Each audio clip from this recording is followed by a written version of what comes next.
This is Audible.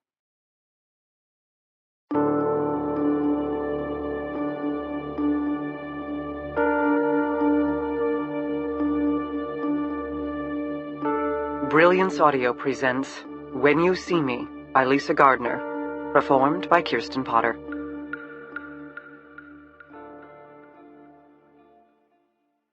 For my own beautiful mamita, even though she shares entirely too many potty training stories at writing conferences, thank you for believing in my novels, Mom, even before I did. Love you. Prologue. My mother likes to hum. She stands at the stove, stirring this, tasting that, and humming. I sit in a chair by the table. I have a job. Grate the cheese. It's an easy job. The queso blanco crumbles to the touch, but I'm proud to do my part. My mother says you do not have to be rich to eat like a king. It's because she loves to cook so much. Everyone comes to my mother's kitchen for her homemade salsa or special mole sauce, or my favorite, the little cinnamon churros dipped in chocolate. I am 5 years old, which is old enough to stir the chocolate as it melts on the stove. Lentamente, my mother says, but not too slow or it will burn. Melted chocolate is hot. I stick my little pinky straight into the pot the first time because I wanted a taste. First I burned my finger. Then I licked at the thick chocolate and burned my mouth. My mother shook her head when I started crying. She used her apron to wipe my cheeks, and she told me I was a silly chiquita, and I must grow stronger and wiser so I do not stick my hand into bubbling pots. She brought me an ice cube to suck on, and let me sit at the table and watch her fuss and hum over the steaming pans. I am my mother's chiquita. She is my mamita, our special names for each other. I love watching my mamita in the kitchen. When she's there, she's happy. No shadows on her face. She stands taller. She looks like my mommy again, and not the sad woman who leaves in the morning in her dull gray maid's uniform, or worse, the scared woman who sometimes comes home in the middle of the day, shoves me in a closet and tells me I must be very quiet. I always listen to my mommy. Well, once I didn't. I ran after a brown puppy because I wanted to pet his ears, and the car roared by me so fast I felt the wind in my hair. Then my mother grabbed my arm and screamed at me, "No, no, no, bad, bad, bad." She spanked me, and that hurt. Then she sat in the red dirt and cried, and rocked me against her, and that hurt worse, like I had both a tummy ache and a chest ache at the same time. "You must listen to me, my love. We have only each other, so we must take extra care. You are mine, and I am yours, always." I wiped my mother's cheeks that day. I lay my head against her trembling shoulder, and I promised to always be good. Now that I'm 5, I walk to the school by myself, then come home by myself. I'm alone all afternoon, which is our secret, my mommy says. Others might not like it. They might take me away. I don't want to be taken away. So I'm a brave girl, and I come home and turn on the little TV and watch cartoons and wait. Sometimes I draw. I love to color and paint. I'm always careful to clean up afterward. My mamita has a hard day scrubbing and cleaning after others. Each day she leaves in a sharply pressed uniform with a crisp white apron. Every evening she returns exhausted, wrung out. And those are the good days. Sometimes she comes home sad and scared, and she must shed her drab uniform, pull on a colorful skirt, and head straight to her kitchen so she can smile again. It's nighttime now. We are having burritos with slow-roasted black beans and shredded chicken. It must be a special night because we don't always get chicken. Meat costs more, and we must be smart about such things. But my mother is happy and stirring the beans while the tortillas warm in the oven. Our kitchen is small but bright. Red tiles, green and blue paint, pieces of pottery from my mother's mother, who she had to leave a long time ago and will never see again. But my mother was blessed with these pieces so that her mommy would always be with her, and one day with me as well. You don't need many things, my mother likes to tell me. You just need the right things. I hear howling in the distance. The coyotes in the desert, singing to one another. The sound makes my mother shiver, but I like it. I wish I could throw back my head and make the same mournful cry. I practice my mother's hum instead. Then I play my favorite game. "Mamita," I say. "Chiquita," she answers. "Bonita mamita," I say. She smiles. "Linda chiquita," she answers. "Muy bonita mamita." "Muy linda chiquita." I giggle because we are a pack, a little pack of 2, and this is us howling at each other. "You are a silly chiquita," she says, and I giggle again and steal a piece of queso blanco and swing my feet beneath the chair with delight. "Dinner," she declares, pulling out the tortillas. The coyotes howl again. My mother crosses herself. I think, I'm glad that I am hers and she is mine, forever. The bad man comes after dinner. My mother is at the sink washing. I stand on a stool beside her, drying. He knocks, heavy and hard. At the sink, my mamita freezes. The shadows come back to her face, but I don't understand. I just know that she's scared, and if she is scared, so am I. The closet, she whispers to me. But it's too late. The back door bursts open. The man is there, filling the space. Our kitchen, which has always been perfect for a pack of two, is now tiny. No place to hide. I see his dark shadow as he lurches into the room, a giant, massive form who appears more beast than human. "What did you do?" he asks. He talks to my mother directly, not yelling. His voice is cold, calm. It makes me tremble and want to cross myself. Nothing, my mother tries. She's shaking too hard. I know she's lying, and the bad man knows it too. "Did you really think I wouldn't find out? Did you really think you could outsmart me?" My mother doesn't answer. I stare at her a long time. Her face has gone blank, but in its smoothness I realize whatever the man is accusing her of, she did it, and he found out. And now something awful is going to happen. We are a pack of two. I want to reach for her hand. I want to be a brave girl for her, but my legs are shaking uncontrollably. On my little stool I can't move. Abruptly my mother sets a pot into the sink, cutting the tension with a loud clatter. "Would you like some dinner? Burritos, please. Let me make you a plate." Speaking of food, her voice calms. She moves slightly, placing herself between the man and me. "Sure," the man says, but there is something in his voice that makes me tremble again. I wish desperately I was in the closet, but I can't duck in there now, can't go anywhere without him seeing. And some part of me, stubborn, foolish, stick your finger into hot, bubbling chocolate, stupid, doesn't want to go and leave this man-beast alone with my mother. She picks up the plate I have dried. She moves smoothly to the stove, where there are leftover tortillas and cold beans. She takes her time. Tortilla, a spoonful of beans, a sprinkle of queso, folding the burrito, placing it back in the oven, finding the salsa, delivering it to the table. "Beer," the man says. My mother crosses to the tiny fridge, removes one of the beers tucked in the back. She appears very composed, except for her hands, constantly crumpling her bright red skirt. "Sit with me," the man says, after she removes the burrito from the oven. "I must finish the dishes. Sit with me." My mother sits. She shoots me a quick glance. There is something in her eyes, something she's trying to tell me. Standing on my stool, I don't understand. I don't know where to go, what to do. "We must take care," she said. But I don't know how to take care of her now. I just want this bad man to go away, and for my mother to be alone with me in the kitchen again. The man eats his burrito, bite by bite. He drinks his beer. He doesn't speak, and the silence makes my tummy hurt. As the last forkful is scooped up, delivered to the bad man's mouth, my mother exhales slightly. Her shoulders slump. She has made some kind of decision, but I don't know what. The man glances in my direction. "She's very pretty." "She's a baby," my mother states coldly. She stands up. "We'll go outside." The man raises a brow. "Feisty, aren't you? You want to talk? We go outside." "I don't know. I like your kitchen. It's very cozy in here. Maybe you should clear this table. We could show your daughter what you're really good at." My mother stares at the man. Suddenly she marches around the table straight toward him. He flinches, caught off guard, and I'm proud of my mamita for making the bad man recoil. She hits his shoulder with her body as she passes hard, pointedly. Then she grabs the back door and flings it open. Before the man can react, she's outside. At last he stands up. He pauses, stares at me a long while. I don't like the look in his eyes. "What's your name, girl?" I open my mouth, but nothing comes out. I am still shaking too hard. My mother calls from outside. He gives me a final glance, then moves for the doorway. "Stupid girl," he mutters. I'm holding the dish towel. Alone now in the kitchen, I stare at it, wish I had something to dry. Wish the night would go backward and I could be sitting at the table, grating cheese and listening to my mother hum. Then more noises. The man, his voice angry and booming. My mother, "No," she says over and over, defiant, then stubborn, then pleading. A crack, a smack. I flinch. I know those sounds. He hit her. She speaks again, but her voice is so low I can barely hear it. I just recognize the tone. Broken.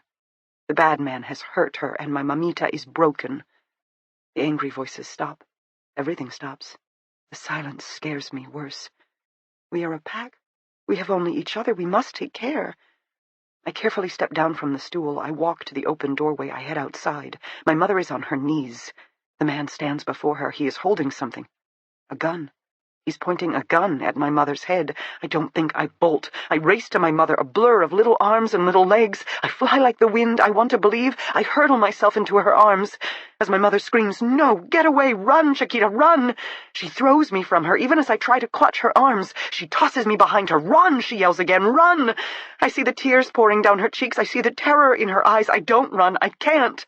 I hold out my arms for my mother. We are two. We must take care. The bad man pulls the trigger.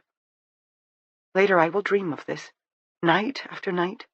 Later this one moment will be all I have left, the last time I spoke, the last time I listened to my mother's hum, the last time I held out my arms for the person who loved me.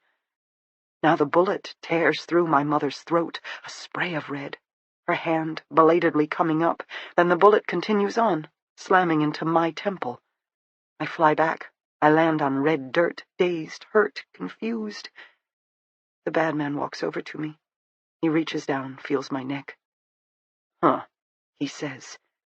Then, right before I pass out, the bad man lifts me up. I don't fight him. A sheet of blood coats my eyes. I stare through it at my mother's fallen form, and I feel the burn of the bullet that has gone from her to me, that has brought the last of my mamita into me. Our pack of two is no more.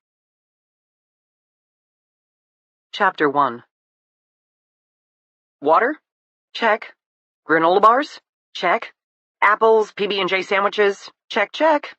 Janet paused, looked up from the day packs opened on the B&B's quilted bed.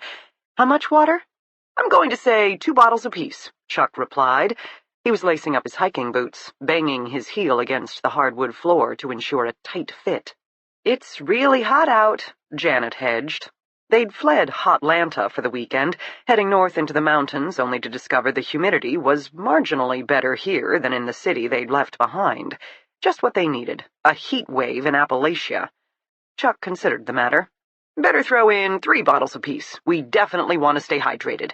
"Sure," Janet said, trying to keep from sounding sarcastic, as if they knew what they were doing, as if Chuck's hiking boots hadn't just come from a sporting goods sports store, while both backpacks had been dug out of the dusty bowels of his parents' garage. Janet hadn't even bothered with real boots, sticking with her tennis shoes. Chuck had already warned her about rolling an ankle on the trails. Seriously, she just wanted a romantic weekend at a B&B. She and Chuck had been dating nearly a year. Short enough that they were still making the effort, long enough that a getaway weekend sounded fun. But hiking? That was Chuck's idea of a good time.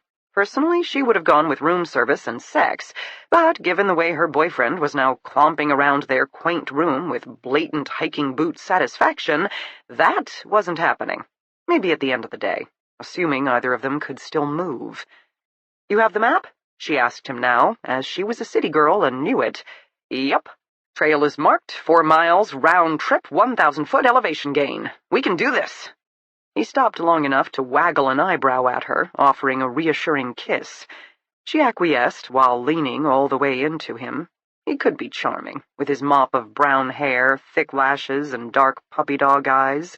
And he was fit, an up-and-coming ADA who burned away his courtroom frustrations running half marathons. Given how much she enjoyed every inch of that runner's body? Fine, she would hike. For love, people had done worse. She stepped back, hefted up the first pack, grunted a little at the weight. "We're going to earn those water bottles," she said. Chuck swung the second pack onto his own back as if it were nothing. "We got this," he said. "Promise to carry me?" "I don't want to use up all my strength. I still have some plans for us, end of day. I've heard the views are excellent from the trailhead, but I'm kind of wondering—" He leaned closer, whispered in her ear, "if sex on a mountaintop won't be even better." "Sweaty and pine-needly," she told him, but he had her attention now. Hiking? Huh. She didn't even like gyms, but the great outdoors, coupled with the promise of the right reward? "We got this," she agreed hoarsely. Then, after fighting with the straps of her pack, she followed her lanky, cute-as-sin boyfriend out the door. First mistake. Chuck set the pace. He was a cardio freak, and steep, winding mountain trails were no problem for him. Janet was gasping almost immediately and transitioning from romantic thoughts to murderous plots.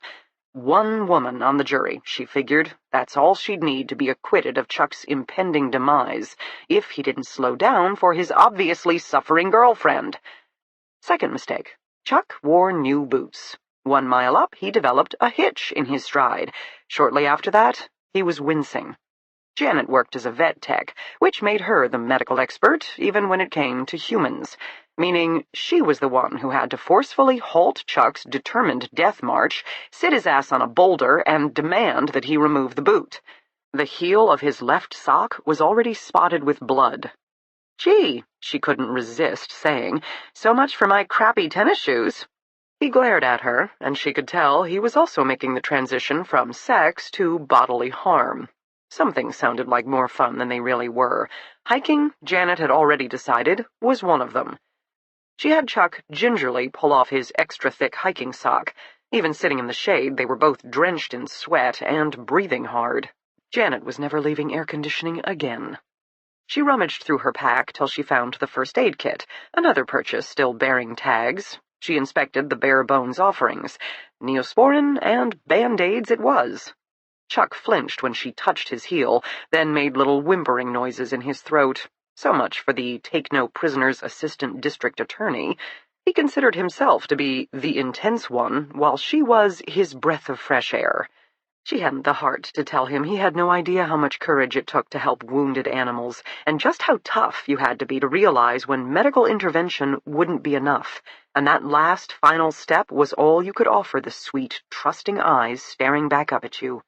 She let him have his man pride now, trying not to sigh too loudly as she gently dabbed the antibiotic cream on his raw heel, then covered it with a Band-Aid. Not a perfect fix, she already knew, as his stiff boots would continue to rub. "We should go back," she suggested. "No way, not this close. We still have a mile to the summit, not to mention the hike back down. I can do it, it's just a blister. Didn't you once say blisters are the worst enemy of the long-distance runner? This isn't a long distance. You're crazy. That's why you love me. I thought it was the puppy dog eyes. I don't have puppy dog eyes." He was already working his sock back on. "Puppy dog hair?" she suggested, giving up the battle she already knew she would lose. She returned the first aid kit to her pack, looking off in the distance as he slid his foot back into his boot. He was gritting his teeth.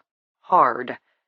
Janet rose to standing, watching Chuck lace up his boot, then hobble about as if he was magically all better. She retrieved her water bottle from the side pouch for a long drink. It didn't help. She was hot, sweaty, and completely done with the great outdoors. Chuck resumed the hike. He was going to destroy his own foot, no doubt about it, would rub off all the skin and be in pain for days to come, and she'd get to hear about it, again and again, like the man flu, except for feet. New objective. Get to the top, take in the view, snap a selfie, retreat, then never speak of this day again. Chuck's limping grew more and more pronounced. Janet trudged along, waiting. "I want a stick," Chuck announced abruptly. He stopped, and she nearly ran into him. "A stick?" she said. "Like a walking stick. I think it will help." "Sure." Because a wooden staff would stop his foot from rubbing against his brand-new boot? But Chuck was now a man with a plan. They'd come to a turn in the trail, a slightly flatter spot, but up this high the trees were shorter, and Janet didn't see much in the way of fallen branches. Chuck shrugged out of his pack. She followed suit, grateful for the break, even if she didn't completely understand the mission. They set their packs beside a boulder, then Chuck took the first step off the trail, heading deeper into the shade of the trees. Janet wasn't sure she liked this, but found herself following. There were low, leafy shrubs everywhere. Janet hadn't a clue what anything was called, but a thin path seemed to wind between the underbrush. Chuck hobbled forward, eyes peeled for the right stick, branch, something. Janet kept casting glances back where they'd left the trail.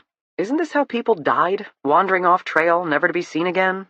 Chuck came to a small clearing. The ground was flatter and rockier here. They were definitely off the beaten path, this area covered in layers of decaying leaves. It smelled of mold, Janet thought, crinkling her nose. But ahead was a huge, broad-leafed tree, and around it, yes, a scattering of debris.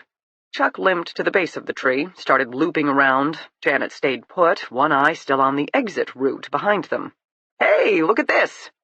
Chuck emerged from the other side of the tree trunk, carrying a bleached-out stick. Janet frowned. "Isn't that too short?" Yeah, but just look at it. The silver-gray tone, and it's so smooth." He ran his hand along its length. Not a trace of bark, and so perfectly weathered, but still hard as a rock. I wonder how long this stick has been here. How many years to achieve this perfect degree of fossilization? He was closer to her now, that grin back on his face. Like a dog with a toy, she thought, which is when she got her first true look at his prize. "Chuck?" "What?" He came to a halt beside her. "That's not a stick." He hefted it up, long, weathered, and smooth, just as he'd described it, with two distinctly round knobs at the end. Janet did not want to say what she had to say next. "What?" he demanded again. "Chuck, that's a bone. A femur bone, if I had to guess, and given the length and width, not any animal I know of, which leaves—" Chuck dropped it, and there went Janet's romantic weekend, as her badass boyfriend began to scream. Things take time, longer than most realize. First, the local sheriff's department had to hike in and secure the scene. Then the state forensic anthropologist was summoned to confirm that the remains were indeed human and begin the painstaking task of exhumation. Sketches were made, dirt sifted for trace evidence. The search zone widened as it became clear scavengers had been raiding the site, and not all pieces of the skeleton remained intact. Smaller bones were recovered farther off. Many more remained missing. Eventually, the forensic anthropologist and the heavily weathered skeleton journeyed back to Atlanta and the comfort of the lab, where the bones were given their own box and a case ID number. Several experts, not to mention some grad students, stopped by to check it out. Everyone was impressed by the quality of the find. No one had immediate answers. More weeks passed, then a couple of months, given the case backlog. Finally, progress. A local artist reconstructed the face using modeling clay. Photos were taken, images loaded into a nationwide database, and, at last, a possible match. The forensic anthropologist conducted additional studies, cross-referencing age, gender, then the presence of an old childhood injury, broken arm, to the corresponding humerus. Confirmation was made, and finally the skeleton had a name. Which was when SSA Kimberly Quincy received the call, as her name was flagged in the missing persons case file. According to the forensic anthropologist, the remains of Lila Abenito, missing 15 years, had been recovered in the mountains of Georgia. Cause of death undetermined, but injuries to the hyoid bone were consistent with strangulation. Kimberly hung up the phone, absorbing, thinking, absorbing some more. She'd been waiting for this call for so many years it felt faintly impossible. But at long last, Lila Abenito had been found, which meant— Kimberly took a deep breath in, long breath out. Then she knew exactly what to do. Chapter 2. Flora. I dated once. PJN. Pre-Jacob Ness. I remember brushing out my sun-streaked hair till it glowed California gold. Then I'd line my lashes in deep purple and go heavy on the mascara to bring out the gray depths of my eyes. A wisp of a dress, thin spaghetti straps, a hem that barely brushed mid-thigh. Why not? I'd spent my childhood running around the wilds of Maine, and I had long, graceful legs to show for it. In those days, I was a girl on fire. I didn't just enter a bar, I sauntered. Bright, shiny, the life of the party. I was young and arrogant. And stupid. Dear God, so stupid. Even now, 8 years later, I wish I could go back and have 20 seconds alone with my younger, stupider self. But no such luck. So instead, bright, shiny me headed to Florida on spring break, and like tons of pretty college co-eds, I donned my wisp of a dress and headed out with my bestest buds, all almost as golden and giddy as me, ready to rock the palm trees. We downed tequila shots, we shimmied across peanut-strewn floors, we spurned good-looking guys for downright sexy ones. Then I danced myself away from the protection of the bar lights, into the shadows of the sparsely populated beach, listening to some song only I could hear in my tequila-soaked head. And Jacob Ness, who later told me he'd been watching me for hours, snatched me off that beach, yanked me right out of my life, my pretty girl bluster, my young and glorious ways. He came. I disappeared. And for the next 472 days, I learned about an entirely different kind of existence, one involving a coffin-sized box and the whims of a vicious predator who'd always wanted his own personal sex slave. Again, if I could have just 20 seconds alone with that younger, stupider me. But there are some mistakes you never get to take back, and there are some experiences there is no returning from. There is what was, and now there is what is. But I still miss that girl sometimes, especially on a night like this one. We meet at the restaurant. Keith knows better than to ask to pick me up at my apartment. It's silly, really. The guy is such a computer nerd, he can probably hack the DOD. No doubt he has my address. Hell, probably a blueprint of the entire townhouse, for that matter. But I need my illusions, and at this phase of our relationship, he's willing to give them to me. Tonight's attempt at dating will take place at a popular rib joint in Boston, the kind of place known for its huge portions and sketchy neighborhood. Hipsters need not apply. Tourists definitely wouldn't survive. My kind of place.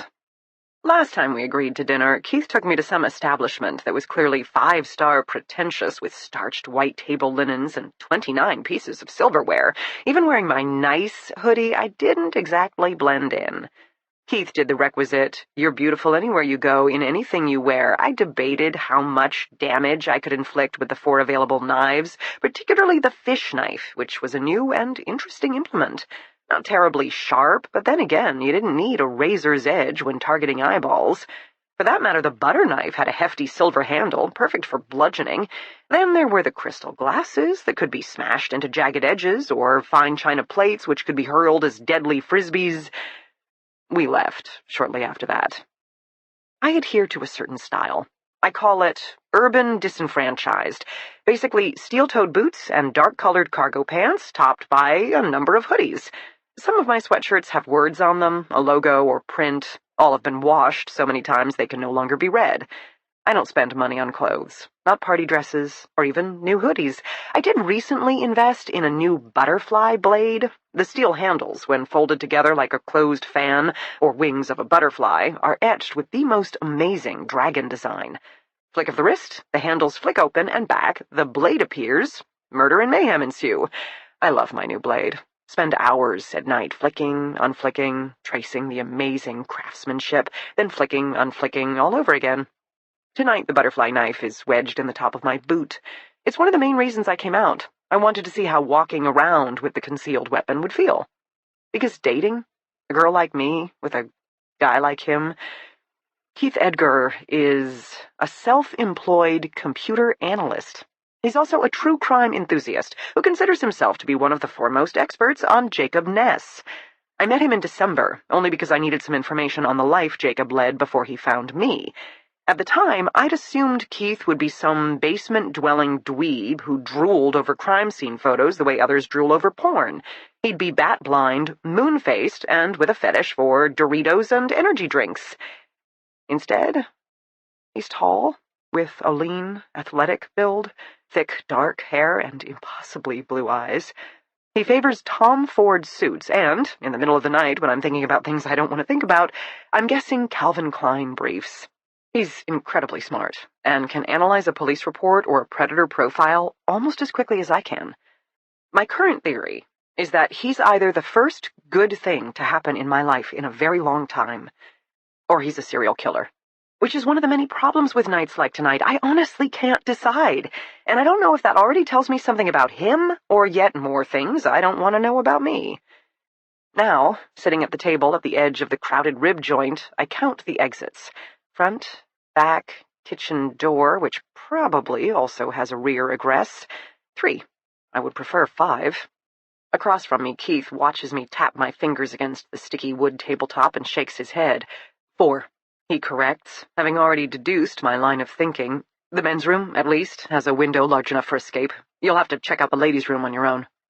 He nods in the direction of the restrooms. They are located on the opposite side of the bar, which is positioned like a circular bullseye in the middle of the floor. Annoying layout, if you ask me.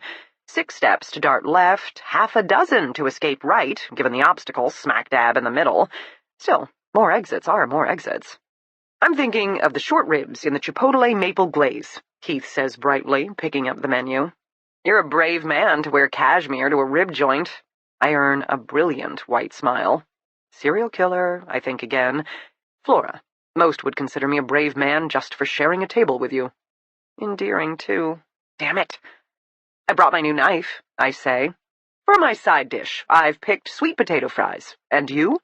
I scowl at him. "Coleslaw." "Seriously? No one chooses coleslaw over fries. Now you're being contrarian." I scowl harder. He waggles his smartphone. "I can bring up studies if you'd like. Slaw versus fries and those who lie about their innermost desires. Don't make me go all nerd on you. You know I'll do it." He would, too. Charming, endearing, and smart. Bastard. I return to studying the menu. I'm anxious and uncomfortable. My hands, holding the menu, appear foreign to me. My nails clipped short, no buff or polish. My palms ridged in calluses. I have practical hands, I tell myself. Capable hands. But practical and capable for what? I still don't know what to do with a man like Keith, who's obviously interested in me, but also patient and understanding. Sometimes he even says exactly the right thing, except instead of making me feel better, it makes me suspicious. He's too knowledgeable, too understanding. They say Ted Bundy was very persuasive as well. "Ribs and sweet potato fries," Keith says. "Chicken and slaw," I counter. "Anything to drink?" I shake my head, point to my water. I rarely drink. He'll order a beer, but generally only one. A consideration for my abstinence, or because he's just as big of a control freak as me? This is what dating is supposed to be all about. Getting to know each other, determining the answers to these questions. Who is he really? Who am I really? And even more intriguing, who might we become together? I swear to God, I'm sweating through my t-shirt, and I've already lost my appetite. Serial predators I can handle. This evening, on the other hand, might be the death of me. Once upon a time, there was a beautiful girl named Flora who laughed and flirted with all the boys, and now? My phone vibrates. Saved by the bell. I yank it out of my pocket, desperate for the distraction. A moment later, however, I glance up at Keith, frowning. "You have to go?" he asks. He doesn't bother to mask his disappointment. "We both have to go." "Both?" He sits up straighter, clearly intrigued. I hold out my phone to show him the text. "Sergeant D.D. Warren. She wants to meet both of us, immediately." Keith throws cash on the table, grabs his leather jacket, and rises to standing before I can even push away from the high top. In his face, I see the same spark I feel in mine, the thrill of the hunt. He really is perfect, I think, and I find myself reassured by the subtle pressure of the new blade pressing against my lower leg as I follow him out of the bar. Sergeant D.D. Warren is a Boston homicide detective. She has short, curly blonde hair, crystalline blue eyes, and a razor-sharp jaw. No one would call her beautiful, but she's striking in a cool, slightly dangerous sort of way. The first time I met her, she struck me as a woman who suffered no fools and took no prisoners. She hasn't disappointed me yet. Even though I was a Boston college student when I was abducted, Dee Dee never handled my case. My kidnapping fell under FBI jurisdiction. Instead, I met Dee Dee 5 years ago after my safe return, when I'd given up sleeping and moved to Boston to hunt predators. Our initial meeting involved me standing bound and naked over a would-be rapist I just annihilated with chemical fire.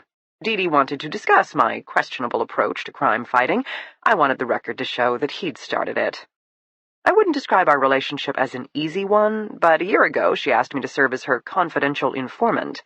I think she's slowly but surely trying to convert me to her side of law and order. Honestly, her job involves way too much paperwork.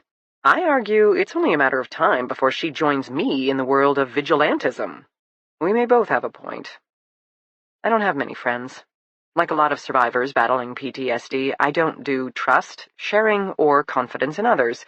But I would count Dee Dee as at least a respected associate. And there are times, as cranky as she can be, that I think she almost likes me. A little bit. 9 months ago, we worked to solve a domestic homicide. Dee Dee had recognized the shooter, the pregnant wife, from a case she'd worked 16 years prior. I'd recognized the victim, the husband, as he'd once hung out in a bar with my kidnapper, Jacob Ness. Both Dee and I had questions we needed answered. Along the way, I learned some uncomfortable truths. Fact 1. Jacob Ness, who I'd killed with my own hands, was a suspect in 6 other missing persons cases, investigations that would most likely never be closed due to the fact that he was no longer around to provide information. Fact 2. Jacob Ness, who I'd officially refused to discuss with law enforcement agents upon my rescue, had probably led a much fuller life of evil deeds than even I'd suspected. This life involved networking on the dark web, utilizing computer skills Jacob had no obvious way of knowing. He'd also had access to some kind of cabin where he'd held me in the beginning of my captivity, and maybe had kept others as well. And yet, the FBI could never identify where this location might be. We took to calling it the Monster's Lair, which once again suggested a level of forensic sophistication out of line with his background. Fact 3. I'd thought I knew everything there was to know about the evil, awful, terrible man who'd held total control over every breath I took for 472 days. I was wrong. Enter Keith Edgar. Given his computer skills and self-proclaimed expertise in the subject of Jacob Ness, he'd been a logical source to contact for more information regarding Jacob's larger criminal history. That Keith happened to look like Ted Bundy was purely a coincidence, or so I told myself. Working with Sergeant Warren and FBI SSA Kimberly Quincy, Keith and I had been able to finally determine Jacob's username and password for the dark web. This enabled Keith to start tracing some of Jacob's online activities from 8 years ago and even solve a murder. The FBI had shown their gratitude by taking away the computer. SSA Quincy had mumbled some trite apologies at the time, FBI policy, FBI forensic techs, FBI blah, blah, blah. I'd been extremely annoyed. Keith had been devastated, but not too much, which made me wonder how much information he'd copied, memorized, mapped before Quincy had snatched his toy away. Computer geeks can be very resourceful, and definitely aren't ones to bother themselves over much with federal statutes. In the months since, I've never directly asked Keith what he did. I figured he wouldn't tell me, being the protective sort, while at the same time, if he did make a bombshell discovery, I'm sure I'd be the first to know. He'd just never mention his source. We work together well, which is what I keep telling myself as the Uber driver drops us off at BPD headquarters. Even this time of night, the glass monstrosity is ablaze with lights. Keith and I don't speak. We head inside where Dee Warren is standing in the lobby, already waiting for us. By her side is a small travel bag. In that moment, I know. Beside me, Keith knows too. They've found something, he breathes. They've found someone, I correct. And whoever she is, I'm already very sad and very sorry for this poor woman, whom I never met, but with whom I will forever share a bond. Both of us once met Jacob Ness, and neither of us ever truly came home again. Chapter 3. Dee. Boston Sergeant Detective Dee Warren was in love. She'd never meant for it to happen. In fact, once upon a time, her life had fallen into 3 carefully planned phases: work, work, and work. She indulged in the occasional all-you-can-eat buffet because a girl needs a hobby, or maybe that was her shoe fetish. But either way, she'd spent the majority of her adult life happily kicking ass and taking names. Some of her fellow investigators found her obsessive, if not prickly. Not her problem. Following an on-the-job injury, she'd become a supervisor of homicide. Technically a step up, though the truth was that Dee was happier in the field than behind a desk. Her former squad mates, Phil and Neil, and now petite, perky, pain-in-the-ass Carol, had finally gotten used to her hands-on ways. Today's phone call from SSA Kimberly Quincy, inviting Dee to join a major task force which was reopening several cold cases attached to an infamous predator, was the stuff of policing legend. Dee should be thrilled, giddy, dancing in her brand-new smooth-as-butter black leather boots, except, of course, she'd fallen in love. She'd had to return home. Alex, her crime analyst husband who taught at the police academy, totally understood the demands of her job. He'd been the same way once. Now, at this phase of life, he could afford to slow down, admire her zeal, and smile at her in such a way that stated, "I told you so," without him ever having to utter the words. What had brought her so low? Totally captured her heart, then ripped it from her chest so that every day she had to leave it behind. They had a son, 6-year-old, hyper, adorable Jack, who raced around the house in Avengers pajamas with his favorite canine sidekick, Kiko. Jack jumped, their spotted rescue pup jumped higher. Jack sprinted across their fenced-in yard. Kiko ran faster. Jack wasn't into shoes, but Kiko certainly loved to gnaw on an expensive pair of heels, which Jack then quickly hid under beds and behind sofas, anything to cover for his partner in crime. Jack was silly, wild, and way too charming for Dee Dee's or Alex's mental health, which made it so hard to stand in the family room and state, "Mommy has to go away for a few days. Probably a week." Jack approached it smartly. No immediate waterworks. Instead, he played the brave young man, head up, shoulders back. "Okay, Mommy, if that's what you have to do to catch the bad guys," while his lower lip trembled. Then, suddenly flinging himself sideways, he wrapped his skinny body around Kiko's seated form. "At least I still have you, girl. I know you'll never leave me." He aimed a single glance over his shoulder to see if Dee Dee had caught the show. Leaning against the wall, Alex broke into mild applause and congratulated Jack on his performance, which made both Dee Dee and Jack glare at him with uncomfortable similarity. "Your mom's gotta go," Alex chided their son. "Now give her a hug and stop auditioning for Broadway." Eventually, with a dramatic sigh, the 6-year-old had forced himself to his feet. He gave his mother a pat on the back. "I will miss you," he declared stoically. "Please text." "How much TV is he watching?" Dee Dee demanded of Alex. Her husband shrugged. "So many superheroes, so little time." "I will be home as soon as I can," Dee Dee told her son. "Sure," Jack sniffed. Dee Dee found herself turning to the dog. Honestly, the shoe-eating canine for moral support. Kiko gave Dee Dee her back. "Well then," Dee Dee said, addressing her husband, "will you at least take my calls?" "Always," Alex assured her. "I'll even accept FaceTime. At least someone still loves me." Alex put an arm around her shoulders. "The heartbreak of little boys," he murmured in her ear. "Parenthood ain't for sissies," she mumbled against his shoulder. He kissed her softly. "You know he'll get over it in another minute. Go get him, Slugger. We're both proud of you." 3 to 4 days, she muttered. 7 tops. Federal task force? Yep. Gonna catch a bad guy? Maybe even bring some poor lost person home? I hope so. Then don't worry about us. Your menfolk will be fine, though I make no promises about too much TV or frosted flakes for breakfast. Dee Dee shrugged. "I like frosted flakes for breakfast." "Perfect. We'll blame you."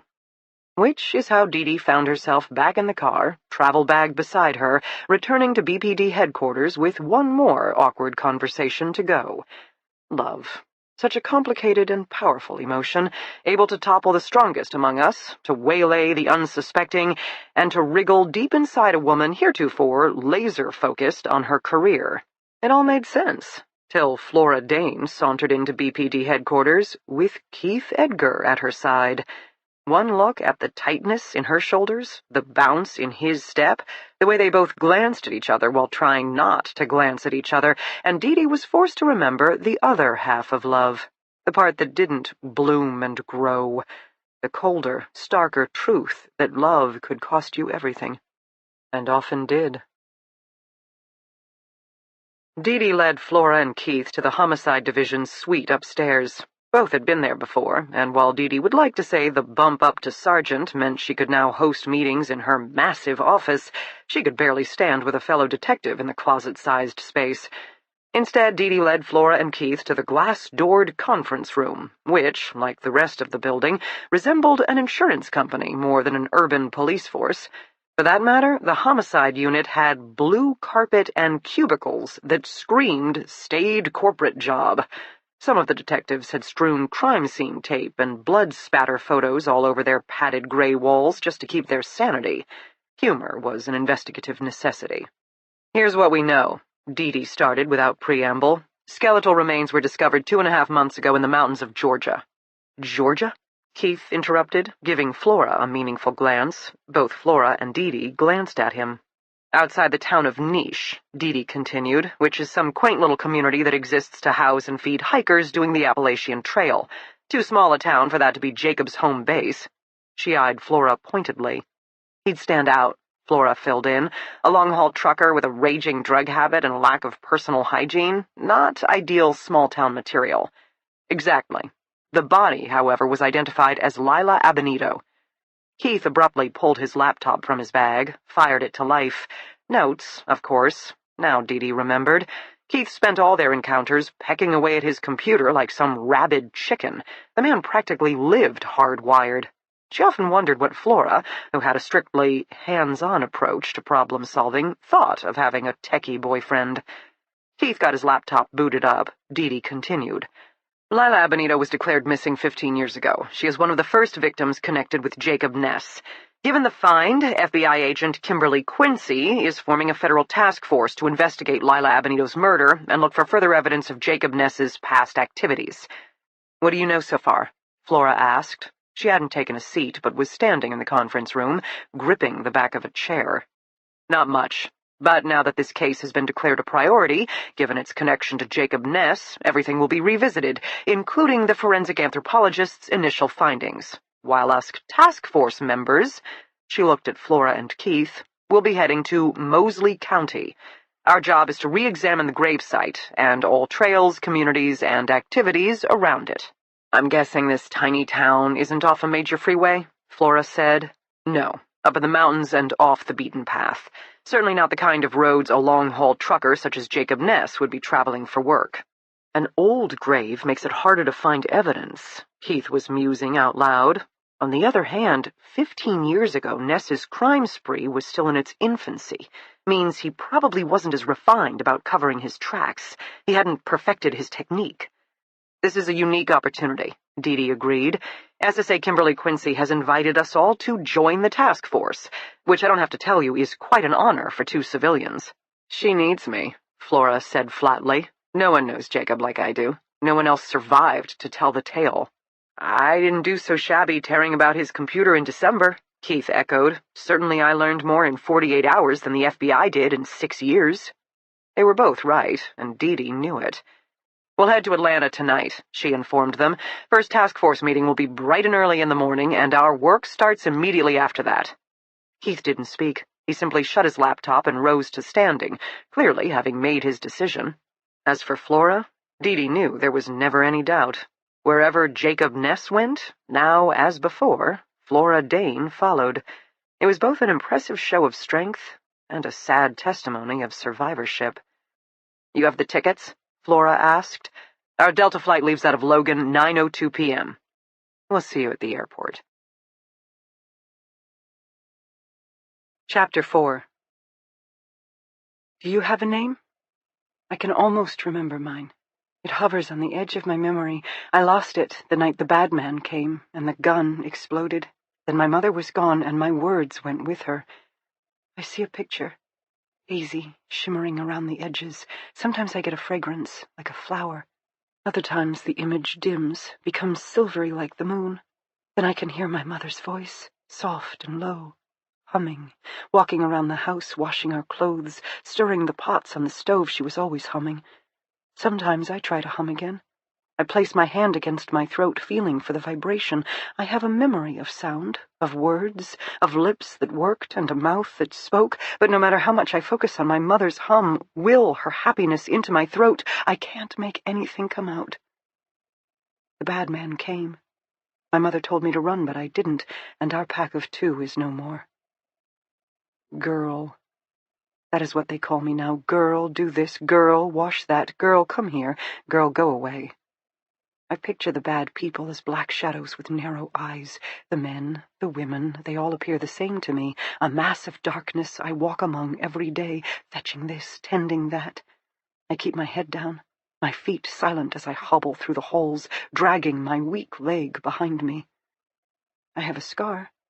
Long and searing across my temple into my hairline, and my left eye and the corner of my mouth droop, my face appearing slightly melted. But I don't mind my scar. In the middle of the night I trace the thick ridges with my finger over and over again. This is my mother. The last piece of her I will ever have, like the special pottery she had from her own mother. You don't have to own many things. You just have to have the right things. Run, my mother said, but I didn't. I turned, I reached out my arms for her, the crack of the bullet, my mother falling, myself falling, the bad man standing over me. Girl, fetch that. Quiet as a mouse, I do. I have my room. A tiny closet with a thin sleeping pad and 2 threadbare blankets. I sleep in my clothes because once I didn't and I was sorry. Besides, the bell might ring. Don't be slow, never be late, follow the rules, and in return I get pieces of plain white paper and boxes of beloved crayons. I can't talk, or read, or write, but I can draw. Pictures, images, symbols. If I am not washing, fetching, tending, I draw. Some are beautiful, and I hide them under my sleeping pad, though they always disappear sooner or later. I imagine shadow beasts gleefully feeding sheets of bright color to roaring flames, delighting in their power to rob the world of one more speck of light. But I draw more images of green grass, and blue sky, and red and blue tiles, and fountains that bubble with the sound of laughing children, because I believe my pictures can sing, even though the beasts don't hear them. And the monsters can feed the fire as much as they want, because I always have the pictures in my head, and I can repeat them. Again and again. A girl must take her victories where she can find them. Some of my pictures make me cry. Or maybe I'm already crying when I pick up the crayons and the colored wax weeps with me. I don't let these drawings survive. I color the paper black.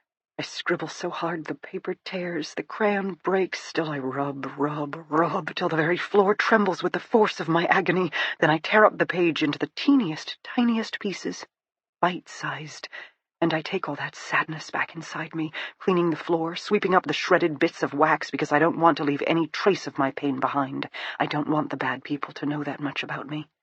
Girl, you are stupid, they say. I don't nod. I don't acknowledge them. I let them believe what they want to believe. Shadows can hurt. They can rob the world of light and ooze into all the cracks and crevices. But no shadow can last forever. People are coming. They murmur urgently. I listen harder. I try to hear more. I can't learn any details, but something has changed. A discovery in the mountains. Something bad for the shadow beasts. So maybe good for the rest of us? People are coming.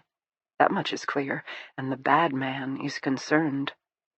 I must ramp up my own efforts. Tiny little stolen moments in the bathroom, staring at my reflection above the sink, using my fingers to smash my lips, pull on my tongue, move, roll, speak.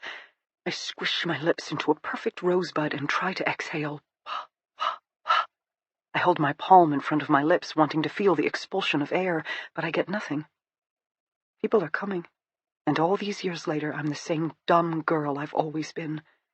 I know what will come next. Screams in the middle of the night, sounds from girls who will never make another sound. I feel it, too. Something here, then gone, like a tear in the universe. At night I huddle deeper in my closet, waiting for the door to open, knowing soon it will be my turn. And I try, because I have to try, because somewhere way down deep I am my mother's daughter, and I feel her inside of me as surely as the bullet lodged in my skull. I get out my pieces of paper. I try to picture those awful lines I see on other scattered documents. If I could just arrange those shapes in the proper order, form words, sentences, meanings. They're a code everyone understands but me. The right sequence unlocks language, except I can't seem to manage it. The lines run away from me. They have minds of their own and won't stay where I put them. I try to start simply. Names. I want to write the names of the other girls because everyone has a name. Everyone but me, but someday I will get mine back. Until then, the least I can do is remember. Make a record of all those who've been lost. Maybe these people who are coming, they will care. They will help. If only I could talk, write, grunt. So I struggle, trying to force my clawed hands to grip the crayon, drag down, across, into the shape of these mystery letters, but I can't get it. The lines grow blurry, then they dance, bounce up and down on the paper to prove I don't own them, I don't understand them at all. In the end I draw, elaborate, vibrant scenes with hidden patches of darkness, the girls that were, the spaces where they will be no more. Late into the night I draw, and I draw, and I draw. So many to remember. I can feel the house shudder around me, and I know that it mourns. It's only a house, and not a bad one, just an old home that never asked for any of this. The house and I cry together. Then, when I'm done, I hold up the paper. I memorize each line, color, whirl, this patch of pink, this blur of green, this smile of blue, these new dark shadows. People are coming. I need words, letters, something, but all I have is this. The pictures of my pain. Slowly I start shredding, the teeniest, tiniest pieces, bite-sized, dots of pink, green, and blue, larger pieces of red and black. Then the real work begins. Chew, swallow, chew, chew, swallow, chew. I consume it all. No record of the girls, no trace of my defiance left behind, just bits of names, now taken inside me to carry alongside my mother's dying breath. I need a better plan. I need to act. Soon. People are coming. Chapter 5. Kimberly.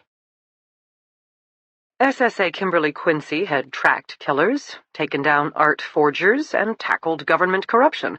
Her father, Pierce Quincy, had been one of the Bureau's most legendary profilers, meaning she had both pedigree and reputation on her side. Still, leading a multi-jurisdictional task force was its own kind of challenge, like herding a pride of lions. She had fellow agents in the room, plus a county sheriff, and now, adding to the party, a Boston cop, a kidnapping survivor, and a true crime enthusiast computer analyst. The agent in Kimberly was slightly annoyed.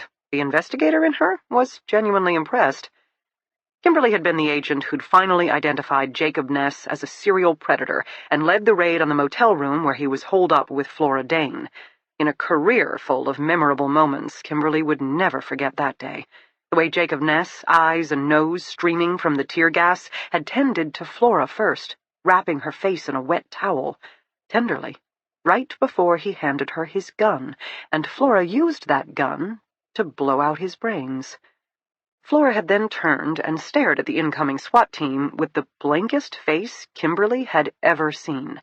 There was reading about the effects of long-term trauma, and there was seeing it up close and personal. It had been nearly an hour before Kimberly had gotten Flora to respond to her own name. That hour had been one of the longest of Kimberly's life, when she'd feared they hadn't rescued a woman, after all, but only a shell of one. The Flora who stalked into the room now, assessing the law enforcement occupants with an upward tilt of her chin and a defiant glare in her eyes, that woman was a far cry from the blood-spattered ghost Kimberly had pulled from the motel room. But Kimberly knew that while the girl might be stronger, she was still PTSD personified. As Kimberly had discussed with Boston Sergeant Dee Warren earlier by phone, she wasn't sure if including Flora in this investigation was a good idea or not. Then again, Flora hadn't just survived Jacob Ness. She'd studied him, adapted to him, and even, in a matter of speaking, befriended him. She was his legacy, and in the days ahead, the entire task force would most likely need her insights to get the job done. Dee now ushered Flora and Keith to 2 seats. She took the third at the end of the table, closest to Kimberly. The trio had arrived in Atlanta shortly after midnight, though none looked worse for the wear. Fortunately, the recently built FBI field office was within miles of a Marriott, making for a short morning commute. Kimberly cleared her throat, then started handing out the binders she'd been up all night preparing. Introductions were made, including for Flora and Keith. Whatever the other law enforcement officers thought about having 2 civilians in their midst, they were professional enough to keep it to themselves. Kimberly got down to business. As many of you are aware, most serial predators have 2 lists, their official victim list and their so-called asterisk list. Victims law enforcement believe they may have killed, but have never been able to substantiate, often because we lack human remains. Hence, statistics such as Ted Bundy murdered at least 30 women, but maybe killed as many as 100. Why the discrepancy? Because we can't prove the rest. In the case of Jacob Ness, whom you all know operated in this area and was ultimately ambushed in an FBI raid in a motel room outside of Atlanta, we've definitely tied him to multiple rape and murder cases. But following his death, he's remained a person of interest in the cases of 6 missing women. All fit his victimology and timeline of operations, but none of these bodies have ever been recovered, leaving us with open cases and plenty of questions. Which brings us to 10 weeks ago, when skeletal remains were found off a hiking trail in the small mountain town of Niche, Georgia. The forensic anthropologist positively identified the body as Lila Abenito, one of the women believed, but never proven, to be a victim of Jacob Ness. I think we all understand the importance to her parents of having answers once and for all, to have their child be more than a name on some infamous predator's asterisk list. Kimberly waited a beat. What we do know. Lila was a 17-year-old Hispanic female first reported missing from Alabama 15 years ago. The actual circumstances of Lila's disappearance aren't well documented. Her parents were both illegals and waited several days before contacting authorities. Her father worked at a local diner as a dishwasher. Her mother took in laundry. According to them, Lila wasn't one to get into trouble. Serious student, no known boyfriend. She was supposed to walk straight from school to her job at a local nail salon. She never made it. 48 hours later, her parents filed a report. Local police conducted a rudimentary investigation without results. Kimberly glanced around the room at her makeshift task force, most of whom were rapidly flipping through the reports she'd photocopied last night. The official investigation's findings were part of the binder. It was neither the best nor the worst inquiry Kimberly had ever read. Clearly, the police had been inclined toward labeling Lila a runaway, though her parents had denied it vehemently, and a follow-up with her classmates had not revealed any signs of trouble on the home front. From an FBI point of view, with knowledge of a serial predator operating in the vicinity, the investigation was cursory at best. For the knowledge the local Leos had at the time... 15 years ago, Kimberly continued now, social media was still in its infancy. So, given what we're accustomed to being able to learn about a teenager in this day and age, there's hardly anything on Lila. Her parents claim she was a good girl, looking forward to attending community college in the fall and becoming the first member of her family to graduate. Except, one bright, sunny afternoon, she disappeared. Until 10 weeks ago. Kimberly paused again, let everyone absorb. Kimberly believed in personalizing cases, had learned it firsthand from her profiler father. The victim had to matter, because God knows that in the weeks and months to come, it would cost them all significant pieces of their personal lives to pursue justice. How did Jacob Ness become a suspect in the disappearance? Dee spoke up first. Flora Dane, Kimberly noticed, remained completely expressionless. They could have been discussing the weather, but Kimberly didn't doubt that Flora was registering every word. The age and gender matched Ness's known targets. Also, the town where Lila disappeared is near a major truck stop. Her abduction occurred within Ness's preferred hunting grounds, Dee translated. Exactly. Cause of death? Flora spoke up. She stared at Kimberly balefully. Unknown. The forensic exam was limited by the lack of any remaining soft tissue and the fact that many of the bones are still missing. You don't have the full skeleton? Scavengers, unfortunately, wreaked havoc with the site, given the shallow burial. Looking at what was recovered, Dr. Jackson identified a broken hyoid bone, which can be a sign of strangulation. However, in a girl that young, the hyoid bone often isn't fused yet, so Dr. Jackson can't conclusively rule that as COD. He preferred knives, Flora said. Every investigator was gazing at her now. Flora kept her stare on Kimberly. True, but remember the timeline. If Lila Abenito was indeed one of Ness's victims, her disappearance 15 years ago would mark her as one of his first. He beat his wife, raped a teenager. She wasn't his first. First kill, Kimberly amended, keeping her tone as matter-of-fact as Flora's. The Moseley County Sheriff raised his hand. Hank Smithers here. I've read about Jacob Ness. I understand your point that this girl disappeared from his known hunting grounds, but there are 2 locations for us to be considering. The second, where her body was dumped, is in my neck of the woods to the north. We're talking more mountains than highway. How do you figure that? We don't, Kimberly said honestly. That's one of the questions we need to answer. Now, Miss Dane, Kimberly nodded toward Flora, in her statement regarding her own abduction thought she was initially held in a mountain cabin.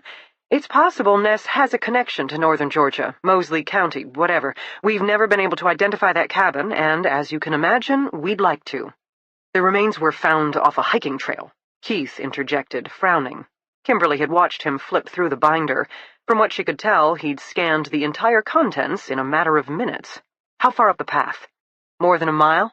Incline? 600-foot altitude gain. Trail gets significantly steeper after that. Keith turned to Flora. He struck you as a hiker? Because I've never read about him doing any physical activities, not even high school sports. The Jacob I knew was a fat, out-of-shape addict. I can't imagine he was magically fitter 8 years prior. Hauling a body 1 mile uphill is no mean feat, Keith added. You're assuming he was carrying her, Kimberly replied blandly. For all we know, Lila was alive when she walked up that trail. He led her to the location he wanted, then killed her, Flora stated. Now that sounds like Jacob. Or he had help. Keith, looking at Kimberly again. She nodded slowly. It's important to note what we didn't find in the grave. Clothing, shoes, physical restraints, none of that. The body was laid out in the shallow grave, unbound and completely naked. Forensic countermeasures, Dee interjected. He removed any objects that might yield evidence. That's certainly a possibility. To be clear, Jacob didn't take those steps with his other known victims? No, he just dumped them, bloody clothes and all. Flora again. Maybe that means she was special. Keith spoke up thoughtfully. First victims, there's often a personal connection to a serial predator, meaning Jacob took extra precautions because he had more to fear if someone found the body. All reasonable assumptions, Kimberly said to the task force, but just that, assumptions. We don't want to get too far ahead of ourselves. While there's good reason to consider Jacob Ness a prime suspect in Lila Abinito's abduction and murder, we don't know that he did it. We don't know anything at all, which is a huge injustice to her and to her parents, who all these years later are still waiting for their daughter to magically come home. There's more than one serial killer running around the mountains of Georgia, Sheriff Smithers drawled sardonically. We need to take things one step at a time, Kimberly agreed, and keep an open mind. Kimberly gave the room a moment to process. When none of the task force argued with basic investigative protocol, Kimberly cleared her throat and moved on to the next pertinent part of the briefing, basically bringing everyone else in the room up to speed on a conversation she, Dee, Flora, and Keith had started 9 months ago in Boston, and a scary discussion at that. We recently had some developments regarding Jacob Ness's recovered laptop. The computer initially appeared devoid of data. Further analysis by our techs revealed Ness had taken steps to automatically clear his computer activity on a daily basis, a much higher degree of sophistication than we expected from a man with limited formal education. Recently, however, Miss Dane and Mr. Edgar helped us identify Ness's username and password, unlocking a host of dark web and cloud-based activity on the laptop. It's clear now that while Ness was a loner in real life, on the internet he actively sought out and participated in forums with members who shared his own predatory instincts. The question is, did any of these virtual partnerships result in a real-world relationship? Kimberly nodded toward one of her fellow FBI agents, a striking 28-year-old woman with glossy black hair. Sue Chen, Kimberly addressed the agent directly, is one of our best computer analysts. She's been studying Ness's laptop for the past few months. Keith sat up straighter, as if eyeing the competition. Kimberly admired the hostile glance Sue sent his way before picking up her notes. The identification of Jacob Ness's username and password have been pivotal. A slight nod toward Flora and Keith. The good news about online forums is that they're searchable. Once we have a username, we can trace much of the subject's online activities. Unfortunately, the web is a steadily evolving environment. I haven't had luck identifying any particular group from 7 years ago. What about posing as Ness online, waiting for one of his former associates to contact you? Keith asked immediately. Kimberly understood the question. 9 months ago, Keith had used that strategy to assist with another homicide investigation. They had been fortunate that Ness had used a pseudonym for his online activities, meaning many of his dark web contacts didn't realize he was a serial killer who'd been killed in an FBI raid years ago. I'm in ongoing virtual conversations with 2 different subjects at this time, Sue replied coolly. So far their interest is purely porn, which I'm guessing was their previous relationship with Ness. Given the 7-year gap, I'm sure other participants are wary of Ness's sudden reappearance, so success might not be overnight, but I have faith in the strategy. Can I study the laptop again? Keith asked. What do you hope to find? The computer expert asked.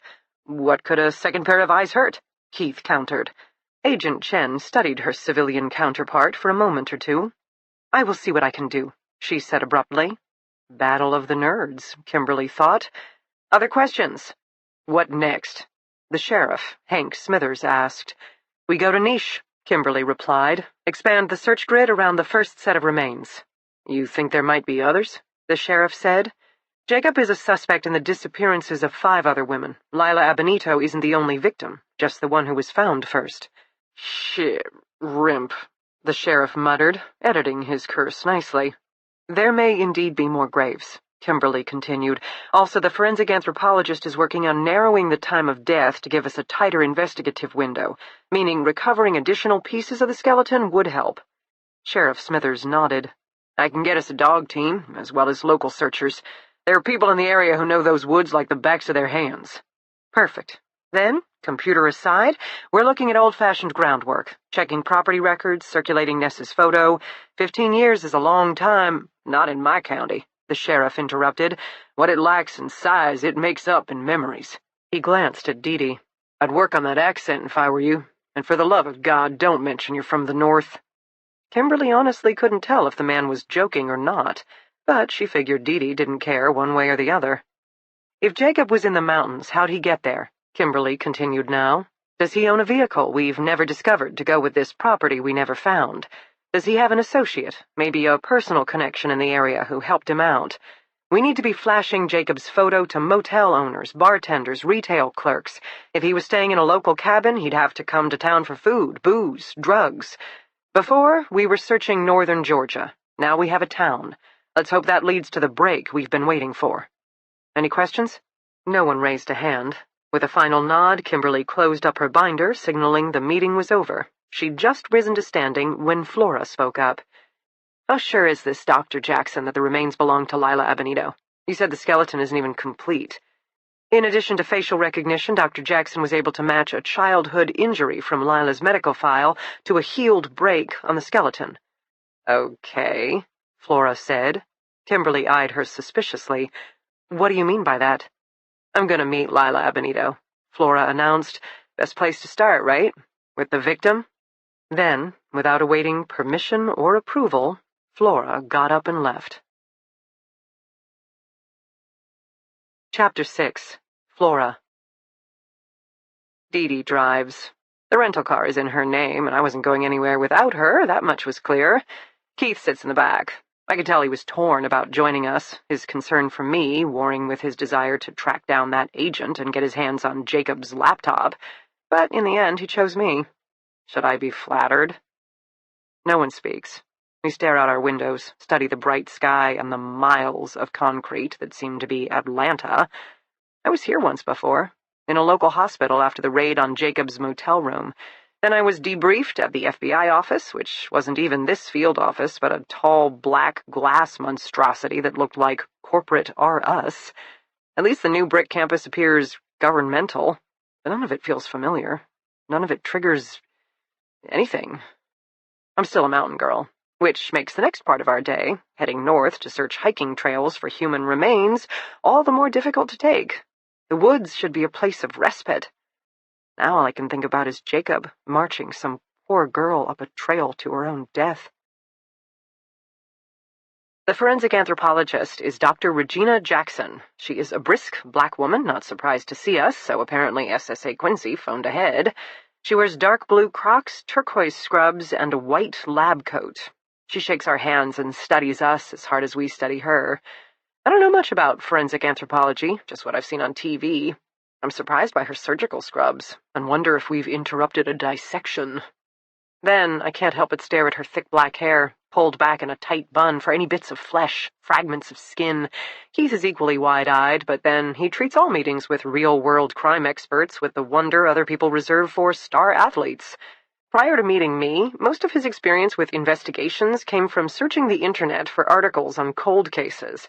Now he's a regular at BPD headquarters, sitting in on FBI meetings and shaking hands with a forensic anthropologist.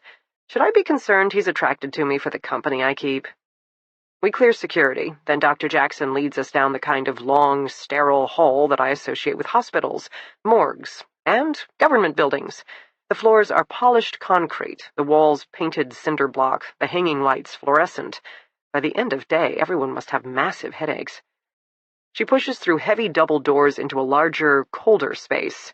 In the corner, I spy the entrance to what appears to be a small office. Dr. Jackson's name is next to the door, but she doesn't head for it. Instead, she cuts a straight line past several large stainless steel tables, for bodies, for bones. On our right are rows of metal bookshelves filled with what appeared to be extra-long shoeboxes. Every box is the exact same color, cream. All are labeled with scrawled black numbers. Case numbers. For the bones inside. Dozens and dozens of sets of remains. Again, the three of us proceed in silence, the only sound the clack of Dee Dee's heeled boots against the floor. On the far wall is a span of pale wooden cabinets with a solid surface countertop. More workspace, I realize, as the full array of tools, papers, and clutter becomes clear. Then, sitting in a small pool of cleared space, Lila Abenito. Her reconstructed face stares at us like a chiseled bust. Dark, sightless eyes bore into mine. Long brown hair, heavy brows, graceful jawline. As one, we slow. She is young, I think. Beautiful. Innocent. She is everything Jacob loved to destroy. Dr. Jackson explains the facial reconstruction methodology to us. We are fortunate to have a local artist, Dina, whom I consider one of the best around. She's a sculptor in real life, and while I love science as much as the next expert, I believe her when she says all skulls want to reclaim their skin. She glances at us, and I realize she's serious. It makes me finger my own cheeks. Does my skull love my skin? Beside me, I realize Keith is doing the same. We both shudder simultaneously. The first step, Dr. Jackson continues, is to place markers along the skull to establish tissue depths for the forehead, cheeks, jawline, etc. Once the markers have been placed, which takes weeks of careful measurement, Dina fills in around each marker with clay. Dr. Jackson regards us matter-of-factly. We always use earth-colored clay and brown eyes. In theory, bones don't tell us coloring, so brown is considered neutral. In the case of Lila, however, given her Hispanic heritage, the coloring probably is accurate. The last step is photographing the results. Dina takes the final photos herself. Proper lighting is important, and the skull must be shot from several angles. The photos are always taken in black and white because, again, we can't be sure of coloring. The images are then loaded into the nationwide database of missing persons. In this case, we had a hit within a matter of days. Lila Abenito. Dr. Jackson's voice softens as she says the name, and I realize this process is personal for her. She and this artist have worked together to bring this skull back to life, and in doing so, hopefully grant this girl some justice, and her family some closure. Once we had a name, I requested Lila's full case file, including medical records. I found a notation regarding a fractured left humerus, which I was able to match with a healed fracture in the same place on the remains. In other words, you're certain this is her, Dee Dee states. As certain as it gets in this kind of work. But you don't have a cause of death? The remains were discovered fully skeletonized. Unfortunately, there are many CODs that bear no impact on bones. Asphyxiation, drug overdose, poisoning, even exsanguination. As long as the blade didn't hit bone upon entry, there would be no indicator of the initial wound or the act of violence that led to death. Can you tell if she was tortured? I'm not sure how to ask the question. Signs of cutting, knife work? Maybe not major damage, but something more subtle? Assuming the blade struck bone, Dr. Jackson says, yes, we would find evidence, and assuming we had the bone in question, unfortunately, we're still missing significant pieces of this skeleton. For example, most of the rib bones are still unaccounted for. At this time, there are more things I don't know about these remains than I do. Signs of sexual assault? Dee Dee again. I would need soft tissue to make that determination. But it's possible she was abducted, raped, killed. Physical restraints can leave markings on a skeleton, especially if utilized long-term. Dr. Jackson flickers a gaze in my direction, and I realize she knows exactly who I am. Of course she does. I rub my right hand self-consciously. I still have pale scars around both my wrists. There were times, especially in the beginning, when I struggled so hard, it certainly felt as if my shackles cut to the bone. It's an unsettling thought. I've always known that Jacob lives in my head, but to think he's still in my bones? That even if I live another 50 years, when I die and my flesh falls away, I will still be a girl who was kidnapped for 472 days. Keith's fingertips whisper across my elbow. As usual, he has followed my line of thinking. What about fingertips? I hear myself ask. Any evidence of trauma? Say, endless months clawing against the locked lid of a coffin-sized box? I have no phalanges for analysis. Small bones are the first to be snatched by predators. Some might be tucked away in nearby animal dens. That'll be a fun search effort, Dee Dee mutters. Dr. Jackson shrugs. You want more information, bring me more bones. As it is, I was able to run tests on lipid degradation in the right tibia's bone marrow to estimate a post-mortem interval of 15 years. She died 15 years ago? I ask uncertainly. Keith chimes in. Lipid degradation? It's a fairly new analysis for establishing time of death in fully skeletonized remains. We know lipids remain in bone marrow for decades, so after taking a biopsy of the marrow, a bone plug removed from the tibia, I analyze it using a high-resolution mass spectrometer to determine the amount of lipid breakdown. The result? I can say with some degree of certainty this girl died 15 years ago. Can I state she was buried then as well? No, but given the condition of the bones, that's a fairly safe assumption. I nod slowly, then return to studying Lila Abenito's reconstructed face. If what Dr. Jackson is saying is true, then Libya Abenito was dead before I ever headed off to college, danced naively on a Florida beach, and woke up screaming in a pine box. But I feel a connection to her. Whether we have all the answers or not, I already imagine she gazed into Jacob's leering face, flinched at the feel of his greasy fingers, recoiled at the stench of his body. The room is closing in on me.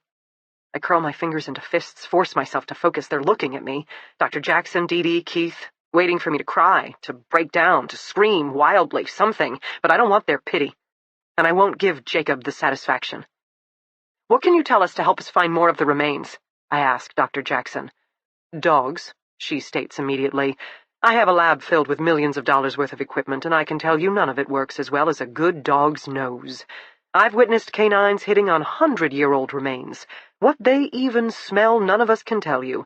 At that point, there's no organic matter left. The bone is little more than a dried sponge, but the dogs always know. Approximate search area? Keith asks. She shakes her head. Impossible to tell. The search bias is to head downhill, as it's easier to walk. When looking for a skull which rolls, that might help, but we have the skull. We need vertebrae, ribs, phalanges, and plenty of animals head up to stash their treasures, not down. In other words, hike up. Dee Dee sighs. I've found bones in hollow trees, Dr. Jackson offers. A decaying log makes a great den for all sorts of small animals, which is what you want to be looking for. Dee Dee frowns. What do? Knock on surrounding trees or something? Exactly. Dee Dee's eyes widen. Have you ever been in the woods? I can't help but ask her. I've hiked. Dee Dee's tone is defensive. I realize for the first time that the sergeant isn't just an urban detective, but a genuine city slicker. I turn toward Keith. And you? I think I have a picture of a tree somewhere, maybe a screensaver. Oh my God, I'm the only one here with wilderness experience. We can't all grow up in Maine, Dee Dee grumbles. That's why it's Maine. I feel a renewed sense of responsibility. Anything else? I ask Dr. Jackson. She studies me for a long while. Examine the topography. Look for signs of water runoff. You'll want the dogs to trace any and all creeks, as small bones can easily wash downstream. Pay particular attention for debris dams, which may have captured some of the bones. At this stage, they'll resemble small, weathered sticks, so expect to wade into the water, get up close and personal. Finally, check for predator activity, signs of animal dens. In the beginning of decomp, raccoons are the worst. They'll even crawl right into the chest cavity to gnaw on the ribs, let alone the damage they do to hands. I once buried a man alive, but this conversation is making me queasy. Small rodents, rats, mice, squirrels, steal bones once they're dry. Chances are many of the missing phalanges and ribs are in nests, so again, you can't just study the ground. You need to look all around. Get a local wildlife expert if you can, someone who can track small game. I once worked a search where we recovered an arm and half a rib cage from a coyote's den. That kind of find could make a huge difference for us. I'm assuming you have a search team? She glances at Dee Dee, who nods. Standard protocol applies. Lay out the grid, work the grid. Then, listen. This line of work? She turns back to Lila's graceful face. Bones talk. And all children just want to go home again. Chapter 7. Dee Dee. Dee Dee was a New Englander to her core. The only time she'd previously spent in Georgia was flying through the Atlanta airport. Now she followed the rental car's GPS, heading north from the city into the mountains. Our first major town will be Dahlonega, Keith rattled off from the back, staring at his phone. It's considered the gateway of the Appalachian Trail and, incidentally, in 1828, the site of the first major gold rush in the United States. The phrase, "there's gold in them there hills," that's originally from Dahlonega. "Okay," Dee said, as clearly someone needed to answer, and since leaving the forensic anthropologist's office, Flora had given up speaking. Dahlonega is known for its historic town square, surrounding vineyards, and luxury spas. Keith looked up from his phone. "Any chance we're staying in Dahlonega?" Dee laughed. "Welcome to real policing. We stay in economy inns, live on pizza, and are proud of it. But I'm not really a cop." "You may go wherever you please," Dee assured him, "but don't expect us to call you with all the exciting case developments you'll be missing." Keith sighed heavily. "According to SSA Quincy," Dee continued, "the local sheriff, Smithers," Keith interjected, "took office 20 years ago, active in DARE and teaching educational classes in the school system. He's also very proud of his Hunter's Safety Certification program as well as firearms education for civilians. Computer nerd and a know-it-all. Sheriff Smithers volunteered his office as task force headquarters," Dee continued. "It's in the center of the county near Dahlonega, with some hotels nearby. He's working on reserving a block of rooms in a local motel as we speak. I imagine we'll learn more when we get there." "But Ground Zero is a good 15-20 miles from Dahlonega," Keith began, having no doubt traced it out on the map. "Understood, but if you look up the little town in question, it's barely a speck on the map. Apparently it has a general store, some quaint B&Bs, local restaurants, and that's it." "Niche, Georgia," Keith promptly rattled off. "Located almost 2 hours north of Atlanta, it's at 3,000 feet and boasts cool mountain air, quaint storefronts, and access to the AT. With a population of 3,000, its primary industry is tourism, though there's a growing retirement community based on quality of life, natural beauty, and small-town life." "Road access?" Flora finally spoke up. Her gaze was out the window, looking at the scenery, ostensibly, but probably still seeing Lila Abonito's reconstructed face. God knows Dee was. She hadn't known what to think about Flora's desire to meet the victim. In Dee's opinion, Flora shouldered way too much blame when it came to Jacob Ness's reign of terror, and Dee was never sure how much of Flora's vigilante streak was truly due to a desire to feel safe versus a need to serve penance. "Dahlonega is at the end of a major highway, Georgia 400. What we're on now," Keith said. "After that, we're traveling rural routes, some of them quite steep and windy. For example, Route 60 we'll be taking to Niche." "Does any of this look familiar?" Dee glanced over at Flora. The woman shrugged. "All roads look alike to me. We've passed several truckers, so it's possible Jacob followed this route. Mostly, however, he worked east-west, not north-south." "According to Ness's trucking logs—" "You've read his trucking logs?" Dee interrupted Keith. "You haven't?" "Never mind. Highways 20 and 85 were more likely occurrences, and if he was hauling north-south, Highway 75 makes way more sense than Georgia 400. Do you ever remember being in a smaller vehicle, say a car or a truck?" Dee asked Florida. "I don't remember anything immediately following the abduction. One moment I was dancing on a beach, the next I was in a box in a dank basement. When he announced we had to go, he had his rig parked outside, not with a trailer attached, just the cab." "What do you recall about the outside of the house?" Keith leaned forward from the back seat. Flora shook her head. "He blindfolded me, so I couldn't see much, just narrow gaps above and below the fold. I had an impression of towering trees, and the air was cool against my cheeks. The mountains. I was definitely in the mountains. It reminded me of home. Niche is known for hiking trails lined with wild mountain laurel. It can also have some snow in the winter. All in all, that's not so dissimilar to the wilds of Maine." Flora didn't say anything. "When he was driving out, did you notice any town signs, road markers, anything?" Keith pressed. Flora finally twisted around to look at him. "I was in a box. Even in his rig, he'd built a custom pine box just for me." "And he had his rig." Dee spoke up, focusing the conversation. "That's good to know. It's been 7 years since your rescue, but Jacob Ness was big news, especially around here. I'm sure many people still remember him and might be reluctant to speak up when showed his photo. It seems to be human nature not to want to get involved. On the other hand, flashing around a photo of a big rig, that's much more innocuous and might get us somewhere." Still sitting forward, with his shoulders nearly between the two front seats of the rental car, Keith nodded. Dee slowed as civilization appeared ahead. She made out an open square lined with pretty trees, park benches, and squat red brick buildings with crisp white trim. Very scenic, very quaint. "Dahlonega," Keith announced from between the seats. No kidding, Dee thought. She made a right-hand turn, braked for a pedestrian in the crosswalk, then further scrutinized their surroundings. "We take the road to the left, which is north to Niche." Keith again, while Flora continued her intense window staring. "Wrong. We stop, eat lunch, there. Diner!"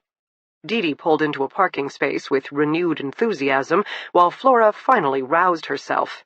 "No. We have to get to Niche, meet up with the sheriff, start the search." The girl sounded slightly wild. "What time is it?" Dee asked. "Just after 2. Keith provided. "How many more hours before sunset?" Keith studied his phone. 5 hours, 47 minutes, give or take. "Grid set up? Volunteers logged in, K-9 team delivered?" Now both Keith and Flora stared at her. "Today is prep," she explained to them, one hand on the door handle. "Debriefing in Atlanta this morning, now setting up mobile HQ and getting organized in Niche. In other words, the action starts tomorrow. In the meantime, we spent half the night flying, slept only a handful of hours, and, speaking for myself, had only a banana and 4 donuts for breakfast. Feed me now, or I'll kill you both." Flora and Keith climbed obediently out of the car. "Besides," Dee said as she led them into the diner, "we have our own plans to make." She let them get settled. Coffee and water all the way around. Keith inquired about some weird egg-white omelet with spinach and feta. Total waste of a diner, if you asked Dee. Flora said she wasn't hungry.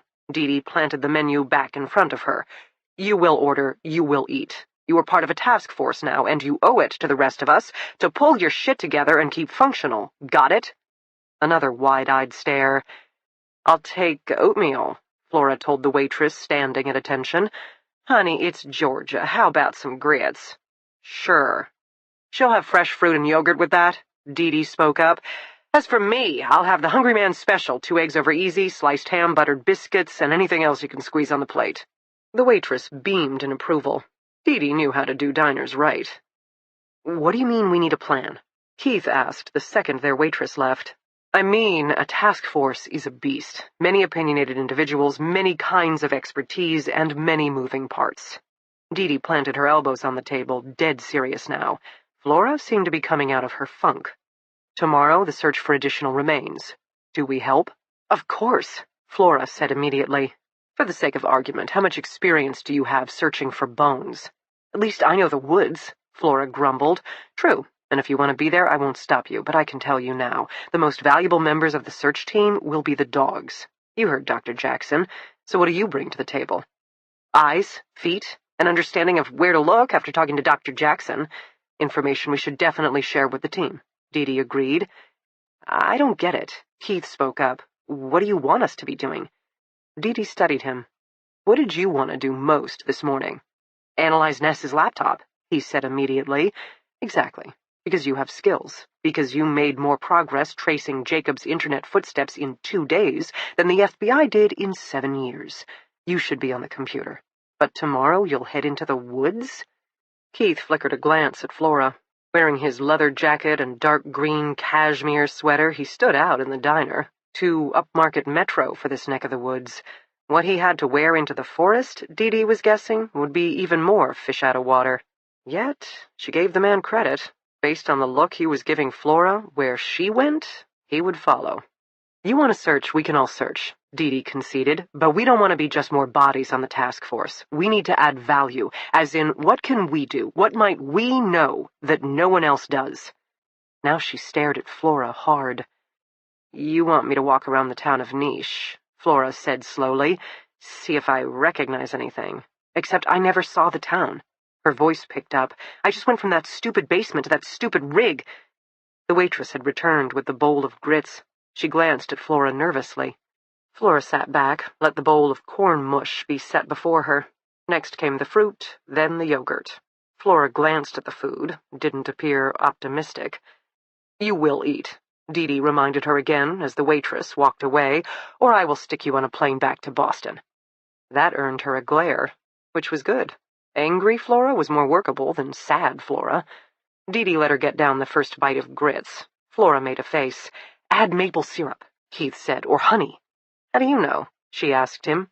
"I read." "About grits?" "When flying to Atlanta." Flora narrowed her eyes at him, but picked up the maple syrup. The second bite seemed to go better. "You may not remember the town," Dee Dee said now, "but you still might be linked to it. I think that's what you and Keith need to work." "Hey, I thought I was laptop guru." "Unfortunately, you've lost the laptop to that much prettier FBI agent. Besides, remember what she said? You may have found Jacob's password and username for the dark web, but unfortunately you were about a half a dozen years too late.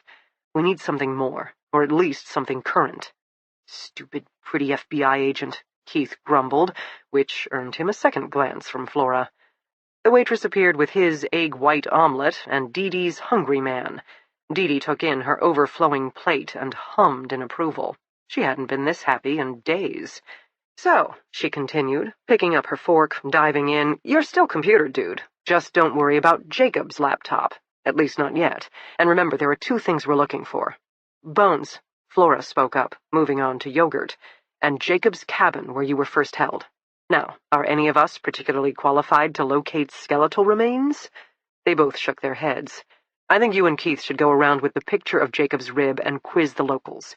You," she stabbed her fork at Flora, "can see if they recognize his truck, while Keith can look for signs that someone recognizes you." "You think someone in Niche might know me?" Now Flora had given up on her food completely. "There must be a reason Jacob came to the mountains. This isn't on any trucking route. We haven't found any houses in his name, which brings us back to—" "He had help," Keith provided. "An accomplice, or at least a friend." Dee Dee nodded.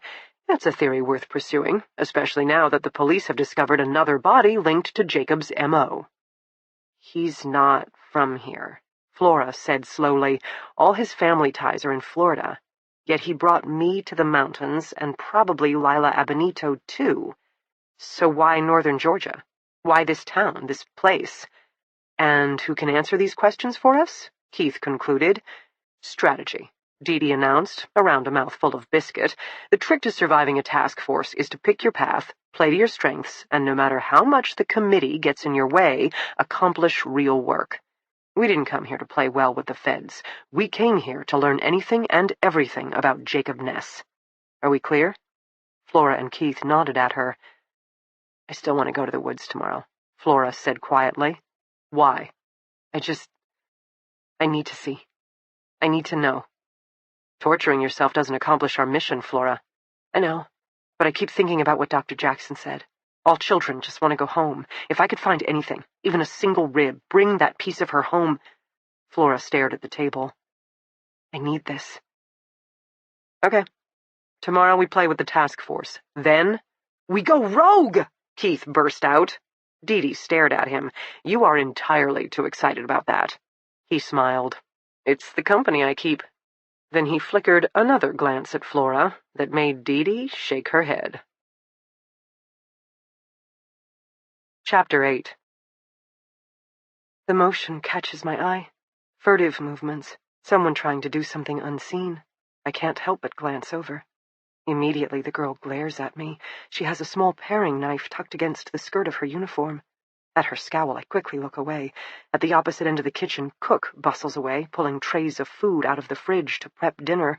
Soon I will begin my kitchen duties. Fetch this, tend to that.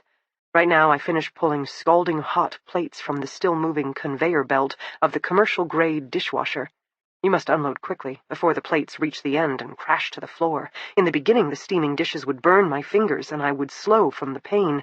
Then things would break, earning me even greater punishment. Now, after all these years, I don't feel the heat. The girl wanders over, trying too hard to look innocent. Cook glances up. I want to shake my head at the girl, tell her to stop, but that will only call more attention. Instead, I focus on my work, the row of shiny white plates, lined up on their edges, marching toward me. "You saw nothing," the girl hisses in my ear as she wanders by. She sounds cruel, but I understand. She is very beautiful, with smooth almond skin and thick black hair. This life, these people, beautiful only makes things worse. Cook is watching both of us. The help aren't supposed to converse. Then again, it's me. How much conversing can a dumb girl do? I want to tell this girl to put the knife away. I want to describe to her the first time I managed to sneak a knife out of the kitchen, how the bad man found it and took it from me. I thought I would inflict some damage, or at least go down fighting. Instead, in the blink of an eye, the butter knife had gone from my hand to his. I never even saw him move. So much effort and risk on my part, preparing myself mentally, determining how to sneak a knife out of the kitchen, starting to plot the next stage of my escape. Then the bad man was standing in my doorway, and a moment later, it was done. Just like that. I don't know if I even opened my mouth to grunt a protest. One minute I thought I was so smart, the next. Sometimes I think the bad man knows things before we do, like he's not human. This is why I need my name, so my mother's love can help me, because surely nothing on this mortal earth can defeat a man who moves like smoke and punishes like an anvil. That day the bad man had pulled out his own weapon from the sheath of his boot, not a butter knife at all, but a hunting knife, smooth on one side, serrated on the other. I remember staring in mute horror as he took my hand and gently extended my arm toward him. Then, using his blade, he started to draw on the clean brown skin of my forearm, blood welling up, forming fine red lines while I hissed and trembled and did everything in my power not to flinch. His knife carved sinuous patterns into my flesh, mesmerizing. Beautiful, even. We both stared, bound by the winding forms and the knowledge that if I jerked away, that sharp, ugly blade would gouge into my arm, sever my arteries, and destroy the first pretty thing about me. Later, he said I should thank him for turning my arm into a work of art. I wear long sleeves now, but at night I still trace the ridged lines, and right or wrong I can't help but admire the pattern. I am a dumb girl with a shattered temple, scarred hairline, and distorted eye. There's nothing attractive about me, except for the intricate scroll work on my right forearm, a road map of his power and my pain. Now this beautiful girl with her big dark eyes, he won't make her pretty. He'll carve away an ear, take an eye, draw a crude V down her cheek, or create thick ridges in her neck. He'll steal her loveliness from her. I've seen him do it, heard the girl scream, caught the evidence of his handiwork later, walking slowly, brokenly down the halls. Cook lets me wash the knives unsupervised now. She knows I'm defeated. She knows there's nothing to fear from a weak, brain-damaged thing like me. But I can't tell my story, deliver these warnings to the girl standing here. Instead, I risk a single look under my lashes. I try to beam out. I know. I'm afraid, too. You're not alone. And just for a moment, the beautiful girl falters. She will die tonight. We both know it. The stolen knife is too little, too late. Not a last stand, but an admission that all is lost. Sometimes fear is like that. It leaves you with nothing but the desire for it to be done. The girl is trembling now. My eyes have said too much. She crosses herself, and from across the room, Cook barks, "You two, back to work!" But the girl is shaking too hard. I try to soften my eyes, to be the blank stare they all expect, instead of the dark knowing that floods through me too often these days. I wish I could ask her name. I would add it to the list in my head. A name is such a precious thing. Everyone should have at least that much, a single marker to carry, leave behind, be remembered by. And maybe my gaze is more powerful than the rest of me, because suddenly she whispers, Stacy Casimir, my family. Cook slams both hands against the stainless steel table. Don't make me come over there! Live in this tiny little town. You've never heard of it, but if you should see them, get out, and I don't. She can't say the rest. We both know change is in the air. Bad things have always happened here, but now, with people coming, it's all happening faster. Too fast. Tell my parents I'm sorry, she whispers furtively, then bursts out loud, Stupid girl! Grab that plate before it falls! Belatedly, I grab the teetering dish, as powerfully built Cook, who likes to wield cast-iron pans, broom handles, and marble rolling pins, comes stalking over. The knife is gone, tucked beneath the girl's skirt. We're not allowed pockets, so I have no idea where she's placed it. I'd secured mine in the waistband of my underwear, which the bad man must have figured out, because after carving swirling patterns in my forearm, he took away my panties for the next 6 months. Cook arrives. She grabs the girl's shoulder, shoves her back, then cuffs me hard. I'm not expecting it. I stumble against the sharp edge of the dishwasher, feel it gouge into my belly. Before I can recover, Cook delivers another stinging blow, then, for good measure, slaps the other girl as well. Back to work! The beautiful girl drops into a curtsy. I wonder what she had been in another life. A dancer? A cheerleader? Or just a girl with ambitious dreams? Most arrive older than I was. I don't even know how I got here. But others? Some, I think, come looking for jobs, but there are also girls who speak languages none of us understand. I don't think they choose this place at all. They never stay long. They are the ones who can't be seen. Though I try to see them. I try to see everything. The girl, Stacy, turns away. Her footsteps aren't completely steady. Hopefully Cook will think she's merely cowed from the blow. She makes it 3 steps, 4, 5. Then I see it. A drop of blood, turning into a trail. A clatter. The knife, it's fallen from her skirt, bounced onto the floor. Belatedly, I look at Cook. Maybe she didn't see it. Maybe I can scoot over, cover it with my own foot. But Cook is staring right at the knife, the blood, the girl, who is no longer walking, but swaying slightly in place. Cook once again crosses her thick arms over her chest. "Stupid girl," she mutters.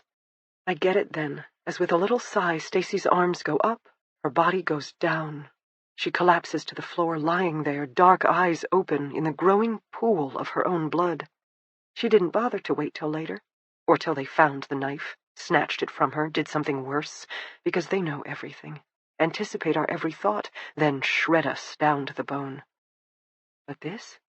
Slicing open the artery in her own leg? Not even the bad man can stop this. Stacy doesn't make a sound. Instead, as I watch, the light in her eyes dims and dims. A final breath, and she is gone. Frantically, I glance around. I want to see it. Her soul leaving her body. I want to watch it go up, up, up. I want to believe it sails high above us. Maybe she's already halfway to heaven. Maybe she'll find my mother, and my mother will fold this poor, pretty girl into her arms and whisper that she's safe. Is that her soul?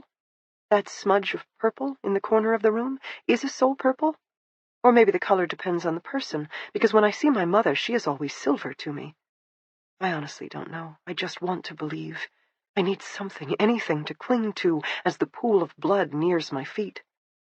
"Clean up the mess," Cook grumbles. She turns back to her cooking prep. The episode is over. A girl is dead, but our servitude continues. I turn off the laboring dishwasher. I finish stacking the sterilized plates. Then I make my way carefully to the girl's fallen form, stepping around the spot of blood, this line, that pool. I crouch down and gently close her eyes. Her dark, sooty lashes rest against pale, pale cheeks. The bad man will come, haul away the body with a single toss over his massive shoulder. I will mop up the blood. Just another day in the life. But for now, this single moment. I purse my mouth. I wish again for the power taken from me so many years ago, that I could move my tongue and lips and form a single word. Instead, inside my head, where I know all things, where I'm stronger, wiser, and braver than I'll ever be in this world, I whisper, "Stacy." I hold on to her name and vow once again to make them pay. Chapter 9. Kimberly. Kimberly had married an outdoorsman. Mac was a special agent with the Georgia Bureau of Investigations and was already teaching their 2 daughters to hunt, fish, wrestle with bears, for all she knew. Kimberly herself was a runner. She liked jogging the long, winding paths around the commercial park where her office was located, or, if she was feeling exotic, racing down rural roads. She wasn't a huge fan of mountains. The names in Georgia didn't help. Blood Mountain, Slaughter Creek Trail, not to mention that the last time she'd been in the area, pregnant, chasing a serial killer, Blood Mountain had more than lived up to its name. She and Mac never discussed it. In their line of work, there were always a few cases that stuck with you. Blood Mountain was Kimberly's. On the bad nights, Mac would say, "That one again?" And she'd say yes. Then they'd both let it be. You accepted. You moved on, best you could, and on the few nights Kimberly suffered the nightmares, she lay awake afterward, and instead of trying to shove the memories back in the box, she took them out, let the ghosts play a while. She remembered the boy, the last look on his face, because no one else would. And he deserved that much. Given that personal history, scenic Dahlonega made her shudder. She kept her hands on the wheel, driving directly to the sheriff's department. It was situated along the left side of yet another historic town square. The requisite green space occupied the middle, populated with park benches and broad-leaf trees waving delicately in the light wind. The sheriff's office, clearly a newer addition, was a squat gray building adjacent to the courthouse. It looked more like a prison than a law enforcement agency, but maybe in these parts it served as both. Kimberly opened the front door, was hit with a blast of air conditioning, and forced herself to proceed. Just because tomorrow morning she'd re-enter the Appalachian Trail in search of bodies for the second time in her career did not mean history was repeating itself. An older woman, wearing a pink sweater set, smiled from the receptionist's desk. She was surprisingly tall and broad-shouldered, a solid physical presence that no doubt helped with unruly visitors. Her real height was hard to distinguish, given that she had ash-blonde hair pulled in a bouffant bun that appeared immune to heat, humidity, and the forces of gravity. Kimberly stuck out her hand. The woman answered with a firm grip. "Francine Bouchard, call me Franny, everyone does." "Thank you. I'm Supervisory Special Agent Kimberly Quincy of the Atlanta FBI. Of course, the sheriff's been expecting you." "Do you know everyone who walks through the door?" "Honey, around these parts it's impossible not to. Water, tea, coffee?" "Just the sheriff, please." "Speak of the devil," Franny drawled, then nodded her head down the hall where, sure enough, Sheriff Smithers had just appeared. A big, burly guy, he looked every bit the Southern cop to Kimberly. He had a broad, ruddy face, with creases in the corner of his eyes from a life spent outdoors, as well as an easy smile. In this neck of the woods, he probably wore many hats and worked long hours, whatever it took to get the job done. All good, in Kimberly's opinion, given that they'd be working close in the days and weeks ahead. "Survive the drive?" the sheriff asked now, walking down the hall to greet her. "Always beautiful in the mountains," she half-lied. "Water, coffee, tea? Franny can set you up." He nodded to his receptionist, who, standing, was indeed almost as tall as the sheriff, yet still managed to look exactly right in her sweater set and delicate gold necklace. The art of Southern women, Kimberly thought, because God knows she'd never mastered it. "Water," Kimberly conceded this time. "Thank you, ma'am." Franny produced a bottle of water from the mini-fridge behind her. Another beaming smile, polite head nod, then Franny resumed her seat, attention already on the computer monitor in front of her, while Sheriff Smithers led Kimberly back to his office. The sheriff didn't occupy a huge space. The tight quarters offered glimpses of linoleum floor dominated by an oversized 1980s pressed wood desk, piled high with stacks of files. The sheriff gathered up the papers, looked around for a new spot to stash them. At last he dropped them on the last clear spot on the floor. "Sorry, not much time for organizing lately," he muttered, "or for that matter, any place to put anything. We outgrew this space about 20 years ago. Sadly, the county doesn't agree. We're supposed to be a quaint tourist area, no crime in the mountains, right? Unfortunately, no one told the drug dealers that." Kimberly got it. Voters, especially in rural communities, like to think bad things only happened in big cities, whereas most drug dealers would tell you the very lack of population is what made small towns excellent for meth labs, growing farms, and import-export opportunities. Not to mention addicts lived everywhere and came from all walks of life. But Kimberly and the sheriff weren't paid to argue with their budgets. They were paid to get the job done, regardless. Sheriff Smithers planted himself behind his massive desk, half obscured behind the debris. Kimberly took a seat across from him. "Got us a dog team," he announced. "2 shepherds from a buddy who does search and rescue. Experienced cadaver dogs, have flown all over the world, or so I'm told." "And they were available in such short notice?" Kimberly asked. The sheriff shrugged. "Good news. No current tragedies or natural disasters to pull them away. Handler's name is Dennis. He says his dogs need to go first. Too many humans running around pollutes the scent. Not that they can't find it. He was firm on this point, but it's more work and the dogs will tire faster. Given the size of the search area..." "Understood." "It'll change our timeline for the human volunteers," the sheriff continued. "I can't even have them outlined in the search grid, because again, that'll contaminate the area." Kimberly nodded. "So I figure me and one of my deputies will head up with Dennis at dark 30 tomorrow. 2 hours later, the rest of you can follow." "I'd like to hike up with the dogs." Smithers shrugged. "You can, but bear in mind the search crew needs a voice of experience. I got one good deputy, I don't have two. In other words, the sheriff was suggesting they divide and conquer. He'd handle the canine efforts. She'd handle the human efforts. Dogs moved way faster and deeper into the woods than the humans could. Fair enough, Kimberly figured. You have a checklist, operator? Kimberly asked. Keeping track of all the searchers was half the battle. Kimberly hadn't done such detailed field work in a bit. But being the one who now read all the reports, there was nothing worse than a massive search area where half the grids went untended or unannotated. Details mattered, and tomorrow would be an intense exercise in logistics. Franny, my receptionist. Smithers jerked with his chin toward the front of the building. She's good, grew up in these mountains, knows everyone's business, and exactly how to put the overexcited, not to mention the just plain stupid, in their place. She appears formidable, Kimberly agreed. She's okay with having to manage her own neighbors? That can't be easy. It won't be a problem. I've known Franny for nearly 30 years, starting when I was just a deputy. She worked as a waitress at my favorite diner, got herself knocked up. Probably by some married tourist, but she never said. Back in those days, being a pregnant teen wasn't easy, especially in these parts. But she kept her head high, no matter the gossip, did her job, managed nosy friends and judgy neighbors just fine. Unfortunately, her baby didn't make it. Stillborn. Within a matter of weeks, Franny was back at work, pouring coffee, clearing tables. Next time I was in, she looked right at me. "Sir," she said, "I reckon I've made enough mistakes for a lifetime. Now I'm ready to work hard, build a life. What do you suggest?" I told her to get her GED, then come find me. And she did. Impressive, Kimberly agreed. The sheriff nodded, leaned back in his chair.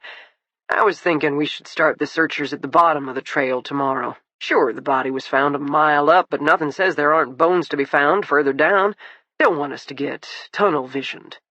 The killer wouldn't want to dump remains too close to civilization, but the raccoons probably aren't so worried. Exactly. How many people? 3 dozen, mostly from around the mountains.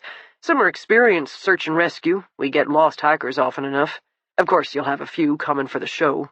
She knew what he meant. People drawn by the sensational nature of a body in the woods.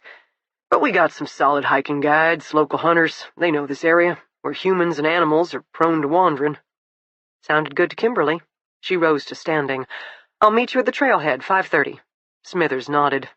I read about your father, he said abruptly. Everyone knows my father. Big shoes to fill. Then it's good I have a solid head. And the Boston detective? And 2 civilians. I've worked with them before. They'll pull their weight. Even the vigilante? He asked dryly. I might live in the sticks, but I got Google, you know. Kimberly had to laugh. Flora's intense, but she knows things no one else knows, and if this case does tie to Jacob Ness... The sheriff nodded slowly. The thought of him operating in my backyard, maybe even living here? Because that's what you think, right? That maybe he had some kind of cabin, safe house in these woods? You're a smart man, Sheriff Smithers. He considered her shrewdly. As much as it turns my stomach to think of a man like Ness prowling my county, the alternative? That it wasn't a stranger at all, but a local who'd buried Lila Abenito's body, someone who knew the area and had ties to the community, a neighbor, given an area this small, maybe even a friend. Kimberly didn't offer him any words of comfort, because in that case there would be none to say. Instead, she extended her arm, a final handshake, and they were done. Chapter 10. Flora. I can't sleep. I hardly do, even when I'm home. It's one of those things the docs tell you will pass. Night terrors, insomnia, an overpumped adrenal system that keeps me constantly on edge. One day it will ease. I'll sleep an hour more here, an hour more there, till eventually, voila, I'm a real person again. It hasn't happened yet. I pace my hotel room, roaming from cheap chair to funky curtains to minuscule kitchen banquette. I try sitting on the edge of the bed, then standing next to the window, lights on, lights off, TV on, TV off, up, down, and around again. SSA Quincy had met us at the budget lodge, where we had to wait our turn behind the proverbial family of 4. The father already appeared frazzled as he searched through his wallet for the right credit card, while the harried mom was frantically trying to herd 2 small children who had no intention of standing still. The older girl kept dashing behind the check-in counter, making the clerk yelp. I caught the boy, age 5 or 6, eyeing my right boot as if he already knew about the butterfly blade. I pegged him as a future serial killer. But then, I've never been good with kids. When we finally stepped up to the counter, Kimberly flashed her FBI creds, and the motel attendant regarded us even more suspiciously than the evil kids. Every time I looked at him, I wanted to reach for my butterfly blade. Play well with the locals, Kimberly had told me. I swear that woman sees everything. Over dinner, she reviewed process for the morning. Dogs would go first, then humans. We'd be assigned a search grid and a dozen little orange flags. Work our area, stay hydrated, check in frequently. It sounded simple the way she said it, yet I already understand there is nothing simple about the day ahead. I want to be in the woods already, tapping some hollow tree and magically producing Lila Abonito's fingers, ribs, vertebrae, or maybe a femur with the hand-carved message, Jacob Ness was here. I want answers, even as I understand there's never going to be anything adequate enough to explain what happened to Lila, to me. We exist in rarefied company. 2 girls who one day met a real live monster. Except I survived. Now I'm back in Georgia, waiting for something to feel familiar, to turn a corner of the road or walk into a restaurant and experience a sense of déjà vu. I feel I should know something. I need to know something. Or once again, Jacob wins. I hear a noise from the room next to me, the sound of a door opening then closing, footsteps in the hall. Soft, discreet, the steps of a person who doesn't want to call attention. I cross to my door immediately, on high alert. I have the chain fastened as well as the deadbolt deployed, but compared to my system at home, this is nothing. Cheap locks for a cheap room. I pull out my butterfly blade from the waistband at the small of my back. I'd had to check my luggage to bring it and the rest of my toys to Atlanta. Dee Dee had scowled at me. She'd known why I couldn't carry on my tiny bag. You'll be surrounded at all times by armed members of law enforcement, she'd muttered tightly, but we both knew I wasn't going to budge on the subject. I'd checked my bag, and upon arrival, unpacked my knife, flipped it open, shut open, then folded it up neatly like closing a fan, and slipped it in my pocket. Now I flick open the blade as twin shadows appear in the beam of light beneath my door. The shadows pause, solidify. Someone is standing outside my door. Keith, who, given tomorrow's adventure, probably also can't sleep, who swore he knew everything about me, including my insomnia, who claimed he cared, maybe enough to offer... what? Conversation? Solace? Distraction in the middle of the night? Or maybe more, some kind of physical interlude to keep our minds off more serious matters? I could open my door. Reach forward, unfasten the chain, release the bolt, swing open the door until there was nothing between us. He would enter my room. And then? This is what other girls did. Other people. Take comfort where they could find it. A few moments of oblivion to balance out their turbulent lives. Was sex oblivion to me? I didn't know anymore. Once I'd been an active, healthy teenager. I certainly hadn't gone off to college a virgin. But those days, that girl... She feels so long ago. Not even a memory of my life, but a film reel from someone else's. Surely I never flirted shamelessly, never coyly tossed back my hair, never dug my fingers into a man's shoulders and urged him closer, faster, harder. My breathing accelerates. Maybe I'm not as immune as I think. The twin shadows remain. The person in the hallway clearly working as hard on his courage as I am on mine. I raise my hand.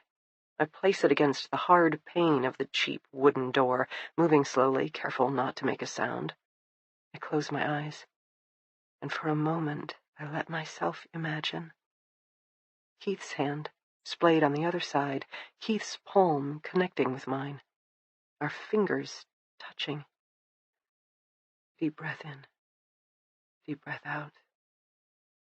Then I take my hand away and walk back to the bed where I lay on my side and stare at the light limning the doorframe until the twin shadows finally shift, then fade away. I hit the motel lobby 30 minutes early. Keith is already there, looking like an advertisement for Joggers Monthly. Black running tights, topped by some wicking shirt in electric blue, further covered by a long windbreaker with a million zippers, snaps, and light-reflecting strips. His tennis shoes complete the ensemble, base black with swishes of silver and blue. Clad in my uniform of bulky cargo pants, a faded cotton t-shirt, and worn Gap sweatshirt, I look like I'm about to board a subway, while he looks like he's about to hit the start line of the Boston Marathon, which makes my lip twitch. I giggle, then snort, because honest to God, neither of us looks like any kind of search and rescue volunteer.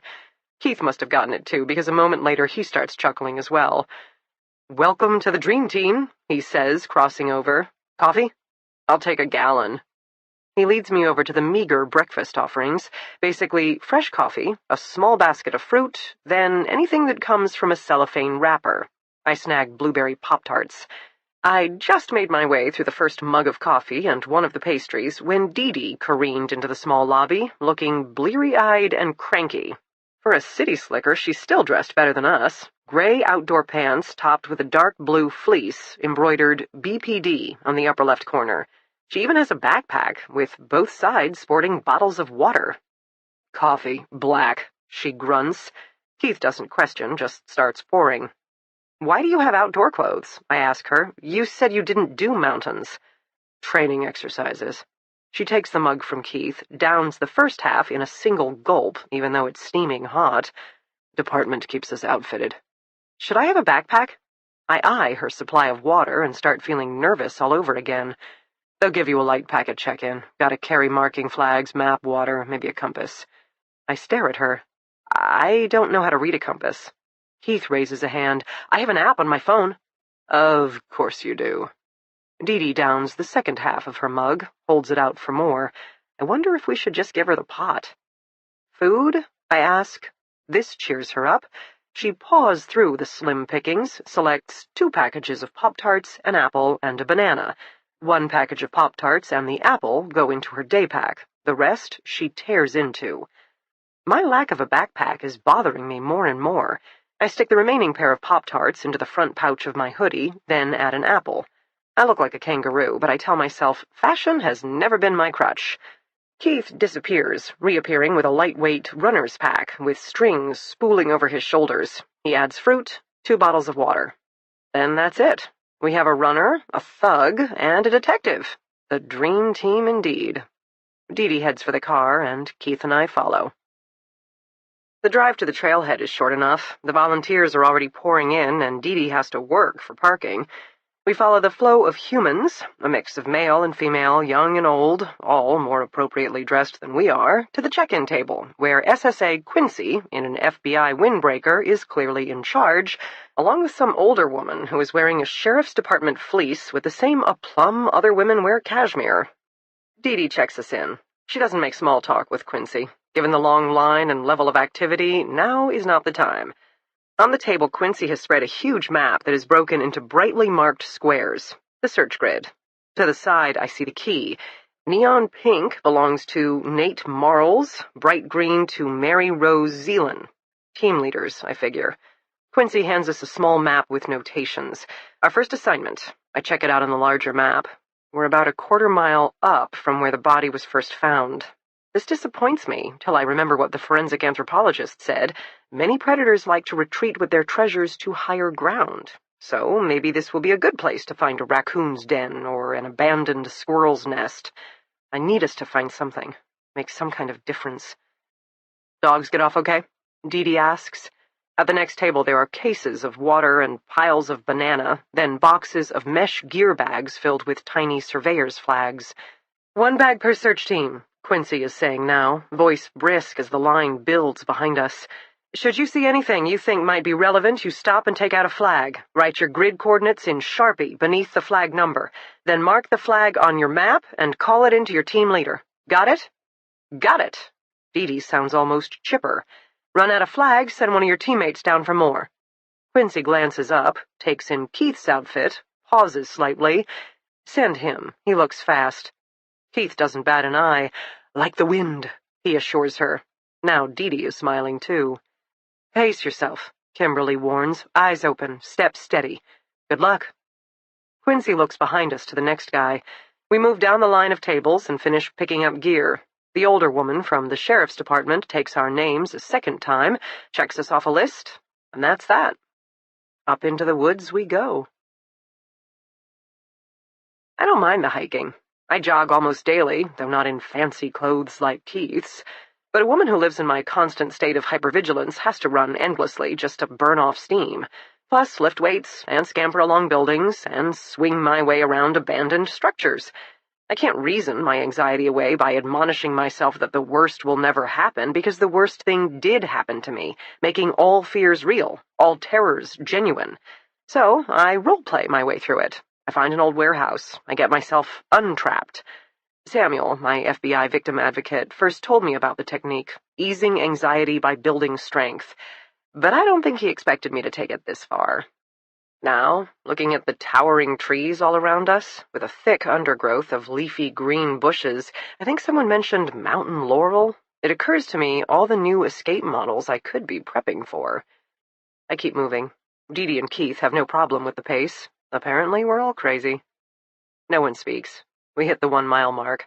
Shortly afterward, we come to a small clearing where another law enforcement type is standing with a clipboard. He checks us off as having survived this far and gets serious about how to find our particular section of the grid. He and Dee talk for a few more minutes. Keith, I notice, keeps looking behind the guy, as if there's something he's trying to see deeper in the woods. Then I get it. This is ground zero, so to speak, where the hiker went in search of a stick and found a bone instead. I look down the hill where we just came, and for the first time I feel uneasy. That climb was nothing for me, but Jacob? Jacob, who sat behind the wheel all day and lived on fried food, and was famous for his week-long drug and alcohol-fueled benders? I can't picture Jacob here at all. Does that mean he never came to these mountains? That he lied to me about the Georgia cabin? Or does that mean I don't know him as well as I thought I did? That he kept secrets, even as I surrendered every last bit of me? It's okay, Keith says. I realize I'm standing with my hands fisted. He didn't win. You're the one who's about to help a murdered girl go home again. You got this. Stop looking inside my head, I mutter, then stop being so easy to read. I scowl, but being pissed at him has made me feel better, which is probably what he intended. Keith always seems to know me too well, which is the reason I don't trust him at all. Dee has our coordinates. We resume climbing. By the time we reach our assigned area, we've shed our outer layers. We can hear things from time to time, other searchers in the woods, but we don't see them. Each area is that large, given how much ground we have to cover. The body searches I've done, Dee says. We stand in a line, walk forward at the same pace, and prod the ground with a stick. You're looking for softness, signs of recently disturbed earth. This is totally different from that. I'm not even sure of the best approach. It's going to be hard to look beneath every leaf for small random bones, so I'm liking Dr. Jackson's advice.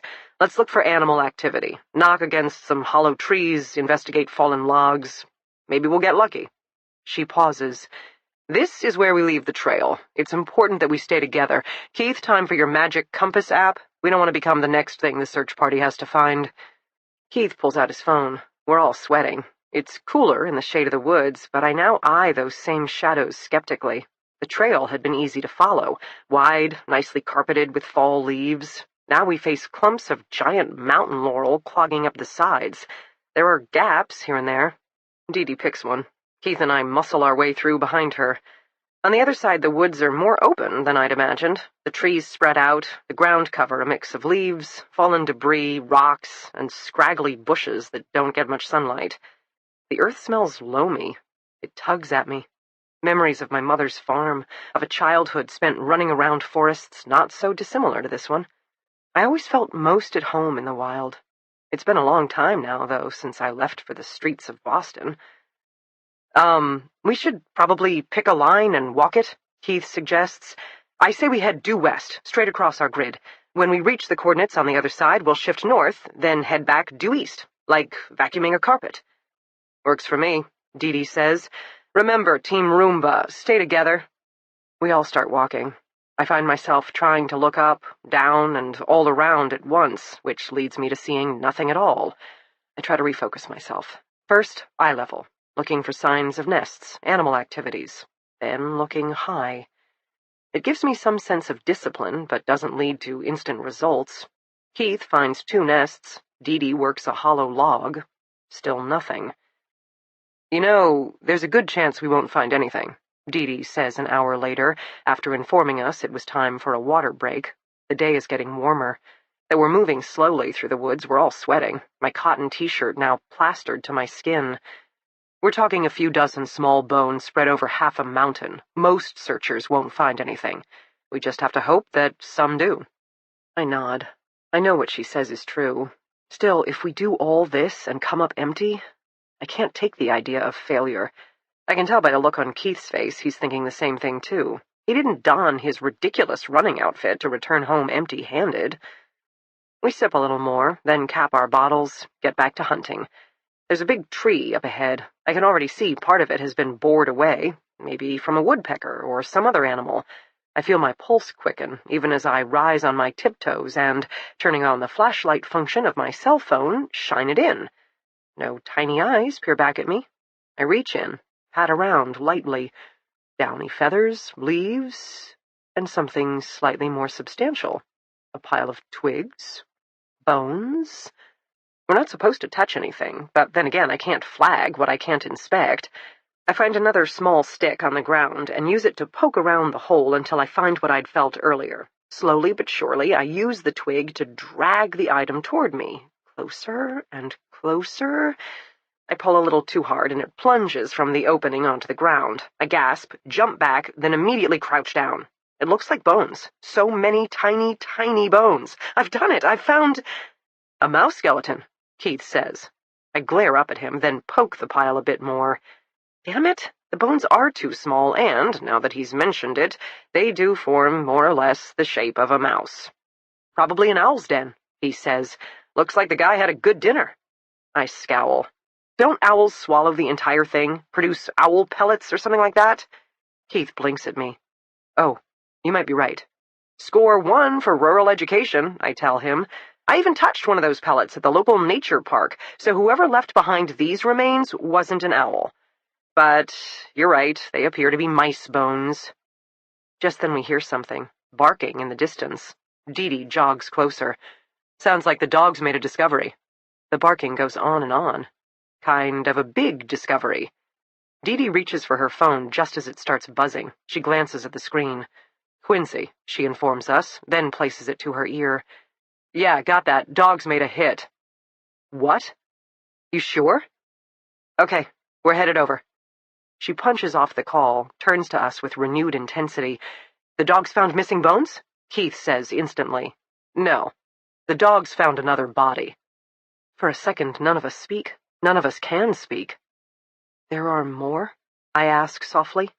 At least one more grave. Quincy wants us to go help. A dumping ground, Keith exclaims. We've found a serial killer's dumping ground. He sounds excited. I know he can't help himself. But just for a moment, I am sad. I am scared. I am lost. I am one of those girls all over again. You can go back to the hotel if you want, Dee Dee tells me gently, as if I really could. I shake my head. I turn back toward the direction we came from. Keith makes some adjustments to his compass. Then, as one, we move toward the dead. Chapter 11. Kimberly. Things went a little differently than expected, Kimberly Quincy said into the phone. It was 9 p.m. She was finally back in her motel room after one of the longest days of her career. She'd spent the past few hours in conversation with her supervisor, plus the task force team. Now she needed 15 minutes of sanity before the next round of logistical planning. Through the phone, she could hear her girls chattering away in the background. 9 p.m. was bedtime. No doubt they were taking advantage of Mac's distraction to launch one last misadventure. The sounds of real life. Kimberly could never decide if such normalcy was the most beautiful or most disconcerting noise after a day such as this one. You found more bones? Mac asked from their home in Atlanta. Bodies. We found more bodies. A pause. Girls, he said to their daughters, go pick out something to read. I'll be back in a sec. Last time you tried that, they beat each other with the books instead, but it did wear them out, Mac countered. She heard a click, a door closing, Mac retreating from the girls' adjoining rooms in order to head to the master for a moment of privacy. She closed her eyes, let herself picture it, Their modest ranch-style home with its open family room, overstuffed sofa, jumbled floor, one bedroom awash in purple, Eliza's, a second room adorned in shades of blue, Macy's, both filled with an assortment of sports trophies, stuffed animals, and well-thumbed reeds. Then there was her and Mac's space, where the bed was never made, and family photos lined most surfaces, and the treadmill sat in the corner where it was genuinely used during the hot, humid days of summer, but served as a substitute clothes hanger the rest of the year. She kept meaning to paint an accent wall in the bedroom, and to organize the closet, and tidy up the master bath, but the truth was she never had that kind of time, and probably wasn't even that kind of person. She and Mac lived for their family and their jobs, which she liked to think made them perfect for each other. From the beginning, Mac said. The cadaver dogs found 3 more bodies. 3 more? At least. We dug down enough to unearth 3 skulls, but withdrew to wait for the forensic anthropologist, Dr. Jackson. Maybe there's more underneath, I don't know. Best we could see was a tangled mess of bones. Kimberly's hand shook slightly, holding her cell phone. A mass grave, Mac. When was the last time you heard of a serial killer burying 3 victims at once? Mac didn't answer right away. She didn't expect him to. She still didn't know what to make of the day's discovery, and she'd had hours to ponder it. How old is the grave?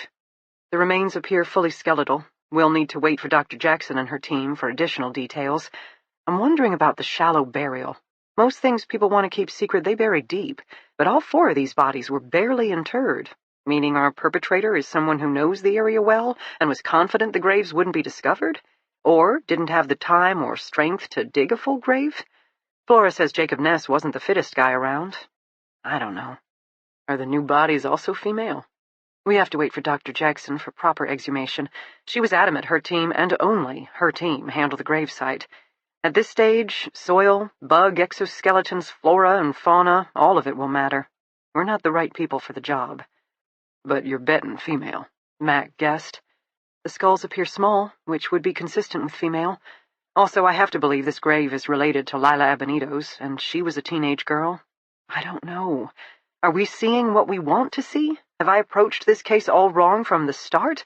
Honestly, I've never felt so stupid, and I'm supposed to be leading this task force. Kimberly sighed again. Sitting on the edge of the bed, she rubbed her temples, where she could feel a budding headache. He called for reinforcements. Mac checked. Marshall agreed to activate ERT. Marshall was her boss, and the Evidence Response Team was the FBI's elite group of specialists who assisted with particularly involved evidence collection. Kimberly herself was a member. Sometimes ERTs assisted in jurisdictions that couldn't afford to have evidence techs of their own, or lacked the FBI's lineup of sophisticated toys. Other situations, such as plane crashes or mass casualty events, simply demanded greater resources. Kimberly's Atlanta team had been called to work the Pentagon site after 9/11. One of her instructors had talked about raking the debris for days to recover a single gold wedding band. The look on the widow's face, she said, when they were able to give at least that much of her husband back to her. Kimberly's instructor had passed away 5 years later. Cancer. Most likely from exposure to hazardous chemicals at the site. FBI agents often talked about having a call to serve. Very few civilians understood just what that meant. You doing okay? Mac asked softly now. I'm struggling, Kimberly admitted, with how to manage this mess, the amount of people to supervise, the pressure for immediate answers to horrific questions. You think the graves are Jacob Ness's handiwork? I think we'd be lucky if that was the answer. Old dumping grounds from a deceased predator. Fits expectations while minimizing fear. And given you didn't find any new remains, works with the timeline of a guy who's now dead. We know serials don't magically quit, Kimberly considered out loud, and to the extent all the bodies we've currently found are fully skeletonized, I would guess we've made a fresh discovery of an old crime. That fits the timeline for Ness, while making for a compelling narrative. Ness started off kidnapping girls near or around his trucking route. He brought them back to the relative quiet of the mountains, then dumped the bodies, until he built up the confidence and resources for longer-term abduction scenarios, such as what he did with Flora. What does Flora think of the new discovery? She's troubled, Could Ness have killed and buried 4 young women? Absolutely. But Jacob hiking up a mountain? Wandering through the woods while carrying a corpse? According to her, not in a million years. He was the laziest kidnapper who ever existed. Could Jacob have driven up to a different trailhead, then hiked down to where you found the bodies? That's a good question. We haven't had time to scope out the full network of trails up here. Everyone wants answers now, of course. If only it were so simple. Yup. They both fell silent for a moment. Kimberly leaned her head against the wall and listened to the steady rhythm of her husband's breathing, as familiar as her own. No more sounds of their daughters, meaning Eliza and Macy had either settled in for the night, or, more likely, were engaged in some kind of criminal conspiracy. She should let Matt go. Let him return to his responsibilities while she tended to hers. But she wasn't ready yet. She needed this. A moment of calm in the storm. Wasn't Jacob Ness known for his binges? Mac asked at last. Drink and drugs, that sort of thing. Yes. Could that be what the 3 girls represent? Homicidal rampage? Ted Bundy certainly had his infamous night where he attacked an entire sorority. Bundy was frenzied that evening. He struck and moved on. That's easier than transporting, then dumping 3 bodies in a single grave. Which brings you back to wondering about an accomplice. Someone with local ties who drew Jacob to the area. In that scenario, 3 girls isn't so implausible. Want to come to Niche, Georgia? The locals keep eyeing us with suspicion, and the mountains are dotted with skeletal remains, but other than that, what's not to love? Oh, no, you got this.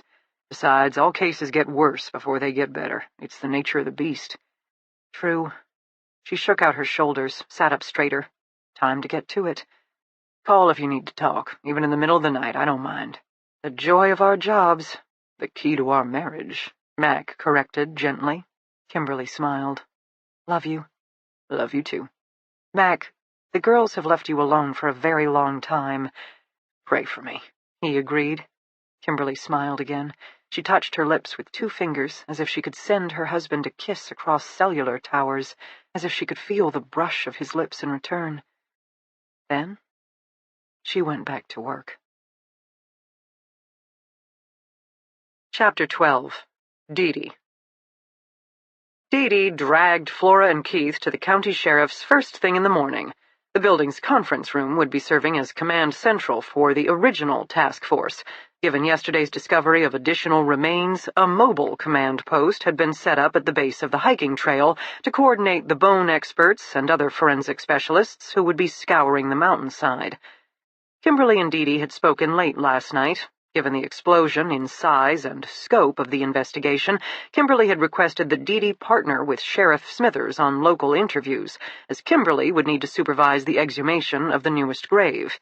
A big ask, and a nice show of trust from a federal agent for a city cop not even in her own jurisdiction, which just went to prove how understaffed their task force was. In fact, Dee Dee suspected Kimberly knew Dee Dee intended to drill the locals one way or another. This way, the Phoebe probably figured she'd have some control over the situation, like others hadn't tried and failed to manage Dee Dee before. Dee Dee's mood was downright cheerful walking into the squat municipal building. Shuffling behind her, Flora looked like she hadn't slept a wink, Keith either. But what else was new? Personally, Dee Dee loved this phase of a major investigation, gearing up for battle. Here are the knowns, here are the unknowns. Now marshal the troops and get it done. The sheriff wasn't in the conference room. Dee Dee recognized 2 FBI agents from their original task force meeting. One was directing local officers to various stacks of paperwork while attaching a giant map of hiking trails to the main wall, front and center. Dee Dee guessed blown-up maps of Niche and the surrounding towns would go up next, plus the murder board, photos of each victim, what was known, then a basic whiteboard for organizing group discussion. The second FBI agent seemed to be the designated IT guy. The tables had been moved into a standard U-shaped configuration. Now he was distributing laptops at discrete intervals while referring back to his own computer, where he would then type furiously away. Most likely the agent was establishing a secure network for all the task force computers, rather than utilizing the sheriff's system. It was a better way of managing all the data and ensuring chain of custody of sensitive docs. Welcome to the new age of policing, where the issue wasn't getting information, but managing the deluge of data. From witness statements to hotel records to restaurant credit card receipts, they'd be drowning in docs by the end of the day. Dee appreciated the FBI had better tricks for managing the madness, given their expertise in major cases. Dee waved hello to the overworked agents, earned curt nods in return as both remained on task. Then, given the level of chaos, she exited from the room, Flora and Keith still trailing behind, and headed down the hall. If she were the sheriff, she'd be taking refuge in her own office, away from the bedlam. After a few tries, she found his office. "Sheriff Smithers." The sheriff had indeed been leaning back in his chair, feet up, eyes closed. Now he bolted upright, feet dropping with a thud to the floor, his hat falling from his head. He clearly recognized her, but was too befuddled to remember her name. Dee took pity on the exhausted man. "Sergeant Dee Warren from Boston PD. Call me Dee. And you remember Flora Dane, Keith Edgar?"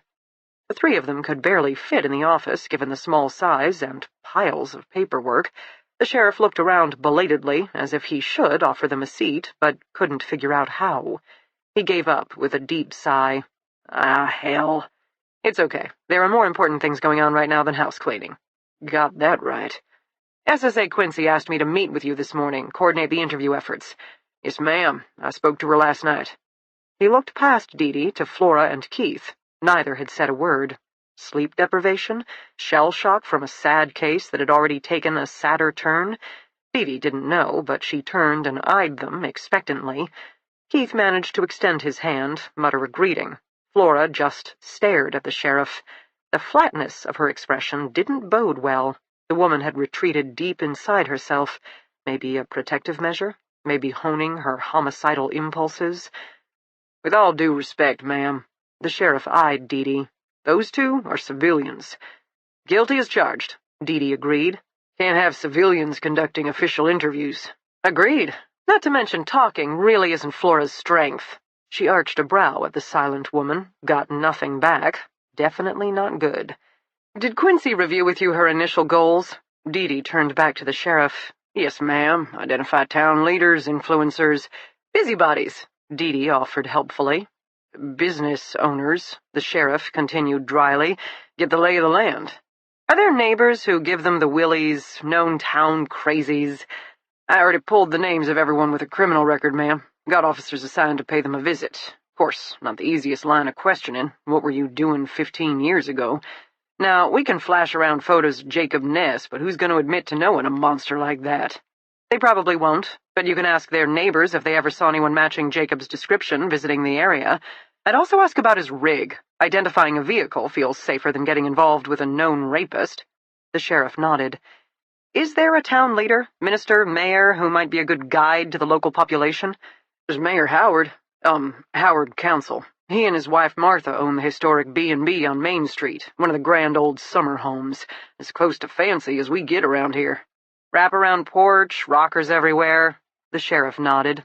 "That's the one. We should definitely pay him a visit." "We?" "You and me. If he's the mayor, he'll want a show of respect. 2 uniformed officers asking him questions will only rile him up. 2 leaders from the task force, including the county sheriff, stopping by for a friendly chat to update him on what's going on in his town." Dee paused. The sheriff nodded, getting the gist of what she was saying. "He'll appreciate the attention," she finished, "and, of course, we'll ask him some questions while we're at it." "Mayor Howard and his wife, their families go way back in these parts. I don't know how open they'll be to outsiders, but they'll want to see this matter quickly resolved.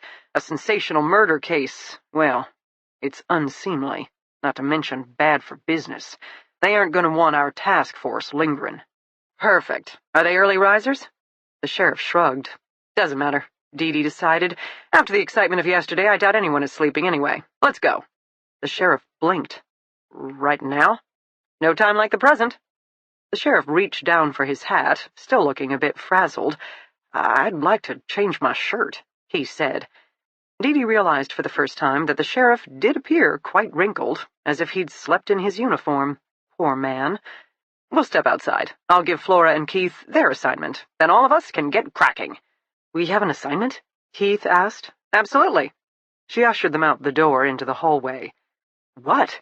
Keith asked, as she closed the office door behind them. In answer, Dee studied Flora.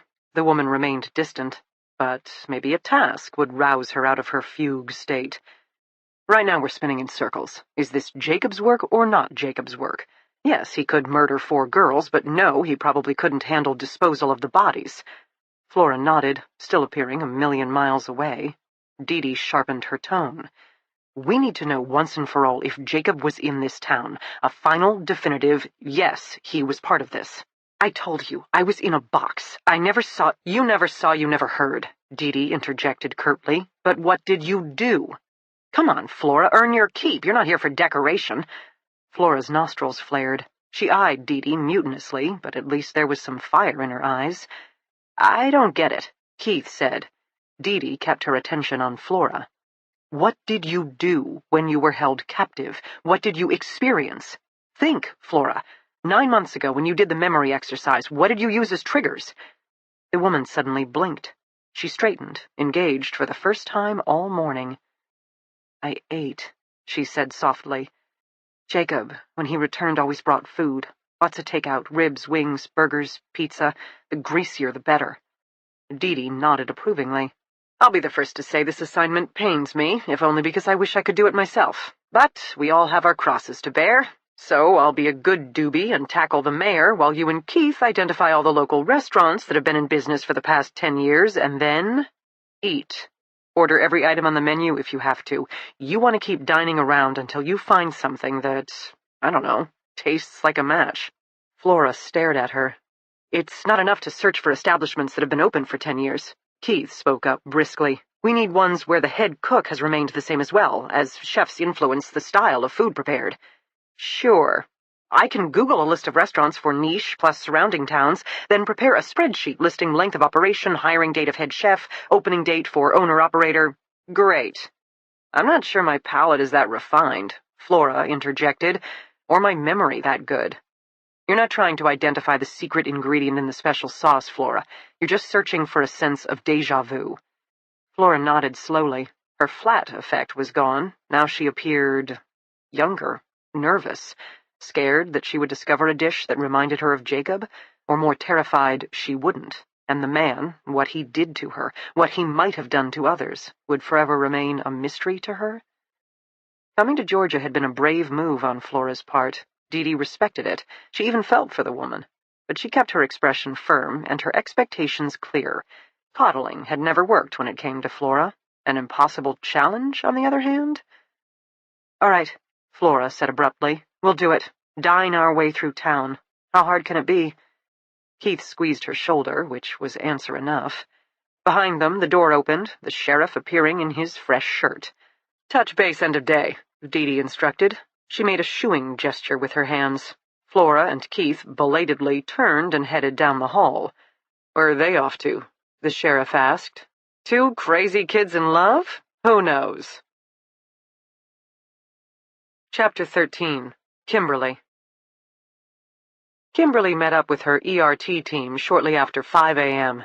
They gathered in the motel's lobby before coffee had been brewed and cellophane-wrapped pastries tossed into the basket. They were a good team, experienced and detail-oriented. Kimberly trusted each member with her life, and had done so the last time they'd retrieved bodies from a mountain in Georgia. Supervisory Special Agent and Senior Team Leader Rachel Childs was their designated circus master. The 5'0" redhead had grown up in Chicago and had a set to her jaw that discouraged dissent. By contrast, Harold Foster, a 6'1" beanpole who towered above her, was their designated outdoorsman. He'd hiked the entire length of the Appalachian Trail before heading off to college and was eager to do it again. He was also well-versed in flora, fauna, predatory wildlife, and poisonous snakes. Kimberly had a tendency to hike close to Harold when she could keep up with him. Harold and Rachel had brought 2 more agents with them. Franklin Kent, whom Kimberly had never met, but had a voice which reminded her of the bayou, was as well equipped as Harold, so another with mountain experience. Finally, Rachel introduced Maggie Sharp, who appeared to be lugging their survey tool for crime scene mapping, a walking IT department. They all exchanged pleasantries. Kimberly explained the 2 graves and the role of Dr. Jackson, the forensic anthropologist who would be in charge of the exhumation. The ERT, meanwhile, would assist with establishing the grid, working the outer perimeter, and, yes, retrieving any additional scattered bones. They split into 2 vehicles to drive to the trailhead. Kimberly and Harold went ahead to set up mobile command at the base of the hiking trail and meet up with Dr. Jackson, which put team leader Rachel in charge of coffee and snacks, arguably the most important task. As Kimberly and Harold reached their destination, Dr. Jackson pulled up in a white ME's van, and Kimberly made the introductions. She'd only worked with the forensic anthropologist a couple of times, but Kimberly already appreciated her no-nonsense approach. This morning, the woman wore loose-fitting clothes and hiking boots. Kimberly noticed a pile of coveralls in the back of the van, which were quickly loaded into a pack. Then there were buckets, trowels, sifters, tarps. Kimberly was beginning to wonder if they should consider a horse or a donkey to assist with transport when the rest of her team appeared and wordlessly started absorbing supplies into their own packs while attaching various buckets to various hooks all over their bodies. Then they were off. Harold took the lead, Rachel not far behind. Kimberly had given both coordinates, so she wasn't worried. She took an easier pace, falling beside Dr. Jackson. The older woman was doing great, given she probably spent most of her life in a lab, but the mile-long trail was steep, and it didn't hurt to take a couple of breaks. "When I told you to find me more bones," Dr. Jackson grumbled, "I didn't mean this. Did you look at the pictures I sent you?" "Of course. We stopped digging once we saw the top of the skulls. I didn't want to do more harm than good." Finally, some words of common sense from a Fed. "It does happen," Kimberly assured her. "You're fishing. You want me to tell you things you know I can't yet tell you. I want to know the age of the gravesite, sooner versus later. Have we stumbled across something old or something ongoing? The skeletal condition is 1 vote for old, but I'll have to get the remains back to my lab to tell you more." Kimberly nodded, accepting the verdict as they continued their ascent. The first burial site had already been worked thoroughly a month ago. Given the need to recover more bones, however, Rachel assigned Harold and Franklin to continue examining the area in case they'd missed something. Harold was famous for covering miles of mountainside in a single step. Kimberly didn't know what Franklin was famous for yet. The agent seemed to be focused, dedicated, and completely self-contained. A puppy and a panther. It would be an interesting day for both of them. She led the rest of the team up to the site of the new mass grave. 2 deputies had been assigned overnight watch. They rose gratefully to their feet as Kimberly and her crew emerged from the dense underbrush. "Morning, ma'am. Hot coffee?" "Yes, ma'am."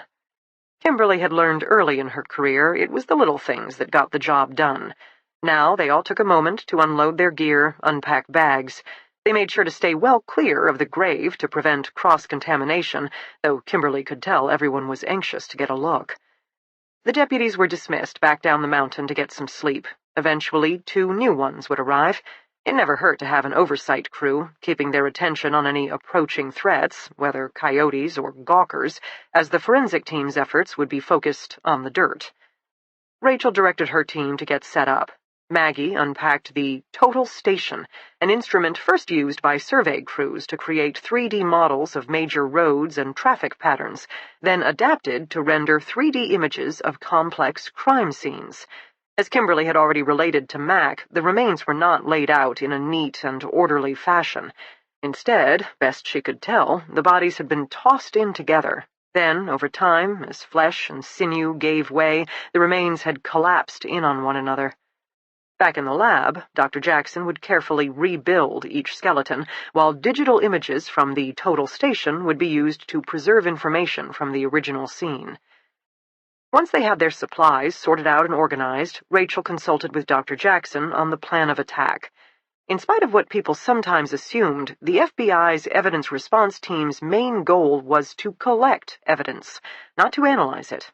None of them were forensic experts, though some, like Harold, had developed areas of interest over the years. Dr. Jackson had donned coveralls over her hiking ensemble. She now passed out additional garments, and they all suited up, grimacing at adding an extra layer of clothing over their sweaty gear. Birds chirped in the distance. There was a nice wind in the trees as Dr. Jackson stepped gingerly over the lines and made her way to the middle of the grid. Kimberly already knew what she would see. A slight depression in the earth next to a mound of dirt.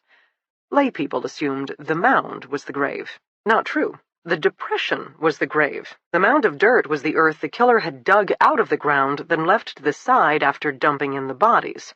Over time, decomp reduced the mass in the grave, causing the earth to settle, and creating a distinct pattern all crime scene techs learned to identify. 1 mound plus 1 depression equaled 1 unmarked grave. Or in this case, 1 unmarked grave with 3 rounded skulls already peering out from the loose soil. Dr. Jackson picked up the first trowel. They got to it. Chapter 14. Flora. I can't eat another bite. You do it. Me? I don't think that's the point. Please, I double dog dare you to tell me these ribs taste any differently than the ones before them, or the ones before those. I glare at Keith, my eyes daggers of contempt, until he has no choice but to rise to the challenge. Double dog dare? Well, if you're that serious. Keith gamely picks up a knife and fork, slices off a bite of barbecued meat. Who uses a knife and fork to eat ribs? Authentic experience, come on! You're very cranky, he informs me, but sets down the silverware, picks up the bone with his fingers. I have good reason to be cranky. And yet, what does it change? I glare at him again. He shrugs a shoulder, then takes a delicate bite of pork and chews thoughtfully. I would say these ribs have a tad more vinegar than the ones before, or maybe it's a hint of cloves. You are making that up. Yes, I am. Keith sets down the bone. I can't help myself. I half sigh, half explode in exasperation, throwing myself against the back of the booth. I hate this. I know. I don't remember. I was too busy being grateful for food, any kind of food. I was scarfing and inhaling and chewing like a goddamn animal. I didn't notice sauce or flavor or seasoning. I was fucking starving, and I ate like a starving woman. I'm sorry. Oh, shut up. Another shrug. I want to scream, or tear up my hair, or rip apart this booth. I want to run so far, so fast, that this awful food and those awful memories can never catch me, and I'll never have to think about Jacob again. Keith had identified 2 restaurants in Niche that had the same owner-operators for the past 10 years, a diner and a pub. So we'd started there, the owners trying to protest it was too early to be serving dinner, me staring them down until the entire menu suddenly became available. It was creepy how easy it was to select entrees. Oh, Jacob would love this. Jacob would love that. Like picking out food for an old friend, or long-lost lover, which brought back other memories. The chili dog in St. Louis that exploded down his shirt after the first bite, and I burst out laughing before I could catch myself, then froze, thinking he'd smack me, except he started laughing as well. He'd ordered 2 more, and we'd eaten them greedily at the truck stop, talking about nothing in particular, enjoying our time in the sun. Who enjoys a sunny afternoon with their own rapist? And yet that was Jacob, too. He wasn't a monster all of the time. Or maybe he realized that the moments of normalcy made his monstrousness all the more frightening. Dee Dee had given us her rental car. After hitting the 2 establishments in Niche, we drove south to Dahlonega, which had many more restaurants. We'd been eating, I don't know, forever, ordering plate after plate while fellow diners stared. My stomach ached, my head hurt. I wanted to vomit, though whether from food or memories of Jacob. They remodeled Columbine High School the summer after the shootings. Keith offers up. He's pushing the ribs around on the plate with his fork. The administrators knew it was important to wipe out as many traces of violence as they could, so the student body could move on, and they understood that meant not just patching bullet holes, but instituting a whole redesign, especially one that changed up the library, where so many were killed. I nod absently. Keith likes to talk. Sometimes I pay attention. Sometimes I don't. But the principal argued a new look wasn't enough. Keith continues. They also needed to change the fire alarm tone, which had gone off for hours that day. Just the sound of those notes sent himself and the students back into a state of panic. Keith paused.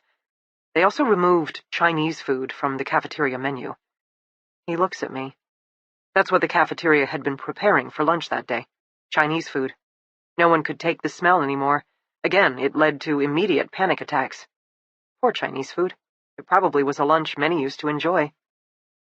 I stare at him. I understand you're overwhelmed, he says softly. I know thinking about Jacob, remembering anything involving Jacob, has to be excruciating. I don't say a word. But, Sergeant Warren, what she said is true. We process information through all of our senses. We make associations through all of our senses, from building design to the fire alarms to cafeteria food. You may not have seen much when you were first kidnapped, but you experienced a lot. You processed way more than you know, and with a little time and patience, I'll magically know if I've been here before, or you'll be able to confirm once and for all that you weren't. My memory isn't that good, my senses are not that refined, or your safeguards are just that high. I'm not trying to avoid this! Flora, no one blames you for not wanting to take a trip down memory lane. Sergeant Warren is asking the impossible of you, and she knows it. I'm horrified to realize my eyes have filled with tears. I'm going to cry. God damn it, I refuse to be this weak. What if I told you it all tastes right? What if I said every single thing we tried? Yes, Jacob could have brought that to the basement. Every meal is exactly the kind of thing he would have liked, and I know that because I lived with him that long. I got to know him that well. Okay, Keith says. Okay? There's nothing okay about this. You're here. He isn't. You won. He lost. Everything is okay about that. Keith reaches across the table and takes my hand. You're here with me, and that's very okay. I want to tell him he's wrong, that I never feel like I won, that mostly I just endured, and I hate myself for that too, for the days I didn't fight, for all the times I fell upon Jacob's offerings of food and greedily devoured them. Shame. I think of Jacob, and to this day I feel shame. It follows me everywhere I go, even sitting at a booth in a tavern staring at barbecued ribs. Let's go, Keith says. Where? There isn't another pub we're supposed to hit. You're full, I'm full. We're done. I stare at him curiously. So now what?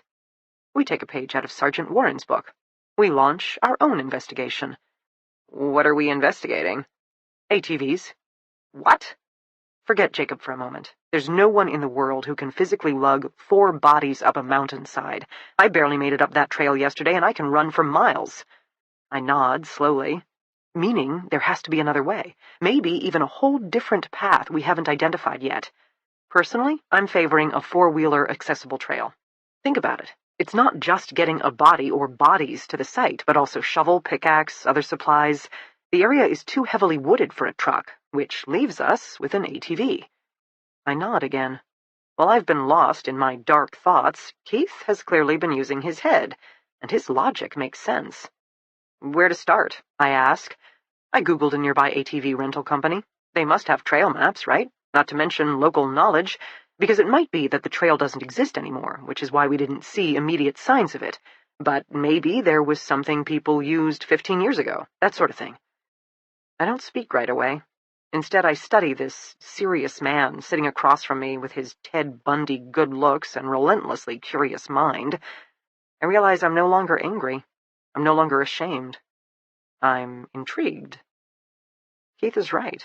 There has to be some other way to access the burial sites than just hiking, and who better than us to figure it out?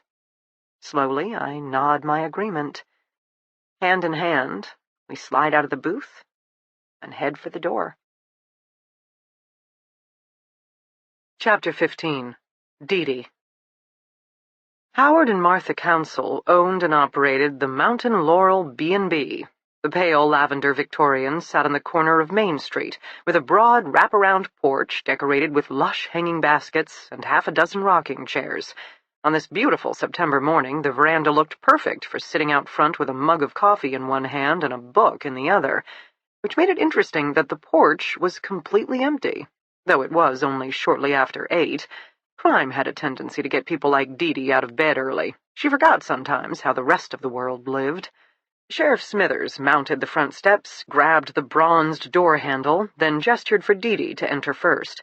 The front door opened to a grand entryway, sweeping staircase in front, lovely pale green and yellow parlor to the left. A tinkling bell had marked their arrival. Now a smartly dressed older woman in a dove-gray skirt and elegant pin-striped blouse appeared from a hall behind the staircase. Her heels clacked against the marble floor as she made her way briskly to the giant cherry-wood desk that served for guest registration. When she spied the sheriff and Dee Dee, her steps slowed. "Sheriff Smithers." The woman halted in front of them, blue eyes curious. The sheriff was holding his hat before him. Now he extended one hand in greeting. "Mrs. Counsel, good morning, ma'am. Sorry to disturb you so early. This is Sergeant D.D. Warren, a member of the task force investigating the remains found in the mountains. As you've no doubt heard, "You found another body yesterday," Mrs. Counsel answered for him. "Maybe more, if the rumors are to be believed." The sheriff didn't confirm or deny. For now, they were trying to keep the news under wraps to keep the media from descending. How long that strategy would work was a good question, but all investigations hoped for a little luck. "Is Howard around?" the sheriff asked. "We thought the mayor might appreciate an update." "Absolutely." Mrs. Counsel extended a hand to Dee. "Please call me Martha. I'll fetch my husband. We can meet in the parlor." She gestured to the room on the left. The walls appeared to be papered in a pale green lattice pattern, while the floor was covered in a sage-green carpet with butter-yellow roses. An eclectic mix of old tables were positioned around the space, no doubt the designated space for the B&B guests to enjoy breakfast, afternoon tea, late-night brandy. "Coffee, tea?" Martha asked now as she led them to a larger table in the corner. The room was currently empty, which Dee found interesting. For a tourist town, the inn seemed lacking in visitors. "Do you have many guests?" she asked, as they arrived at the table and the sheriff pulled out a chair for her. "We have 4 couples right now, but it's the middle of the week. This time of year, the weekends are busier. It's too late in the season for thru-hikers, and families are tied up with school. We will get a lot of couples, day hikers, and some families on the weekend, however. Let me get Howard. I'll be right back. Coffee?" she asked again. "I would love some," Dee said, while the sheriff nodded gratefully. "You ever been in a task force this big?" Dee asked Sheriff Smithers as Martha clacked out of the room. "No, ma'am." "Go home tonight. Sleep in your own bed. This is going to be a marathon, not a sprint." A young Hispanic girl appeared in the doorway. She wore a pale blue maid's uniform, the skirt cut modestly below her knees, sleeves reaching to her wrists. Her dark hair was pulled up tight in a bun, while on her shoulder she balanced a massive tray topped with a silver coffee service. The girl crossed the room slowly. She moved with a slight limp, as if dragging her right leg behind her. As she drew nearer, Dee could make out a shiny scar at the edge of the girl's hairline and noticed the left half of the girl's face drooped slightly, as if she'd suffered a stroke. The girl stopped at the table beside theirs. She carefully lowered the tray, then, without a word, set about pouring coffee from the silver pot into 2 delicately flowered china mugs. "Good morning," Dee said. The girl glanced up slightly. Her gaze fell on the sheriff's uniform, and her eyes widened. She didn't say a word, just kept on pouring. She slid the first cup before Dee and the second before the sheriff, then placed sugar and cream in the middle of the table. "I see you've met our niece," a new voice boomed into the room. A distinctive-looking older gentleman with a cream-colored linen suit and mint-green bow tie strode into the parlor, Martha by his side. Mayor Howard, Dee would presume. Immediately the serving girl took a step back, placed herself in position against the wall, and stared at the floor. "She doesn't talk," Martha provided, her arm looped through the mayor's. "She suffered a dreadful car accident when she was young. Killed her mother, left her mute and brain-damaged, poor thing." "Shouldn't she be in school?" Dee asked, still puzzling over such a young girl dressed as a maid. "No point," the mayor said dismissively. "She can't read or write. The area of the brain that processes language is damaged beyond repair. The doctors were very blunt on the subject. There's nothing to be done. But we've taken her in, of course. Family is family." And free help hard to find, Dee thought uncharitably. She looked over at the wall, but the girl remained expressionless. It was hard to tell if she'd registered the conversation, much less understood it. The mayor pulled out a chair for his wife, placing her next to the sheriff. He rounded the table to take the seat next to Dee, where she noticed he could look the sheriff in the eye. "I take it the rumors are true. You found another body yesterday?" the mayor drawled at last. Dee sipped her coffee, let the sheriff do the talking. "Yes, sir. We found additional remains not far from the original site." "Oh, my goodness!" Martha covered her mouth with her hand, glanced at her husband with concern. Mayor Howard sighed heavily. "Another girl? That's terrible. Simply terrible. How do you know it's a girl? Dee asked. Isn't it always? He eyed her guilelessly. Dee couldn't figure him out. Where are you from, dear? He asked her now. Boston. But you're here, part of some task force searching through my woods. Now how did that come to pass? A Boston detective on a Southern task force. I have relevant experience, Dee said blithely. She was saved from further reply by the mayor's wife. Was this new body also a skeleton? She whispered the final word, as if it was something shocking and terrible. Maybe it was, and Dee had just been doing this too long. We're still conducting our investigation, ma'am. The forensic anthropologist is on site as we speak. Oh, dear, all this sad, sordid business right here, in our own backyard. Martha eyed her husband in distress, and just in time for fall hiking season. Oh, dear, oh, dear. Have you learned anything more about the first girl? The mayor asked Sheriff Smithers. Only that she's been there for quite some time. How long have you been mayor? Dee spoke up. The past 10 years, Howard replied evenly. And before that? My daddy. The Conceals have a long history of service to this town. Do you hire a lot of young girls? Dee glanced at their niece, who still stood unmoving next to the wall. Of course, Martha huffed out, especially for the busy summer season. As you can tell, our town is small. During boom seasons, we must bring in outside workers. But all of our employees are legal, if that's what you're asking, and we have the paperwork to prove it. Dee nodded thoughtfully. What the council said made sense. On the one hand, Niche was a quaint small town where the full-time residents probably did know one another by name. On the other hand, for significant portions of the year, the workforce was transient, and the area flooded with tourists. Getting a bead on all those people, going back 15 years, would not be easy. Which brought her to the locals, as good a starting point as any. She rose abruptly. Excuse me, I need to use the restroom. I'll show you. No need, I'm sure your niece knows the way. Before anyone could blink, she had the girl by the elbow and was guiding her away from the wall and out of the room. The girl stumbled slightly, and Dee forced herself to slow down, walk calmly. Just another woman in search of a toilet. She could feel the girl's arms tremble beneath her fingers, but the girl couldn't say a word. Out of curiosity, Dee removed her hand once they'd left the room and waited to see what the girl would do. The girl didn't make a run for it. Instead, she turned left, entered the hallway behind the staircase, then a moment later limped to a door marked Ladies. Dee studied the young maid. So the girl could understand things, she just couldn't communicate, which made Dee think she wasn't nearly as impaired as the councils claimed. Are you okay here? Dee asked softly. The girl locked her gaze at a spot past Dee's shoulder, didn't make a sound. Can you speak?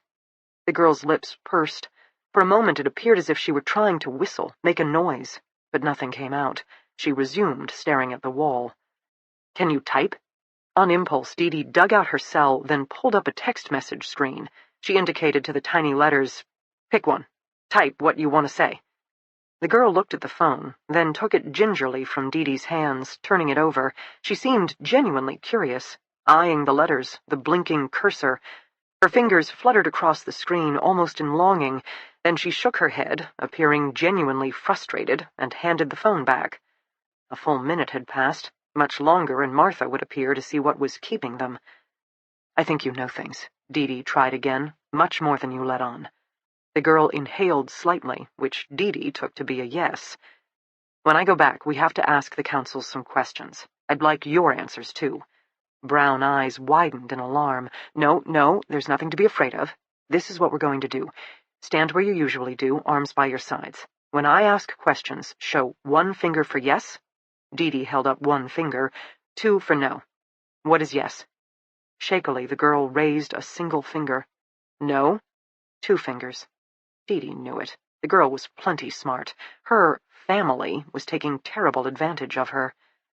Do they hurt you? Dee asked gently. The girl didn't move. Are you scared? Nothing. It doesn't have to be like this. Even if they're your family and they've told you that you have no place else to go, that's not true. I can help you find options.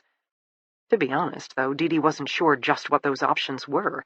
She didn't have jurisdiction here, let alone understand the available resources for displaced kids. But the sight of such a young girl already forced into a life of servitude because of, what, a childhood injury? The cop in Dee was offended, not to mention the mother in her. Almost as if reading her mind, the girl slowly held up 2 fingers, followed quickly by a faint shake of her head. There was something in the girl's eyes. Not fear, Dee thought. More like stubbornness. The sound of heels clacking across the marble foyer. Dee quickly pocketed her phone. She and the girl turned as a single unit and headed back down the hall where Martha was already waiting for them. The woman eyed Dee suspiciously, then regarded the girl even more harshly. When neither said a word, she pivoted on one heel and led them back to the sun parlor. The sheriff was still talking to the mayor, keeping his comments brief. Dee pulled her chair way out, the rude Yankee who didn't know how to sit ladylike at a table. From this position, she had a clear vantage point of the mayor, his wife, and their niece, who was once more standing at attention against the wall. Time for the real questions. In cases like this, the sheriff said, it's best to keep an open mind. We don't want to get ahead of ourselves. The mayor and his wife nodded encouragingly, as if they understood they were about to be taken into some grand confidence. Of course, we do have a suspicion. More supportive nods. Do either of you recognize this man? Sheriff Smithers withdrew a photo of Jacob Ness. Not the best photo, Dee thought, as it had been taken during his first arrest for beating his wife over 20 years ago. He was a hard-looking 30, even back then. Clearly a lifelong smoker, drinker, drug abuser, he stared into the police camera sullenly, his lip curled in a faint sneer. Martha stifled a gasp. "Why, that's Jacob Ness. Of course we recognize him. He kidnapped that college student. What was it, 5 years ago? He's a monster." The college student was from Boston, the mayor filled in, eyeing Dee with renewed interest. Dee took the photo from Smithers, made a show of positioning it on her knee, where it just so happened to be turned in the direction of the wall. "Have you seen him around here?" "Isn't he dead?" Martha asked. "I thought the police killed him. Are you saying he did this?" "Howard, Martha." The sheriff held up a calming hand, regaining their focus. "These graves are old. Whatever happened here, there's no need for immediate alarm. Having said that, something terrible happened in our own backyard. We need answers, and we owe it to the victims to get justice. Do you ever have any recollection of seeing this man in this area?" Dee prodded again. "Doesn't matter if it was 7, 10, 15 years ago. Just, did you ever see him here?" "Absolutely not," Martha answered first. "And we would know. We followed everything that happened in the news, the FBI raiding the hotel, saving that poor girl. Why, if we had ever seen that man in our town, you can believe, Sheriff, we would have rung you immediately. Thank heavens a man such as that never passed through our community." "What about this vehicle?" Next, the sheriff produced a picture of the cab from Ness's big rig. This time, both of the counsels shook their heads. "Other loners that spring to mind?" the sheriff pressed. "Maybe the kind of neighbor most try to ignore, but everyone's a little nervous about?" The counsels exchanged glances. Their shoulders had come down. If they were shocked before, considering a known serial rapist passing through their community, they seemed more comfortable now. Back to the local misfits. All towns had some. "There's Walt." Martha brushed the back of her husband's hand, as if for confirmation. "Walt Davies. He lives in his own cabin above the ridge, an old family camp. He keeps mostly to himself, one of those off-the-radar types. We only see him when he comes into town for supplies. Let's just say he's not the most sociable or hygienic man." "I've never considered Walt dangerous," the mayor spoke up, frowning. "I guess he runs some moonshine. Hell, maybe has his own herb business, if you know what I mean. But he's never done anything untoward. Most of us leave him well enough alone, and he returns the favor. Having said that, Sheriff, I doubt he takes kindly to government types. Before paying a visit to his homestead, I'd take some precautions." Sheriff Smithers nodded his head at the warning, made a note. "Anyone else? Maybe a guest you see regularly, but who doesn't quite fit? No hiking boots or interest in the great outdoors, keeps mostly to himself?" Martha waved a dismissive hand. "Many of our guests are loners who keep to themselves. They come to the mountains looking to get away. They have their own thoughts, their own problems, and they appreciate us letting them be. "You have guest records going back 15 years?" Dee Dee asked. The mayor looked at his wife. She shrugged. "I'd have to check. We installed our new computer system, I'd guess 10 years ago, but I can look." "We'd appreciate any and all records you have," Sheriff Smithers assured her. "Going back 15 years? That's thousands of names, Sheriff." "I know." Martha sighed, as if resigned to her fate. "Great." Dee Dee rose to standing. "We'll be back tomorrow for the records." Smithers blinked at her abrupt tone, but didn't correct her as he also climbed to his feet. "Thank you for the coffee, ma'am." He nodded to Martha, shook hands with Howard. Dee Dee didn't bother. She was already halfway out of the parlor. Sheriff Smithers hastened to catch up. "What was all that about?" he asked huffily as he finally reached her outside. Dee Dee didn't answer right away, but waited till they were farther down the street. "I think they're lying to us." "About what?" "Plenty of things. Their niece, for one thing." That poor girl. That poor girl understands plenty." The sheriff frowned, caught her arm. "Did you talk to her? That why you grabbed her for the ladies' room?"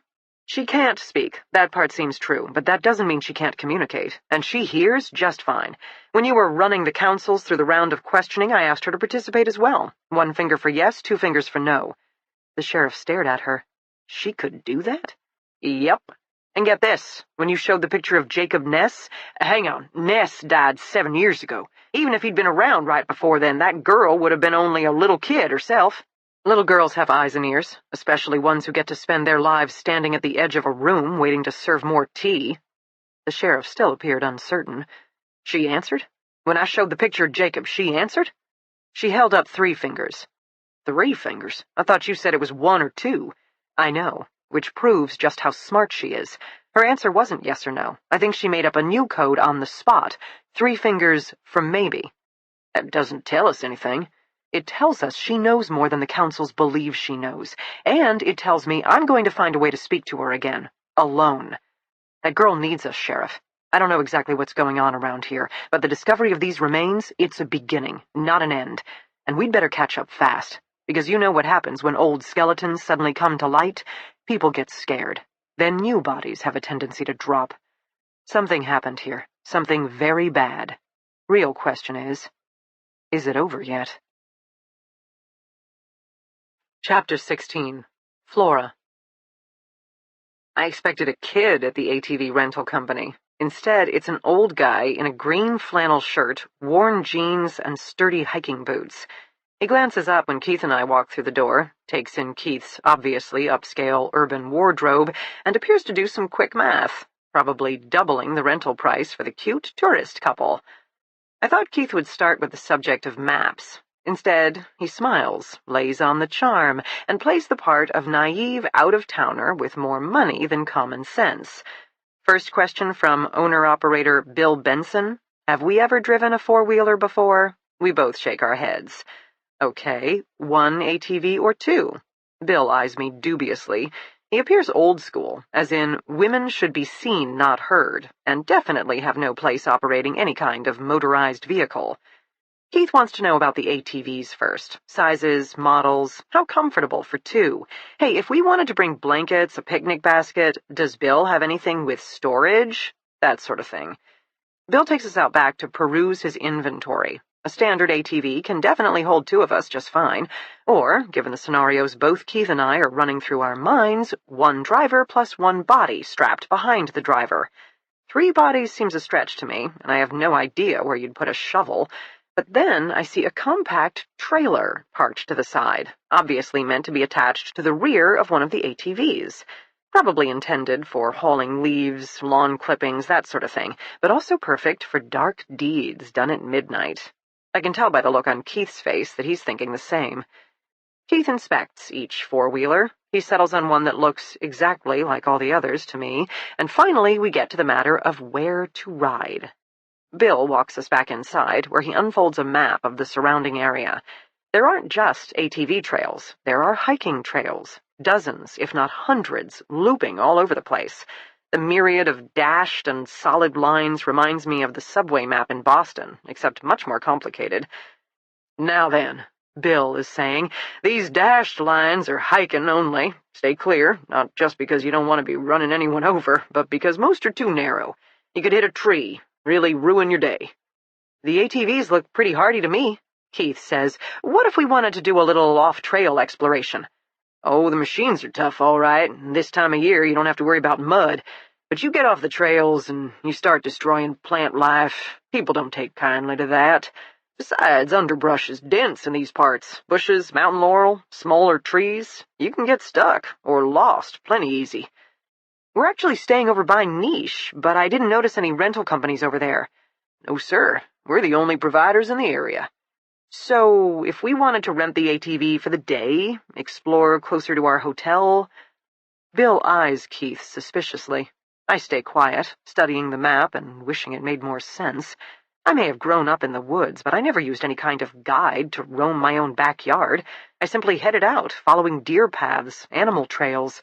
I never knew where I was going, and yet I never felt lost. The more I roamed, the more the woods were my home. By contrast, this overhead view of a mountain range, with solid lines for ATVs and dashed lines for hikers and curved lines for grade, seems like an overly complicated maze, designed not to show the way, but to get everyone hopelessly lost. I finally pinpoint Niche, then identify the dashed line indicating the trail we'd hiked up yesterday to the first body. How far up the dashed line we'd gone, how far off the trail was the first body, let alone the second, causes me a round of confusion. "What is this ATV trail?" I ask abruptly. I'd found a solid line that seems to be following some ridge above where we'd found the bodies. I study the map scale again, trying to understand distance from one point to another.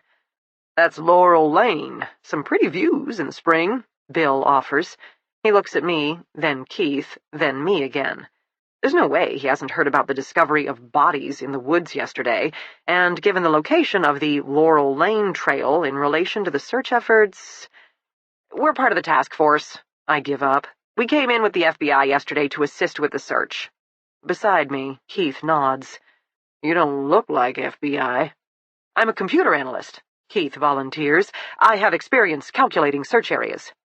Bill grunts, seeming to accept Keith's job description. Then his gaze goes back to me. "I'm a victim advocate," I say. "A victim advocate? For bones?" "Everyone needs a voice." Bill arches a brow. I lean forward, whisper quietly, "As I'm sure you've heard, we found another grave yesterday." Bill appears intrigued in spite of himself. "You ever travel Laurel Lane? Roar along on your ATV, enjoying a sunny day?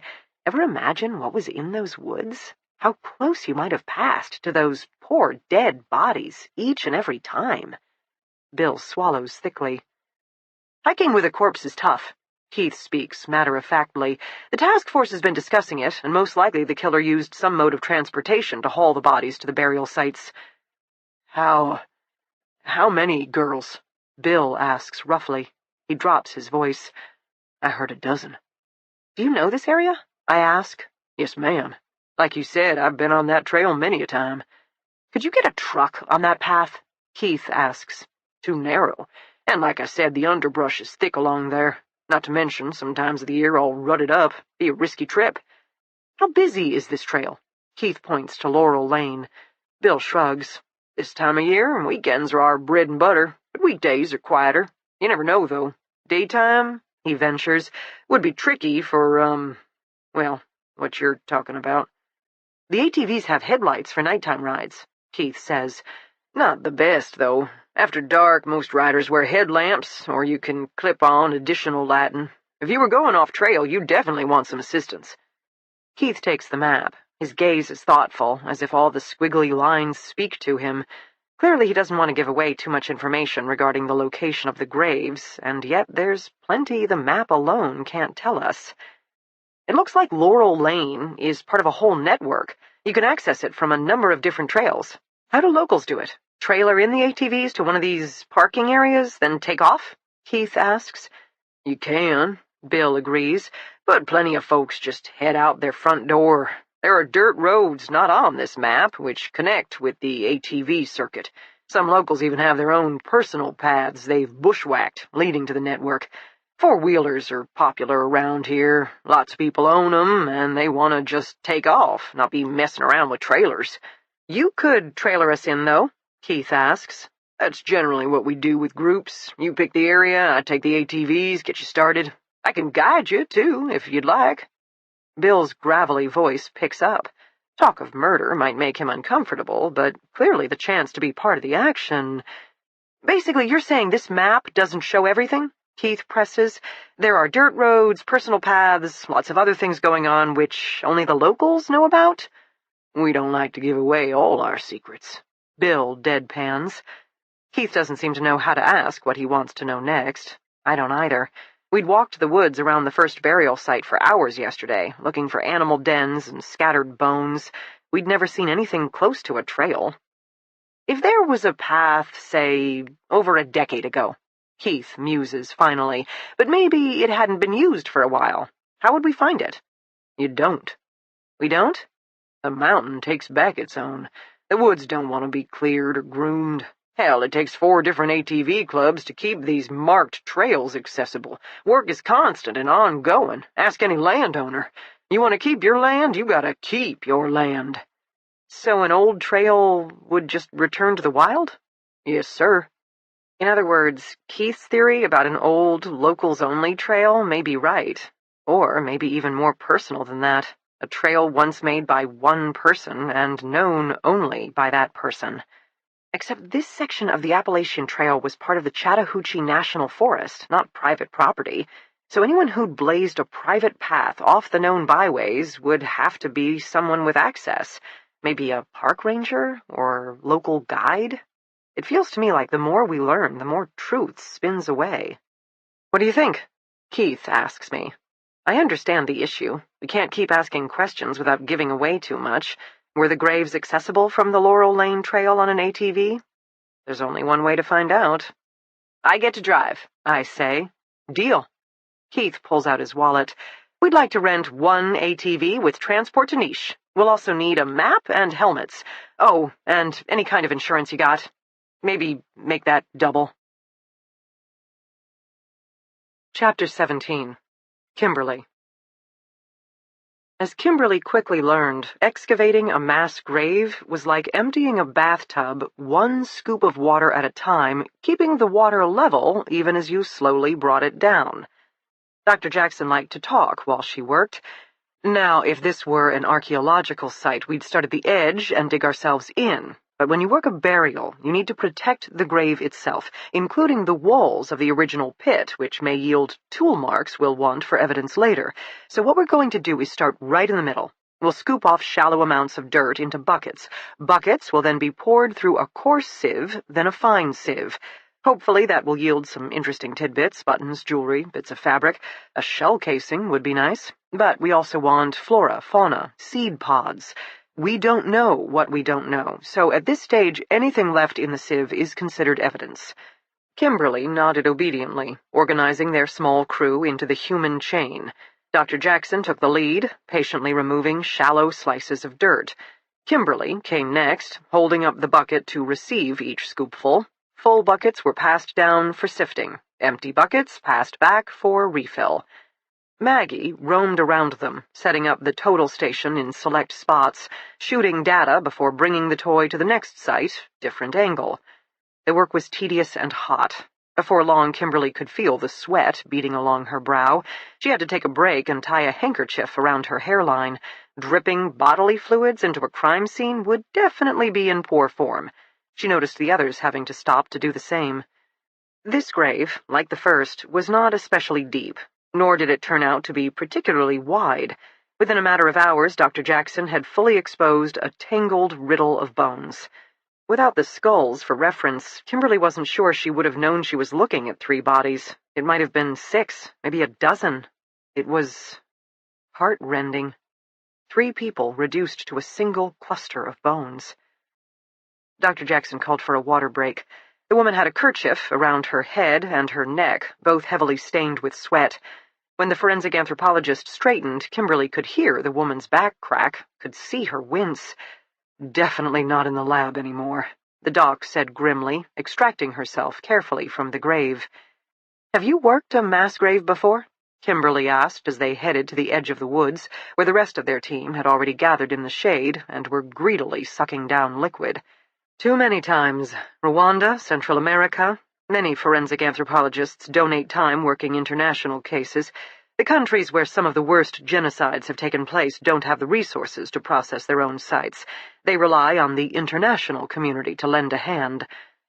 I thought it would be easier to make out each body, Kimberly said. She noticed the others were eavesdropping shamelessly on their conversation. Dr. Jackson shook her head. Mass killers don't like to work any harder than they have to. Some even make their victims dig their own graves. In this case, looks to me like one small ditch was carved into the earth, which, given the amount of bushes and tree roots, couldn't have been an easy task. Then the bodies were dumped in. Over time, the skeletons collapsed into the jumbled pattern we're seeing here. Now, there are a couple of factors we can already consider. We've removed most of the dirt from the grave, and there's still no trace of clothing. Like the first grave, Kimberly said. Exactly.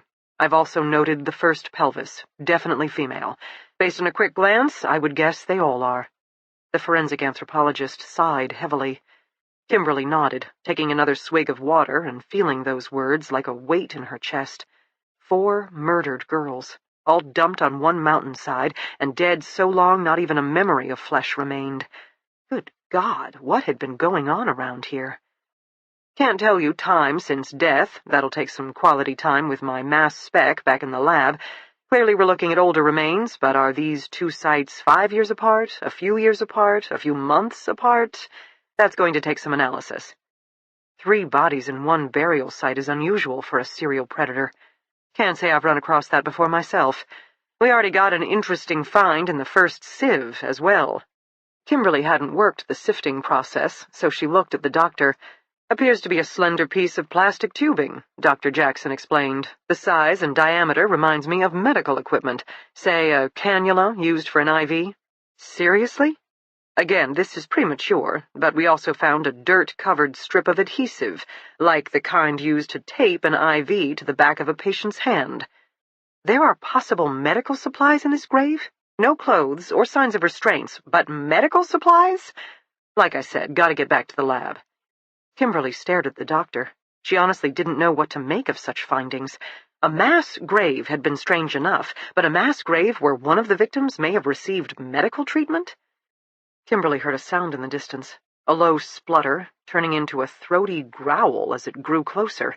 Instantly, she and the rest of the team were on their feet. Closer, louder, roaring, clearly some kind of vehicle approaching where no vehicle should be. Kimberly drew her sidearm. An ATV came crashing through the bushes. 2 riders, both wearing helmets, pitched forward as the vehicle careened sideways, then lurched to a sudden stop. Kimberly lined up her Sig Sauer on the driver just as the person opened her visor, and Kimberly found her gun pointed straight at Flora Dane's forehead. Chapter 18. Dee Dee. Are you telling me that didn't bother you? Dee Dee asked. Sheriff Smithers had just pulled into Nisha's town office. Now he killed the engine, stared at her. What? That girl. The way the mayor and his wife treat her. She's just a kid. She should be in school, not working as a maid. In Georgia, school is mandatory from 6 to 16. Now that girl looked old enough to be a teenager to me. Could be she already graduated from some special school, or that she's homeschooled. You don't know what you don't know. And Mayor Howard and his wife, they've done a lot for this community. You can't just assume the worst. I can, too, Dee Dee muttered as she popped open her door. She didn't like Mayor Howard or his wife. Everything was a little too perfect. She was always suspicious of people whose houses seemed more like set pieces than real homes, and everything about that grand inn, from its wraparound porch outside to the silver coffee service inside, it smacked of pretense. Look here, not there. Admire appearances, then move along before peering beneath. There must be a record of the girl, Dee Dee said, joining the sheriff on the steps of the town office. You realize we don't even know her name? I'll make some inquiries, the sheriff offered, but I can tell you there's no real dirt on the councils. Any legitimate misdeeds would have already crossed my desk. For that matter, the sheriff nodded his head toward the administrative building. Dorothea, the town clerk, knows everything about everyone. Better yet, she likes to show off she knows everything about everyone. You want to know more about the mayor and his wife? She's the one to ask." Dee perked up. "Meaning we can kill two birds with one stone.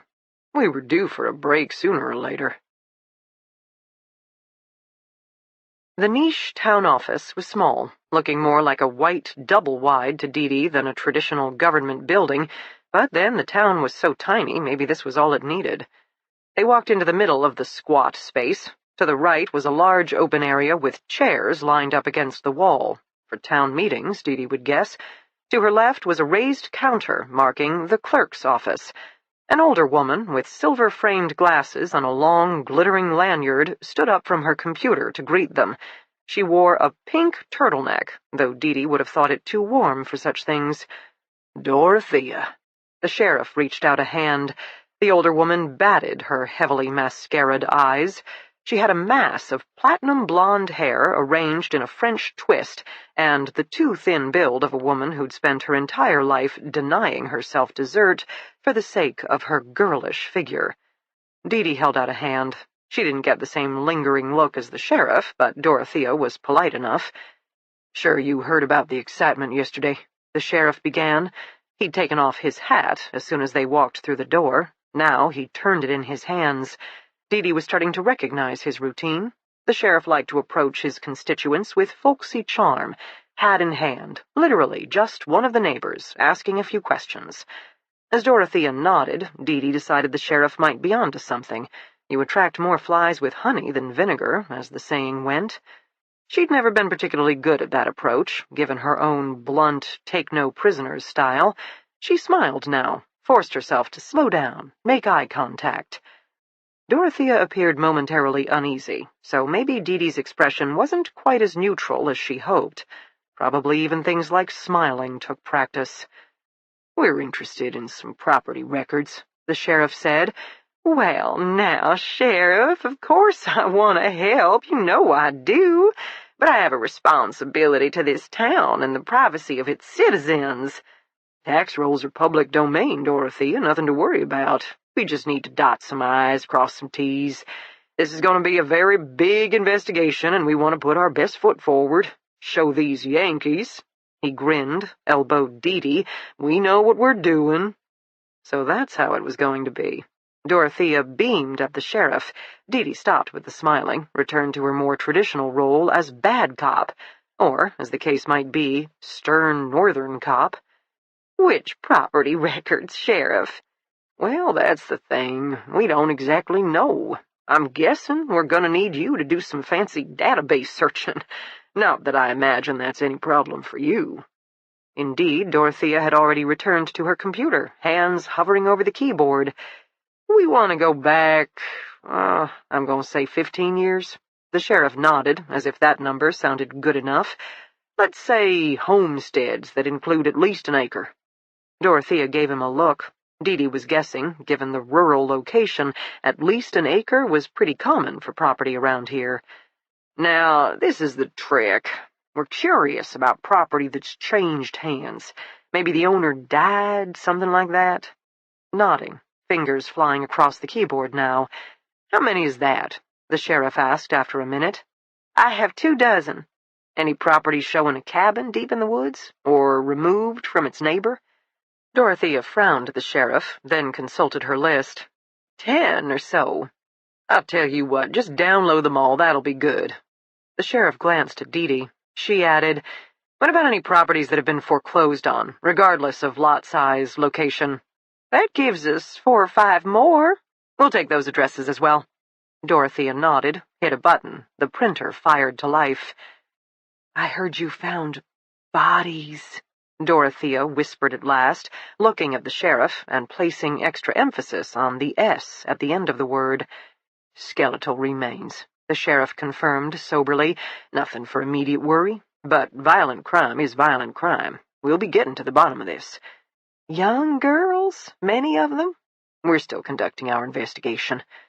"Does that ring any bells for you, Dorothea?"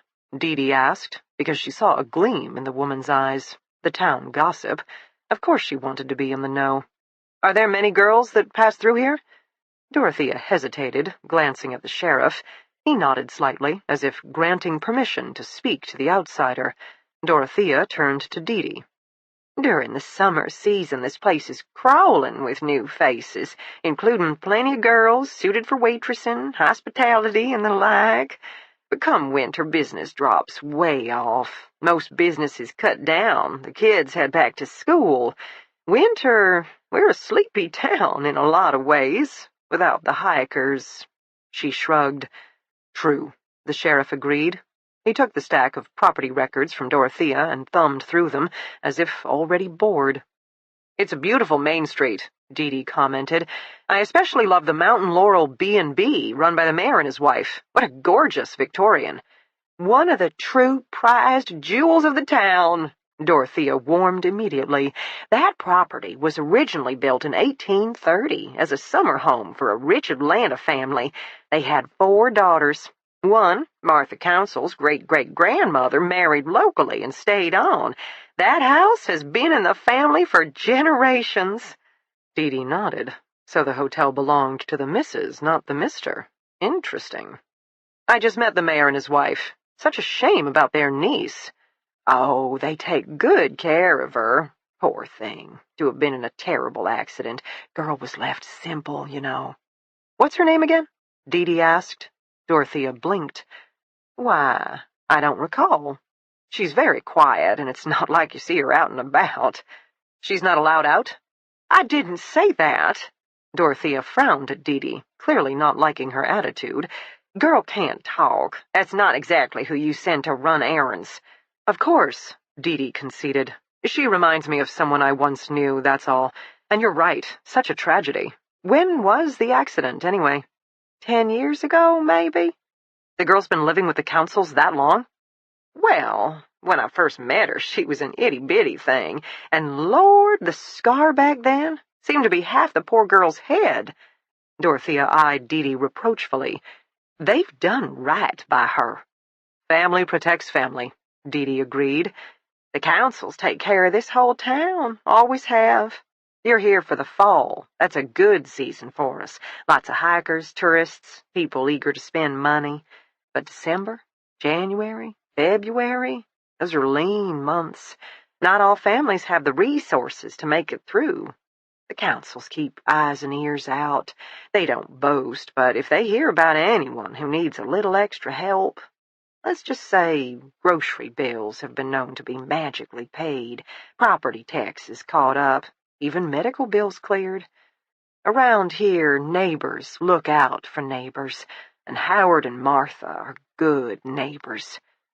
"You ever meet Martha's sister, the one who died in the accident?" "Oh, Martha doesn't have a sister." Dee paused. "I thought the girl was her niece." "Well, that's what she says. Martha was an only child. She means the girl's mother was like a sister to her. Or don't you have such things up north?" Dorothea smiled thinly. One point to the older woman with the glittery lanyard, Dee thought, though it would explain the girl's obviously Hispanic heritage, while Martha looked about as white bread as they came. "Do the Conceals have children of their own?" "No." Dorothea's voice dropped, though I know they tried very hard in the early days of their marriage. They just weren't so blessed. How sad for them, and how fortunate they were willing to take in an orphaned child. Dorothea beamed again, clearly pleased that Dee was finally recognizing the Conceal's sainthood. "Are there other full-time staff at their B&B?" Dee asked, just out of curiosity. "A cook, an assistant. You would have to ask them more." The sheriff cleared his throat. Dee got the hint. "Thank you so much for your help, and the property records," Dee said, while the sheriff added, "A pleasure, as always, Dorothea.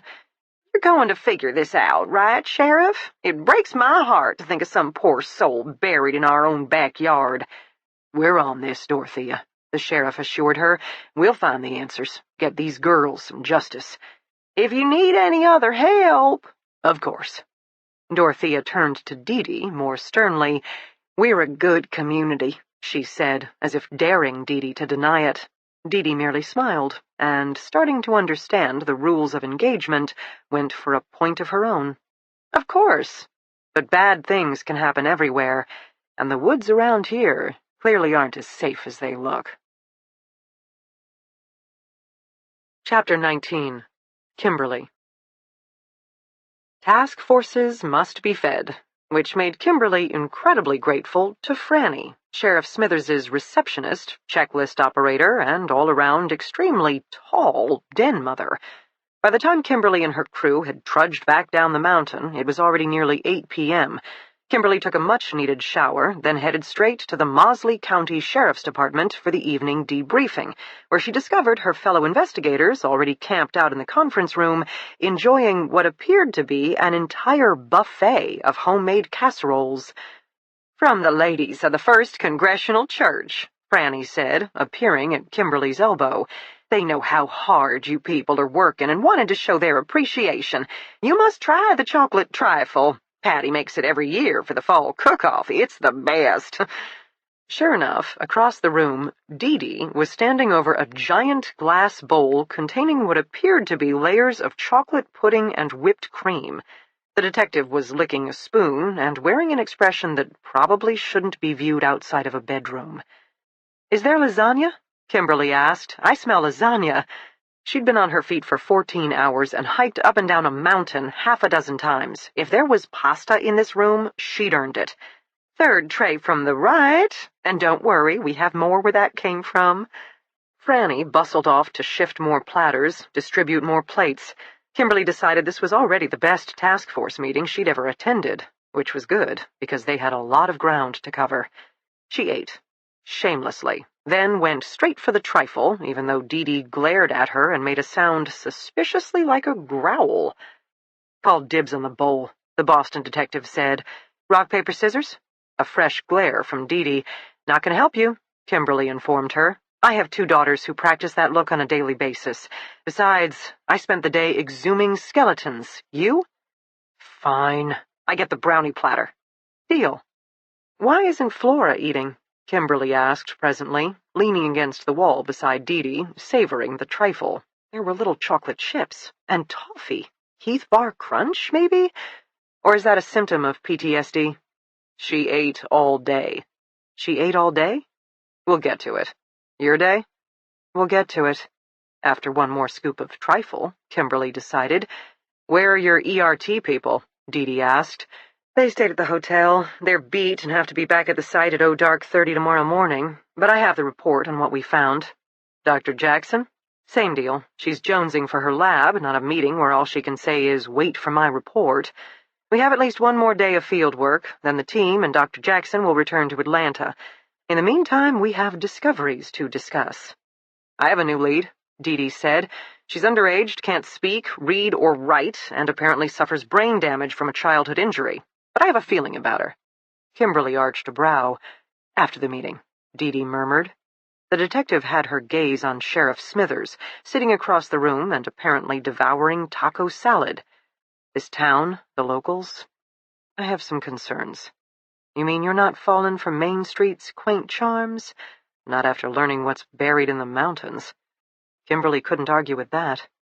She cleared her throat, indicating it was time to get started, and just like that, the room fell to order. Kimberly took up position front and center. "All right, first off, a big round of applause to the ladies of the Congressional Church for this amazing dinner. A huge step up from a task force's general diet of pizza, pizza, and pizza." Everyone clapped enthusiastically. Clearing platters, Franny paused, blushed, fidgeted with the delicate gold crucifix she wore around her neck. "Now then, we have several efforts to catch up on. I'll go first with the report from the 2nd burial site." Kimberly waited a heartbeat. Investigators hastily shoved aside plates, booted up laptops and tablets. "The 2nd grave revealed 3 more sets of skeletal remains. Dr. Jackson was able to confirm all 3 are female, at least 2 are teenagers, and 1 prepubescent." "How young?" Dee spoke up, her tone expressionless. 9 or 10. Silence. "No clothing was recovered from the grave," Kimberly continued evenly, "though we had a few unexpected finds, including a short piece of plastic tubing, a strip of adhesive tape, and a pair of latex gloves."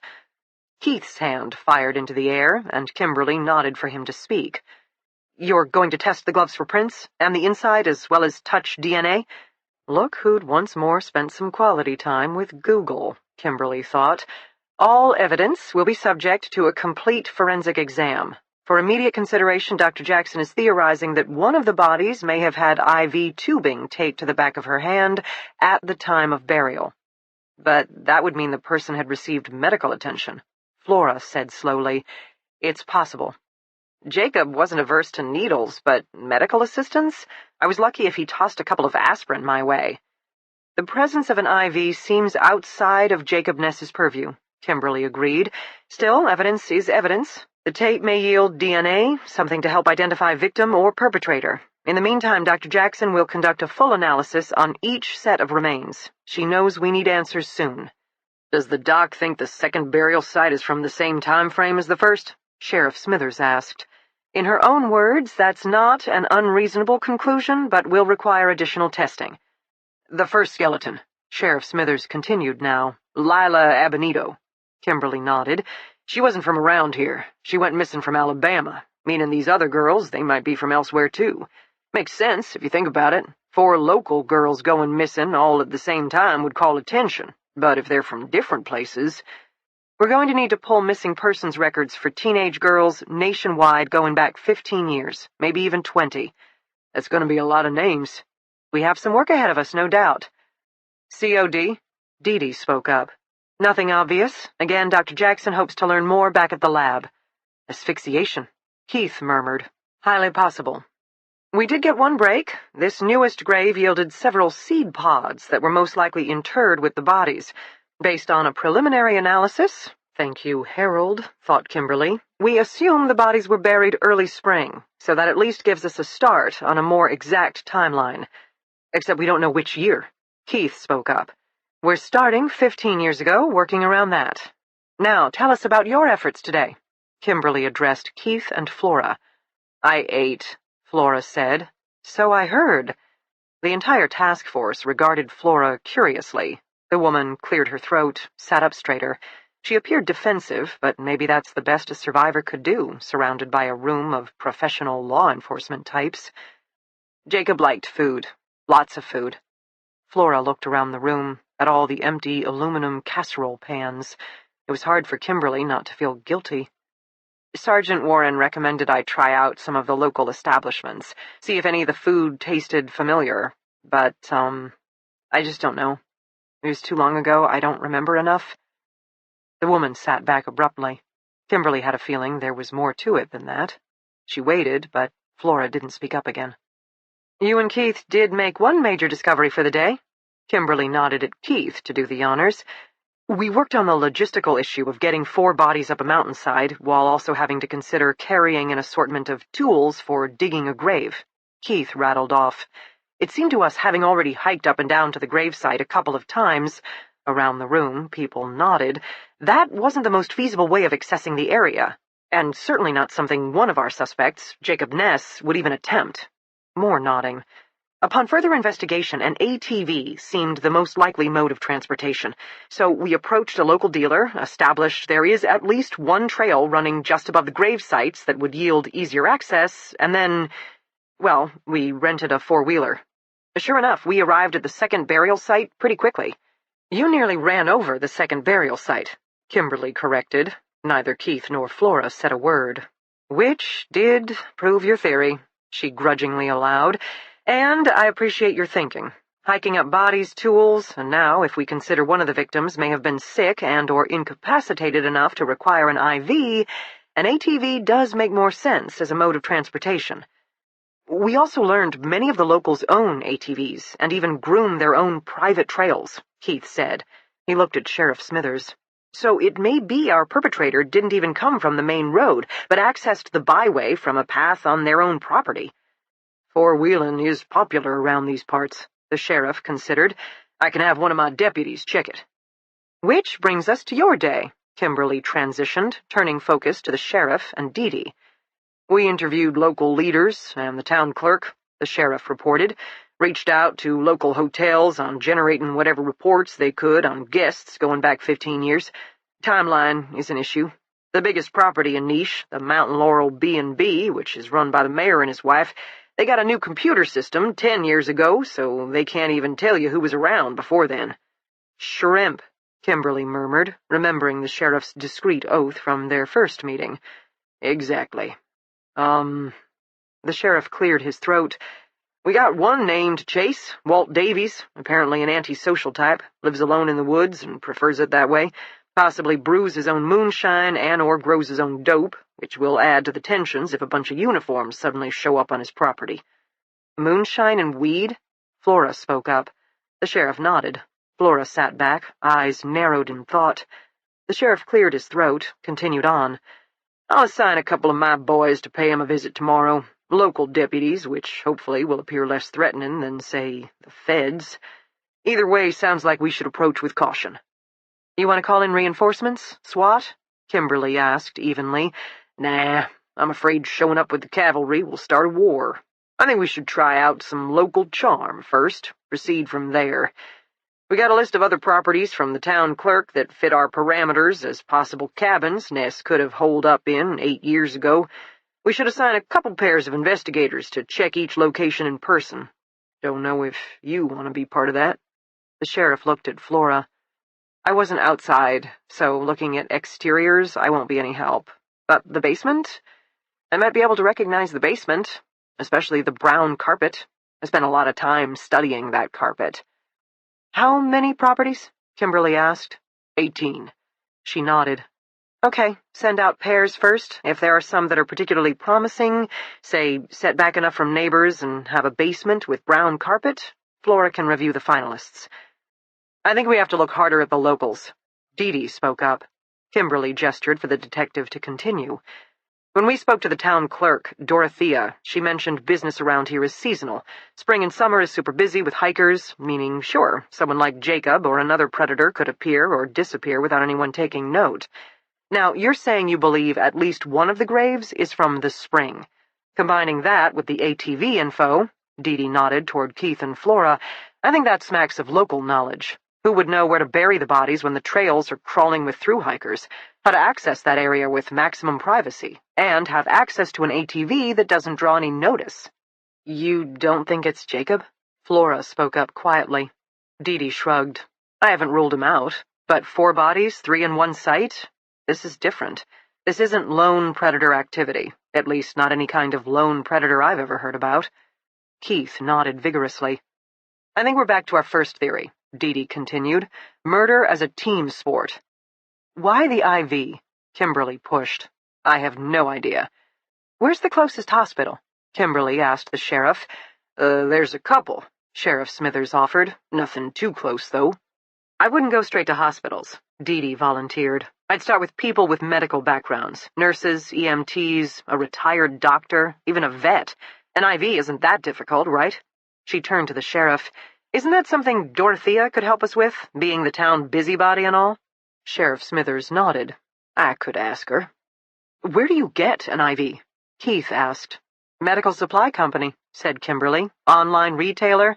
I asked Dr. Jackson. Tubing, cannula, medical tape, those items are easy to come by. Especially around here," the sheriff added. "In the mountains, we always have some survivalist types, and they keep a fair amount of medical supplies on hand. You know, for the coming plague and all." More nodding from around the room. "All right," Kimberly said. "This is the plan. Tomorrow, teams of 2 visit our list of properties. Sheriff, you're in charge of those efforts." He nodded. "Sergeant Warren." "I'll continue interviewing locals." Dee immediately spoke up. She gave Kimberly a measured look, and belatedly, Kimberly got it. The girl, whomever it was Dee had met today, she planned on going back. Kimberly didn't get it, but she trusted Dee's instincts. "Okay, we need to start running the lists of hotel guests, such as they are." As expected, her fellow agents nodded. Crunching massive amounts of data was any FBI agent's bread and butter, and exactly who Kimberly would want to do the job. And, She turned to Keith and Flora, then realized she really didn't know what they should be doing. "Eat more?" she suggested. "No, thank you," Flora said. "I think we should walk around," Keith said. "Visit stores, other establishments. Team sport, right?" Keith glanced at Dee. "Let's see if anyone recognizes Flora, or if her appearance spooks anyone." Dee filled in, with a pointed look at Keith. Exactly. Kimberly shrugged. They were civilians, so she could hardly give them official tasks. Scare away, she ordered, then hoped the words didn't come back to haunt them. Chapter 20. He's back. I don't need to see him to know the bad man has arrived. The house tells me. It holds its breath, hunkering down in the growing dark, already fearing the worst. I sit on the mat in my tiny room, knees tucked against my chest, arms wrapped tight around my legs. I stare at the door, wearing my old summertime uniform that leaves my scarred forearm completely exposed. The most beautiful thing about me, he had said, as he'd cut the intricate pattern into my skin. I wonder if tonight I'm the one he'll come for. Because when the bad man visits, someone must pay the price. I think of the blonde police lady who came by this morning. She talked to me. She wanted to know if I was safe. She even held out her bright, shiny cell phone as if to help. I know phones. I see other people use them, even young children, their fingers flying across the surface, picking and arranging boxes of squiggly lines that hold meaning to everyone but me. I don't understand the shapes. Small kids do, but not me.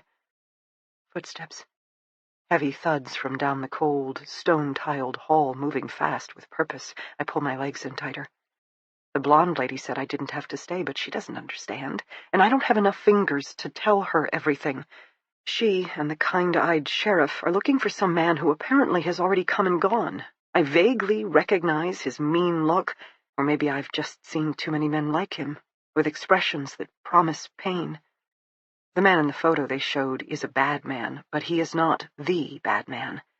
I don't know how to tell pretty blonde police lady that, any more than I know how to move my lips and work my throat to share the full horror of this place, or list the other girls who are long gone but still need me to deliver their names back to their families. I have a duty.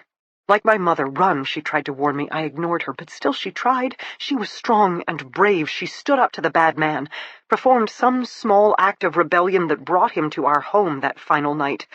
I've spent years wondering about it. It used to make me angry. Why couldn't she have done nothing, just continued with our little lives in our little house? But now, with my own time winding down, realizing more and more that I will never leave this place, I understand her need to make some kind of stand, to feel for one moment like someone who mattered.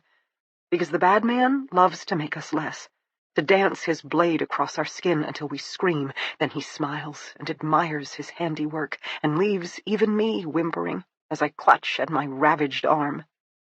My mother had a patchwork quilt of lines across her back.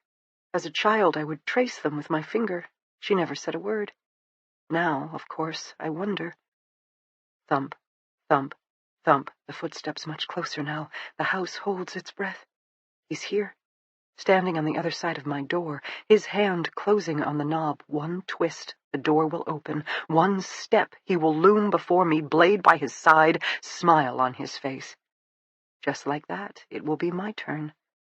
I should offer him dinner, I think wildly. Fix him a plate. Will he remember my mother? Recall that night? Or are we all alike to him? Just girls, disposable in the end? I have to bear the pain, I remind myself. I will close my eyes, fist my hands, scream if I must, and then it'll be done. I'll be gone. And my soul? Will it be the color purple like Stacy's, or silver like my mother's? It will rise up, bring me to my mommy, and we'll be a pack of two again, Mamita and Chiquita, because I belong to her and she belongs to me, and not even the bad man can keep us apart forever. I have to believe that. I stare at the door. Bear the pain. Bear the pain. Bear the... Thud, thud, thud. Footsteps, starting up again. The man moving on, away from my door, farther down the hall. I stop rocking, hold perfectly still. If not me, then who? I think of my mother again. I know what I have to do next. I can't talk, or tell stories, or whisper to some well-meaning police lady the full truths of this house, but I can slide slowly down the basement hall, quiet as a ghost, dragging my weak leg behind me. I am nothing, I tell myself, just a small, voiceless girl. And just like that, I vanish. This time of night, the guests sleep obliviously on the floors above. I used to wonder at their blank, smiling faces in the morning. But all these years later, I understand. No one sees what they don't want to see, and no one, except the blonde lady, has ever wanted to see girls like me. I pass by closed doors. Some may have occupants, huddled in corners, biting their lips against their building terror. There is at least another maid down here, Hélène, who often works with me.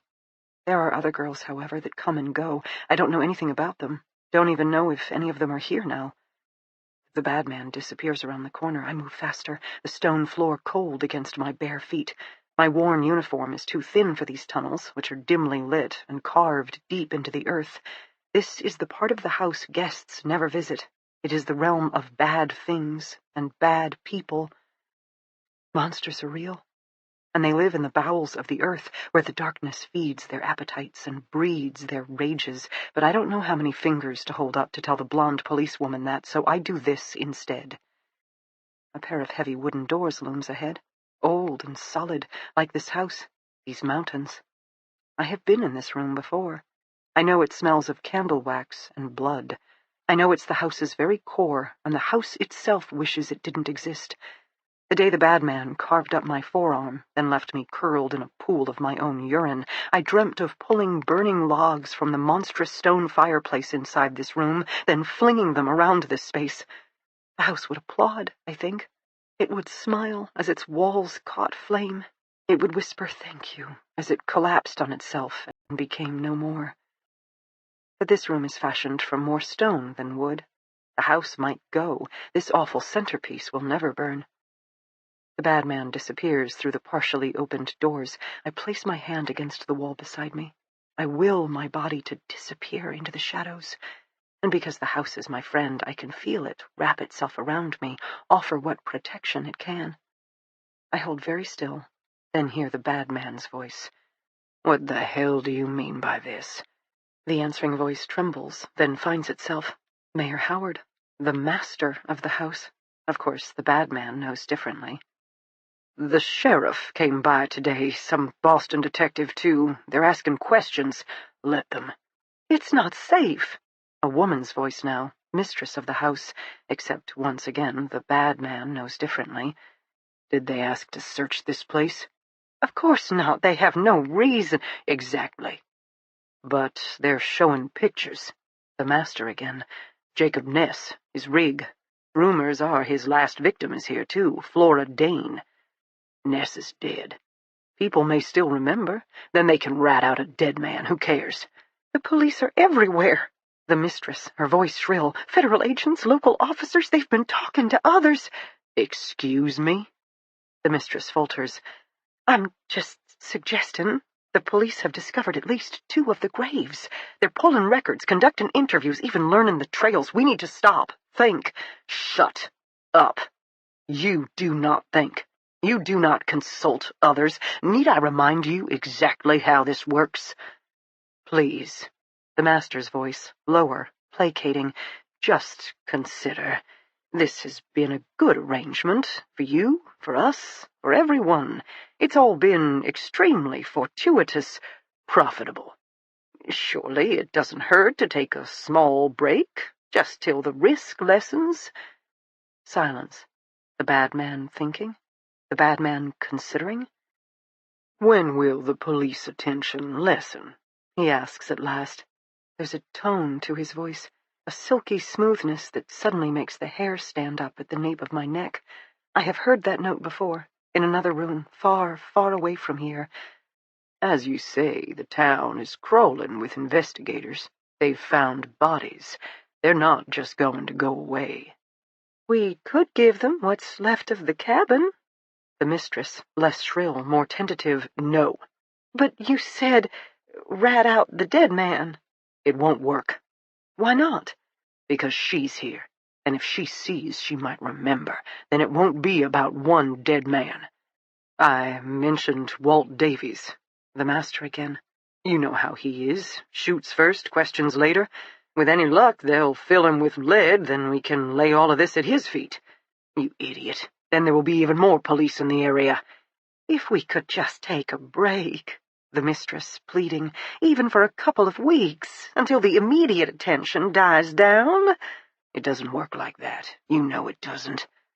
but I think you're correct." A small rustling sound, the bad man shifting around the room. "The best way to get the police to leave is to provide them with the answer they seek." "No." The voice is so soft this time I'm not sure who's spoken. A noise, I can't place it. Then again, "No, please, no."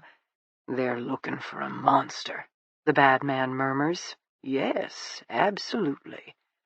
Let's give them one." Fresh goosebumps. I'm in my mother's kitchen. I'm in the basement hall. I'm a little girl. I'm a voiceless servant. I am frozen in terror over what is going to happen next. "No, no, shh, no!" A gurgle, a sob, a scrabbling sound like claws against stone. The house shifts uncomfortably around me. I can almost hear its mournful sigh as I step out of the shadows and force myself toward the heavy wooden doors. As I peer through the cracked opening into the room, the bad man stands tall, a terrible, hulking form. The master cowers at his feet.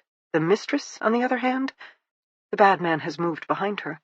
He holds a blood-red rope in a hand, a sash, I realize, from the mistress's embroidered silk bathrobe. He has the tie wrapped tight around her neck, lifting up, up, up her neck at an impossible angle. I stare at her. I watch as her face goes purple, as she twitches and shakes and trembles, the incredible strength of the bad man lifting her all the way off the floor. He is not human. No one who can do that can be human. I don't look away. I force myself to bear witness as she finally gasps. Her head sags forward, the monster releases her, and just like that, her body crumples to the floor. The master is still hunkered low, crying pitifully. I feel a curious sense of relief. That she is gone, that the bad man has finally turned on one of his own, yet I'm shivering uncontrollably. The mistress, the almighty mistress, is dead, and the bad man killed her as easily as snapping a twig.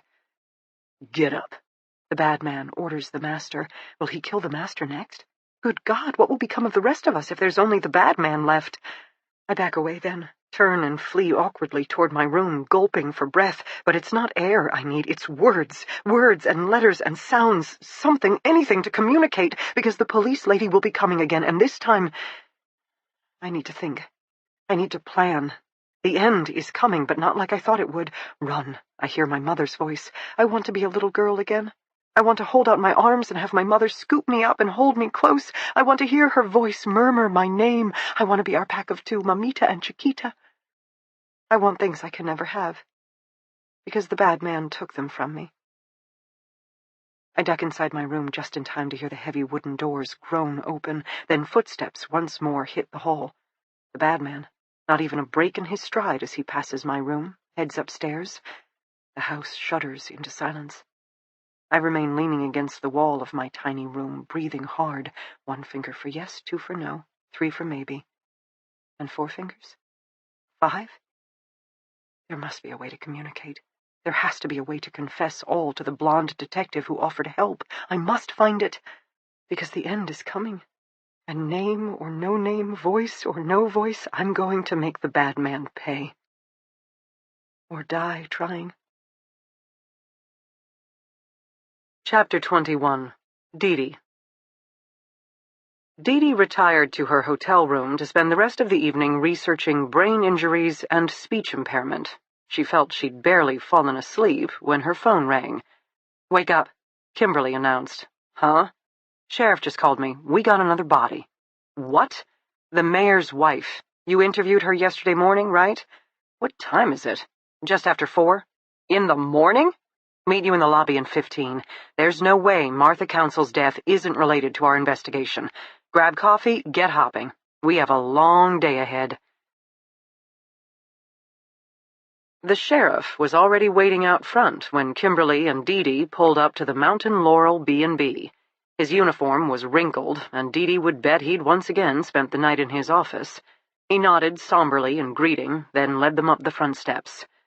"According to the mayor, he woke up shortly around 3 to an empty bed. He went looking for his wife. He called 911 the moment he found her. Dispatch contacted me directly. I arrived first, secured the scene.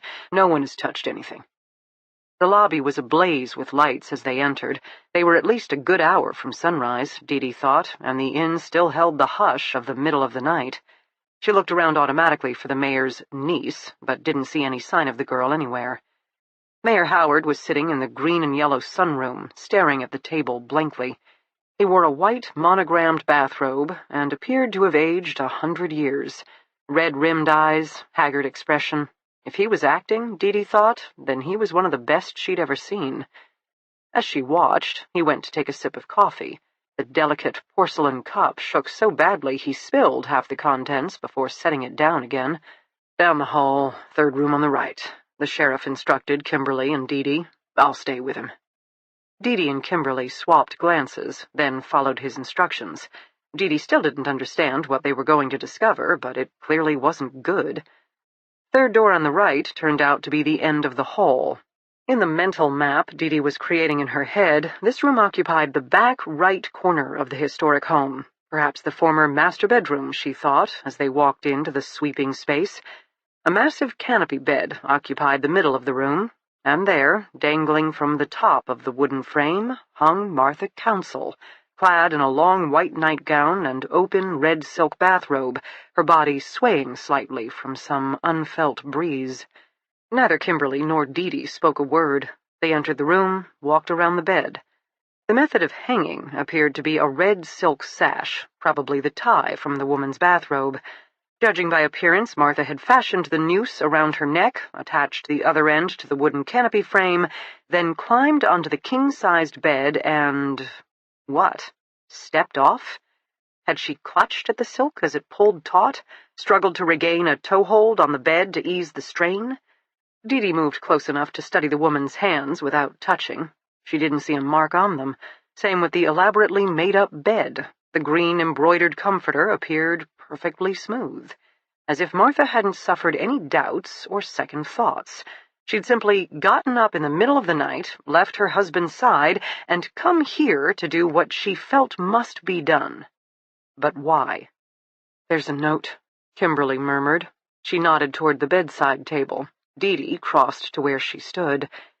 "Forgive me the harm I did," Dee read out loud. "I was selfish to live at another's expense. God have mercy on my soul." Dee glanced at Kimberly. "Who types a suicide note? Someone with bad penmanship?" Kimberly shrugged. "Or too emotional to write? I don't like it. I'm not exactly thrilled either, which is why we'll be having the medical examiner conduct a full inquest." Dee looked around the room. "No sign of a struggle," she murmured, "and not a mark on the body. I mean, silk noose aside. And the inn's guests are still asleep in their rooms, which would seem to indicate no loud arguments or violent disturbances." "Look at her neck," Dee said, indicating toward the body. "You can see some bruising along the edges of the bathrobe tie, consistent with hanging." Kimberly nodded. She looked as conflicted as Dee. A suicide felt too neat and tidy, and yet a cursory exam of both the room and the body didn't reveal anything obvious to counter the notion. Sometimes the simplest explanation was the right explanation. Detectives just didn't like it. "You ever walk in on a hanging where a loved one didn't try to cut down the body?" Kimberly asked now. "No. First instinct is always to get the person down. Then again," Dee indicated to Martha Council's bloated purple face, "she's clearly past saving." Kimberly nodded, pursed her lips, walked around the room again. "I don't like it, but I have no good reason not to like it." "Agreed. I wonder what she meant about being wrong to live at another's expense." Dee shrugged. "One way to find out. Come on, let's deal with the husband." Kimberly led the way back down the hall to the sunroom. Dee thought she caught a flash of movement, a person disappearing down the hall, but it was too fleeting to be sure. She wondered again about Martha's niece. Was the mayor really the kind of guy to brew his own cup of coffee? Somehow she doubted it. Howard was still sitting at the table. The sheriff was positioned across from him. Neither man was talking. "Is there someone we can call for you?" Kimberly asked, her voice surprisingly gentle considering her skeptical tone earlier. The mayor looked up blearily. "She was my world," he said. Dee walked behind him, brushing his shoulder. She thought she caught a whiff of whiskey, but couldn't be sure. "Fresh coffee?" she asked. He had to turn the other way to answer her, which gave Kimberly the chance to lean closer for her own inspection. Divide and conquer. Policing 101. "I'm fine, thank you," the mayor said. His voice sounded hollow, a faint shadow of the sure figure he'd been just the day before. "More people will be arriving," Dee said calmly. "Officers, evidence techs, the coroner. It's only a matter of time before your guests wake up and start asking questions as well." "Evidence techs?" Howard echoed. "Perhaps I could fetch your niece to help. Which room—" The mayor finally roused himself. "No need. There's a button. Push the button." He got up abruptly, crossed to the far wall, where Dee now noticed a swinging door that probably led to the kitchen. There appeared to be a panel beside it for summoning the hired help. The mayor pushed a black button. Then, without saying another word or awaiting a response, he returned to the table. "Do you believe your wife killed herself?" Kimberly asked softly. She hasn't been herself. Not since—" The mayor swallowed heavily. He picked up his coffee cup. Once again his hand trembled so violently he had to set it back down. "Not since the discovery a month ago," he whispered. "The discovery of the first grave?" Kimberly clarified. "Yes." "How was Martha not herself?" The sheriff prodded softly. "She seemed distracted, upset, and at night she used to have a single glass of sherry, but lately I knew something was bothering her. I tried to ask. I did." The mayor glanced up abruptly, his eyes wild. "But she wouldn't talk to me. She wouldn't." The connecting door at the other end of the room suddenly swung open. The girl appeared, wearing her blue maid's uniform and bearing a silver coffee pot. Her eyes fell immediately on Dee. She paused infinitesimally, then recovered herself, moving forward as if nothing was amiss. She dragged her right leg slightly, and her face appeared as pale and bruised as the mayor's. Had she seen the body? Did she know what her aunt had supposedly done? Or was she once again just the hired help, summoned to serve and knowing better than to question it? Now she wordlessly topped off the mayor's coffee cup while studiously avoiding Dee's gaze. She set the pot in the middle of the table, then turned back toward the kitchen. "Poor thing," the mayor said, looking right at Dee. "First her mother, and now this." "We'll want to question everyone who was present this evening," Dee started, before the mayor's harsh laugh interrupted. "Ask her questions? She can't answer. How cruel can you be? Besides, she doesn't know anything. When I first found the body, I started screaming. She came, cook too. They may be staff, but we are also family. We all need time to grieve." With the mayor's attention fully on her, Dee had no choice but to nod. She would love to force the issue, follow the girl directly into the kitchen and play their 1 finger for yes, 2 fingers for no game. But the truth was the girl was a minor, and her uncle, ostensibly her legal guardian. Dee had no grounds to pursue the matter without Mayor Howard's explicit permission. The girl turned and disappeared through the swinging door. She had left her hand down by her side, but Dee couldn't tell if she was holding out any fingers or not. With all eyes watching, Dee forced herself to focus once more on Mayor Howard. "Why do you think your wife was off?" The mayor didn't answer right away, staring instead at the fresh steam rising up from his coffee cup. "Martha was born with only 1 kidney," he said presently, his voice rough. 20 years ago, that kidney started to fail. Martha went on the transplant list, but you know how it is. So many who need organs, so few that are available." Across from the mayor, the sheriff nodded encouragement. "We looked—" The mayor cleared his throat, glanced up. "We looked at foreign options, traveling overseas where, for a price, such surgeries can be performed. But before long, Martha was too sick for even that." The sheriff nodded again. "Martha knew a local doctor, a friend from childhood, Dr. Gregory Hatch. He had a practice in Atlanta. He said he could help her." "How?" Kimberly prodded. The mayor fingered his coffee cup. He wouldn't look at them anymore. "Martha told me not to ask too many questions. She said it was better if I didn't know," he whispered. "But Gregory, he got privileges at the health clinic just north of here, and Martha paid him a series of visits. Testing. Lots of testing." The mayor smiled grimly. You can't really hide that. Then she went away for a month. To a wellness clinic, she said. Of course, we both knew she was lying. But she was my wife, and I loved her, and I wanted her to live. So when she gave me a bunch of paperwork to fill out for a designated donation, I didn't argue. You donated a kidney to your wife? Kimberly interrupted. I filled out paperwork that said I was donating a kidney to my wife, the mayor said slowly, but I couldn't. I wasn't a match. I knew that. She knew that. As for the paperwork, your wife got a kidney, Dee filled in. This Dr. Hatch did the operation. The mayor finally looked at them, his eyes red-rimmed and exhausted. She came home with meds, lots and lots of meds. You'll find them in the bathroom. Anti-rejection meds. She still takes them faithfully, and she's been healthy ever since. No one spoke right away. Finally, Kimberly did the honors.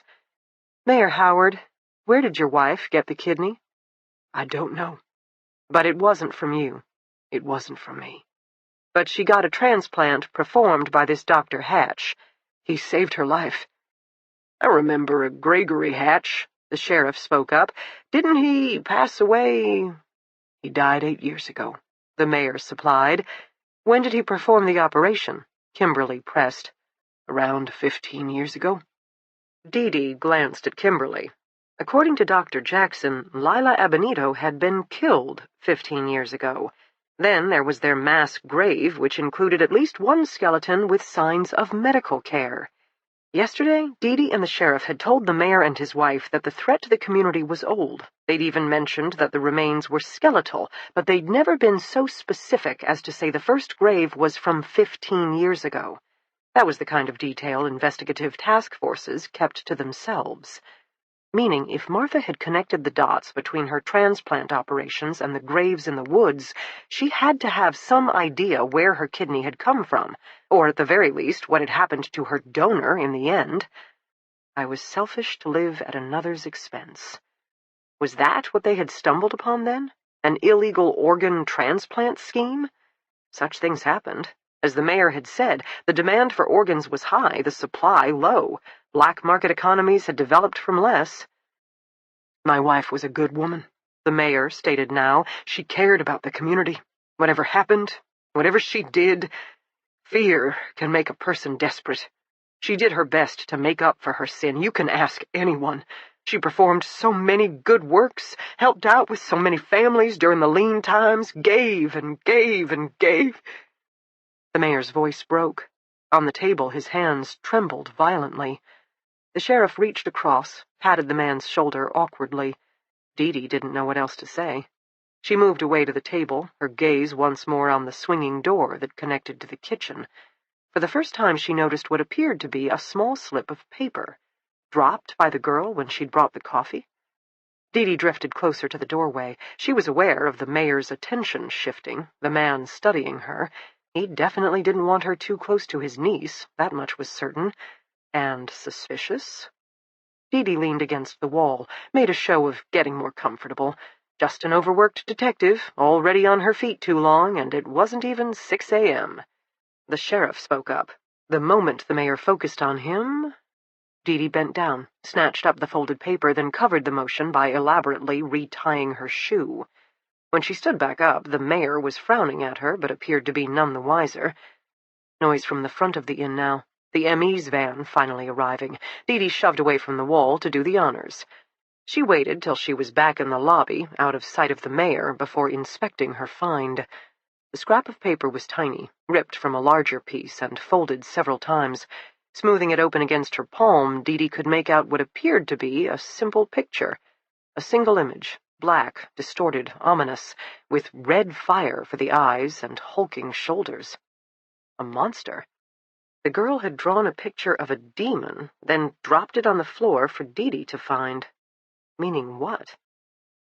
The ME and his assistant knocked on the front door.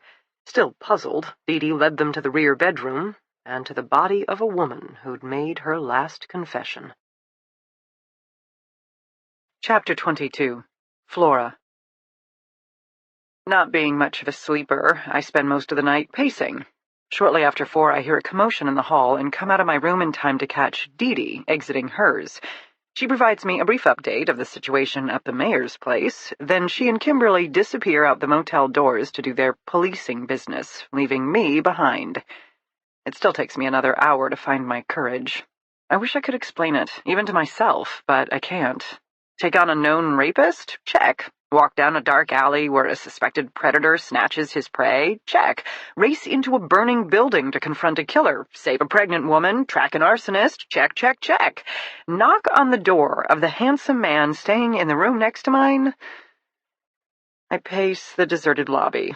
Roam the tiny dining area, which at this time of morning doesn't offer lights, coffee, or even Pop-Tarts. Finally, back down the hallway I go, telling myself I'm brave, I'm strong, I'm a survivor. I'm shaking by the time I reach Keith's door. I get my hand up to knock. I think of my friend Sarah, who's gone back to college and now has a boyfriend. I think of the way her face lights up when she talks about her life, from surviving to thriving. She did it. I can do it. I'm still standing there, frozen with my fist mid-air when the door swings open. Keith appears, fully dressed and not looking surprised to see me. "Kimberly and Dee Dee left," he says. I belatedly pull down my hand. "There's been a death. Mayor's wife, hanging. Suicide or murder? That's what they're trying to figure out." Keith frowns at me. "What does that mean for us today?" I take a deep breath. Will he think I'm crazy? Then again, Keith has been remarkably adaptable so far. "I want to rent an ATV again," I tell him. "I want to visit the guy they were talking about last night, the loner, Walt Davies. The guy who shoots cops on sight? We're not cops." Keith arches a brow. "We're trespassers. A guy who shoots cops probably shoots trespassers, too. Then we're trespassers who will need to talk very, very fast." Keith doesn't say no. He considers me for a moment instead. "Why?" "I don't know. I need to do something, and this—" I frown. I don't know how to put it into words. Ever since I heard Walt Davies' name last night, it's been stuck in my brain. Because I heard it before, or because I have a thing for crazy loners?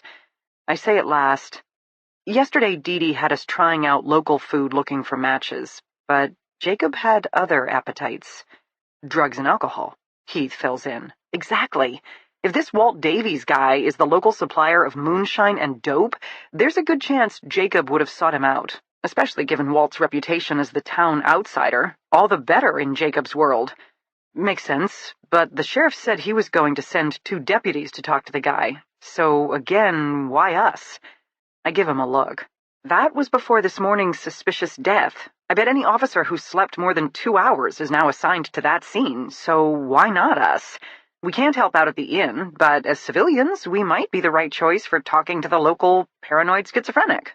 And just like that, I'm worried again. In or out? We both know the answer. Keith is Keith. He will follow me anywhere, even down to Georgia and up a hiking trail to a grave. "The ATV rental won't be open for another few hours," he says at last. "Then we'll go to the diner." "Our last meal?" "That's the spirit." He smiles. Quickly, so I don't have time to think about it, I stretch up and kiss his cheek. He turns his head just enough to meet my lips with his. I don't pull back. We stand there, lips to lips, in suspended animation. Slowly I draw back. His blue eyes are darker now, harder to read. "I'll get my jacket," he murmurs. Over breakfast, Keith works his computer magic while I pick my way through a bowl of yogurt. It's easy enough to identify Walt Davies' address, then look it up on Google Maps. Next, Keith pulls up the network of ATV trails to identify the closest connector. I can't decide the best strategy for approaching a man who's been described as an anti-government survivalist. Head straight down the driveway, hands in the air, or approach from the rear, getting the lay of the land. Keith gives me a condescending look, then boots up Google Earth. "You want recon? This is recon." I obediently ooh and ah as his laptop screen fills with images. I value the internet as a tool, but I'm a hands-on girl, more prone to footwork than keyboard strokes. Still, Keith is good. First thing we learn, Walt Davies doesn't just have property, he has property. The lot appears to be a good 20 acres tucked away from everything, and he doesn't have only a house, but a compound. We make out 4 structures almost immediately. A medium-sized cabin that's probably the main residence, an even larger detached building that could be an oversized garage or a barn, and 2 small dots we guess are sheds. That's a lot of space for one man, I say, studying the property layout while forcing myself to swallow more yogurt. Family land, Keith provides immediately. He is humming slightly as his fingers fly across the keyboard, a nerd in his element. He'd ordered another egg white omelet. I wonder if I could really be in a relationship with someone who eats such annoyingly healthy food. I wonder if I could really be in a relationship. Main cabin dates to 1905. Here we go. Wellhead. He taps a faint spot on the overhead view of the property. Obviously septic as well. Generator. He zooms in, panning left, then right. Chickens. So maybe that second building is a barn for goats, small livestock. I have a feeling this is a guy who takes off-the-grid living seriously. What's that? I point to a series of lines that zigzag through the deeply wooded lot.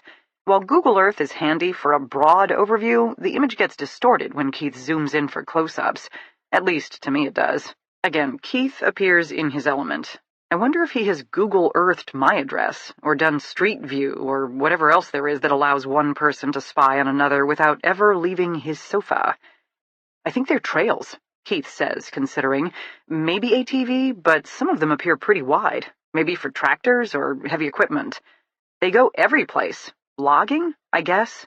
But when Keith pans back out, it's clear no trees have been cut down, at least not recently.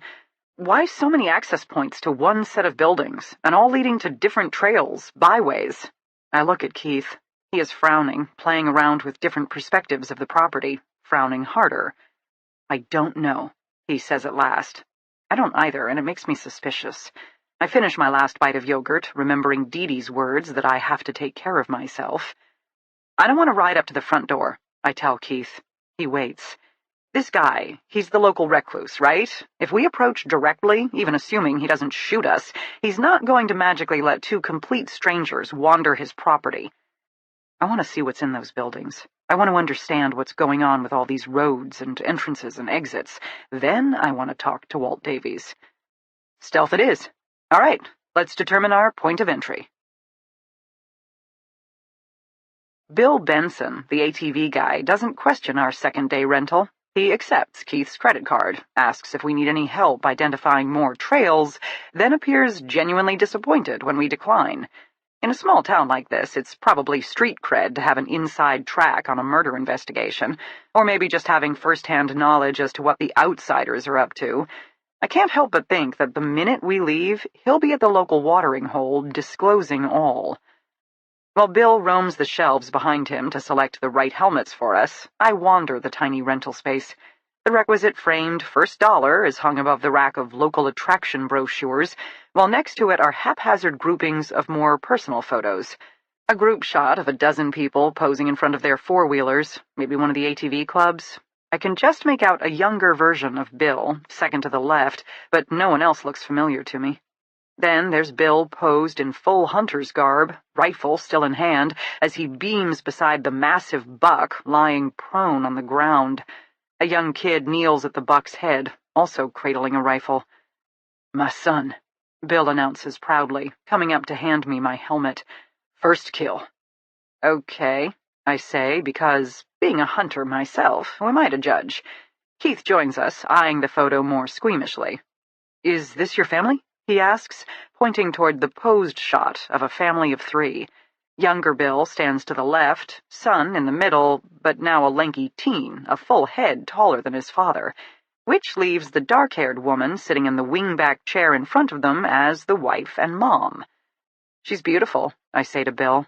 "Thank you," he says. "We've been married nearly 40 years now. How the time flies." There is something in his voice that makes me give him a second glance. Wistfulness? Resignation? I glance at the portrait again. The woman is very pretty, but almost hauntingly so. I realize now she's not looking at the camera so much as through it. There is something about her eyes, a little too vacant, as if she's sitting for the photo shoot but still isn't there. I wonder if it was her idea to hire the photographer, capture one last memory before their teenager flew the coop. "Does your son work in the shop too?" Keith asks. Nah, he had no interest in the family business. Like most of the kids around here, he took off for greener pastures first chance he got. Town's too small, not enough job opportunities, unless you want to work in tourism. As parents, it feels good to raise a child in a close-knit community. For the kids, on the other hand, Bill shrugs ruefully. Our children bolt for big cities, while we then hire the big city kids to work our businesses. Irony, I guess. Who's that? I ask, pointing to another photo of Bill shaking hands with an older gentleman in a mint green suit. That's the mayor, Mayor Howard. I won Business of the Year 5 years back. He presented the award. Keith and I exchange looks. To judge by Bill's expression, he hasn't heard of the tragedy at the mayor's house yet. Are you and the mayor close? Keith asks. Shrug. We know each other, of course. I think he's a good mayor. Me and Martha have done a lot to boost business in our community. 10 years ago were lean times. We suffered compared to towns like Dahlonega, which offers up old-time charm, but with the benefit of spas and wine tasting and gold mine tours. Gotta say, I wasn't sure if my own business would make it. But Mayor Howard poured a lot of money into fixing up the Mountain Laurel, took it from a historic inn to a luxury getaway for newlyweds and business execs. Then he got Dorothea, the town clerk, to put together a whole new website for the town, not to mention launch all these social media platforms. Once a month she goes around to the local businesses, has us produce candid photos to lure in more tourists. Speaking of which, want to pose? Bill produces his cell phone, eyes us hopefully. No, thank you. He shrugs, pockets his phone. Well, to answer your question, the mayor has done right by our community. Lots of people come here now. Good for the economy, good for the locals. Keith and I nod, make our goodbyes. Per our deal, Keith gets to drive today, which puts me in charge of navigating, but also, more important, keeping an eye out for surveillance cameras and booby traps. Already we'd identified a ridge line running part of the property line and a gully along another stretch, which make for natural defenses. That leaves us with another 6 options, so of course we're going with the 7th, parking just off property on the ATV trail, then hoofing it in through the woods. Keith has his compass app and can't wait to use it. I spy the first impediment almost immediately after we dismount the ATV. Barbed wire, running willy-nilly through the trees. It's old and rusted, but still plenty sharp. I have a Leatherman tool in my pocket. I inspect the tree branches above us for surveillance cameras, then the bushes around our knees for motion-sensitive game cameras. I discover 2 almost immediately. Walt Davies is just as paranoid as I suspected. I indicate with my hand to keep walking. We make it another 50 feet to a place where a thick bush obscures all from view. Several clips of the Leatherman later, and we are through the first obstacle. We walk in silence, Keith staring at his app to determine direction, while I take point. I half expect a hidden net to snatch us up, or the ground to open into a pit of spikes, or even some old bear trap to snap off one of our limbs. Instead, we get closer and closer, sweat trickling down our foreheads, soaking our shirts. I don't have a backpack like Keith, relying once again on the myriad of pockets in my hoodie and cargo pants. Unfortunately, the day is too hot for such layers, and I quickly envy Keith and his high-tech wicking fabrics. I abruptly stop, hold up a closed fist. As if we've been doing this for years, Keith immediately pauses, drops low. I point through the trees, where we can now see the first outbuilding. Old, weathered barn board, rotting at the base, a slapdash roof. The windows are so caked with dirt that it would be impossible to see inside even if we were standing up close, let alone from this distance. The building appears neglected. At the sight of it, I'm struck by déjà vu, though I'm not sure why. Like the mildewed cellar where I was once held, there was something sad about this place, something abandoned. I can imagine girls being held in this building. I can imagine bodies abandoned beneath those decaying floorboards. I can picture this being the last thing someone like Lila Abenito ever saw. The distance from Walt's place to the grave sites is less than 6 miles. Easily traveled by an ATV, with 3 trails connecting his property to Laurel Lane. Except, why dump the bodies off his land when he has so many private acres to work with? Land where he can obviously control access and limit the chance of anyone randomly stumbling upon his handiwork. I feel like I understand something, but not enough. Which, of course, is why we are here. I resume my inspection of the perimeter, where the woods thin out, then give way to the hodgepodge collection of structures. I spy 4 or 5 spotlights. I would guess they're motion-sensitive, but not terribly effective given the mid-morning sun. What I find interesting is that the lights appear new, with clean metal brackets attached to walls that clearly were erected decades ago. I pause, tilt my head to the side. I can hear the rumble of an engine, followed by a distinct grinding sound. I turn wide-eyed toward Keith, just in time for him to nod his agreement. "Wood chipper," he murmurs. "Great. How fucking Fargo of him." Keith shrugs. Philosophically, fatalistically, it occurs to me this is probably the stupidest thing I've ever done, and considering how I've spent the past 6 to 7 years, that's saying something. I can't make out any more cameras or signs of life. With the noise across the way offering cover for our approach, I step from the woods and onto the property. No snarling dogs charge around the corner, no alarms sound shrilly, no bullets fly by my head, just the sound of the wood chipper, deep and throaty as it shreds the next... something. My heart is racing. We probably should have left a message for Dee Dee, or last wills and testaments for our loved ones. Too late now. We creep toward the first dilapidated structure. Again, I catch a whiff of decay. Is that what's triggering that intense sense of familiarity? The smell is earthy and moldy, the scent of neglect, not death. We make it around the corner. Again, as if we've been doing this for years, I take up point. Keith ducks behind me, quickly works the lock on the door. He has to force it with his shoulder, and the screech of the rusted hinges makes us both draw up short. Whatever this building is used for, it clearly hasn't been active for a long time. Again the sound of the wood chipper, whirring across the distance. Keith disappears inside the shed. I sweat through all my clothes, and am just considering charging in behind him, butterfly blade in hand, when he returns. "Nothing," he whispers, both of us tucking against the side of the building. Define nothing? Rusted-out equipment, vintage glass bottles, stuff our grandparents would love, stacked floor to ceiling, too. Trust me, no one is hiding anything in there anytime soon. I frown at him. We're trying to find a serial killer, and we've stumbled upon a hoarder instead?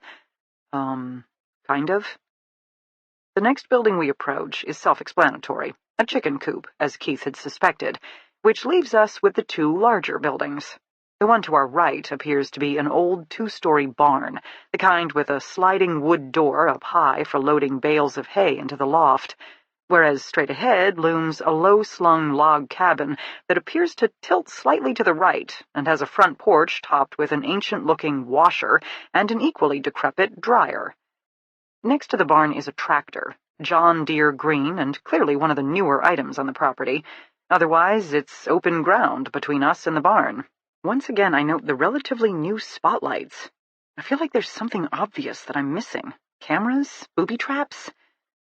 The barn itself appears as weather-beaten as the sheds. The roof is nearly covered in moss. The small high windows stay with the motif. Dirt and more dirt. In the distance, the wood chipper growls again. Then, abruptly, as if it can't take one more bite, the whirring stops. The engine snaps off. The entire property falls silent. I feel Keith shudder beside me. I don't blame him. The wood chipper had been ominous, but the silence is worse.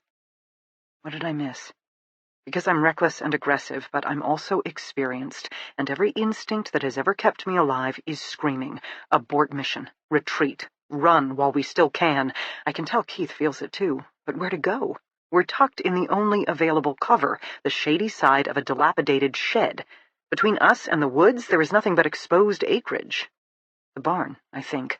If we could just tuck inside the barn, find a place to hide, then I get it. What I saw but didn't register. It's not just the lighting on the buildings that's new. Looped through the handles of the barn doors is a thick, modern chain and padlock, both completely devoid of rust. The barn isn't our sanctuary. The barn is exactly what we're not supposed to see. I'm still trying to work the trajectories, how to get us out of this mess, when I swear the woods themselves come alive. One moment I'm judging the distance between the shed and trees, the next a scarecrow of a man is standing before me. Tall, gaunt, with sparse gray hair that stands on end and a wiry strength that ripples through his 2 skinny limbs. Walt Davies, who clearly figured out he had company and worked his own perimeter to sneak up on us. He's holding a shotgun, pointed straight at us. I put my hands up. Beside me, Keith does the same. I take a deep breath, then step into daylight, advancing 5 feet toward him, Keith right beside me. If we go down, apparently we're doing it together. "I'm sorry," I begin to babble. "So sorry. We're lost. Our ATV ran out of gas. Please, sir, can we use your phone?" The old man responds in a way I don't expect at all. He drops the barrel of the shotgun. He stares at me, wild-eyed. "No," he cries. "It can't be you. You're dead. Dead, I tell you. Dead, dead, dead." Chapter 23. Kimberly. After speaking with Mayor Howard about his wife's alleged illegal kidney transplant, Kimberly paid a visit to the master bathroom, where, sure enough, she found a row of prescription bottles bearing Martha Conceals' name. A quick internet search revealed most of the pills to be anti-rejection meds, to be taken for the life of the working transplant organ. Kimberly returned to the room where the woman had hanged herself. Dee was still there, supervising the ME's removal of the body. As with all hangings, the ME had left the noose in place. Analysis of the knot would be an important part of the final report, helping to determine if the woman's death was a suicide or a murder. Right now, Kimberly had a suspicious death, which technically fell under the sheriff's jurisdiction, not that of the federal task force. She doubted, however, that Sheriff Smithers would balk at outside assistance with the case, especially as Martha Conceals' death had to be related to the bodies they'd recovered. It was impossible to think otherwise. Dee introduced the medical examiner, Dr. Dale Cabot, then his scrawny assistant, Arnold Cabot. Apparently the coroner's office was a family business. "What can you tell me?" Kimberly asked, flashing her credentials. "I can tell you a cup of coffee every morning is perfectly good for you," Dr. Cabot replied drolly, working with his son to slowly lower Martha Conceals onto the waiting gurney. "And I can't wait to have one this morning myself." She deserved that, asking for an opinion before the body was even on the stretcher. Even so, Kimberly held up a hand. "Hang on a moment." She stopped beside the gurney. Martha's embroidered silk bathrobe remained open in front, but the kid, Cabot Jr., had respectfully smoothed down her long white nightgown. No good way to do this. "We're told this woman received a kidney transplant," Kimberly said. "Given the circumstances, I need to check." Dr. Cabot stepped back, gesturing for her to do what she had to do. His son, on the other hand, stared at her wide-eyed. Kimberly never liked this part. It felt intrusive, donning a pair of gloves, then slowly raising up the hem of a dead woman's nightgown to better inspect the body.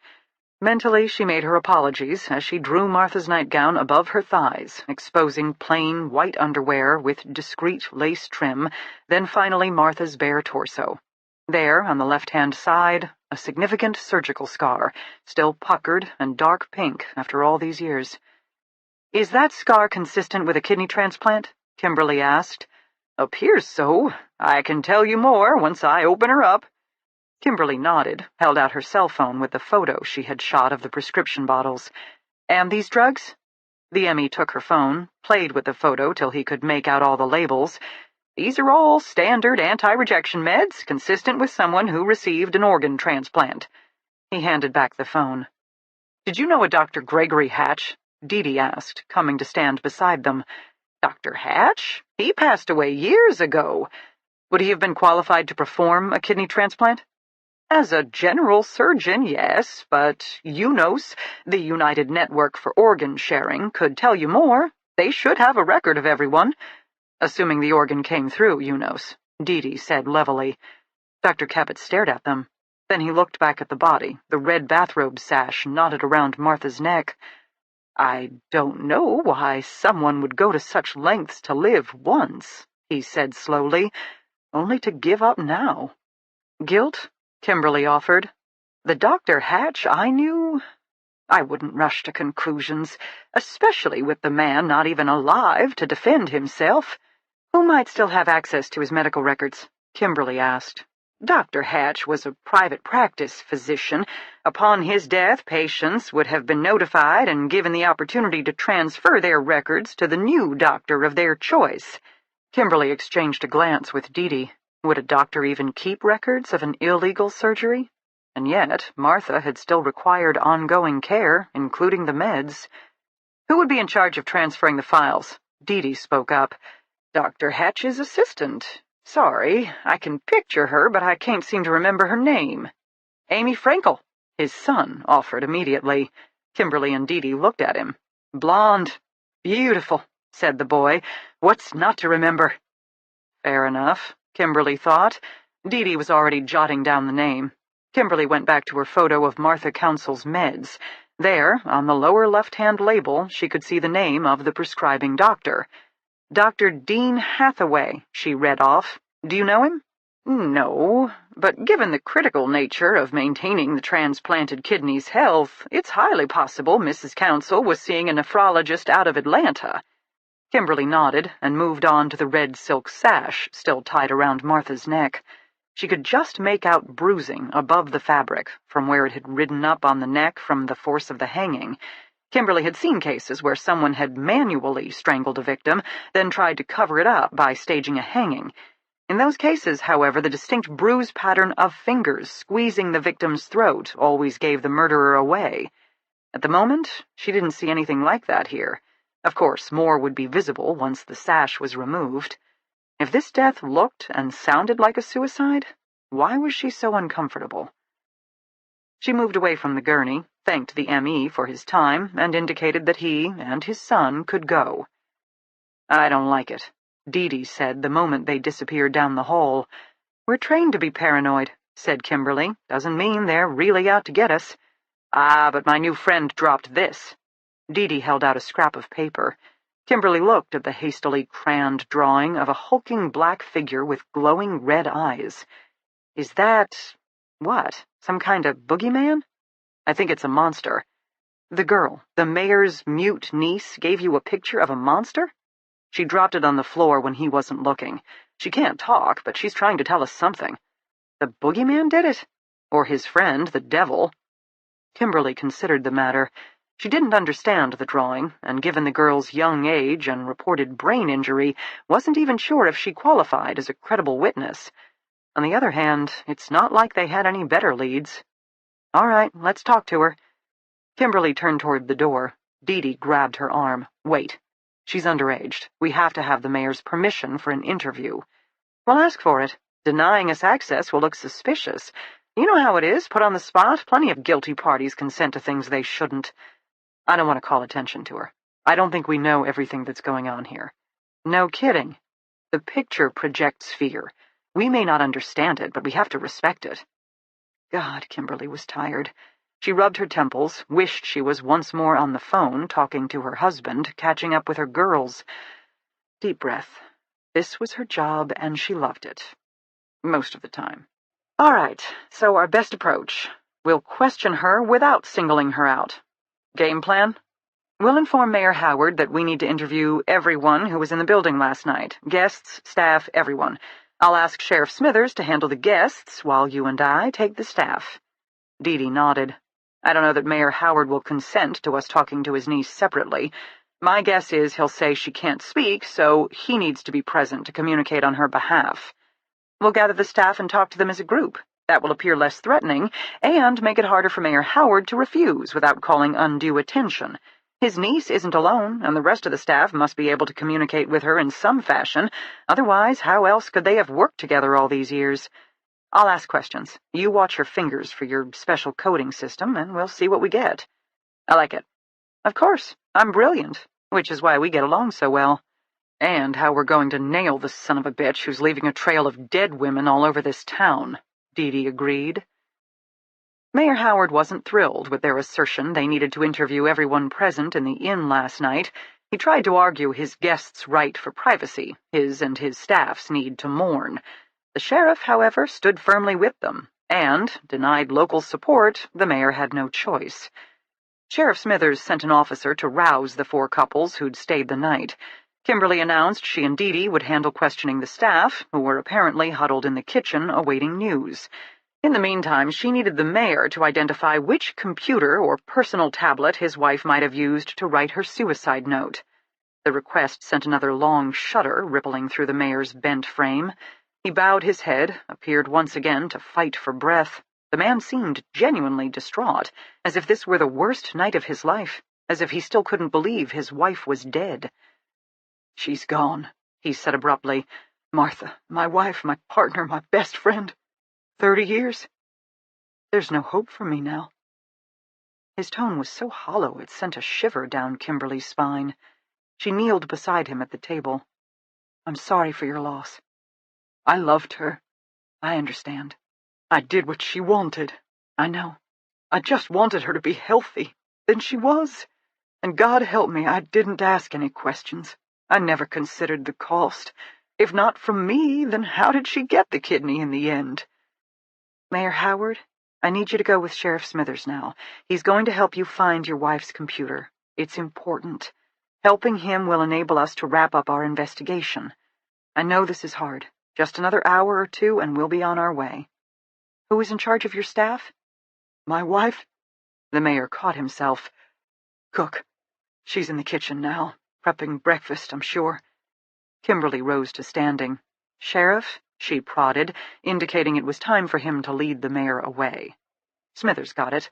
He put his hand on the mayor's shoulder, both men looking equally grim. Kimberly understood. Sheriff Smithers was a county sheriff, not the town sheriff, but these were still his people. He had obviously known the mayor and Martha Council personally. These kinds of cases, where the trouble struck close to home, were never easy. Mayor Howard climbed shakily to his feet, then followed the sheriff out of the dining room. Beside Kimberly, Dee Dee nodded slightly, acknowledging a job well done. And yet, how to explain the unease rippling through Kimberly's gut? They had an admission of guilt, a woman who'd killed herself because she was sorry for the kidney she had most likely stolen from one of their victims in the woods. They had the presence of medical supplies found in the mass grave, the IV port, which further supported this theory. They had 4 victims, maybe all of whom had been used the same way, unwilling donors for illegal surgeries performed by a doctor dead 8 years past. Illegal surgery explained the bodies, explained their timelines, probably even explained the mass grave, 3 operations performed at once, which made the victims, what, medical waste? Human nature never failed to disappoint.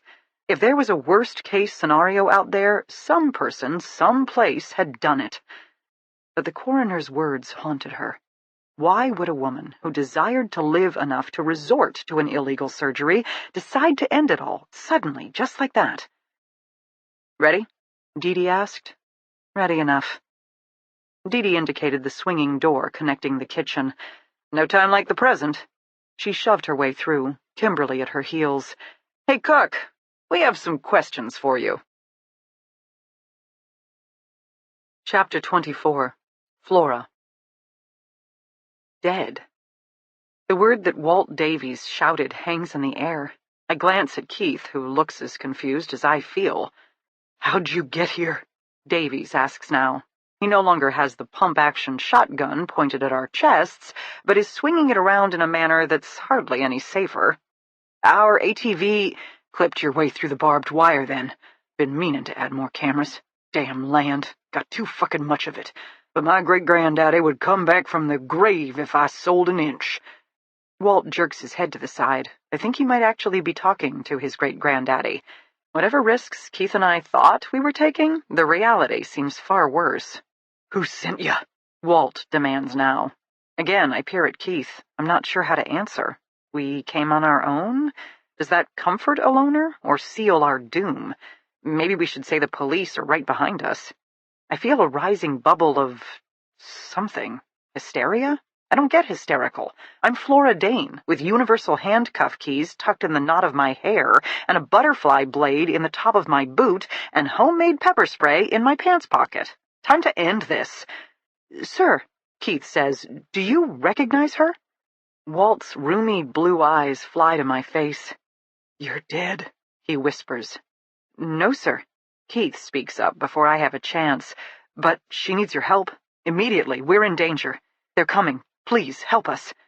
Appealing to the paranoid? The enemy of my enemy is my friend, and them and they are such powerful enemies. Of course we must be very good friends. "Quick," Walt says, "follow me."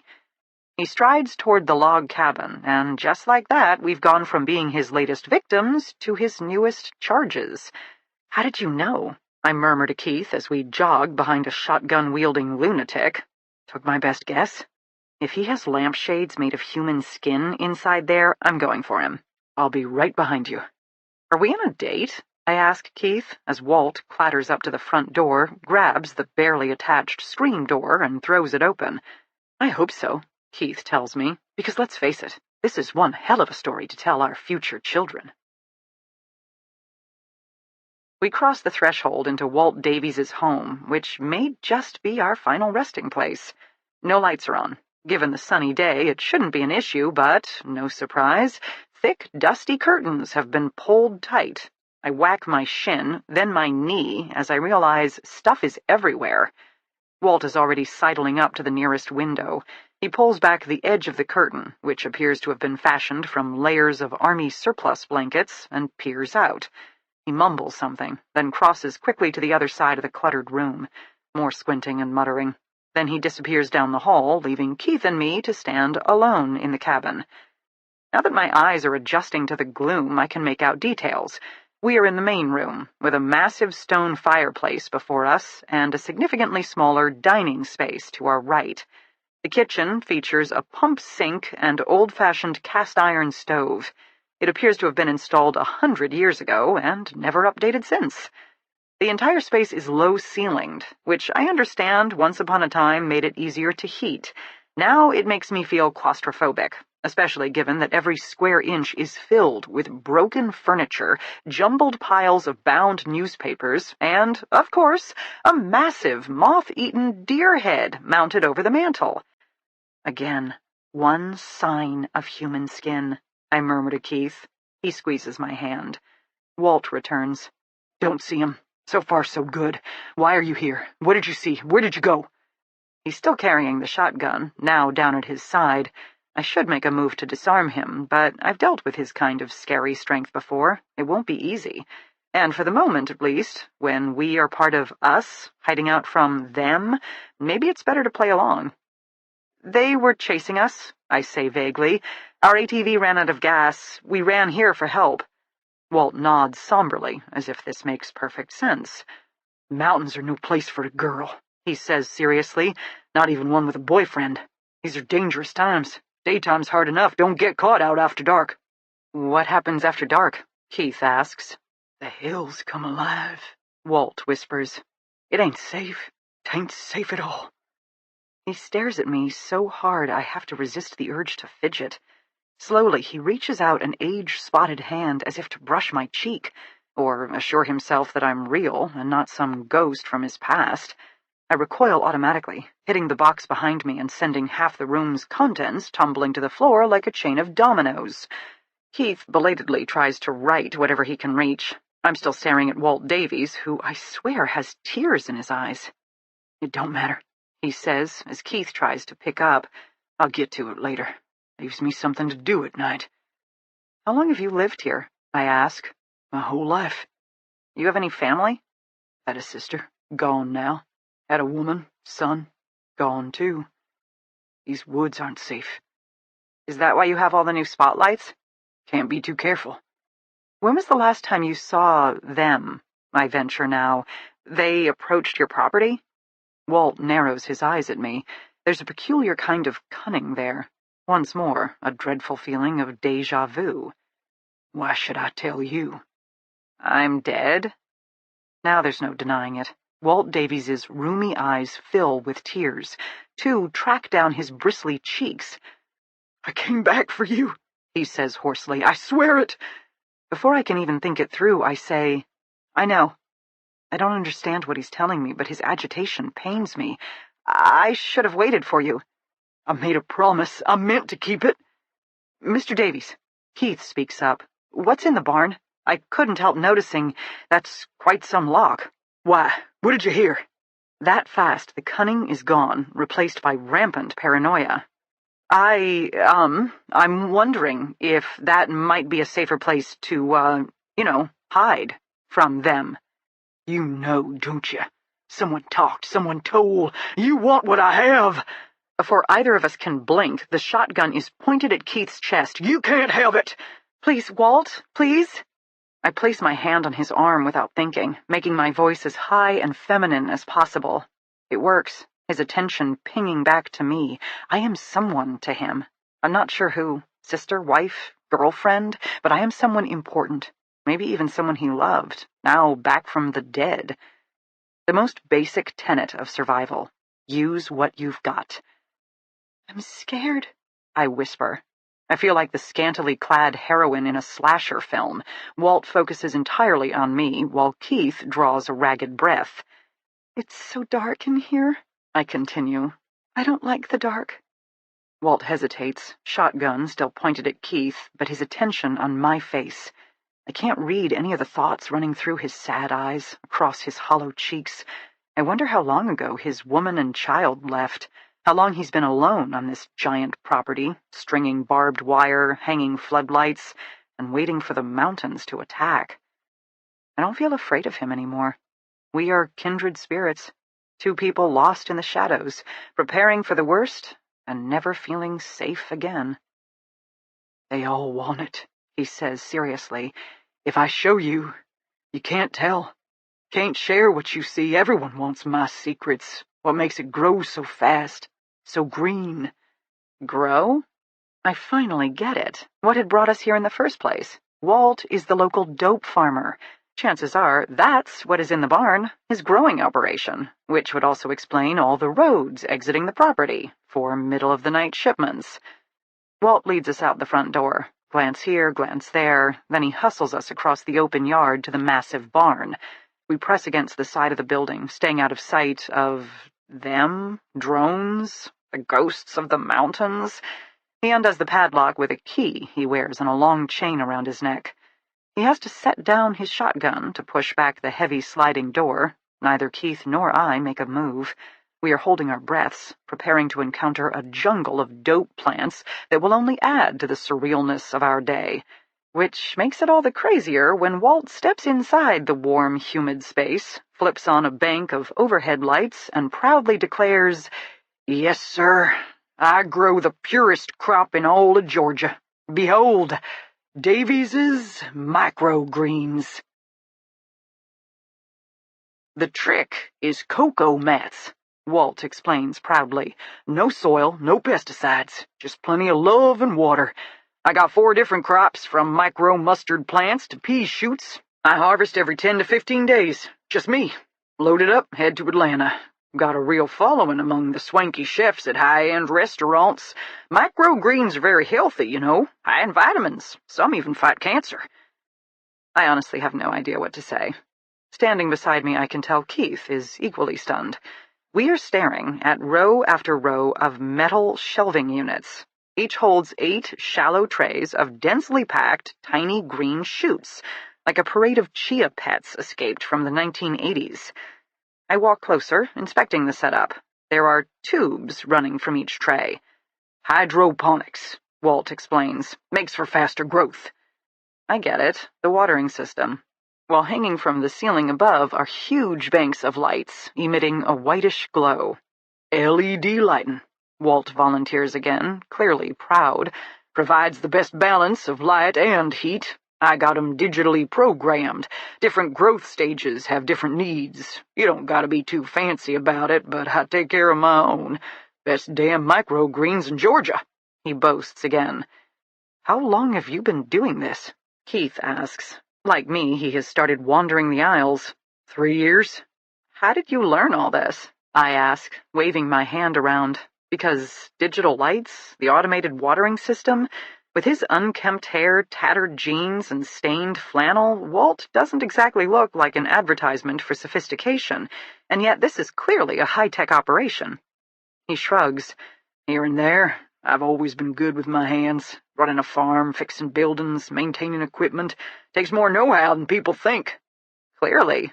Plus," he adds matter-of-factly, "I grew dope for years. This is easier, more profitable, and I don't gotta worry about being arrested." "Of course." "I wasn't always a good person," Walt says abruptly. He's standing near the door. For the first time I realize I don't know where the shotgun is anymore. Still leaning against the outside of the barn? Or tucked somewhere behind him? For that matter, is there a second egress to this place? Or, if he wanted to, could Walt take 3 steps back, jerk closed the heavy sliding door, and lock us in with his precious microgreens? I don't know why he'd want to do such a thing, and yet the hair is standing up on the back of my neck. Farther down the aisle, Keith turns, and I can tell he feels it too. A certain wrongness, a change in the air that doesn't bode well. Maybe a guy like Walt doesn't need a reason. Maybe Keith and I have allowed ourselves to be lulled by trays of tiny green shoots while forgetting the obvious. Crazy is crazy, and Walt Davies has spent decades earning a reputation as the town lunatic. "I drank," Walt whispers now. Has he moved? I shift slightly, trying to calculate my distance to the open door. If I bolt now, maybe I could cut him off. "I doped and drugged and drank my way through life. If there was an illicit chemical around, I injected it. If there was a fight to be had, I picked it. I hit my girl, smacked around my kid, then beat them more for making me feel bad about it. I was a mean son of a bitch." Keith and I don't say a word. Walt doesn't seem to be paying attention to us anymore. He's telling his story, and the confessional air once again makes me shiver. "Then I got lost in the mountains. These very hills where I had lived my whole life. I had gone hunting and course-packed more booze than common sense. I was on a trail, and I wasn't. Night came, and it grew cold. I don't know how long I staggered about, day after day, till my beer was gone, my flask dry. I'd packed a sandwich, ate that the first afternoon. Then, with no booze, I started to get the shakes. Can't exactly hunt when you're too weak to hold a rifle. Hell, I couldn't even manage to light a match for a fire. But the night sweats, hunger pangs, bone-deep thirst, they weren't the worst part." "What was the worst part?" I drift toward the open door. "The woods." Walt speaks in an almost reverent tone. "They came alive. The trees whipped at me. The bushes clawed at my feet, and the night screamed of every wrong I'd ever done, and there were so many. I screamed back that first night. I shook my fists at the moon. I howled like a goddamn animal. The mountains wanted a piece of me. I was angry and mean, and I wasn't going down without a fight. But then, every time I closed my eyes, I saw them. All the people I'd hurt, the wrongs I'd done, my boy's bruised eyes, my woman's shattered cheek. The woods, they showed me the darkness of my soul." Walt pauses. He looks at us for the first time, and his eyes are not completely sane, and yet the pain in them feels real. I know something about the darkness of a person's soul, of spending long nights facing your sins. "By the 3rd night, I had no rage left in me. I was a broken man, destroyed by my own evil ways. I dug a hole with my bare hands, long, deep, trembling and sweating and out of my mind with the fucking pain. I prepared my grave and readied myself to die alone, with only the screaming trees for company. I deserved it. Lord, I deserved it. I prayed that final night. No atheists in a foxhole, right? I laid myself down in the earth, folded my arms over my chest, and out of my mind with the need for booze, I begged and cried like the fool I was. One more chance. Lord, give me one more chance. Walt raised his gaze heavenward. And you know what happened? Keith and I shake our heads. Nothing. I sweated out. The withdrawal, the pain. I lay in the earth and shook till I thought my bones would break. Then I slept. When I woke up, I was thirsty, parched down to the core, but not for beer or whiskey, for water. Good, plain, clean water. So I climbed out of my grave, and I staggered my way forward till eventually I came to a stream where I drank my fill. Then I followed that stream till it led me to a trail, and I finally found my way home. I'd been gone 6 days, with nights that dropped below freezing conditions, but I lived. You sobered up, I say. Walt nods, but it's not a triumphant gesture. His shoulders are bowed, and I realize now his cheeks are damp with tears. Did the mountains save him, or break him? I wonder if he knows. Walt clears his throat. He has moved toward a rack of microgreens. He strokes the velvety shoots now. When I got back, he says, my woman was gone, boy too, cleared out. Maybe they thought I was dead. Maybe they just saw a chance to escape and took it. I couldn't blame 'em. I would have run from me too. Of course, you can't escape yourself. So I stayed. I dumped out the booze, every damn drop. I cried like a sniveling little boy, and I walked. Every night. I had to listen to the woods. I needed the trees to talk to me. I had to learn what they needed to say. Maybe I went a little crazy. Locals say I am. They cross the street when I come to town. The store owners take my money, but they keep their distance. I'm sober now. Been clean for well over 4 decades, but all that drinking? It's possible I pickled my brain, I don't know. I still hear the woods at night. I still walk among the trees, listening to the wind tell its stories. And sometimes I hear screaming. There are ghosts in these mountains, and they're not all in my head. What do you hear, Walt? I ask gently, because whether he knows it or not, he's crying again, silent tears running down his bristly cheeks. And there is something so mournful about him, I'm sorry I was ever scared of him, even as I wonder if this is just a different shade of crazy. I hear you, he says quietly. So quietly I'm not sure I heard correctly. He looks up. I hear you crying in that box. I hear all my sins, all the things I can't undo, including my biggest sin of all. I can't speak. I can't breathe. Keith has moved close to me. What Walt is saying doesn't make sense, and yet I already know it does, my pervasive sense of déjà vu. I told him to let you go. I told him it wasn't right. Who did you tell to let her go? Keith, his voice strong and even, which is good, because at any moment I'm going to collapse. I was a mean son of a bitch, the things I did to my family, but I still didn't understand the full awfulness of what I'd done. Till he came back. Reap what you sow. I don't want to grow that kind of anger ever again. I try to open my mouth. Nothing comes out. I begged him, Walt murmurs. I begged him to be better, but I could tell. The booze, the drugs, they had him too. Or maybe blood simply runs black in this family.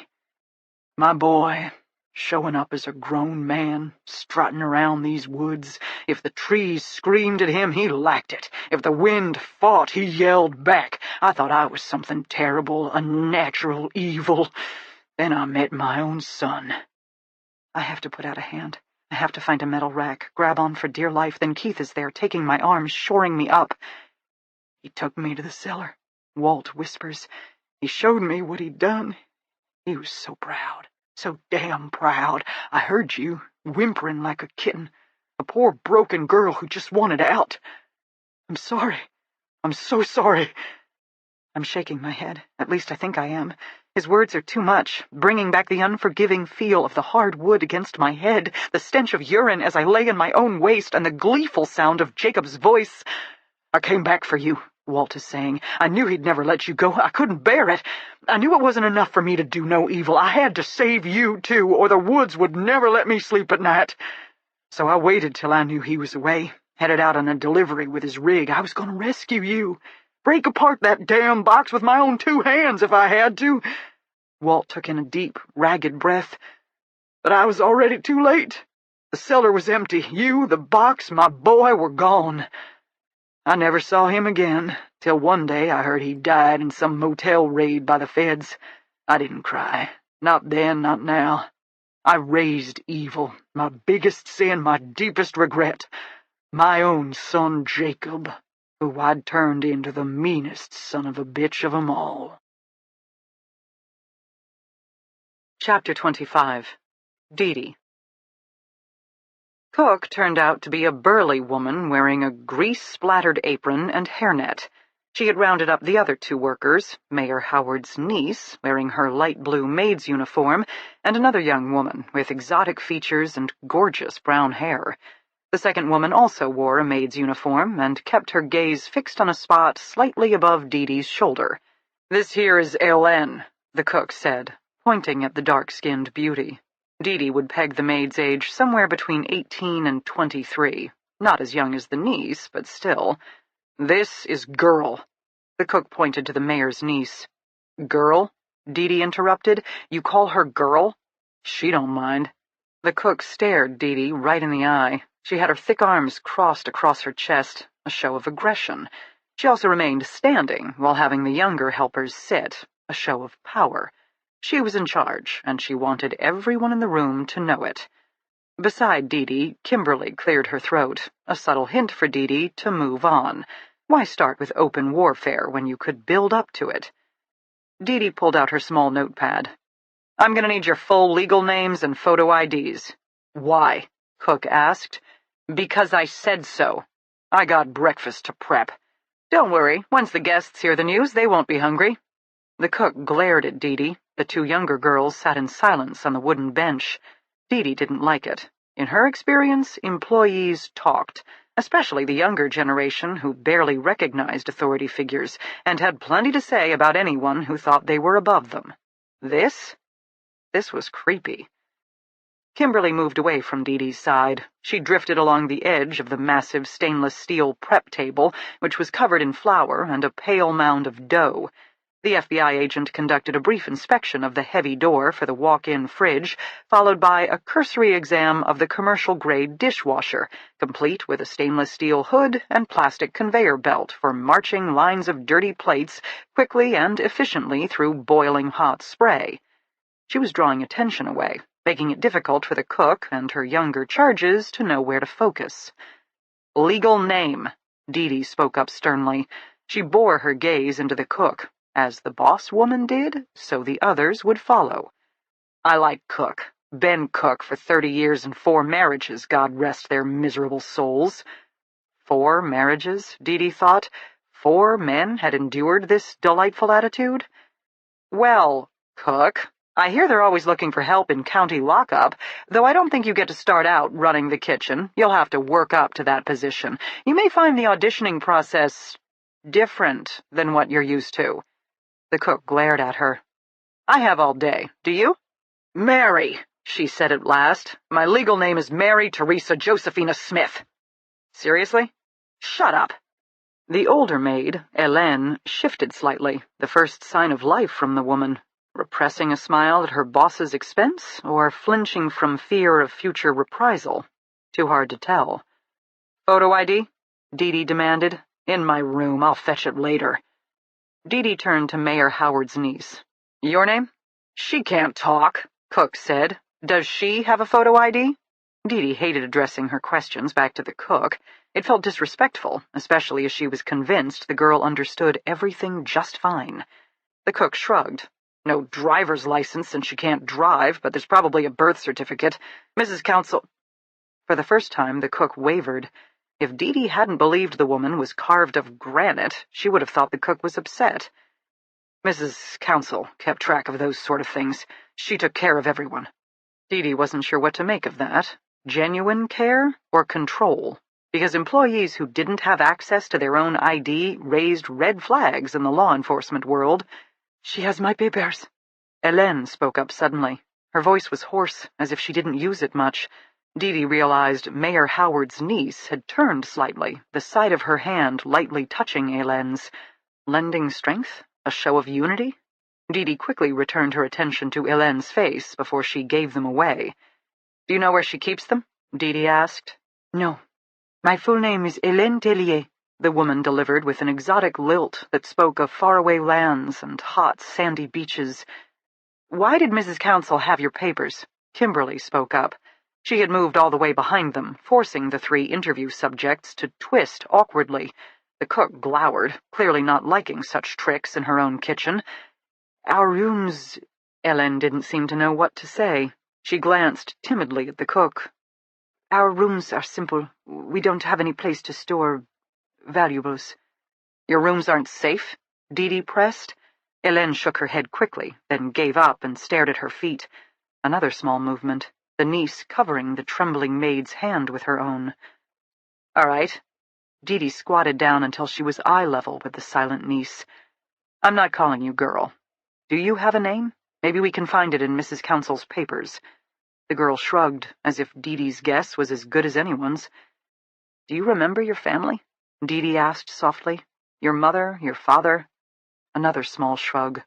Dee Dee glanced to where the girl's hands rested on the bench, but the girl didn't offer any fingers in coded reply. She just looked sad and hopeless, a child resigned to her fate. "Bonita," Dee Dee said softly. "It's the Spanish word for pretty. What do you think? I'll call you Bonita." Another harumph from the cook. The girl kept her gaze on Dee Dee. She reached up and lightly touched her own face, brushing her hand across the ridged scar furrowing into her hairline, then her drooping left eyelid, sagging lip. Dee Dee didn't need a code to understand what the girl was trying to say. She captured the girl's hand between her own. "Bonita," she said firmly, then held the girl's gaze until she finally nodded. Dee Dee straightened to standing. "I will need to see the records Mrs. Council had for all of you. This is a murder investigation. All details matter." "Murder investigation?" The cook's arms fell to her sides in clear shock. "But the mayor—" "What did you hear last night?" Kimberly, ambushing beautifully from behind. "We didn't, of course—" "The mayor and his wife fight?"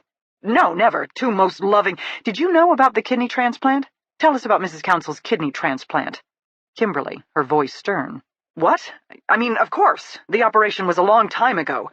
Afterwards, I worked with Mrs. Council to prepare a renal-friendly diet. No pesticides, no red meats, or added salt or sugar," the cook rattled off, seeming to check off each item on her fingers. "High in fiber, lots of beans and leafy green vegetables. I'm a real cook, you know. Got a degree from a culinary institute and everything. I could work at some fancy restaurant if I wanted to, but I like it here. And the mayor, Mrs. Council, they take care of their own." "So you heard nothing last night?" Dee Dee, forcing the cook to turn back around to address her. "No sounds of disturbance, perhaps an altercation?" "Absolutely not." Dee Dee caught a movement out of the corner of her eye. The girl, Bonita, finally shifting her hand to reveal one finger, which meant yes. As in, yes, the cook had heard something and was lying, or as in, yes, Bonita hadn't heard anything either. For this system to work, Dee Dee realized, she had to do a better job with the questions.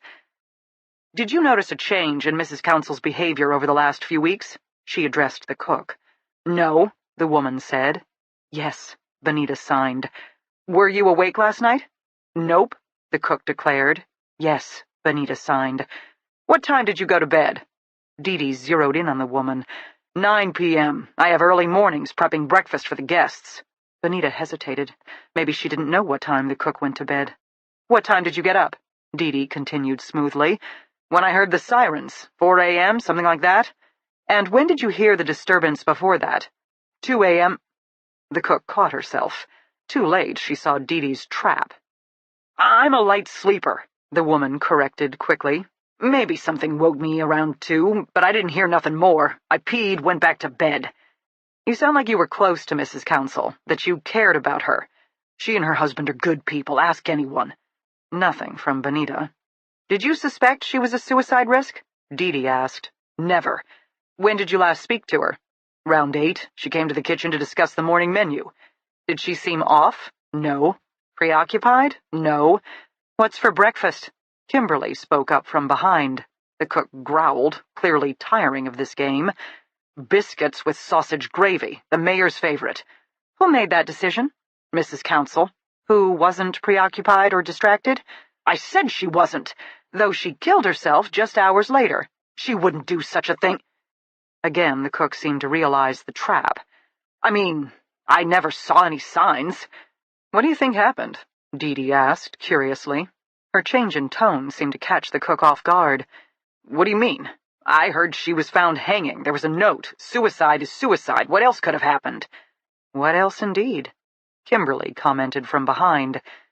"Do you believe Mrs. Council committed suicide?" Dee Dee repeated, "just hours after talking to you and ordering breakfast?" "Sure," the cook snapped. "No," Bonita signed, while Hélène made an agitated sound in her throat. The cook glared at both maids. They immediately turned their attention to the floor. "Who else was here last night?" said Kimberly, now by the walk-in fridge. 8 guests, Mayor Howard, the girls and me." "Where does the help sleep?" Kimberly again. "We have rooms in the basement. Nice rooms." The cook shot Hélène a look. "Do you each have your own room?" Yeah, they're good rooms. And in the summer, clearly this place requires more than 2 maids during high season. This house was built in the day and age of live-in servants. There's plenty of space. I want to see your rooms, Dee said. Ask the mayor, it's his house. How long have you worked here, Ellen? Kimberly spoke up. The maid didn't seem to know how to answer. Dee squatted back down. It's okay. If you have any concerns about your security, you may walk out with us right now. I will personally guarantee your safety. She looked at Benita as she said this. Now see here, I don't like what you're implying. Ellen? I started in January, the woman whispered. Do you have your own room? Yes. Bathroom? We share. 4 girls to a bath. It is better than what I had back home. What do you think of Mrs. Council? She took care of us. Did you talk to her last night? I cleared the dinner dishes for her and the mayor. Did she speak to you? No. How did she and the mayor seem? Awkward shrug. It is my job to clear the dishes. Was it Dee's imagination, or did the cook's posture just relax? After clearing the dishes, what did you do? I went to bed. Did you hear anything? Just sirens. After 4, I came upstairs. The mayor, he was very upset. He was crying. Dee nodded slowly, so the mayor was genuinely distraught over the loss of his wife. Dee switched her attention to Benita. Did you see Mrs. Council last night? She can't talk, the cook exploded. She can indicate yes or no. She's stupid. You will shut up or I will remove you from this room. Kimberly clipped out sharply. The cook thinned her lips mutinously but fell silent. Benita, did you see Mrs. Council last night? A faint nod. After dinner? Headshake. She took them dinner, Hélène volunteered. She serves, I clear. Another nod. Did you hear anything in the middle of the night? Benita hesitated. She shook her head no, but at her side her hand stirred. One finger, meaning yes. Hélène jolted slightly, as if realizing for the first time something might be going on. The older maid quickly glanced away. Did you hear any sounds of arguing? Another headshake. Finger nod. Violence? Dee asked intently. Head no, finger yes. Dee blinked her eyes, trying to figure out how to ask her next question. Do you believe Mrs. Council hanged herself? Oh, for God's sake! The cook exploded. Kimberly strode forward, placed a restraining hand on the woman's shoulder. One more word. Dee kept her eyes on Benita. The girl looked at the cook. She made a helpless sort of shrug. Playing a role, Dee was starting to recognize. They thought she was stupid, and she let them, while down at her side, 2 fingers for no. Benita had heard something in the middle of the night. There had been an argument, some kind of altercation. Mrs. Council hadn't hanged herself. All right. Dee rose smoothly to standing. She addressed the cook. Thank you for your time. That will be all for now. Good luck with breakfast. Kimberly didn't say a word, simply followed Dee back out through the kitchen doors. What did you learn? Kimberly asked the moment they were clear of the room. Mrs. Council didn't commit suicide, and we gotta get both of those girls out of here, right now. Chapter 26. Flora. Walt Davies is Jacob's father. My mind feels shattered by the information, and yet it makes perfect sense. The way the 2 men move, how they carry themselves, their shared paranoia, but also their natural technical aptitude. Walt has built an entire state-of-the-art microgreens operation in an abandoned barn, while Jacob spent years custom-fitting houses and long-haul rigs to hide kidnapped girls. They are both clever. They are both crazy. I'm aware of Keith watching me, waiting for my next move, while across the barn Walt continues to fuss over a tray of tiny sprouts. Is he afraid of me? Of what I'll do next? Is he telling the truth when he says that he tried to come back for me? That he believed what his son was doing was wrong and he wanted to rescue me? This is a man who says the trees scream and the woods are alive with ghosts. Then again, maybe they are. I know what must happen next. The whole reason we came to Georgia, because the only way forward is back. My only end, where it all started 8 years before. Do you know where he held me? I ask Walt. He nods, still stroking pea shoots. Was it on this property? Nah, I didn't know he was even in the area. Till one night, at Stickney's pub, he found me. I want to go there, I say.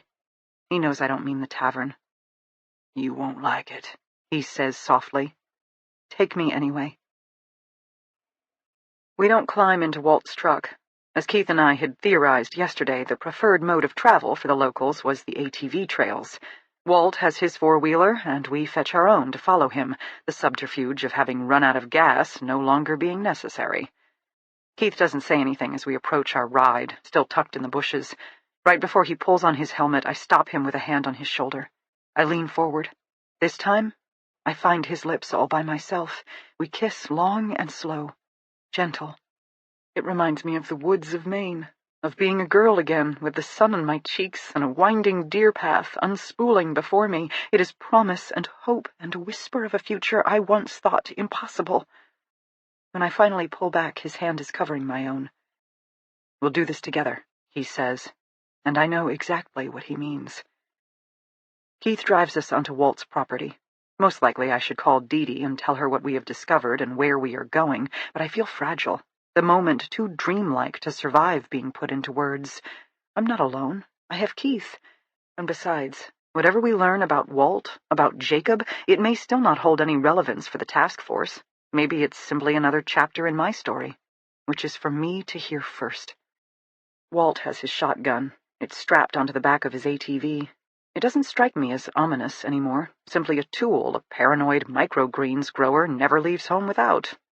Walt unchains the main gate, opens it long enough for us to pull out on the dirt road. He locks up behind, then mounts his four-wheeler and roars around us to take the lead. We follow him several miles, having to weave our way around deep ruts. Then a smaller trail appears on the right, heading farther into the woods. Walt guns it, and Keith does the same. Up we climb. I think we must be somewhere in the vicinity of the two grave sites, but having cut through Walt's property, I feel disoriented. I can't be sure. The wooded trail suddenly spits us out onto a newer dirt road. I recognize the pattern from the map we'd studied yesterday. The whole ATV trail system acts as a series of shortcuts, slicing straight lines through the mountains to connect road here to road there, hence the locals' preference for moving around. Then, in front of us, a hulking, misshapen form just now appearing in a clearing ahead. The cabin that broke me. The cabin that made me. I can't help myself. I feel as if I've finally come home again.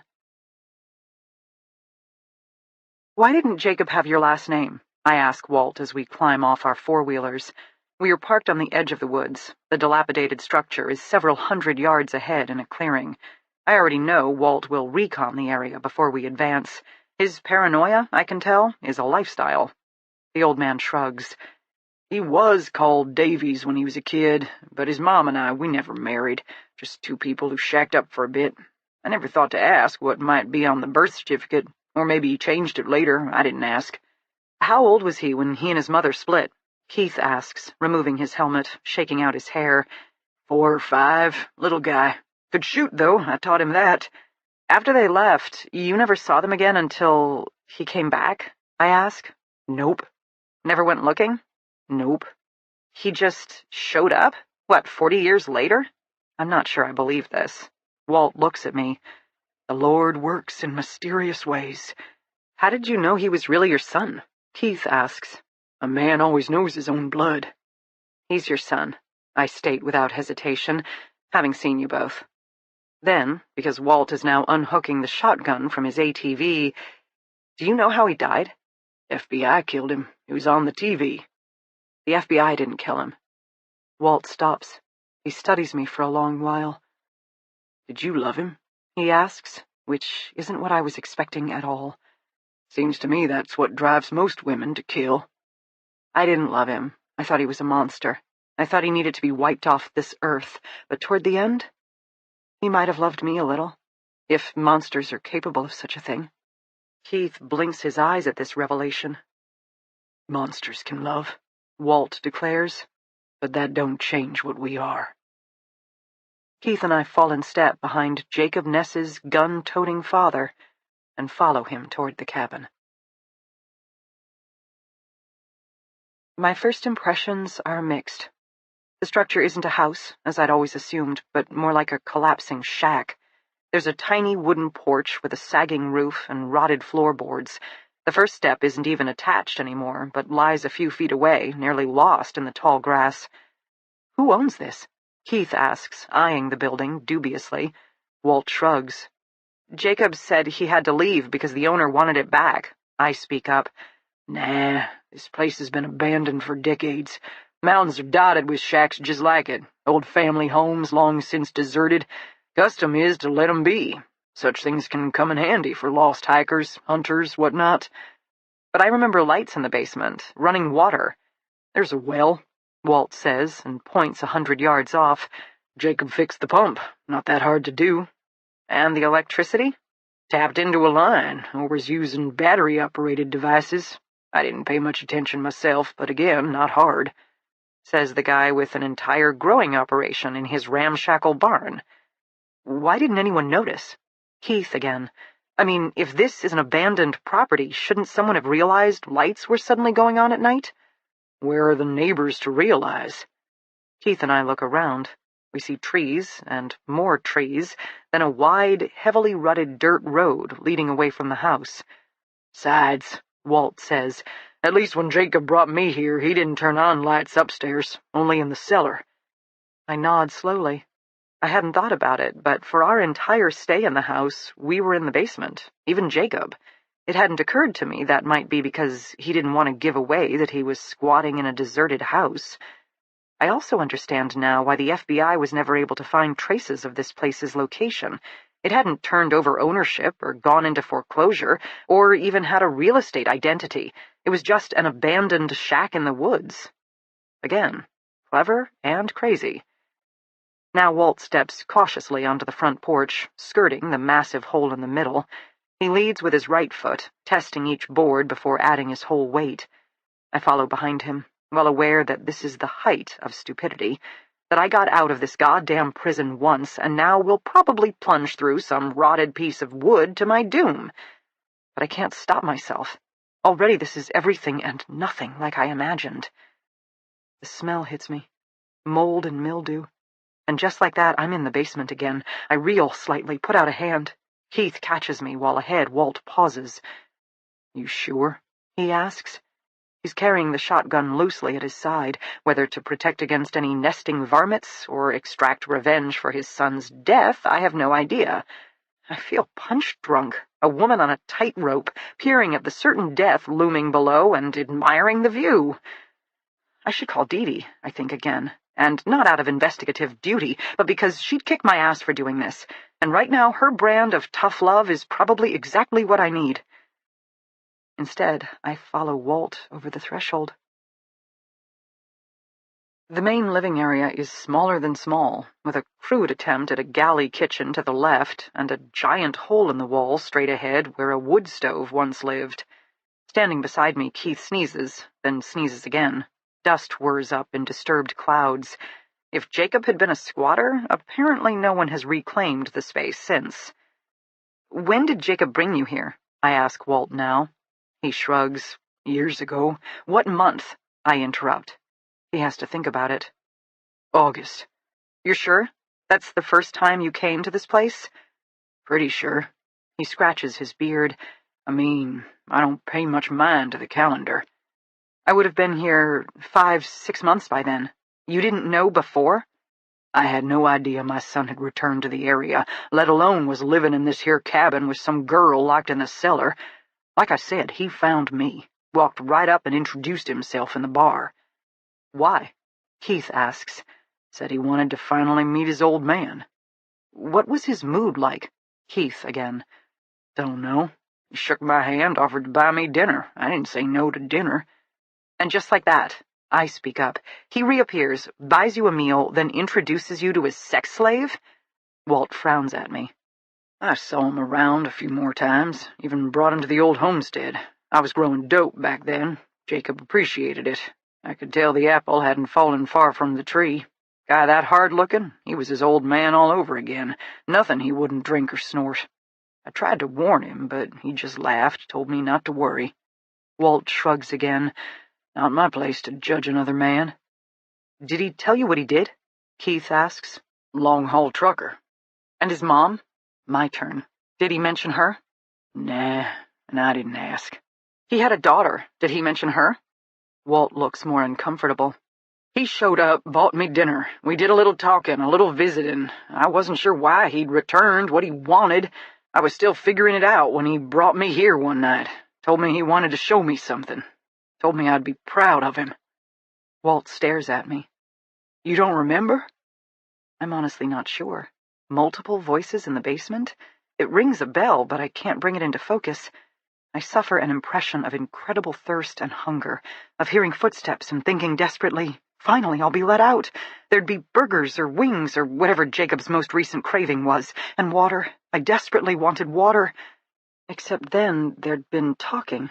On the other side of the box, so much talking. Me whimpering, clawing my shredded fingertips against the closed lid like a wounded animal. Why wasn't he undoing the lock? Why wasn't he feeding me? Then the creak of the stairs. Footsteps retreating, voices drifting farther and farther away until I was once again alone and starving in the dark. He was proud of what he'd accomplished, Walt says now, rigging up the place, building the box, snatching himself a friend. Told me all about you, how everyone was looking for you with your picture being all over the news, and still no one suspected him, knew what had happened, where to look, like he'd stolen some treasure from right beneath everyone's noses. Guess he thought I'd be proud of him, too, 'cause that's what he remembered from being a little boy. That's what his mom had told him, that I was that kind of man. Walt doesn't look at me anymore. I felt shame that night. The trees screamed and raged at me, wouldn't let me sleep. That's when I knew what I had to do. But I was too late. Maybe that's why he brought you over, Keith offers. He already planned on taking off. He just wanted one last moment to brag. Maybe, Walt says. He turns toward the basement stairs. Wait. I hold out a hand. Did Jacob mention being in the area before, say 15 years ago? I glance at Keith, the time frame of the other graves and Lila Abenito's murder. That shrug again. 40 years have passed is too much to cover. We stuck to the present. That was hard enough. He hits the stairs, rat-a-tat-tat down to the cellar. I follow much more slowly, testing each tread, my head pressed against the cool wall for support. Walt is correct about the cellar. What I'd considered a basement was really little more than a single, dark, moldy room. Walt finds a lantern, lights it, and the infamous shit-brown carpet once more comes into view. I realize now it's just a remnant tossed upon an earthen floor. The sofa I hated so much is shoved against a wall, stuffing coming out in giant chunks. I remember a coffee table, cheap, compressed wood, but it's nowhere in sight. Maybe I imagined it. Maybe some lost hiker broke it down for firewood, I don't know. The bathroom in the corner is barely as big as a closet, and every bit as disgusting as I remember. I can just make out a moldy bar of soap, same as the one Jacob let me use to wash my hair. It looks like a separate life form. I can't even bring myself to touch it. In my mind, this place is every bit as foul and smelly and awful as my memories, yet I recall it somehow being bigger, even nicer. Or maybe that's just how it seemed after being released from a pine box. Hell, Jacob probably could have stuck me in an outhouse after that damn prison, and it would have seemed like a luxurious master bath. I'm shaking. I don't even realize it until Keith puts his arm around my shoulders. I'm covered in goosebumps and shivering uncontrollably. Walt, shotgun still in hand, eyes me worriedly. Does he think I'll scream hysterically, break down? Am I going to scream hysterically and break down? I can't wrap my mind around it. I'm here, at last, ground zero, and it's the same, but it's different. It's just as horrible and horrifying, and yet it also seems smaller, less significant, less scary. I'm no longer the girl in the box. I am Flora Dane. I left this place. I survived Jacob Ness. And right now, if his father turns on me with that shotgun, I will have him face down on this floor with his own shotgun pressed against the back of his head so fast even Keith won't see it coming. And if he twitches, I'll pull the trigger without thinking twice. Something must show in my face because Walt takes a nervous step back. Fuck this entire damn shack. And thank God Jacob Ness is already burning in hell. I'm done here, I state. Then, without waiting for either Walt or Keith to respond, I head straight up the rickety stairs, out of the collapsing cabin, and right to the middle of the clearing till I can feel the wind on my face. I am free, I tell myself. And for the first time in years, I almost believe it. Chapter 27. Bonita, the blonde woman, has named me. I try it on in my head. I wait to hear my mother's voice whisper it to me. I do not feel beautiful, with my scarred head and sagging face and dragging foot. Can a stupid girl really be Bonita? I am humbled the blonde woman gave me such a gift, as well as scared. I am stupid girl. I can't work my lips or tongue or tell the detective what she needs to know. I'm too weak to stand up to Cook, who will make Hélène and me pay for talking to the police. I am nothing. Bonita, girl, they are both the same. Broken. Though in my differentness, I do know some things others don't. That the house has memory, feels pain. That colors are not just crayons, but moods and powerful expressions of their own. And my mother is standing beside me right now. I feel her presence as strongly as the scent of biscuits wafting from the oven. My mother is here, a sliver of silver gliding in and out of the light. She appears when I need her the most, when the worst is about to happen. I hold my breath, rolling out more biscuit dough, then cutting it into rounds for the waiting cookie sheet. Like Cook, I pretend I don't hear the argument raging on the other side of the kitchen door. Do you have documentation for either of your maids? The blonde detective is demanding. What do you mean? Mayor Howard. His voice is hollow with guilt. If I drew him, I would use reds and golds with a core of darkest night. He loved his wife, but it couldn't save them from the corrupt ambition at the center of their marriage. The bad man is pure black. Mayor Howard, he has more color, though the end result is not so different. Birth certificate for Bonita. Who is Bonita? Sorry, your niece. Her name is Bonita? The mayor, genuinely confused. I don't know, the detective replies crisply, but I'm pretty sure her birth certificate doesn't list it as girl. Silence. The stove timer chimes. Cook is stirring sausage gravy on the gas range while also eavesdropping shamelessly. She's clearly distracted. I put on oven mitts, check the biscuits. They are fluffy and golden on top. I pull the tray out of the oven, place it on the top to cool. I can't speak. I can't read. The entire world outside this house is terrifying to me, but maybe if I ever did leave, I could be like my own mother, making people sigh happily over plates of food. Cook has taught me enough, and maybe I have some of my mother in me after all. I feel her again, brushing my shoulder. Does she like the name Bonita? Maybe I could use it instead. My eyes burn, though I am much too old to cry. From the other side of the doorway, "Of course we have the paperwork. My wife—" The mayor, choked up and angry, "My wife just died. For God's sake, I don't have time for this right now. Have you no compassion?" Another male voice, the sheriff. I would draw him in shades of deep purples, blues, and reds, big, like the bad man, but softer around the edges, deeper. For good or evil, I'm not sure yet, but I like his voice. It sounds like a warm blanket, and our rooms in the basement are much colder than anyone thinks. "Maybe we could wait." The sheriff starts now. "We did find record of the suicide note on the office computer. Here—" "No." The blonde detective again. She is a burst of oranges, yellows, reds. There's no dark in her, only searing light that will either blind or save. I both fear her presence and lean toward the flame. My mother brushes my shoulder again. She is agitated today. Something worse looms ahead. The mayor's wife is dead, the police are still here, and more will be made to pay. Because I can't tell the truth about the bad man, what really happened to the mayor's wife, what happens to all of us. I'm not Bonita. I'm stupid girl once again.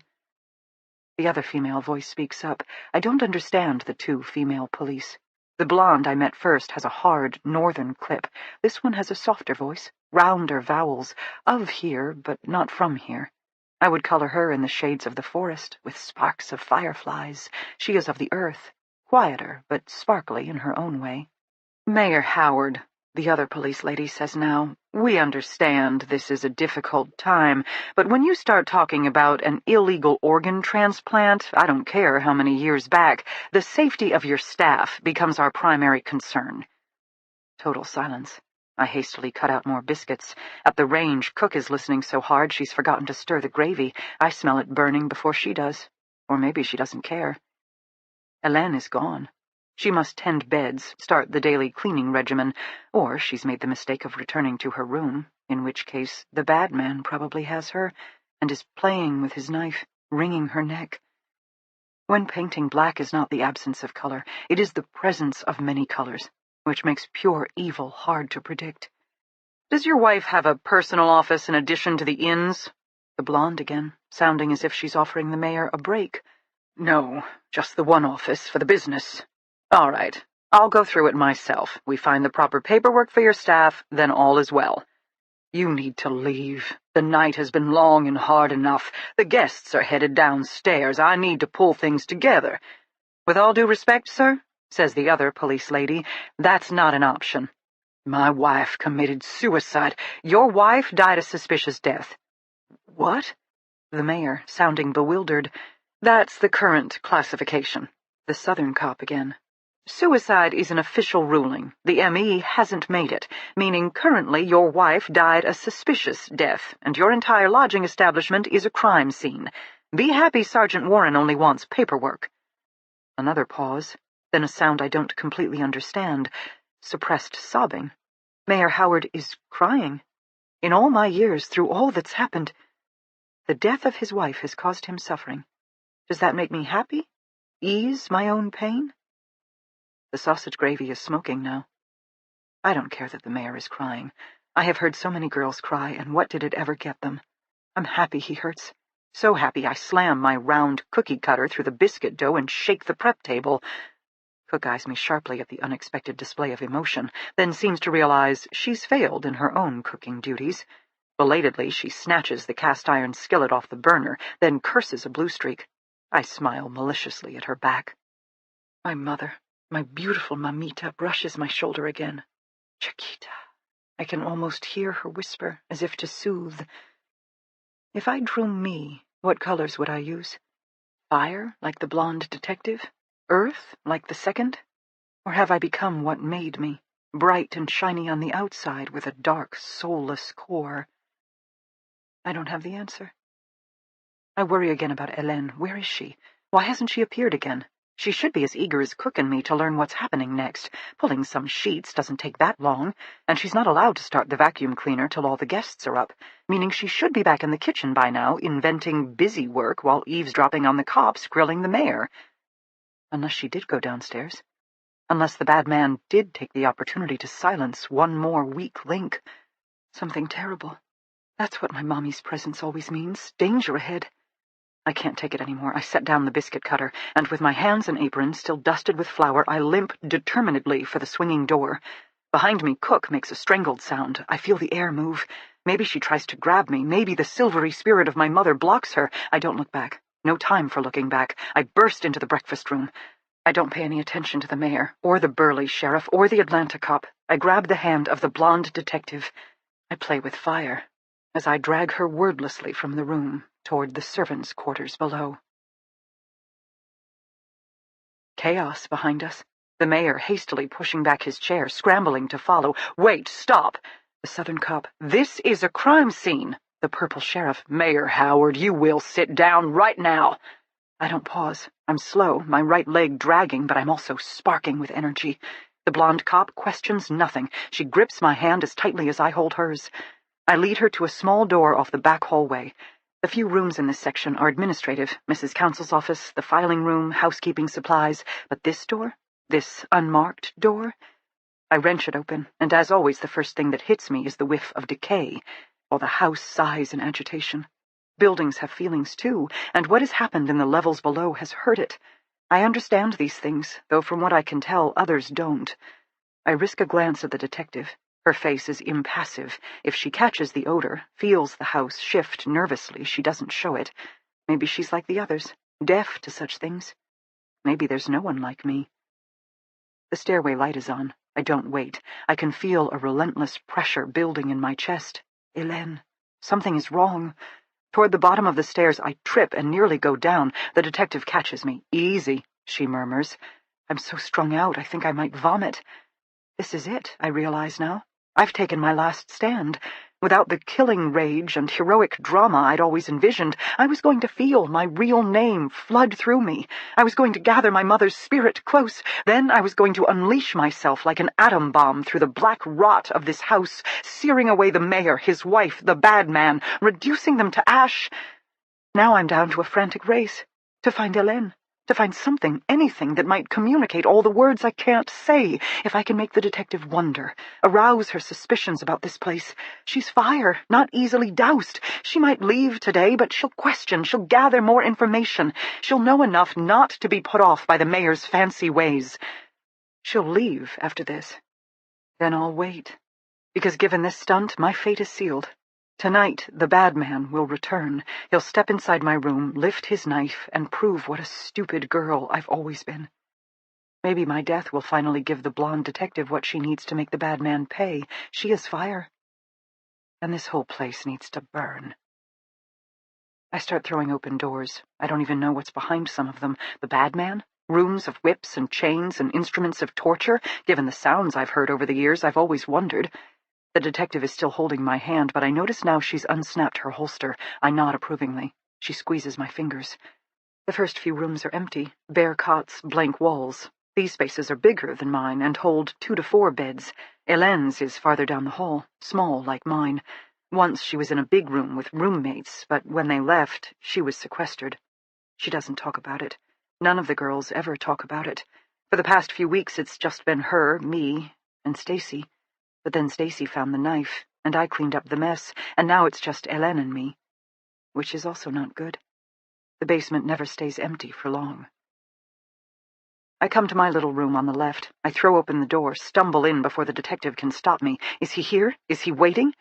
For an instant, I think I see his hulking shape loom ahead. My eyes widen. The bad man is here to kill me, but my detective and her fire will get him first. Except when I flinch and press back against the wall, the dreaded demon turns out to be only a shadow after all.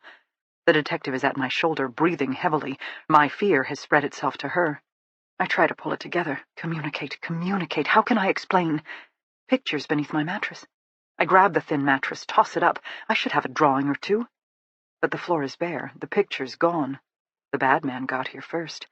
I whimper in sheer frustration. I need to talk. I need to tell. Hélène. Once again, I think I'm going to be sick. Is this your room? The detective asks. I nod, rub my forehead. It hurts so much. The jagged scar feels like a red-hot poker searing across my skull. Where are your clothes? I shake my head, still massaging my temples. You don't have any clothes? I point to a small blue pile at the end of my cot, my old threadbare uniform, which I wear at night. Personal possessions? I hold up 2 fingers. No. It's freezing down here. Nod. Benita, this isn't right. How they're treating you. This isn't family taking care of family. I stare at her hard. I try to tell her with my eyes that they're not my family. My mamita was my family. But the bad man shot her, and the bullet hit me, and when I woke up again, here I was, with a cracked skull and a drooping face and no voice. Mrs. Council standing over me. She's awfully young. Are you sure she won't grow out of it? The bad man hulking behind her. The doctor said something about speech aphasia. The bullet damaged the speech-language center of the brain. She'll never be able to speak, read, or write. A mute housemaid? I don't know. Please, Martha. It's perfect, and you know it. I stare all this at the detective. I try, as hard as one person can, to beam my life story from my head into hers. The detective takes my hand again. Shh, she says, shh. And I realize I'm finally making a sound from deep in my chest. Keening. I am keening and rocking and crying for the little girl who was gone before she ever had a chance. I'm mourning the life I've been trying to return to ever since. I need the detective to understand, for someone to see me, for someone to hear me, and all the words that were stolen from my throat. I'll take you upstairs, she begins. I jerk away, shake my head furiously. Hélène. We must find Hélène. She doesn't get it. No one gets it. I'm on my own. I limp once more for the hallway. I hear noise on the stairs behind us. The others coming to help? Or maybe the mayor, having won the battle, coming to interrupt. I can't worry about him or what he'll do. Hélène should have appeared by now. Something is wrong, and I'm the only hope she has. Stacy. We never really knew each other, but I watched her die, and in that instant we were sisters. I have such little family left, so I must do this for her, for Hélène, my sisters in death. More doors, flinging them open wildly. I don't know where the bad man is. If he appears, I hope the detective shoots him. If not, I will grab her gun and do it for her. But maybe one of these rooms has Hélène. She's hiding, she's frightened. She's dead. It's all crashing in on me now. My last stand, my final chance. If I can't make the detective realize what is going on, please, please, please. The pair of heavy wooden doors at the end of the hallway, guarding the big room, the awful room, brimstone and blood. I shiver. Then I grab the heavy handle and pull with all my strength. But it won't budge. Locked, of course. The room where Mrs. Council died, the room no one is ever allowed to see. I whimper in sheer frustration. Hey, now. The detective, standing beside me again. It's okay. I can help. This room, it's important. You need in? I nod frantically. I'll get the key. This house is a crime scene. As a detective, I have the right to search. I feel fresh moisture on my cheeks. Are you scared? I nod. Do you want to go back upstairs? I shake my head. She reaches out, touches my cheek. Her blue eyes are clear, her features hard. I know she means it when she says, "No one is going to hurt you, Benita." I can't help myself. I smile, my crooked, awful smile, all my drooping mouth has ever been able to manage. She doesn't understand. And I'm still just a stupid girl. I take her hand. I press it against my cheek. I let her feel my tears. I let myself experience one moment of human kindness. Probably all I have left. I'm going to die tonight. I fear for Hélène, but I mourn for myself and who I might have been. Then I take a deep breath. I straighten my spine. I pull away. I hold up 2 fingers. No. She will not be able to save me. No one can defeat the bad man. I turn back down the hall, and stumbling over my own dragging leg, continue my search for Hélène. Chapter 28. Kimberly. Mayor Howard was clearly agitated. "You can't go down there. I am the homeowner. I deny you permission. For God's sake, my wife is dead. I'm the victim here." He tried to rise from his seat. Sheriff Smithers used his massive hand to force the man back down. "Interfere in our investigation again, and I will arrest you," Kimberly informed the red-faced mayor. She turned to Sheriff Smithers. "You got him?" "He's not going anywhere." "Good." Kimberly didn't know where the silent maid was taking Dee Dee, but the look of determination on the young girl's face had been enough to tell her it wasn't good. Dee Dee could handle it, though, meaning they had another issue that required immediate tending, Martha Council's office. Kimberly wanted first crack at all the woman's correspondence, business diaries, and official documents, especially any related to their niece and their other workers. Here was a fact. Where there was one crime, there were generally dozens more. Basically, if Martha Council was the kind of woman willing to accept an illegal organ, and her husband was the kind of guy willing to turn a blind eye to such a major scam, what else were they involved with? Kimberly was hoping to find answers in the woman's office, as apparently Martha Council had been the brains of the operation, or at least the head administrator. First surprise when she entered the space? Someone had been there first. The left-hand drawer of the cherry-wood desk had been yanked open and files spilled across the top and down onto the floor. Further inspection revealed the lock had been forced. Kimberly scowled, snapped on gloves, and kneeled down to survey the damage. Mayor Howard had been accompanied by Sheriff Smithers at all times, and the sheriff hadn't mentioned this, meaning it had most likely happened after they were done checking the office's desktop computer. From that moment on, the mayor had been sequestered in the dining room, which left the cook in the kitchen. It was possible she'd snuck down the hall, or the maids, Benita and Hélène. Given Benita seemed to have a task only Dee Dee could handle, Kimberly felt it was safe to rule her out. Unless, of course, there was someone else in the house. Kimberly got that prickly feeling in the back of her neck. Sure, they'd been treating Martha Council's hanging as a suspicious death, but they hadn't gotten too serious about considering the inn's guests as a threat. Kimberly rose to standing and hurried back to the dining area. Keeping her gaze on Mayor Howard, who sat in distressed silence, she pulled aside Sheriff Smithers. "Where are we with interviewing the guests?" 4 couples. I sent a deputy up to fetch them. They were getting dressed, given the early morning hour, then coming on down. How long ago? I don't know. He glanced at his watch.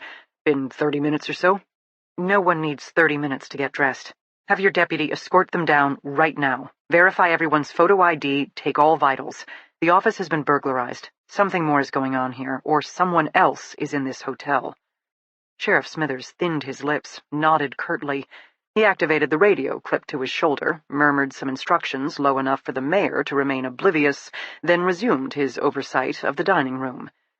Kimberly hightailed it back to the office. Now she noticed a painted door ajar just beyond the office. It produced a draft of cold air. Stairs to the basement, she realized. That's what Mayor Howard had been talking about. He didn't want them going down there. More power to Benita and Dee Dee, then. Kimberly hoped the girl was giving Dee Dee the grand tour. Deadly family secret here, evil doings there. That would be perfect. In the meantime, Kimberly had the office. Each of the files strewn across the floor bore a name of an employee. The paperwork inside seemed standard, copies of W-2s, photo IDs. Martha Council had said her paperwork was in order, and at first blush, she hadn't been lying. But then Kimberly noticed what wasn't present. Helene's file, anything identifiable with their niece. Furthermore, there was an empty folder. Stacy Casmer was inked across the top. But Kimberly couldn't find any trace of a photo ID or other paperwork. Next, she booted up the desktop. Password protected, meaning she'd have to wait for the nerds. Or call Keith. She wondered what he and Flora were doing for the day, hopefully keeping out of trouble. She turned around, noticing one of the volumes was slightly askew on the bookshelf. Kimberly ran her fingers carefully up and down the spines of the old history books. She tugged one. Sure enough, the rest came out to reveal a squat black wall safe tucked behind. Roughly the size of a hotel safe, the rectangular unit probably didn't contain large treasures, but important passports, documents, a detailed confession of the kidney operation 15 years ago, Kimberly could only hope. But how to get the combination? She rocked back on her heels, considering. Dates of birth were always possible, but also predictable. In her experience, she inspected the inside perimeter of the shelf, seeking for a taped slip of paper. When that revealed nothing, she crawled under the desk, clicked on her pocket flashlight, and repeated the same careful scrutiny of the underside of the desk. Still no dice. Everyone wrote down combinations, as everyone feared forgetting. Furthermore, they kept them close, because no one wanted to slog halfway across a house when they did forget, meaning there had to be the combination somewhere. She just had to think like Martha Council. Kimberly took a seat in the desk chair. Black, executive leather, too big for her slender form, but nice. An instant appearance of corporate power. She pulled the chair up to the desk, took in the view. Computer monitor front and center, keyboard mounted beneath. Mouse pad to the right, 3 beautifully framed photos to the right. The mayor and Martha's wedding photo. Then a faded vintage print, maybe Martha Council's mother. The final photo was a woman with a brilliant smile and shiny black hair. Kimberly didn't recognize her at all. But, all in all, a tidy space, everything in its place. Kimberly swiveled the chair till her back was now to the desk and she was directly facing the safe. The code would be within reaching distance. She was certain of it. Martha was a woman who clearly didn't like clutter, and was much too efficient to want to spend time digging around to find a forgotten string of numbers. Elegant, yet personal. Subtle, but easy access. Then Kimberly got it. The first crumbling novel, a dated history of the area. Kimberly grabbed it off the floor and, sure enough, discovered 3 numbers, written in pencil lightly across the inside top cover. Kimberly spun the dial, right, left, right. Click. She opened the door. The safe might not be tall, but it was surprisingly deep. First thing Kimberly encountered, a gold box. She drew it out, took one sniff, and knew what it was. Chocolate. Judging by the packaging, very high-end, and clearly valued enough to keep in the safe, away from greedy staff members. Kimberly had to smile. She could respect a woman who kept imported chocolates under lock and key. Next up, a brick of $100 bills totaling $10,000. This was stacked on top of 3 more bricks, with rows of 3 going back, back, back. Kimberly pulled out $100,000, all in cash. Significant funds for an inn operator, she thought, and yet more evidence that nothing in this place was as it seemed. Next she found passports, Martha Council, Howard Council, then 2 more sets from Argentina. Photos matched Martha and Howard, names were not the same. Cash and fake IDs. Now we're getting somewhere, Kimberly murmured. After cash and fake IDs, next up would be a gun. But instead, feeling lightly into the dark depths, Kimberly found a different shape completely. Several inches long, flat, with narrow grooves and jagged teeth. She figured it out just as she drew it from the felt-lined safe. A brass key. Old and heavy, like they used to have in historic hotels and grand manors. She looked around the updated office with its modern computer, printer, and scanner. The filing cabinets all contained traditional locks, the door to the room as well. Then she had an idea. Holding the key close, she descended down into the basement. She found Dee Dee with the girl. Dee Dee stood in front of a heavy wooden door at the end of the long, cold hallway. The girl was moving frantically from door to door, her agitation making it clear that whatever she was looking for, she hadn't found it. Kimberly felt like she'd entered a dungeon. If the upstairs of the B&B was the stately Victorian, then this was the dark, dank cellar, hastily retrofitted with rooms for the staff. The corridor was narrow, the floor tiled with stone worn smooth from decades of use, the walls lined with old-fashioned-looking sconces that added more shadows than they dispelled. Bonita appeared in front of Kimberly. She was stumbling worse than usual, nearly lurching on her feet. She took one look at Kimberly with tear-streaked cheeks, then literally shoved her aside and grabbed the next doorknob. Kimberly looked askance at Dee Dee. "She's looking for something, but I don't know what." Dee Dee shrugged, clearly as miserable as the girl. Kimberly held up the brass key. "Would this help?" Immediately the girl was in front of her, eyes wide. She grabbed the key, then careened down the hall to the heavy wooden doors. Even from here, Kimberly could tell the huge brass lock appeared to be the perfect match for the key. The girl inserted the old key and gave a hard twist. A resounding click echoed down the narrow hall. The girl shoved both doors open, nearly falling into the room. A fresh rush of cold air greeted all of them, then Dee Dee and Kimberly moved forward. Compared to the corridor, the room was enormous. Old. Again, the smooth stone floor, colored somewhere between gray and black. A massive stone hearth, which dominated the side wall and featured giant slabs of granite. Kimberly could smell ash, so the hearth had recently been used, and thank goodness. Given the pervasive chill, she couldn't imagine staying in this room during any season without a fire. They were beneath the earth, so there were no windows, just more of the old brass lights, which she flicked on with a switch. In the back of the room loomed a huge oak table, large enough to seat 12, if not 16. Before it sat a long, dark leather sofa with half a dozen wingback chairs arranged around it in a semicircle. A gathering space. But for what? Kimberly couldn't see any evidence of a TV or electronics of any kind. What would make a dozen people want to sit in this room in the bowels of the earth? The girl stood in front of the sofa. She pointed at the floor, stomped her foot. Dee Dee had moved closer to her. Now the detective reached down, inspected the stone floor. "I don't see anything." Another foot stomp, the girl clearly frustrated. Kimberly spoke up. "You gave Sergeant Warren a drawing of a demon. Was that you?" Frantic nod. "That demon, was he here?" Very fast nodding now. "He's a man," Dee Dee said. "Yes, yes, yes, yes, yes, yes. Is he here now?" Kimberly asked. Shrug, plain fear on her face.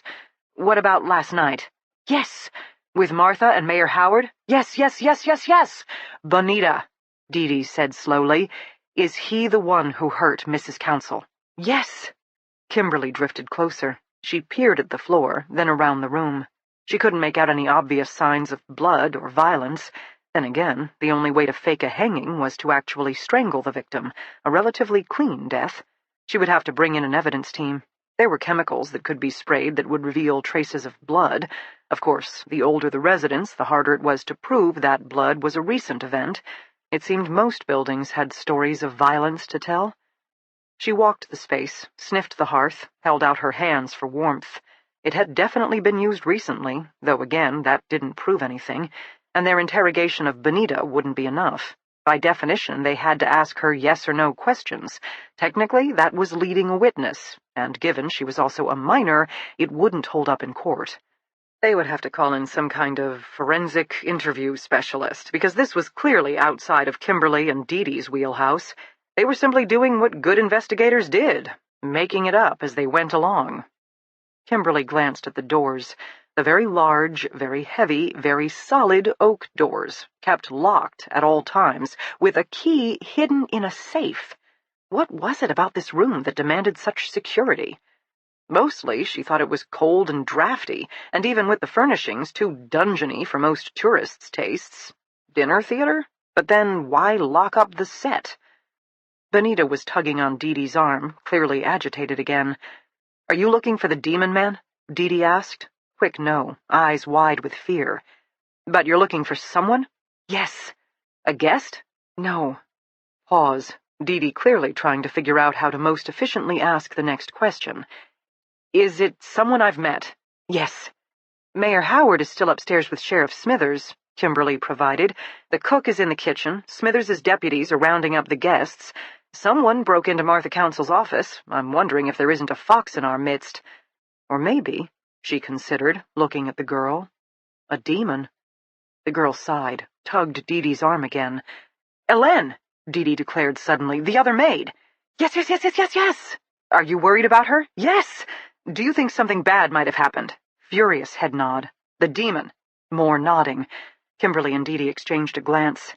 "Ellen's personnel file was missing from Martha Council's office," Kimberly murmured. "Top-to-bottom search, entire place. Between a suspicious death and now a missing woman, we have cause. Let's tear this place apart." "The mayor is going to have a fit," Kimberly said. Dee Dee's smile was feral. "Let him." She took Benita's hand. "You stay with me, all right? We're a team. Where I go, you go. You don't leave my side, I don't leave your side." The girl looked up at her. In the shadows, her expression was hard to read. Something between longing and fatalism, Kimberly thought. And being a mother herself, that expression on a child's face broke her heart. "You're not staying here anymore," Kimberly spoke up. The girl startled. Clearly she hadn't expected this. "As of now, you are a witness. We're taking you away and keeping you safe." That look again, wanting to believe but fearing to hope. "Benita," Dee Dee said softly, "we got you. I swear it, we got you." The girl took a breath. She nodded slowly, but as she followed Dee Dee out the door, still holding the detective's hand, Kimberly could see nothing but fear in the slump of the girl's shoulders. They climbed the basement stairs back to the main lobby.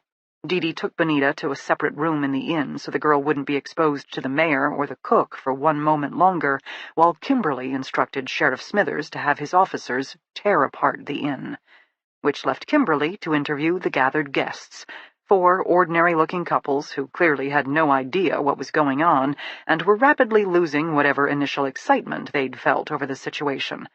The mayor sat slouched in the corner, lost in a world of grief and guilt. They didn't find Hélène. And by the end of the afternoon, it was clear the cook had vanished as well. Kimberly declared the entire inn a crime scene. The guests gathered their bags and were transferred to other hotels, officers logging their IDs and personal contact information. After a bit of discussion, Sheriff Smithers made the decision to take the mayor into custody, charged with failing to provide proper paperwork on his employees. Most likely the mayor would be out on bail in the morning, but his arrest kept the B&B clear for the evening, enabling the crime scene techs to descend and perform a much more thorough exam. It also gave some teeth to their future warning for the mayor not to leave town. Mayor Howard didn't respond. Now devoid of his morning bluster, he'd journeyed to a remote place deep inside himself. Sheriff Smithers informed Kimberly he'd be putting the mayor on suicide watch. Kimberly thought that was an excellent judgment call. Then it was done. The Mountain Laurel B&B devoid of guests and staff. One set of investigators leaving, another set, including forensic techs, arriving, while the gathered locals finally grew bored of the show. Kimberly and Dee Dee walked Bonita down the front steps. They waited patiently for the girl to get her bearings as she stood in the middle of the sidewalk and looked around in a daze. Had she even been allowed outside the inn before? And the day had been long. They were all exhausted, and there was still the task force debriefing to come. They loaded Bonita into Kimberly's vehicle and headed for the team's motel, never noticing the shadow draw away from the window across the street. Chapter 29. Flora. Keith and I are exhausted by the time we return to the motel. I'm not even sure what time it is anymore. 6 p.m.? 7? We should probably shower and prepare for some kind of team meeting. I don't want to shower. I don't want to move. I want to sink down on the bed and stare at the ceiling till my vision blurs and reality falls away. After our visit to Jacob's shack, Walt brought us back to his property. He fed us wood-fired fresh fish topped with lemon slices and microgreens. It was better than anything I've eaten in a restaurant. So we sat on the front porch beside the washer and dryer and ate a meal any 5-star chef would have been proud of. Keith ate 2 plates. Given that I was suffering an out-of-body experience at the time, I stuck to 1. "You don't like it?" Walt asked me anxiously. "I don't eat much." "You should eat. A girl needs her strength." Which, of course, completely killed my appetite. Keith got Walt to talk about his precious microgreens, about all the time he now spent in fancy Atlanta restaurants, and the trade secrets he'd picked up along the way, about his plans for expansion, his paranoia about rivals. He still wasn't aware of Jacob being in Niche 15 years ago, or any time prior to Jacob showing up at the bar and introducing himself. Then again, Walt didn't get out much himself. Townspeople didn't like him, and the feeling was mutual. What was Jacob driving the time Walt had seen him? Walt had to think about it. A pickup, he thought. Nothing special. Good enough for getting around on dirt roads. Did Jacob own the truck? Had he rented or borrowed it? Walt had just stared at Keith. Now why the hell would he ask questions like that? License plates, Keith insisted. Were they Georgia or out of state? He thought Georgia, and, oh yeah, definitely local. This is enough to rouse me out of my reverie. How do you know Jacob's vehicle was local? Town sticker on the windshield. You know, for the dump. So Jacob had been driving a locally owned truck. Maybe something he stole or borrowed from a friend? Keith looks at me. I can tell already what he's thinking. We should get a photo of Walt's vehicle, including plates. I nod faintly. Keith excuses himself, disappearing quickly off the porch and on a mission. Keith really is good at this stuff. Walt insists on cleaning up after the meal. I roam the tiny cabin, searching for photos, personal mementos, anything that might tell me something. Mostly I sneeze at the thick piles of dust and feel increasingly claustrophobic in the dark, musty space. If Jacob had ever lived here as a little boy, I can find no trace of it. Any remnants of Walt's family are long gone, and all that remains of family photos are the faint outlines where they'd once been hung on the walls. Keith returns. Clearly it's time for us to be on our way. What do you say to the father of the man who kidnapped you? The father who swore he came back to save you, only to discover he was too late? The father who greeted you at gunpoint before giving you a tour of your greatest nightmare, then feeding you a perfectly lovely meal? I go with a simple handshake. My mind isn't working anymore. I've gone down some rabbit hole where nothing feels real. Keith, once again, has held it together. He thanks Walt for his time, the tour, the meal, wishes him the best with his microgreens. Why not? Mentions we'd probably visit again soon, might bring an associate or two, such as the police.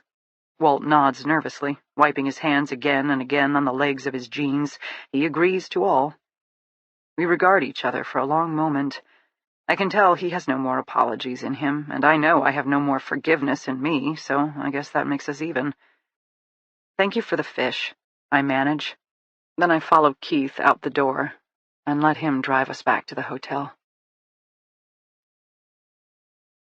I'm sorry, the motel attendant says the moment we walk through the lobby doors. You must leave. I stare at Keith.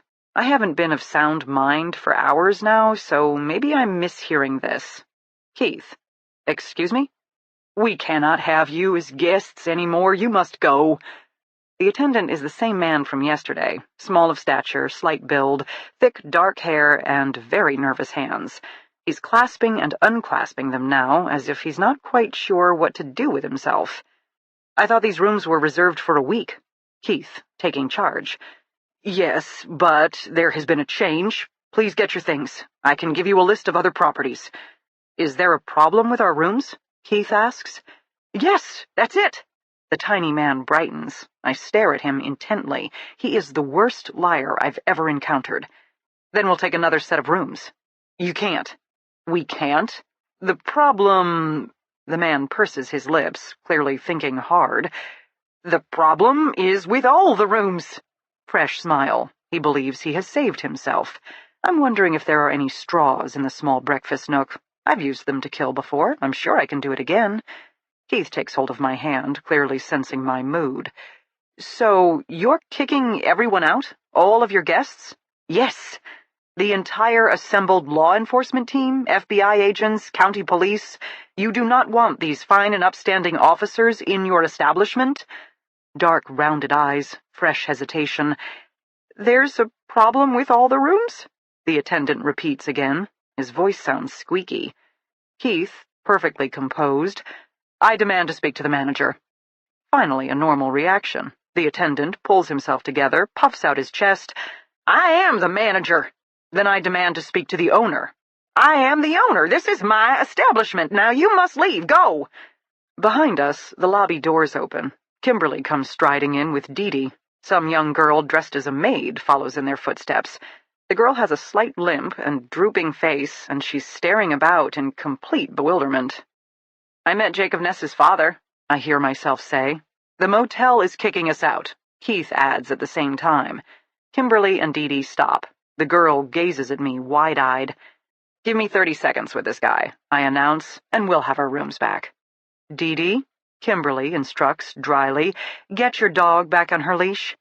One more word, Dee Dee informs me, and I'll call your mother.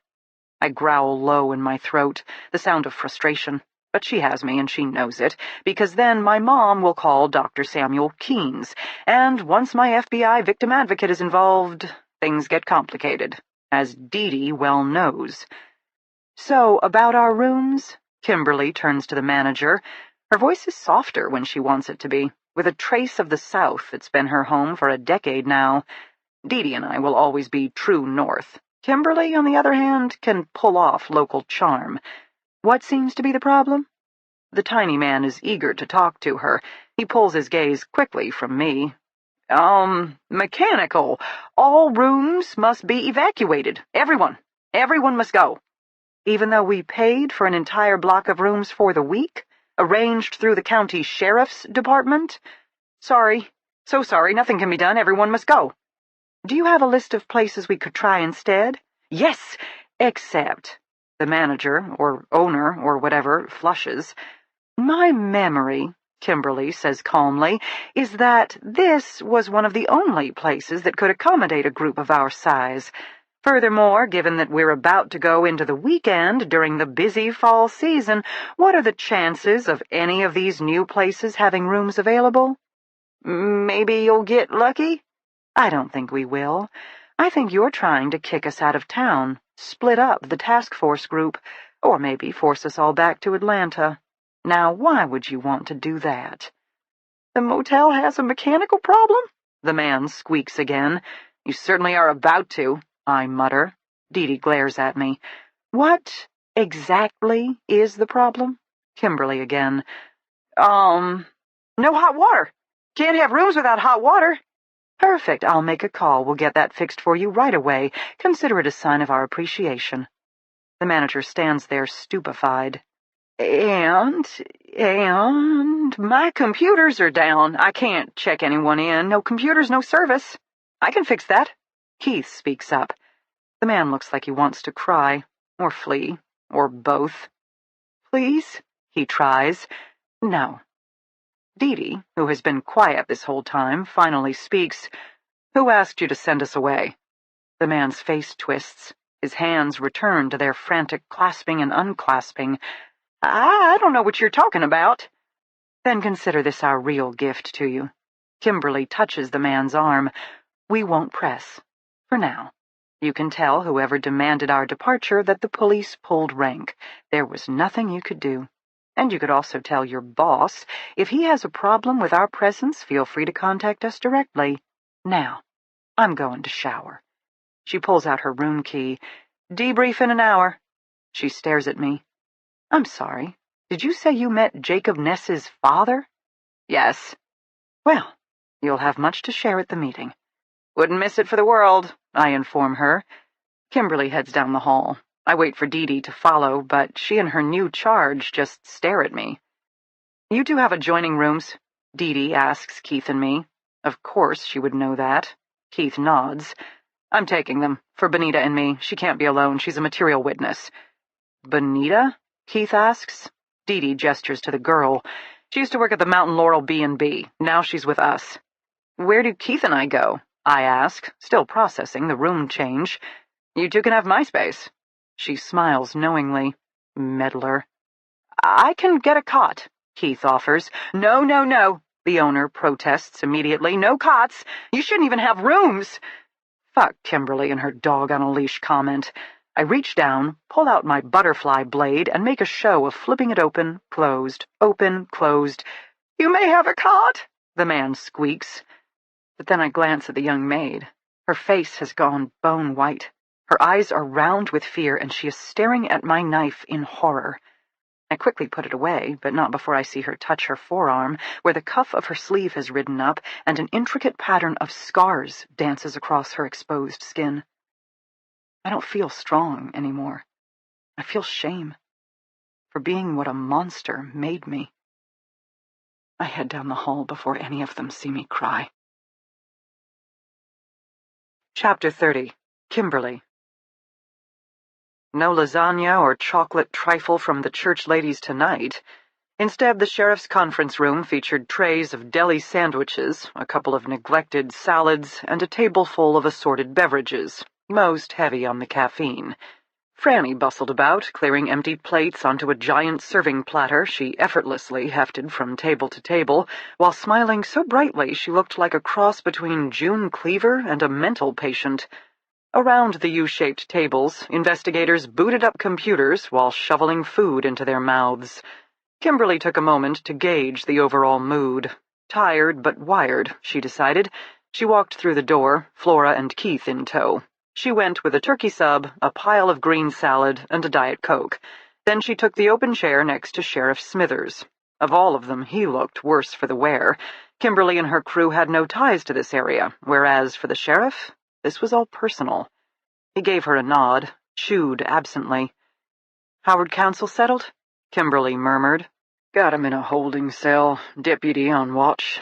"I'm sorry," she offered. The sheriff looked at her. "Bad things happening around here.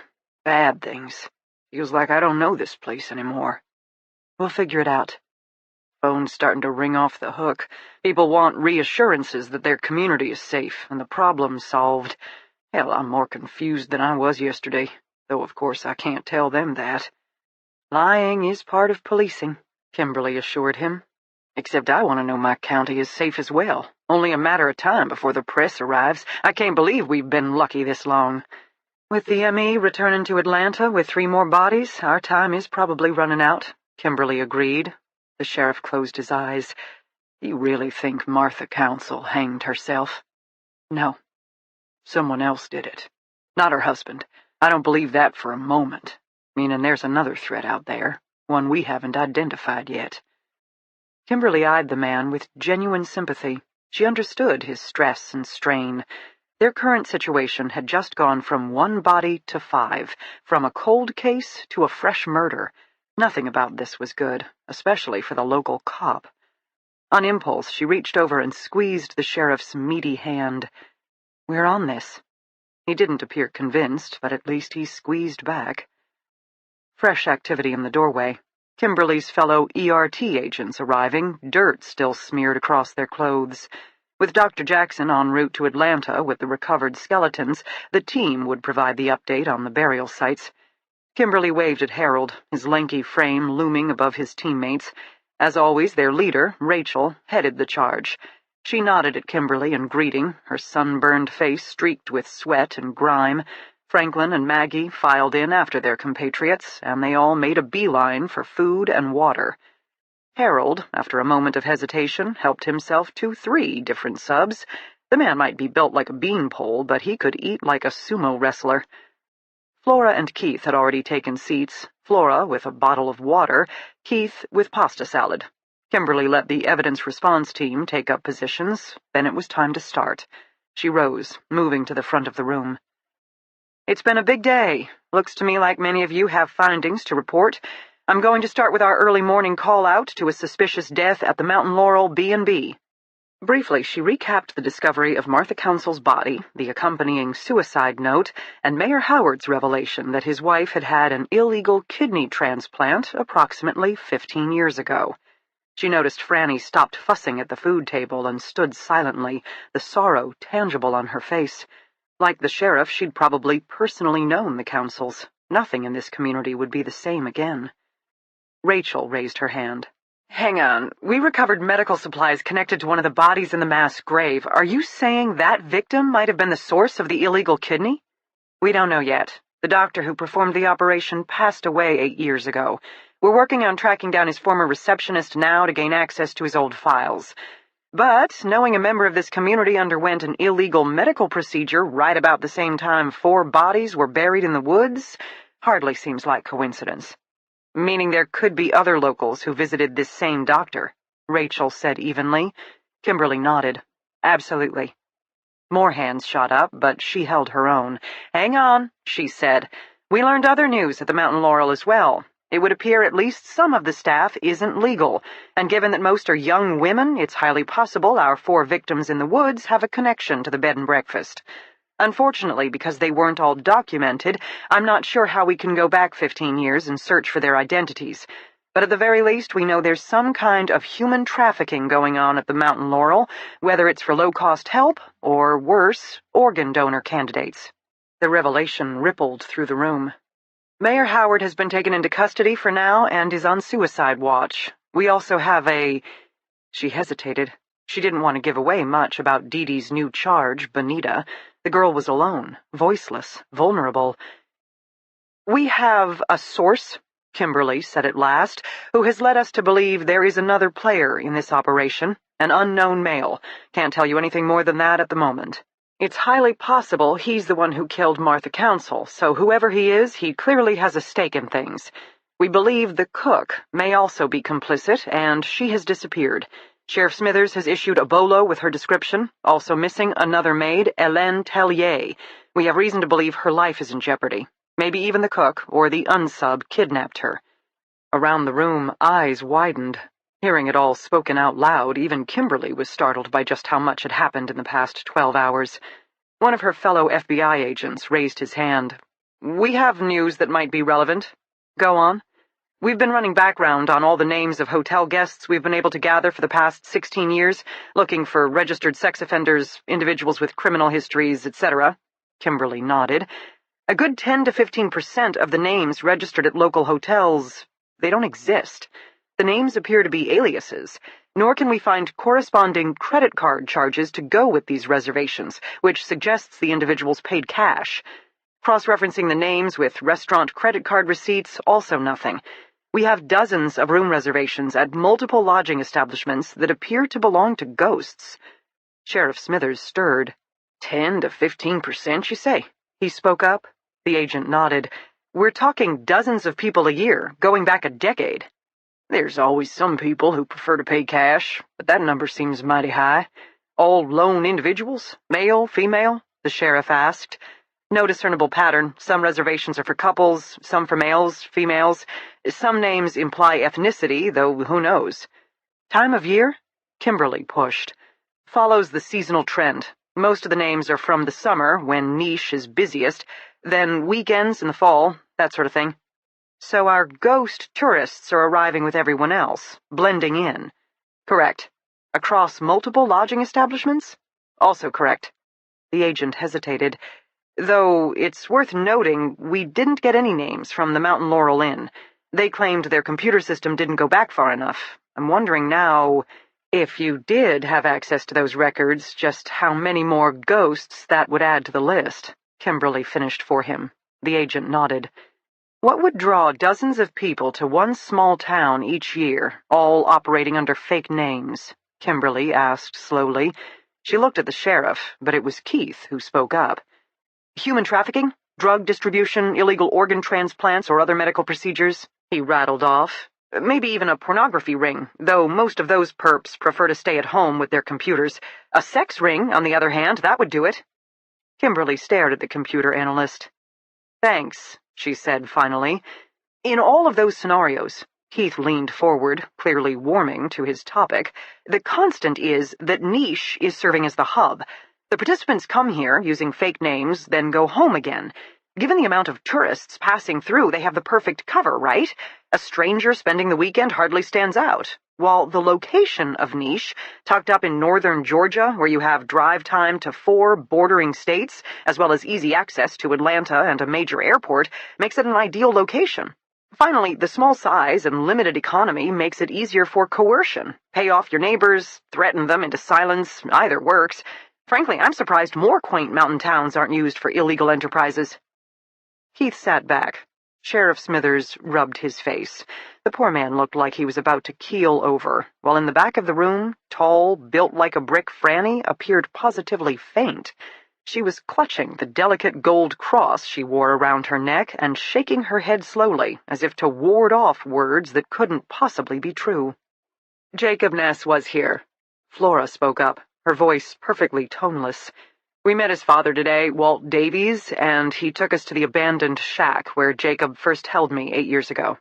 Walt Davies? Sheriff Smithers roused himself in disbelief. He's Ness's father? He grows microgreens, Flora said. Keith covered her hand with his own. Kimberly stared at the whiteboard beside her. For the first time she realized she hadn't written anything down, because it was that kind of debriefing. So much information, so little that made any sense. Okay, let's take this point by point. Jacob Ness does have ties to niche. Kimberly uncapped the dry erase marker and wrote Jacob's name across the top of a column. Then she added ghost guests as a column head, then Mountain Laurel B&B, where she drew multiple lines down for Martha Council, Mayor Howard, male unsub, and cook. Flora was staring at the table. She didn't just look ragged, Kimberly realized. She appeared shell-shocked. The adrenaline of her momentous discovery had faded, and now the woman was crashing. Keith did the honors. Yes and no. Walt is Ness's father, but he claims Jacob and his mother disappeared 40 years ago. Walt didn't even know if they were still alive. Then, one night, Jacob shows up in a local tavern and introduces himself to Walt. That was right after Flora's abduction, so around 8 years ago. Kimberly nodded and added a timeline to the board. According to Walt, if Jacob had been in town before then, Walt didn't know about it. Walt's a recluse, the sheriff said. Kimberly got his point. Meaning Jacob could have been in town without Walt's knowledge. Jacob took Walt to where he was holding Flora, Keith said, an abandoned cabin in the woods. That's why no one's been able to find it before. It's not a registered property at all. Kimberly added abandoned cabin beneath Jacob's name. She'd never even considered such a thing.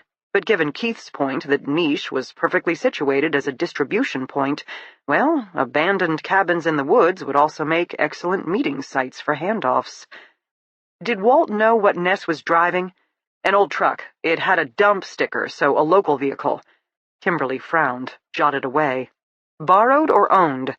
Unknown. Walt claims he objected to what Jacob was doing. He even came back to rescue Flora, but Flora and Ness were already gone. Sheriff Smithers spoke up. You believe him? Keith was slower to reply. I think so. But Walt, he's definitely a character. Did he know anything else about Jacob? Where he'd been for the past 40 years? What he'd done? Kimberly asked.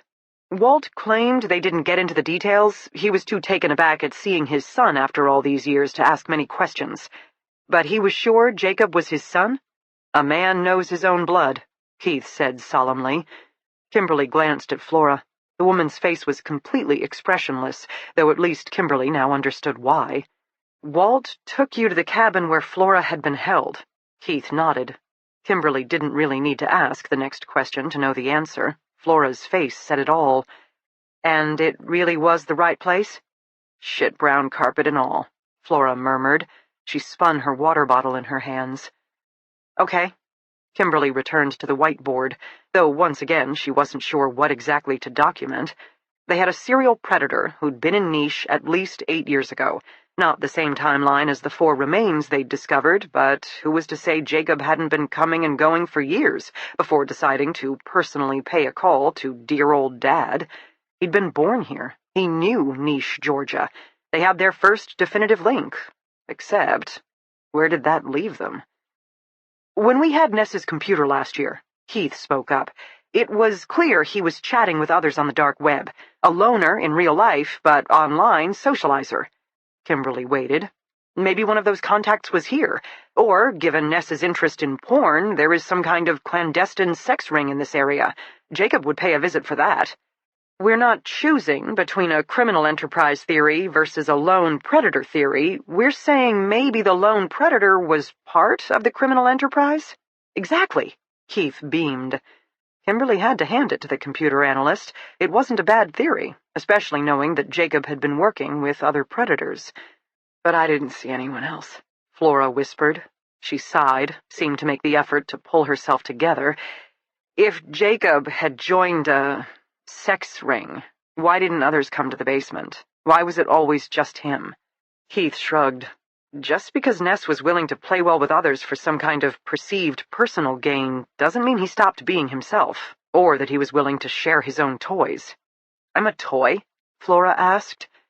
"You're the woman who destroyed him," Keith said softly. "You're the woman he went to his grave, sorry he'd kidnapped." Something passed between the two of them. Kimberly found herself looking away. Most of the room seemed to share the impulse.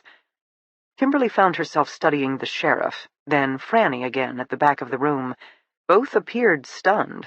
The scenarios Keith was describing couldn't possibly be happening in their backyard. She wondered if they would ever get over the shock. Especially the sheriff. It was his job to know better, and now Kimberly found herself thinking thoughts she didn't like. All criminal enterprises required protection. The first logical person to buy off? The county sheriff. But studying Sheriff Smithers, his haggard features, she didn't want to believe such a thing, even as she knew it was her job to remain suspicious. This damn case. Everything was going to get worse before it got better. Kimberly took a deep breath, waited a second, then cleared her throat, calling attention back to her.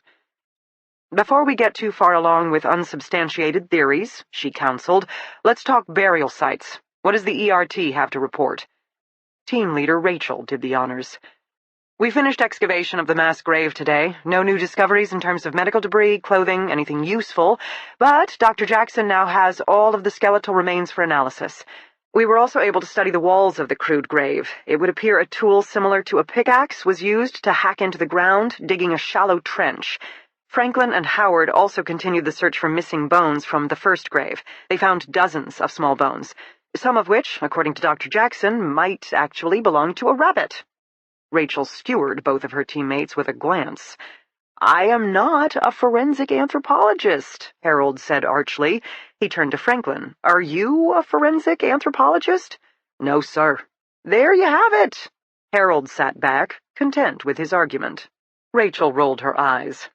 "Originally, our plan was to return to Atlanta tomorrow. However, one of the reasons for our, current appearance is that on one of Harold's side trips he made a discovery. Harold?" "I can't be sure," the lanky Fed said cautiously. "It was end of day. We were headed down and the lighting wasn't good. We need to return tomorrow for further examination. Depressions can happen naturally in the woods, of course." In the front of the room, Kimberly froze. She already knew what Harold was going to say next, and she was just tired and overwhelmed enough to wish he wouldn't. But of course there was nothing she could do about it, as Harold straightened slightly, then announced, "It's possible, probable, actually, that I just found yet another grave." Chapter 31. Dee Dee. Dee Dee watched as her new charge carefully checked out the motel room. Bonita, still dressed in her maid's uniform, appeared exhausted, but also curious as she hobbled around the space, running her hand across the queen-sized mattress, opening the closet door, playing with the faucets in the bathroom. Dee Dee had a feeling the cheap brown lodging was nothing compared to the grand guest rooms at the Mountain Laurel B&B. Then again, Bonita had never been allowed to stay in those rooms. She'd slept in a closet in the basement. Finally, the girl stopped playing with the lamp, inspecting the alarm clock. She sat down on the edge of the bed, staring at Dee Dee expectantly. She had a tilt to her chin. Defiance, Dee Dee thought, or sheer determination not to give in to the terror and fatigue that had to be washing over her. "Okay," Dee Dee said out loud. "I guess I get to do the talking for both of us." Bonita nodded. "First order of business. I think we should get you something to wear other than a maid's uniform." Bonita looked down at her pale blue dress, plucked at her skirt. "It's late for shopping, and I have no idea where to go anyway. If you don't mind looking like a detective, I have an extra BPD t-shirt and a pair of sweatpants you can use." Bonita simply gazed at her. "Speaking for both of us, I'm going to say that's an excellent plan, Dee Dee. Now, if only I had real luggage and not just my go-bag." Dee Dee rose out of the chair in the corner of Bonita's room, which was really Keith's old room, and crossed through the adjoining door to Flora's former space. Had Keith and Flora left the connecting door open when they'd stayed in neighboring rooms? Somehow Dee Dee doubted it. Keith certainly wouldn't have minded, but Flora? Only time would tell. Dee Dee hefted her black travel case onto the bed. She rummaged through till she found a navy blue t-shirt and gray sweatpants. When she turned, Bonita was standing right beside her. "Clean clothes. They'll be a bit big, but better than nothing. Do you want to take a shower? Clean up first?" Bonita didn't immediately indicate a reply. She took the clothes from Dee Dee, studying them much the way she had studied the room. Whatever was going on in the girl's head, Dee Dee had no idea. Bonita looked up again. Her dark eyes were so huge in her face. Sad, Dee Dee thought, or maybe more like resigned. She had gone from the devil she knew to a complete unknown. "You're safe," Dee Dee said softly. "I promise you." The girl turned and walked back into her room. A moment later, Dee Dee heard the sound of a shower running. She let out a breath she didn't know she'd been holding and collapsed on the edge of the bed. Okay, shower and clothes. Food sounded like the next logical step. She could order pizza. Who didn't like pizza? Then bedtime, most likely. Both she and Bonita were running on fumes. And in the morning? Good God, she had no idea what she was doing. She unearthed her phone and dialed home. Alex picked up on the second ring. "How's it going?" He sounded cheerful, even happy. In the background came barking, Kiko playing with Jack, the sounds of family. For a moment, a pang of homesickness swept over Dee Dee. She clutched the phone tighter and was startled to discover tears in her eyes. "Hey," she said at last. Her voice came out rough. Her husband wasn't fooled for a moment. "That good, huh? We now have a current murder to go with 4 cold cases, and some mystery man on the run, and a vanished evil cook, not to mention a possibly endangered young woman, and, oh yeah, I have a new project, a teenage girl. She can't speak or read or write, but I think she knows things that are very important. I think, right now, she needs someone she can trust." Pause as Alex absorbed the news. "How can I help?" he asked at last. "Do you know anyone at the academy, or from your own days on the job, who might be an expert in interviewing nonverbal minors? Honestly, I'm not sure that category exists, but what if we break it apart? How about an expert in a nonverbal child, or an expert in interviewing children?" "I think the nonverbal part is the biggest hurdle," Dee Dee said. She took a deep breath, released it. This was good. Alex had always been the calm to her storm. "What about an expert in autism? Aren't many autistic children nonverbal?" "She's not autistic. She suffered some kind of traumatic brain injury when she was young. It left her without communication skills. Plus, she has a few other physical issues. But nonverbal is nonverbal, right? The cause doesn't matter. It's how to bridge the gap." "Fair enough. Hang on, I'm Googling." Dee Dee could Google, but it felt nice to sit here and let Alex do it. She heard a crash in the background, then Alex muttering, "Slow down," to their son. Based on the ensuing noise, no decrease in activity actually happened, which made it just like usual. God, she was homesick. When had she, a proud workaholic, become such a sap? But yes, she'd give anything to be with her husband and son right now. "Picture boards," Alex announced abruptly. Dee pulled herself together, hastily wiping at her eyes. Or really apps on iPhones and tablets with pictures grouped by category. Skimming quickly, it sounds like some people who can't recognize or speak words can still identify pictures. So just because your girl can't say apple doesn't mean she can't point at a picture of an apple. "Pictures," Dee murmured. She closed her eyes, feeling like an idiot. Of course, she gave me a drawing of the demon. She can communicate with pictures. How do I get one of these apps? "You can order them, but the site I'm on wants you to log in as a speech pathologist or something like that. You know what? Start with your smartphone, the emojis on the text screen, which are already grouped by emotion, object, food, animal. Interesting. Then load up on paper and markers. I know you can't draw." Dee nodded. She didn't have an artistic bone in her body. But maybe she can, Alex finished. "That makes sense. At least it will get us started." She tilted her head, considering, how do you conduct a forensic interview of a minor utilizing only pictures? First, you have to establish competence. Give me an example of a truth. Give me an example of a lie. Then there's the matter of not leading the child, meaning I can't ask yes or no questions. Again, how do you do that when pictures are the only form of communication? "I'm afraid I can't help you with that, love. Now you are going to need an expert. But remember, there are many ways to use witness testimony. Maybe, given the limitations, conducting an interview that meets the highest legal bar of court testimony is impossible, but she's hardly the first witness who, for whatever reason, can't. A judge might still be willing to accept yes or no answers from a nonverbal witness as adequate grounds for, say, a search warrant, something of that nature. Which might lead us to evidence we can use in court." Okay. Dee was starting to get a plan together in her mind. "How's the home front?" she asked wistfully, just as another crash sounded in the background. "Pretty much the same as always," Alex observed. "Sorry I'm away for so long." "You kidding? Quality time with the wild child? I'll have you know, Jack and I have perfected our burps and moved on to farts. Be glad you're away." "Well, when you put it that way." "Sounds like you're onto something major," Alex said more quietly. "I think so. Certainly much more than a single cold case involving a single predator. You have a current murder, you said? Last night. In other words, your investigation is starting to spook someone. I think more than someone. I think someone's." Dee looked around the room the motel owner hadn't wanted them to be staying in anymore. For a reason she couldn't explain, the hair prickled at the back of her neck. "Whatever's going on here, I think it's been going on a long time. Maybe even longer than 15 years, and it's not Jacob Ness. Or at least not just Jacob Ness. It involves this entire community in one way or another.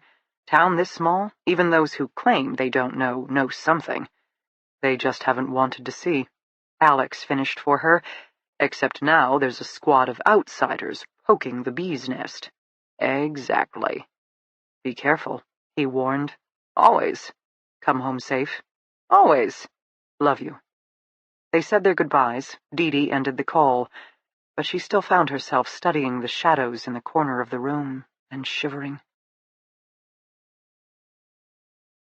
She hated to leave Bonita alone in the room. She didn't want the girl to come out of the bathroom and feel abandoned, but Dee needed some info, and hopefully supplies, from the reluctant motel owner. She found him seated behind the counter. He appeared to be studying his cell phone, but Dee was positive he'd registered every sound of her footsteps coming down the hall. Someone didn't want the task force staying in town. Mayor Howard was in county jail, which left Bonita's mystery demon? Someone even higher up the food chain? Dee was not prone to nerves, but she'd give anything to have Flora's new toy, that butterfly blade, tucked in her pocket right now. Instead, she made a show of keeping her right hand on the butt of her service pistol as she approached. "Good evening," she said with false cheerfulness. The man didn't put down his phone, just eyed her sullenly from beneath his helmet of thick dark hair. "So, as owner, you get the night shift?" My motel, my responsibility. Or, Dee figured, he'd been ordered to keep an eye on the outsiders. I could use a recommendation for pizza delivery, she said. I don't know. Now, this motel is your responsibility, meaning your guests are also your responsibility. I can't believe you've been running this place for, how many years? 20? Without a single pizza delivery. We're a small town. Dee leaned over the counter, got up close and personal so he could see the dead seriousness in her eyes. Little man, don't make me hurt you, because the things I know how to do with just my thumb. The man glared at her. Finally, he reached out, grabbed some pamphlets from the desk in front of him, and slapped it on the raised counter between them. A brochure for a Dahlonega pizza parlor with the promise of delivery to anywhere within 30 miles. Perfect. I could use blank paper and a pen. Printing paper will be fine. Any pen will do, though if you have colored markers, that would be excellent. I don't have colored markers. Dee sighed heavily, made a show of wiggling her right thumb. I have crayons for kids, activity packs. How extraordinarily kind of you. More shuffling around on the desk. A small pack of 5 crayons was tossed on the counter. Then the man swiveled his chair toward the printer behind him and extracted the tray to grab paper. Dee picked up the crayons. She knew these packs from her own family's attempts at dining out. When Jack was 2, he used to eat the green crayon. Only the green. She and Alex had never figured out why. Now, at the age of 6, Jack had more self-restraint when it came to munching on wax. He wasn't much into coloring, though, being on the active side. He did, however, enjoy a rousing game of tic-tac-toe while they waited for their food to arrive. Again, she felt a pang of homesickness. Was she growing soft in her old age?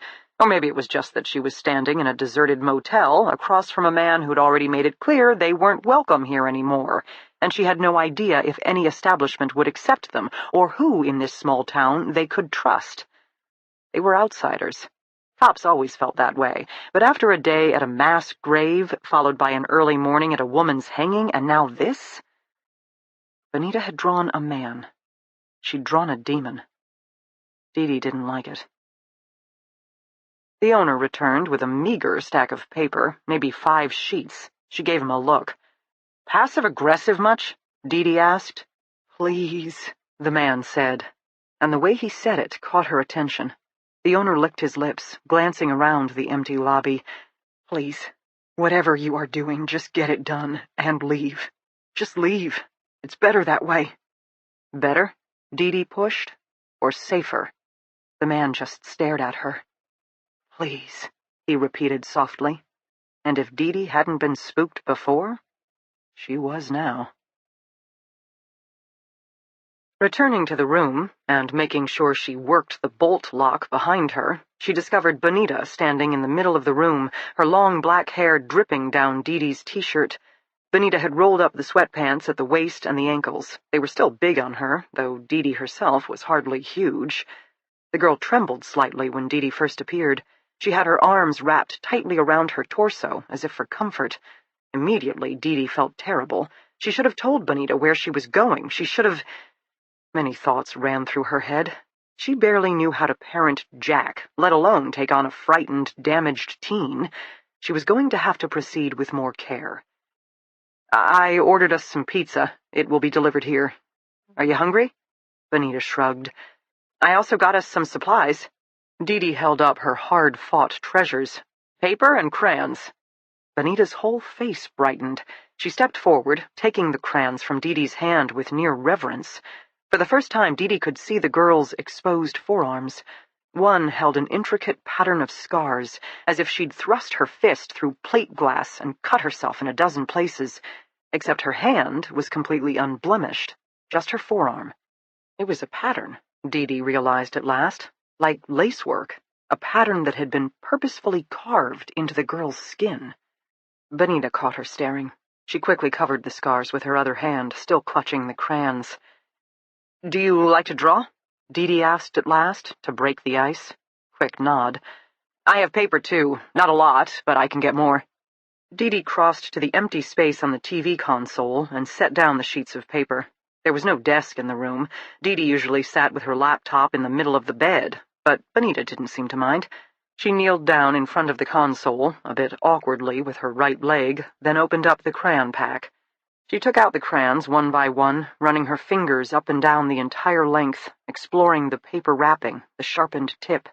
The girl liked to feel things, Dee Dee was starting to realize. Maybe because she couldn't speak, she had become more tactile instead? "Can you draw me a picture?" Dee Dee asked. "Anything you like." Bonita turned and regarded her for a long moment. Again, those dark eyes, like vast pools and impossible to penetrate. The girl was beautiful, Dee Dee thought, even with the thickly ridged scar burrowing into her hairline and the droop of her mouth. Her delicate features and smooth almond skin stood out in contrast to the jagged scar. The mark didn't make her less, but proved she was more. Stronger, tougher. A survivor, like Flora. If Dee Dee could break down the communication barrier, perhaps Flora could reach out to her. She ran a support group of sorts back in Boston. From surviving to thriving, Flora liked to quote. Bonita looked like someone who'd learned the hard way how to survive. She did not know yet, though, how to thrive. The girl turned her attention back to the first piece of paper. She picked up a crayon and got to work. Her strokes were sure and fast. Definitely the girl had experience sketching. Maybe the mayor and his wife had granted her art supplies as a reward for good behavior, or she had secreted away crayons when no one was looking. Dee Dee took a seat in the nearby chair. She let the girl have at it, using the time to check messages on her phone and wonder how the debriefing was going. A knock. Dee Dee glanced at the door immediately, her hand going to her gun. Then she realized Bonita stood in front of her. The girl rapped the top of the console again, demanding Dee Dee's attention. Bonita held out the first piece of paper. Dee Dee blinked her eyes in surprise. It was beautiful. Bonita had filled the entire page with greens and blues and browns. A forest scene, Dee Dee realized, or the essence of a mountainside. It appeared her new charge was an impressionist. Close up, the colors blurred together into an abstract swirl. Lean back, however, and shapes slowly emerged. Trees, bushes, maybe a running stream. Then, holding the picture farther away, shadows. Between the trees, behind the bushes, tucked beside boulders. So many shadows. Again, Dee Dee felt a ripple of unease. She found a wavy black column, pointed at it. "Is this a demon? Are all these shadows bad people?" Bonita shook her head. She gazed at Dee Dee sorrowfully. The girl took the drawing back. She stroked her finger down one blur of black, then another. Her touch was gentle, not angry or fearful. Sad. "Bonita, are those ghosts? Are those other girls? Girls like you?" A single solemn nod. Dee Dee stared at the picture again. She couldn't speak. There had to be at least a dozen slender shadows tucked into the portrait, maybe even more. "Do you know what happened to Hélène?" Headshake. "But you fear for her." Nod. "You think the demon has her.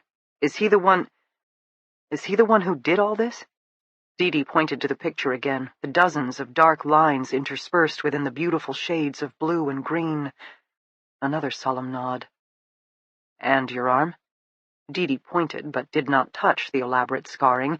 "Did he do that too?" Nod. Dee Dee swallowed thickly. How long has this been going on?" The girl shrugged, as if to say, how could she know such a thing? Or as if she had never known anything differently.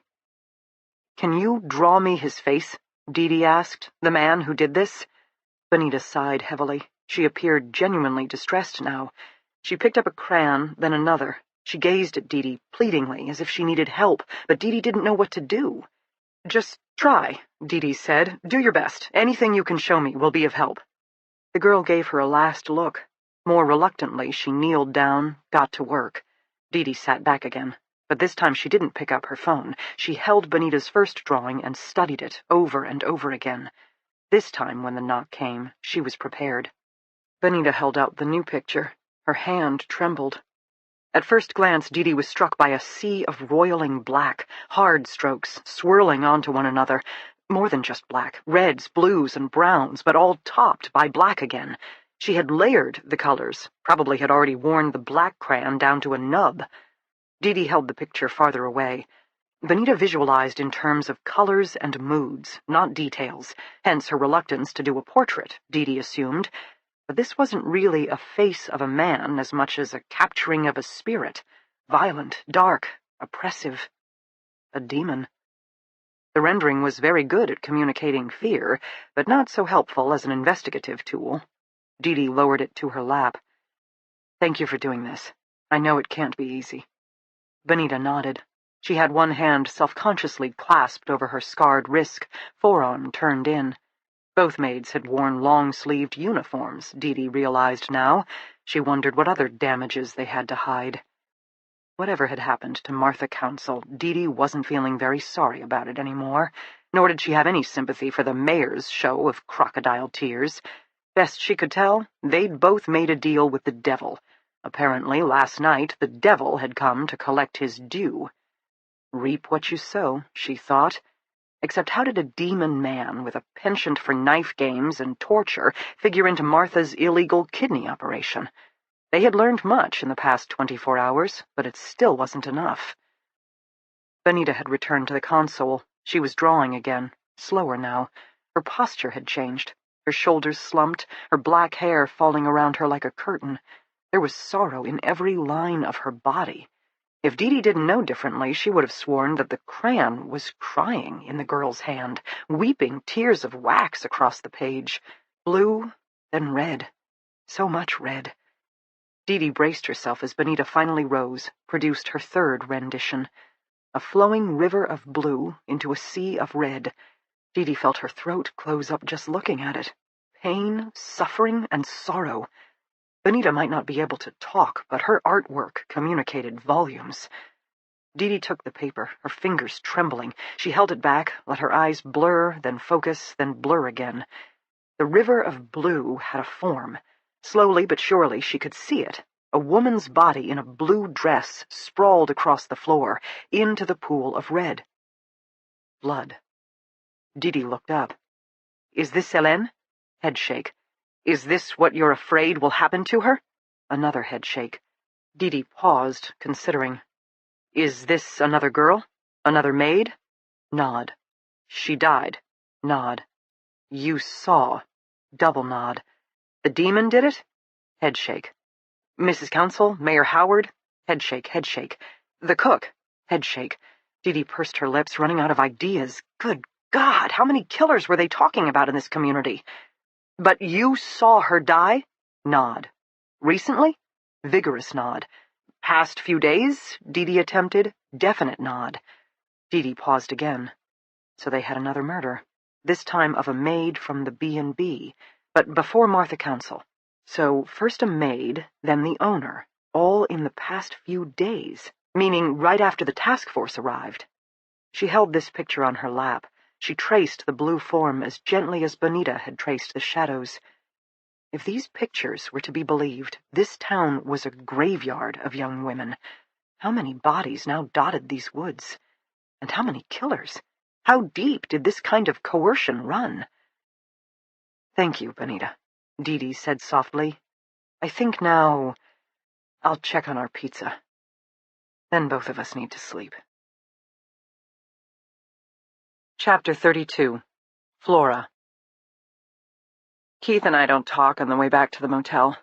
Kimberly is behind the steering wheel. Night has fallen thick and dark, but staring out the window, I swear I see the outline of towering trees. The woods scream at night, Walt had said. I wonder if he knows more than he realizes, or if he's playing us completely with his crazed loner act and barn full of greens.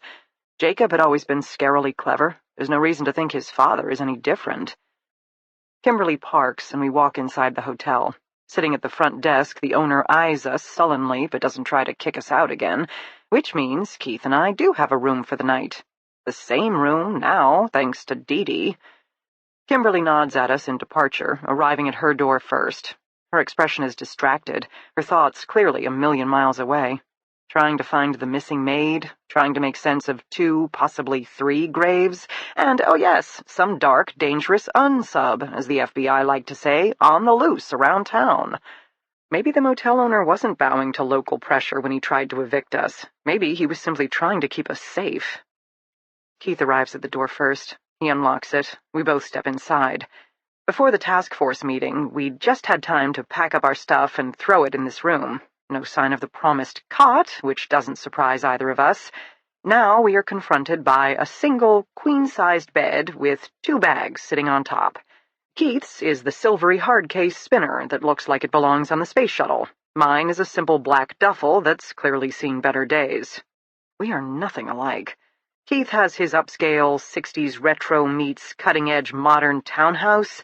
I live in a 3rd-floor walk-up, high on old-world charm, short on space, and covered in bolt locks. He always dresses like he stepped out of a men's clothing catalog. I look like something a homeless person threw up. Keith crosses to the bed. He lifts off both bags, sets them neatly on the floor. "You must be exhausted," he says. I gaze at him. He's steady. He's solid. I don't know that I can live in his world, but he has proven that he can hold his own in mine. Is that enough for a relationship? Do I even want a relationship? "I'll take the floor," he says. I don't answer. "Not a problem. You need your sleep the most." I don't answer. He clasps and unclasps his hands. I realize for the first time that he's nervous. Sometimes I hear myself whisper, I feel my entire life is about Jacob. Keith stills. "No, you were a person before him. I don't remember that girl. You're a survivor after him. I am what he made me. No, Flora, that's the point. He tried to break you. Who you are now, you made yourself. You didn't give up. That's all you. Not one single bit of that is him." "Will you kiss me?" I whisper. Okay. But he doesn't move, and neither do I. I don't know what I will do, how I'll respond. "You haven't since your return?" "No. Others do.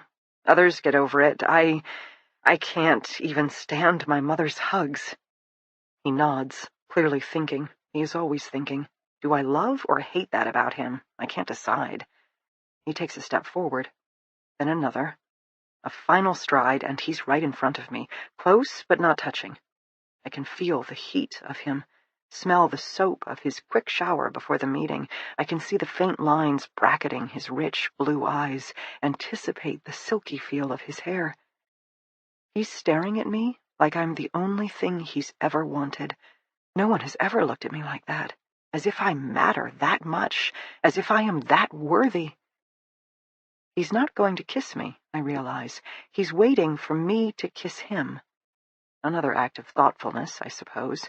Let me set the pace, put me in control.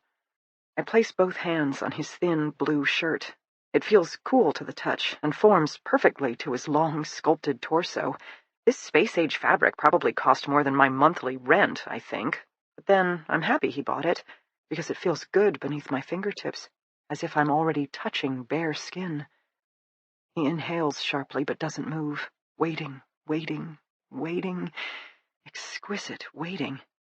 Has anyone ever waited for me before? I have to stretch up on my toes to bridge the gap between us. I move my hands from his chest to his shoulders to the back of his neck. Then I bring his lips down to mine. His fingers find my waist as our lips brush. Brush again.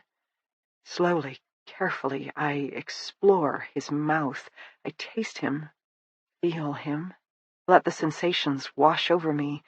And when no dark, ugly shadows rear in the back of my mind, I go deeper, hungrier, until I feel something ignite inside me, a spark long dead.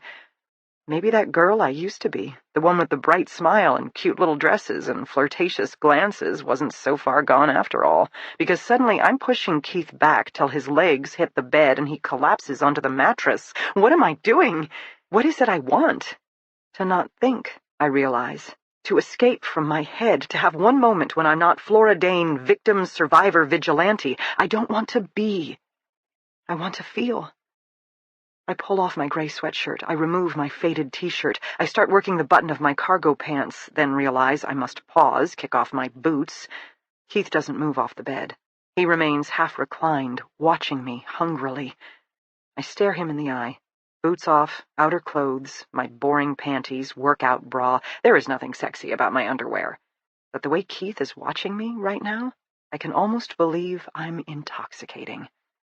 Do I look good naked? I have no idea. I once stood in front of a mirror, admiring my summer tan, my taut stomach. Now I'm probably pale and bony, covered with fresh bruises and old scars. A past-her-prime prize fighter who's gone too many rounds in the ring. I should cover myself, turn off the light, something. But I don't move. I stand there, totally exposed, and let him see me. Let him see all of me.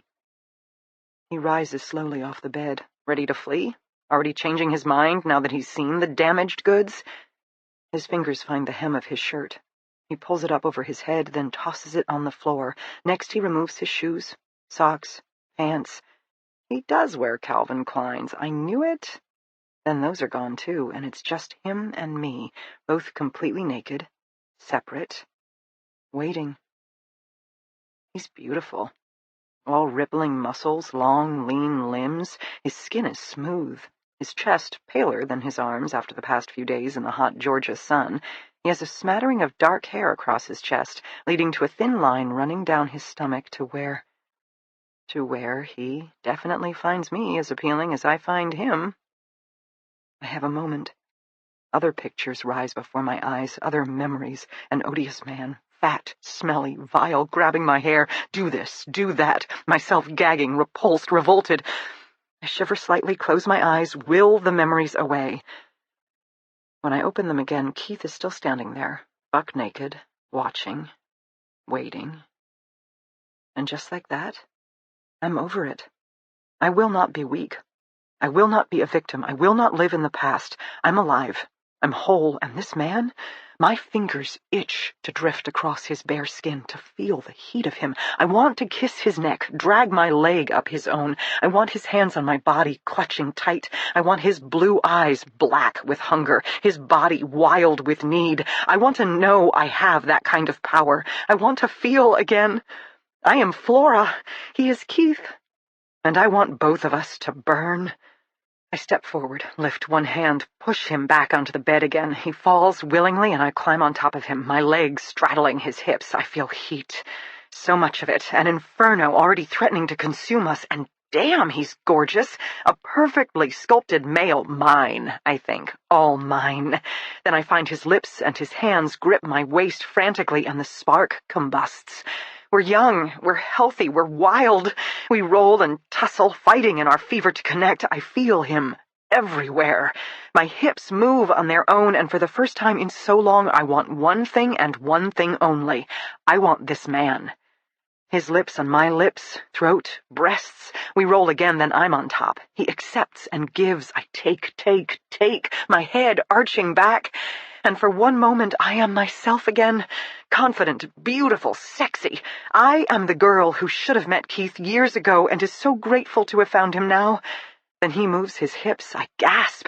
He moves more, and all thoughts fly away. I grip his shoulders and feel us both explode. Afterward, we both sprawl naked in the middle of the bed, panting hard. I'm not sure what happened to the covers. I'm not sure I care. I have my head on Keith's shoulder. His arm is curled around me, his fingers idly stroking my arm. It's so soothing I can feel my eyes drift shut. Then I force them open. Maybe I should sleep. But I'm too afraid that when I wake up, this will be gone. We'll have the awkwardness of the morning after. Or maybe the magic will be gone for Keith. He finally got what, for years, he wanted most, the lone survivor of an infamous predator. I can feel myself withdraw. Keith does too. Stop, he orders. What? Whatever you're thinking. What am I thinking? I don't know. He tilts my head up. You think dark thoughts, Flora. I understand. But there's nothing dark about my interest in you. There's nothing dark about my feelings toward you. You have feelings toward me? Yes. Are you a serial killer? I don't think so. And given that true crime is my hobby, I think I would know. You've always wanted to meet me. True. Because you're a true crime aficionado, and what true crime enthusiast wouldn't want to talk to someone like me? I wanted to meet you. Then I did. And then I want more, which has nothing to do with your past and everything to do with who you are right now and how you make me feel right now. Can we take this right now to right now? Most relationships happen that way. Okay, I say. Okay, he agrees. Then, a moment later, Do you need to rest, or shower, or eat, or anything at all? I shake my head against his shoulder. Good, because the first time, well, great, was a bit on the rushed side. Now, I think we can do even better. My eyes widen slightly. Then he's moving, shifting his weight above. I gasp. No talking, no thinking, just feeling, as he proves his point. The second time is even better. Right before I drift off to sleep, I have a realization. I'm not surviving anymore. Finally, I'm thriving. I bolt awake. I register a foreign weight on the bed, an intruder in the room. Instinctively, I lash out. Thumbs, elbows, knees. Women might not be as strong as men, but there are ways we can still do damage. Shit, Flora, it's me! A hand grabs my arm. I roll into the hold inside my attacker's strike zone where I can gouge my thumb into eyeballs. Flora, wake up! I'm naked. He's naked. Both of his hands clasp my arms. I should... Keith. I had sex with Keith. I fell asleep with Keith. I am with Keith. Dear God, what have I done? As fast as I attacked, I now retreat, yanking my arms free, spinning away. Stop! A bedside lamp snaps on. Keith's features emerge. Flora Dane, don't move another inch. I glare at him. You sound like my mother. Really? You attack your mother in the middle of the night, too? A couple of times. It's not safe to wake me. I didn't. Then it's not safe to sleep with me. I wasn't. You weren't? Now I scowl. I was asleep. I know. And you're ridiculously cute when you sleep, but I wasn't sleeping. I was thinking. You're always thinking. Isn't that the pot calling the kettle black? Come back. Relax. You promised not to kill me, and I promised to tell you what I've been thinking. I blink my eyes, unsure. Really, this whole situation is mortifying. Leave it to me not to be awkward the morning after, but homicidal. Yet Keith appears completely unruffled.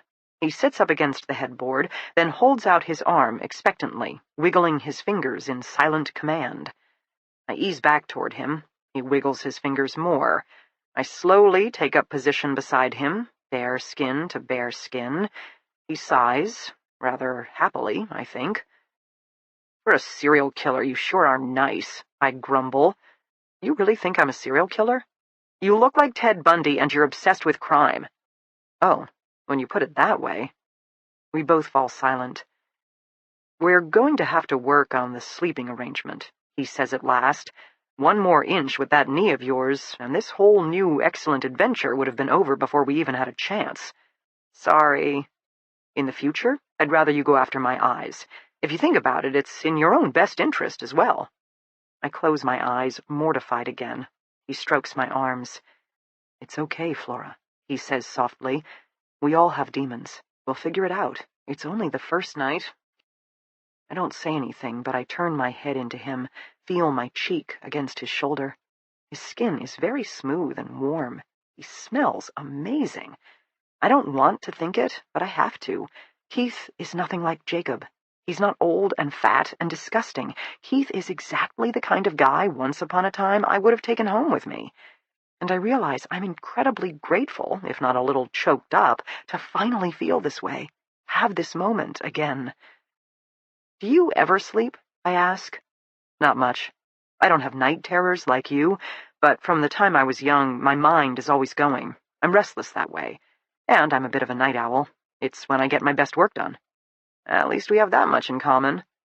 Do you want to hear about my incredibly brilliant thought or not? I roll my eyes. I like being curled up with him. I like his arm around my shoulders. Which is good because, oh yeah, my not-a-serial-killer almost boyfriend is pretty damn arrogant. Tell me your brilliant thought. The more we learn about this town, from the multiple victims spanning years, to the involvement of the mayor and his wife, to the presence of Jacob Ness and his father, even the motel guy trying to kick us out, I'm convinced we're looking at some sort of criminal enterprise. Not one crime, but many. Not one perpetrator, but perhaps as many as a dozen. A sobering thought. Okay. Now, Keith warms to his subject. Think about what we learned last year about the dark web. You can't just log on to some criminal chat room. First, you have to have some other disgusting pervert vouch for your pornographic addiction, or you must provide explicit proof of your own evil doings. making you just as guilty as everyone else in the room. Basically, you have to prove you are a criminal before you can hang out with other criminals. Okay? Martha Council, her illegal kidney transplant. That made her guilty, which also made her eligible for the organization. Jacob Ness, serial rapist. No problem establishing his criminal bona fides. Then there's this mystery guy who may have killed Martha Council, maybe even those girls in the woods. Definitely, he's earned his membership. I nod against his shoulder. In this day and age, more and more predators were seeking each other out. Maybe not always in person, but at least on the internet, via the dark web. Even Jacob, a complete loner, had clearly been learning tricks of the trade from various chat rooms. But yes, any time predators interacted with one another, they took the risk of exposing themselves.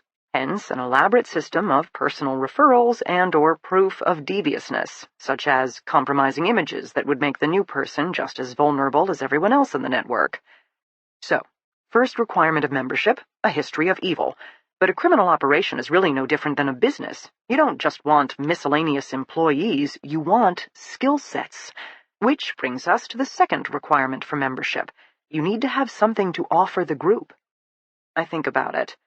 Martha has the hotel, a way station for other group members to come and go without anyone noticing. Jacob, he could have provided transport, maybe even provided girls. Lila Abenito, maybe he did kidnap her. Except not for himself. He brought her here for the group instead. I tilt my head up. So why didn't he do that with me? Why did he keep me instead, especially having brought me to his new friend's backyard? I've been considering that. Socially speaking, Jacob was a loner. You never saw him with others. Never. So I'm wondering if he didn't play around on the dark web, perhaps become involved in whatever's going on around here, a sort of master class. He helped them, and in return he learned how to cover his tracks on the computer, how to utilize abandoned cabins in the woods, that sort of thing. You said he accepted that he was a monster, that he had no interest in reform. No, he was who he was, and he was proud of it. Then I think this was his education of sorts, and for that he gritted his teeth and dealt with others. But a loner is a loner, right? So once he learned what he needed, he went back to his loner ways, confident in the fact he could now get away with an even more elaborate crime, such as not just kidnapping a girl, but holding her for over a year. I nod. It makes a crazy kind of sense. Here's the deal. A business is a business, and everyone has a role. Using that as a model, we should be able to start homing in on individuals around town to question. Transport. With Jacob gone, they'd need someone else to provide girls for illegal labor, organ transplants, whatever. Walt Davies, I murmur. His trips to Atlanta to sell microgreens. Maybe that's all just a cover for what he brings back. I thought of that. We're going to need to speak to him again. I nod. Howard and Martha Council are lodging. The mystery man, I'm thinking he's Muscle, like the enforcer of the operation. A girl gets out of line, a member of the organization appears on the verge of talking. He takes action. Exactly. Now, let's consider other roles. Marketing, which I'm guessing takes place over the dark web. These ghost tourists who are coming into town. Who is reaching out to them? Or how do they know to come here? Gotta be a dark web interface. Only way it could work. Agreed. Meaning we need to start asking around for someone with computer skills. That person will be the gatekeeper of a massive amount of information. Find him or her, we could blow this thing wide open. I look up at Keith. Didn't the ATV guy mention something? A town clerk who was working with the mayor starting 10 years ago to boost Nisha's profile, lure in tourists?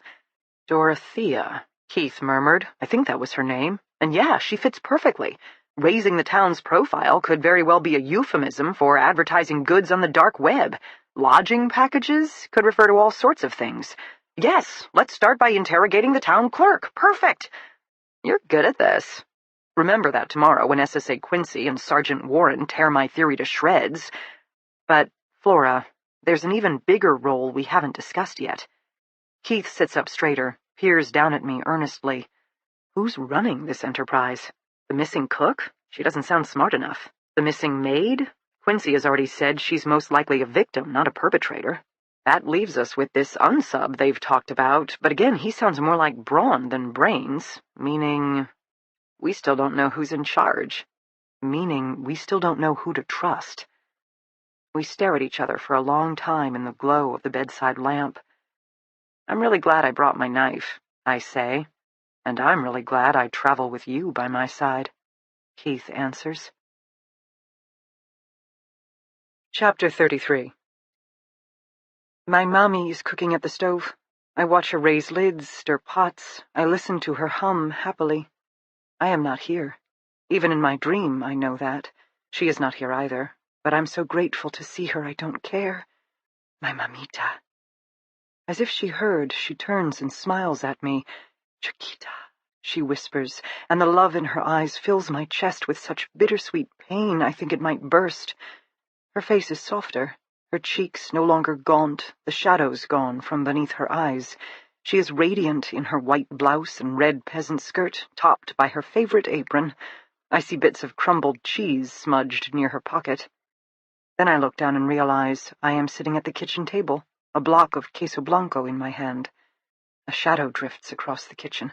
I know then what will happen next. No, I try to tell her. It's all right, my love. The shadow growing darker. She calls me Bonita. Did you name me Bonita? My voice is urgent, frantic. Any moment the door will explode open. Any second the bad man will appear again. You have always been bonita to me. Muy bonita. Don't leave me. I'm still with you. I'm always with you. But you know that, Chiquita. For everything that is lost, something is gained. Your words are gone, but you have other gifts in their place. She smiles, wipes her hands on her apron.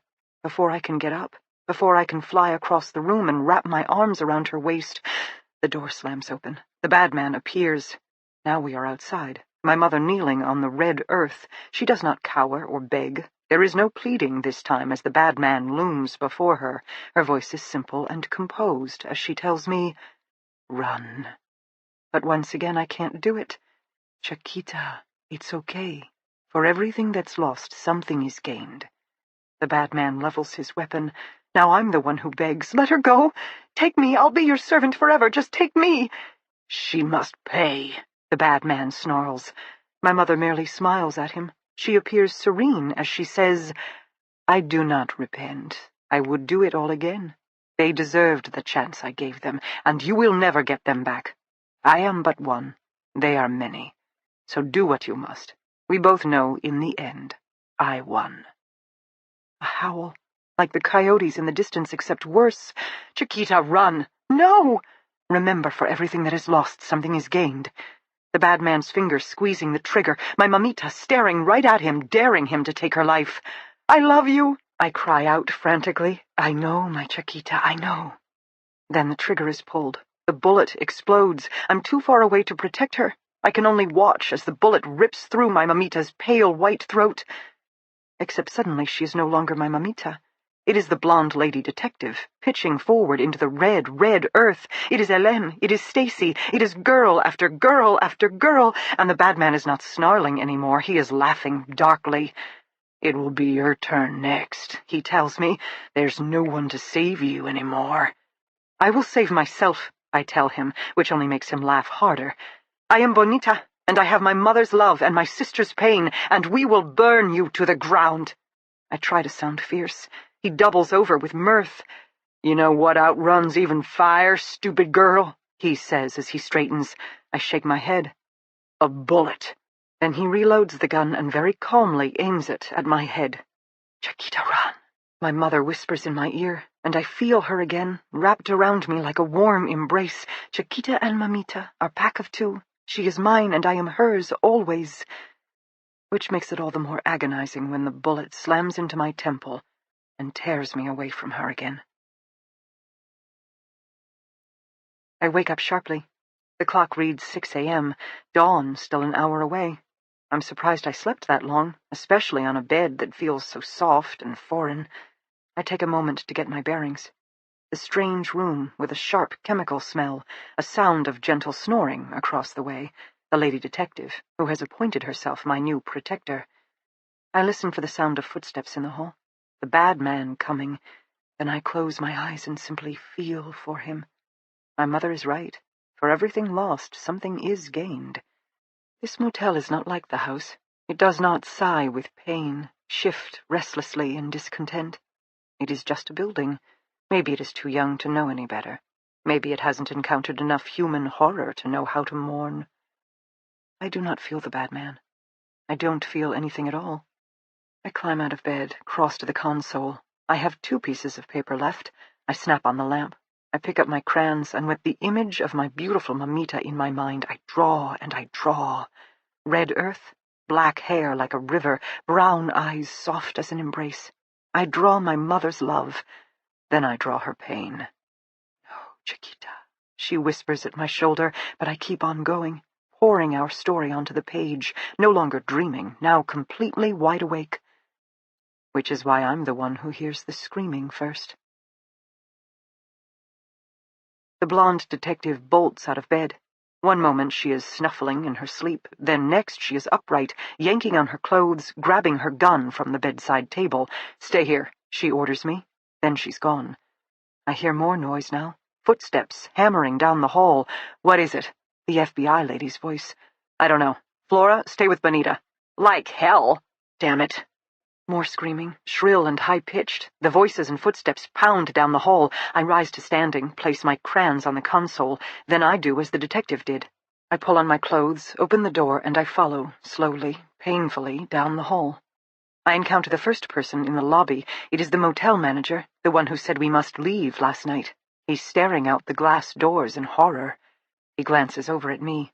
"Do not go out there," he says, but he doesn't know all the things I've seen. I limp my way forward, resolute even as I feel the silver shimmer of my mother dance in front of me. Outside, the sun has just broken above the horizon, bathing the parking lot in rosy color. A crowd of people has gathered. I make out the detective, the FBI woman, Flora, who carries a knife, and the man who is always beside her. There are others, hotel guests roused by the noise, strangers passing by. I have no idea. Then I look up, and what I see finally stops me in my tracks. Hélène. Poor, scared, lovely Hélène. She is still wearing her maid's uniform. And now her body dangles lifelessly from a tree planted at the edge of the parking lot. I have a sense of déjà vu. Blue running as a river into a pool of red. He has cut her. Blood drips down her hands, both legs. It is not enough for him to kill. The bad man, he likes to destroy first, until when he goes for the final blow, his victims lift their chins in gratitude. Beside me, my mother is very still. I look around the parking lot, but I don't sense him. He came. He staged this gruesome scene. He left. "I'll call Sheriff Smithers," the FBI lady is saying to Dee Dee. "We need to cut her down." "The ME won't be happy about that. Destroys evidence." "I know. But this isn't just about the murder of a young woman. This is a message. Another hint we should get the hell out of town, because frankly the more bodies that drop, the longer we stay." "No," Dee Dee says, turning to the FBI lady. "It's a message to the locals. Look what happens if you talk to us." "Shit," the FBI lady murmurs. "Bonita can communicate with pictures. She can't do a literal rendering of our unsub's face. But she did reveal another girl had been killed at the B&B, probably the day before Martha Council." "Good God. And where is that body?" Dee Dee looks around. "It's a big, big mountain range, with how many hundreds of miles of trails?" Flora has moved closer to them. "I can cut her down," the woman says softly. She is holding her fancy knife, with an intricately carved pattern that both fascinates and repels me. "I'll help," Dee Dee says. "It's important to preserve the knot for forensic analysis. We're going to need a ladder." "I can hoist Flora up on my shoulders," Flora's companion says. "Then she can lower the body down to you." "We need to get this circus under control," the FBI lady mutters. "We need to find the motherfucker who did this," Dee Dee states.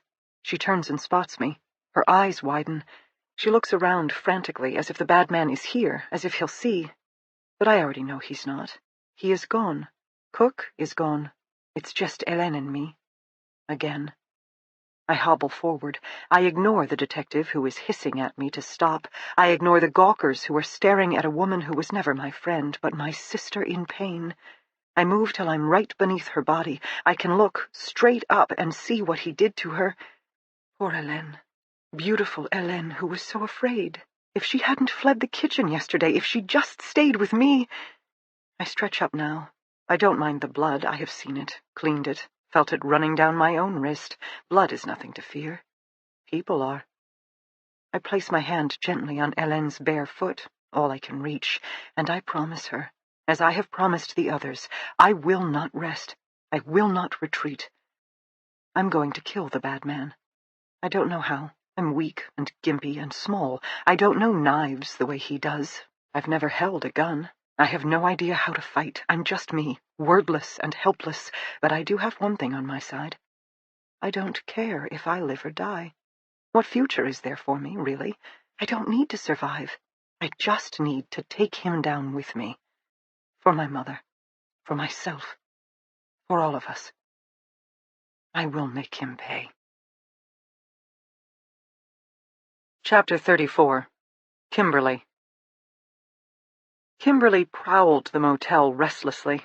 While the M.E. and his assistants had arrived to whisk the body away, she'd grilled the lodging owner relentlessly. Were there cameras? Yes, but they captured activity only at the front door, not at the edge of the parking lot. Had he heard anything, registered any kind of disturbance? Absolutely not. But the man had been sweating profusely.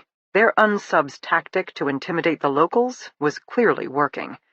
She went at the man for another 10 minutes, then gave up. He was too terrified to speak. The maid's death tore at her. She'd talked to the woman just yesterday, had agreed when Dee said they needed to get both Benita and Hélène out of the inn, yet somehow, while Kimberly and Sheriff Smithers and Dee were all still in the establishment, Hélène had been taken, whisked away right under their noses. God damn it. This case had started out as an exercise to bring closure in a 15-year-old missing persons case. Now, they had bodies dropping everywhere, and Kimberly couldn't shake the feeling it was all her fault. The motel's glass doors opened. Dee entered, her expression a mirror for Kimberly's own. Behind her came Benita, her face pale but otherwise composed. The girl had known Hélène, but she didn't appear grief-stricken, just grim. Next came Flora, Keith, Sheriff Smithers. That was enough for Kimberly. Meeting, Dee's room. We need a new plan of attack. They all filed wordlessly down the hall, leaving the rattled motel operator in their wake. Dee held open the door to the double room. No one spoke till she closed it and bolted it behind her. Even then, Flora crossed to the window, peered out intently, then shuttered the curtains. Siege mentality, Kimberly thought, yet wasn't that exactly what they were in? We can't keep reacting to whatever the hell is going on in this town, Kimberly began. Damn straight, Smithers said. The sheriff wasn't looking good-natured anymore, or exhausted, or overwhelmed, or, for that matter, guilty or shifty. He appeared pissed off, which was good. In Kimberly's experience, angry cops got things done. It was one of the reasons she respected Dee so much. Keith has an idea, Flora spoke up. Kimberly stared at the computer analyst.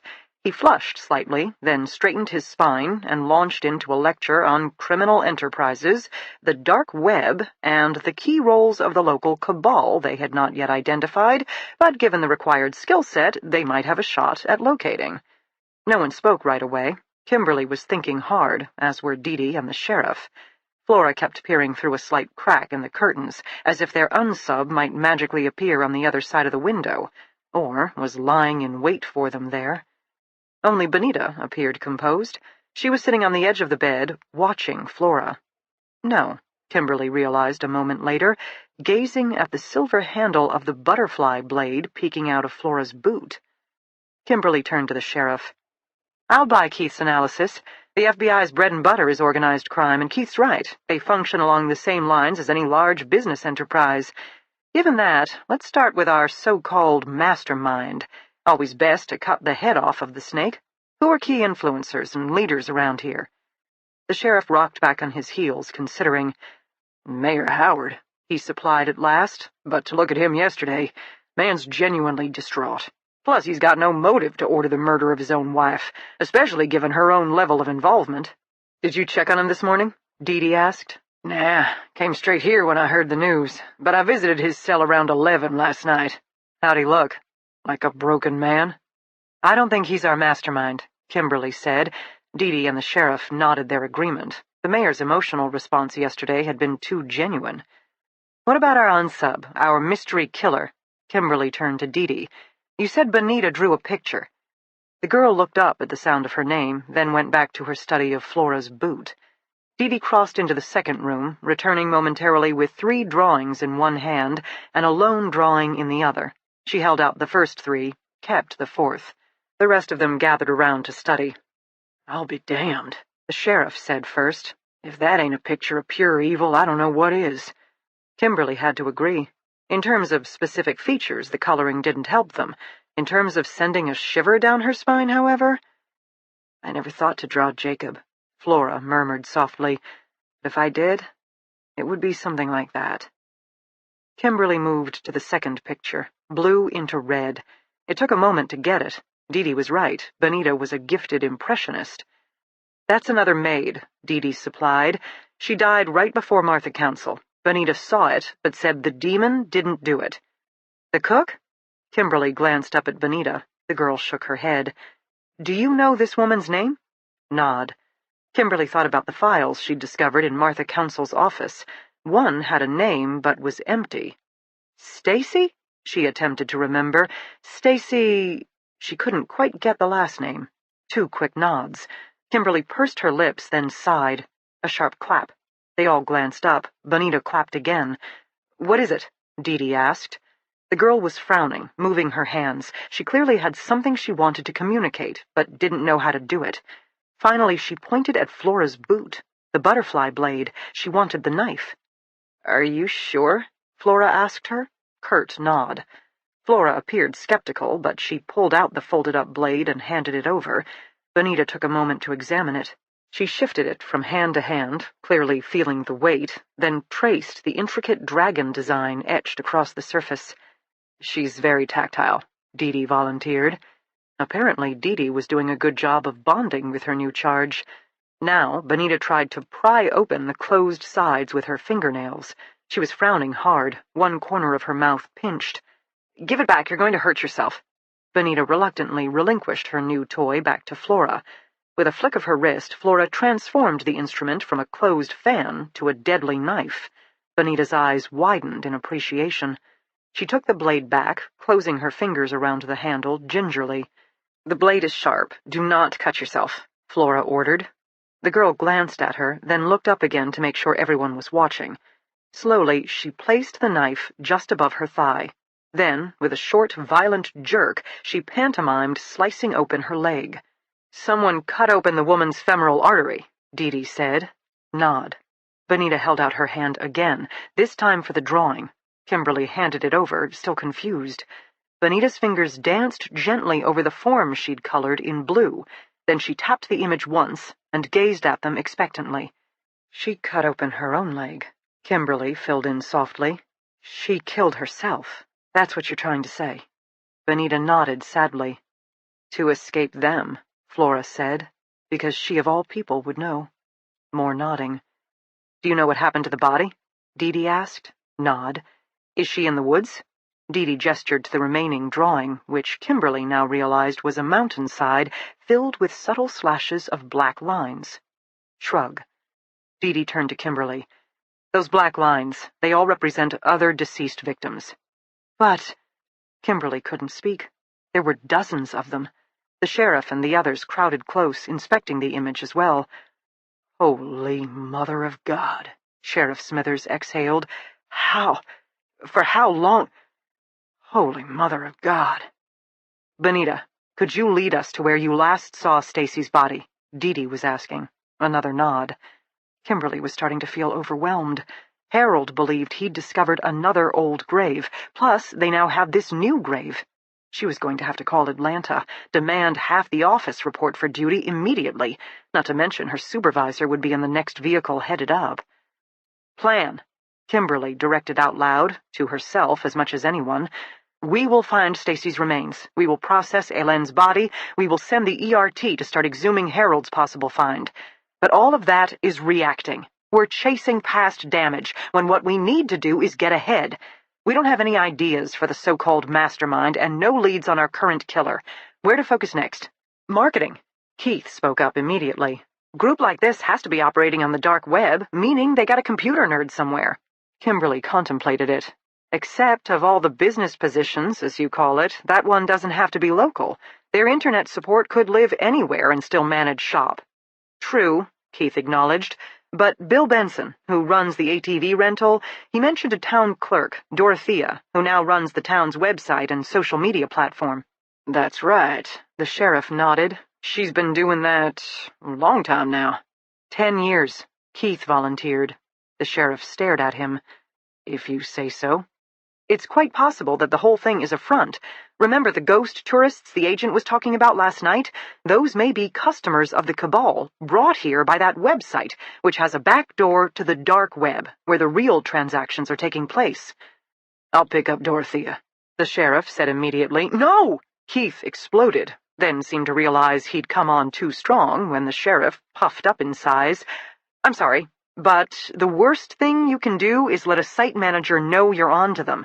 Plenty of computers have a kill switch, a single code that the administrator enters twice and everything is automatically erased. We need to find the portal for the dark web, access the Business Enterprises site, and download all the information we can before alerting anyone to our game. Sheriff Smithers still didn't appear happy. How do you do that? The mayor and his wife had a couple of computers at their inn, right? 2 desktops, a couple of tablets, and a laptop, Kimberly rattled off. Okay, the councils are part of this organization, we're sure of that, which means they must be accessing the group's portal from at least one of their computers. I could get Sue Chen to come up, Kimberly began. You don't have time. Let me at them. You know I can do it. Keith stared at her, unwavering. He could do it. Kimberly had personally watched him in action last year when he'd worked over the copied hard drive from Jacob Ness's old laptop, but he was still a civilian. I can do this, Keith repeated. Then, not waiting for her reply, he turned to Sheriff Smithers. The quickest way to access the group's dark website will be with the council's username and password. I can hack it, but that will take time. Or, you want me to go back to Mayor Howard, get him to cough it up? Tell him if he wants revenge for his wife, this is his way to do it. The sheriff nodded slowly. While you're at it, you could just ask him for the name of their leader, Dee Dee spoke up dryly. Sheriff Smithers gave her a look. Man's terrified. Asking him to provide a name is a big ask. Provide some computer mumble-jumble? Maybe not so much. Keith was nodding. So, apparently, Kimberly's opinion wasn't needed after all. I want to speak to Walt Davies, Flora announced. Good God, is this a complete mutiny? Think of it. All his trips bringing microgreens to Atlanta. Maybe what he's bringing back is girls. And you think he's magically going to confess this? Kimberly quizzed. I think I have the best chance of spotting a lie and pushing for the truth. Because you knew his son? Something like that. He's also... I don't think his crazy act is completely an act. I think Walt is paranoid and prone to voices in his head. Too many cops show up, he'll go to ground, locking himself in his barn and never coming out. But if I go? He wants to talk to me. I'm the only connection to his son he has left. Kimberly considered the matter. You can't go alone, and not just because it's dangerous, but because if he does confess something useful, you need corroboration. Given that Keith is going to attack the computer, and Sheriff Smithers needs to return to county lockup to pressure Howard Council, I'll go with you. Do not dress as a Fed. Walt will shoot you on sight. Thank you. I'm not a total idiot. Kimberly turned to Dee Dee. Maybe you can work with Benita on more details. The whereabouts of Stacy's body, other girls. Sheriff Smithers has deputies guarding the Mountain Laurel. The sheriff nodded. If it's not too much, Kimberly gazed at Benita. Would you be willing to return to the inn? Help Detective Warren understand what you witnessed while you were staying there? The girl studied her for a long moment. Then she nodded. Dee Dee held up the final drawing, the one she still had in her hand. Benita, did you do this today? Nod. Who is this? Dee Dee extended her arm for all of them to see. Red was Kimberly's first impression, followed immediately by a pang of grief so real, so powerful, she nearly lost her breath. A blur of white against a dusty red ground, a halo of black around a fallen form, leading to a pool of darker red. Another fatality. But not a fellow maid, someone else, someone Benita had clearly loved. Then, Kimberly had no doubt. She could tell Dee understood as well. No mother could look at that picture and not know. "This is your mom, isn't it?" Kimberly asked softly. A single sorrowful nod. Flora studied the picture with fresh interest, her features darkening into an expression Kimberly knew well. "Did the demon do this?" Dee asked. Nod. A slight pause, then Benita lifted her hand, fingered the scar burrowing into her hairline. "He did that too?" Dee was clearly surprised. Another nod. "It's a gunshot wound," Flora provided. "Look at the path. The bullet missed its mark, grazed her left temple instead. Causing lifelong damage." Dee squatted down till she was eye level with the girl. "How old were you?" Shrug. "Were you a baby?" Kimberly asked. Shake. Were you this tall?" She placed her hand above the floor, around toddler height. Another shake. "This tall?" She moved up a foot. Benita contemplated the spacing for a bit. Single nod, as if that seemed about right. Dee and Kimberly exchanged a glance. So, older than a toddler, younger than pre-adolescent, maybe 5, 7. "And you've been with the conceals ever since?" "Yes." "I'm sorry," Kimberly said, because someone owed this girl an apology. Life had failed her early, and no one in the system had ever figured it out. First, she'd watched her mother die, then she'd been shot, and then she'd gotten to spend the rest of her years as a servant. Kimberly glanced over at Sheriff Smithers, who appeared angry beyond words. She didn't need him to speak to know how he felt. All of this, in his own backyard. "Don't kill Howard before you get the password out of him," she warned him. "I'll work on my restraint," the sheriff promised roughly. Kimberly inhaled deeply, took in their assorted group. Flora had her knife back, was tucking it into her boot. "We all have our tasks," nodding. "It goes without saying our missing killer is armed and dangerous. We have no idea who in this town we can trust, and clearly this criminal organization doesn't plan on going down without a fight." More nods. "Watch your backs. Be on alert. We've racked up at least 3 new bodies in as many days." Kimberly took another deep breath. "Let's make sure the next one isn't one of us." Chapter 35. Dee drove Benita and Keith back to the Mountain Laurel B&B. Kimberly had found an FBI hat in her bag, which they'd squashed as low as possible on Benita's head to obscure her face. It wasn't much of a disguise, but it was something. Of them all, Keith was the most relaxed, but then, from what Dee could tell, the computer analyst regarded most of this as a grand adventure, though he was also humming this morning. If she didn't know better, she'd suspect. Sitting behind the wheel, Dee's eyes widened. She decided it was time for her to stop thinking about other people's personal lives and focus on work. Approaching the main road, where the beautiful Victorian graced the corner, Dee slowed. She could see one deputy out front, next to the yellow crime scene tape that blocked off the patio steps leading to the wraparound porch. Dee pursed her lips, considering. She didn't like approaching from the front, too exposed, given the local climate. Dee swung around the block, where she discovered a second county sheriff's vehicle, except when they pulled in, no deputy was in sight.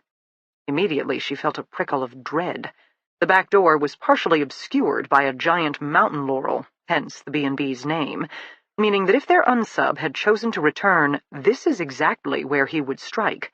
Sneak up on an overworked, sleep-dulled officer, and then... A man in uniform walked into full view.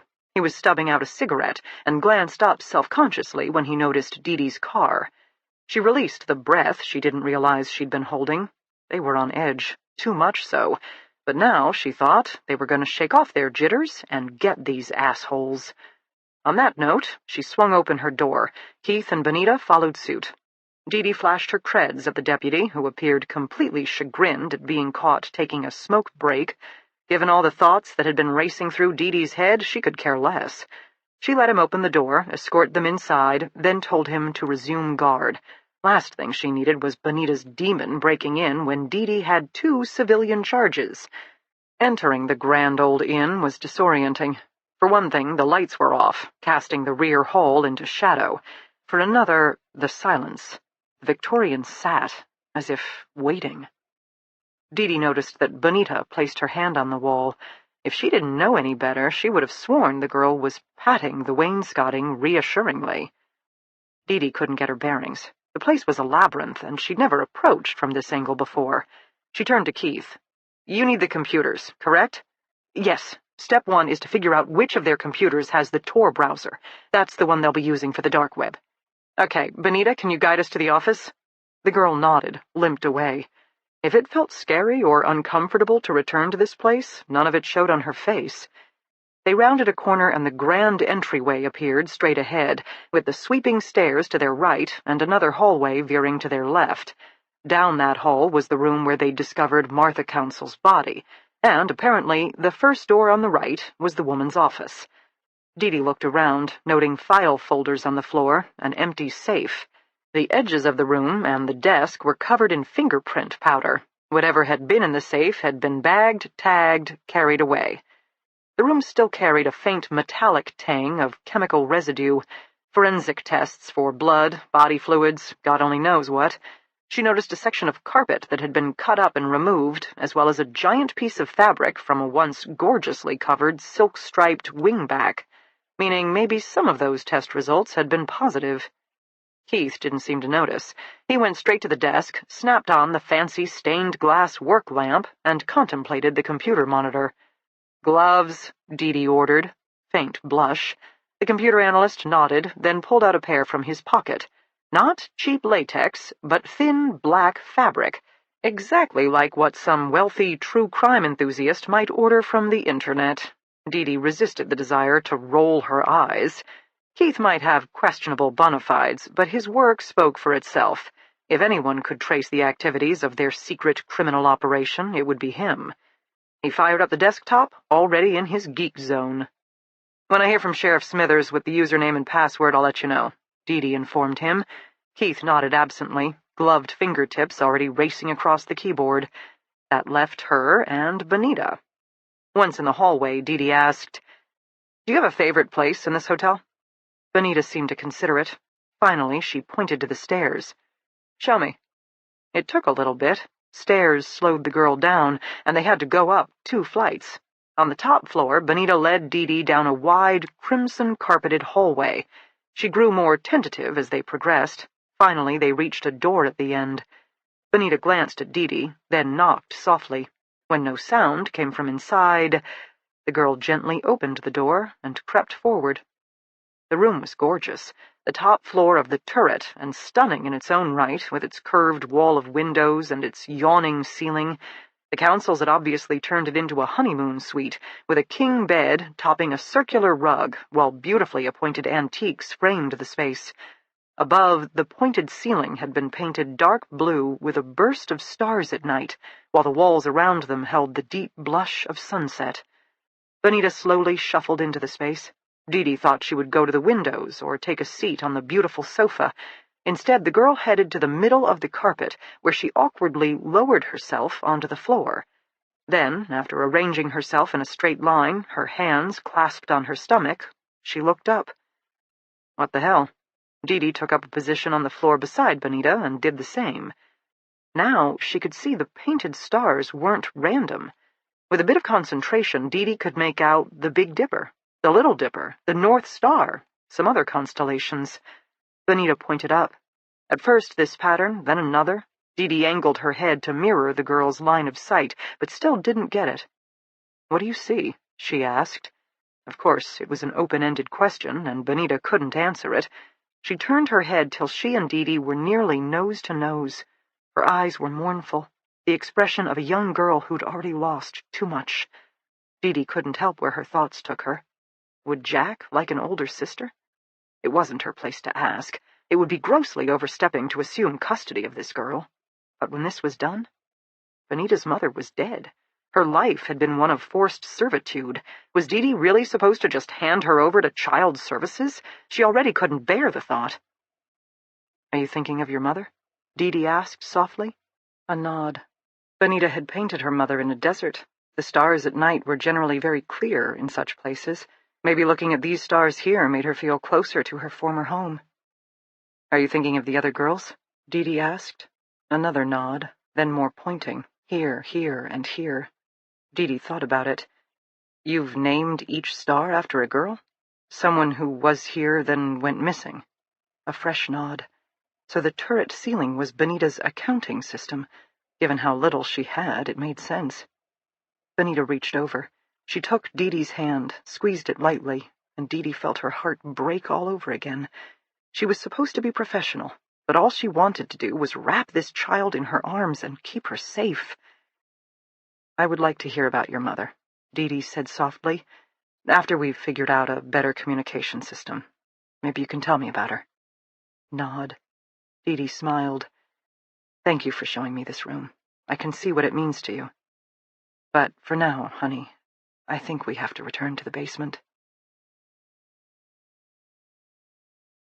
Dee Dee's phone rang as they headed downstairs. She recognized the county sheriff's number and picked up. Immediately she heard sounds of commotion in the background. "We've got a problem," Sheriff Smithers announced grimly. "Howard Council?" "Just found him dead in his cell." "I'm so sorry, sir." Dee Dee could hear the receptionist, Franny, in the background, but the gentleman was making such a commotion and he wouldn't go away. I had no choice but to call for Deputy Chad. "I understand, Franny," said the sheriff. "I understand." But Dee Dee could hear him sigh heavily.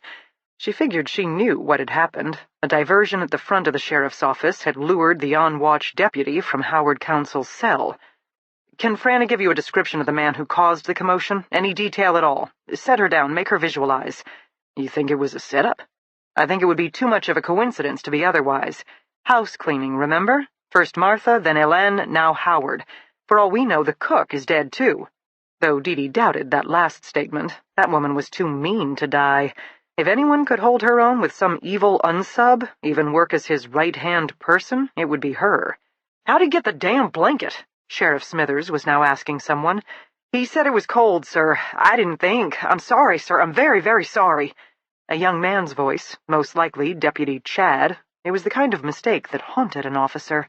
Another sigh, then more noises from the background. "I never got to talk to Howard." Sheriff Smithers returned to the phone. "By the time I got here, the deed was done and bedlam already erupting." "You don't know the username or password," Dee Dee filled in. "No, ma'am." Dee Dee's turn to sigh. "I'll let Keith know. But, Sheriff, don't be too hard on yourself. I've seen Keith in action before. Howard's death slows us down, but we're not out." "I'm very sorry, ma'am." Which was echoed by more apologizing from the background. Franny again, probably wringing her hands or clutching her golden crucifix. "We already knew they were one step ahead of us," Dee Dee said. "All the more reason to keep moving forward. Maybe you should join us at the Mountain Laurel. Usernames and passwords are often based on personal information. It's possible there's something written down or a key photo in the office or bedroom that might help us out." "I'll help," Franny was saying in the background. "Please let me do something. I feel terrible." Dee Dee rolled her eyes. She didn't care who came as long as it was someone. "Give me an hour or so," the sheriff said. "Gotta sort out the body here, then we'll be by." "Thank you, Sheriff." Dee Dee ended the call.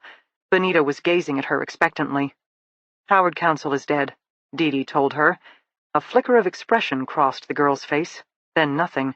Had she hated the Councils for treating her like a maid, or had she been grateful that they'd taken her in when she had nothing left? Maybe a bit of both. It was possible to love and hate your captors. Just ask Flora. Benita finished leading the way down the stairs. They stopped at the office long enough to give Keith the news. He was no longer working the desktop, but had a laptop open in front of him. Now he shrugged philosophically. "Found the Tor browser. This is the machine. At least we have some progress for the morning. The sheriff will be by to see if he can help search for the username and password." Another shrug. "A lot of data in this office. I can start with birth dates, anniversary dates, name of their favorite cat, that sort of thing. I'll get it eventually." Exactly what I told him. "Where are you going?" "Down to the basement. It was where the servants lived." Keith frowned. In these grand old homes, the servants' quarters were generally in the attic. Homeowners needed the chillier temps in the cellar for storing root vegetables and other perishables. Add to that a large enough space to hold all the coal and wood used to heat a home of this size, plus a much smaller contained room for dumping kitchen offal, other waste products. Keith wrinkled his nose. Basically, a nice cool cellar was too valuable to waste on servants. Dee Dee had no idea. "This basement has a dozen tiny rooms and hallways. Maybe the Councils did it later." Keith clearly didn't like her answer. "I have to back up the original hard drive before I can start working," he said slowly. "While I wait, I think I'll go with you." "You really want to tour the basement?" "Yes, I really do." Chapter 36. Flora.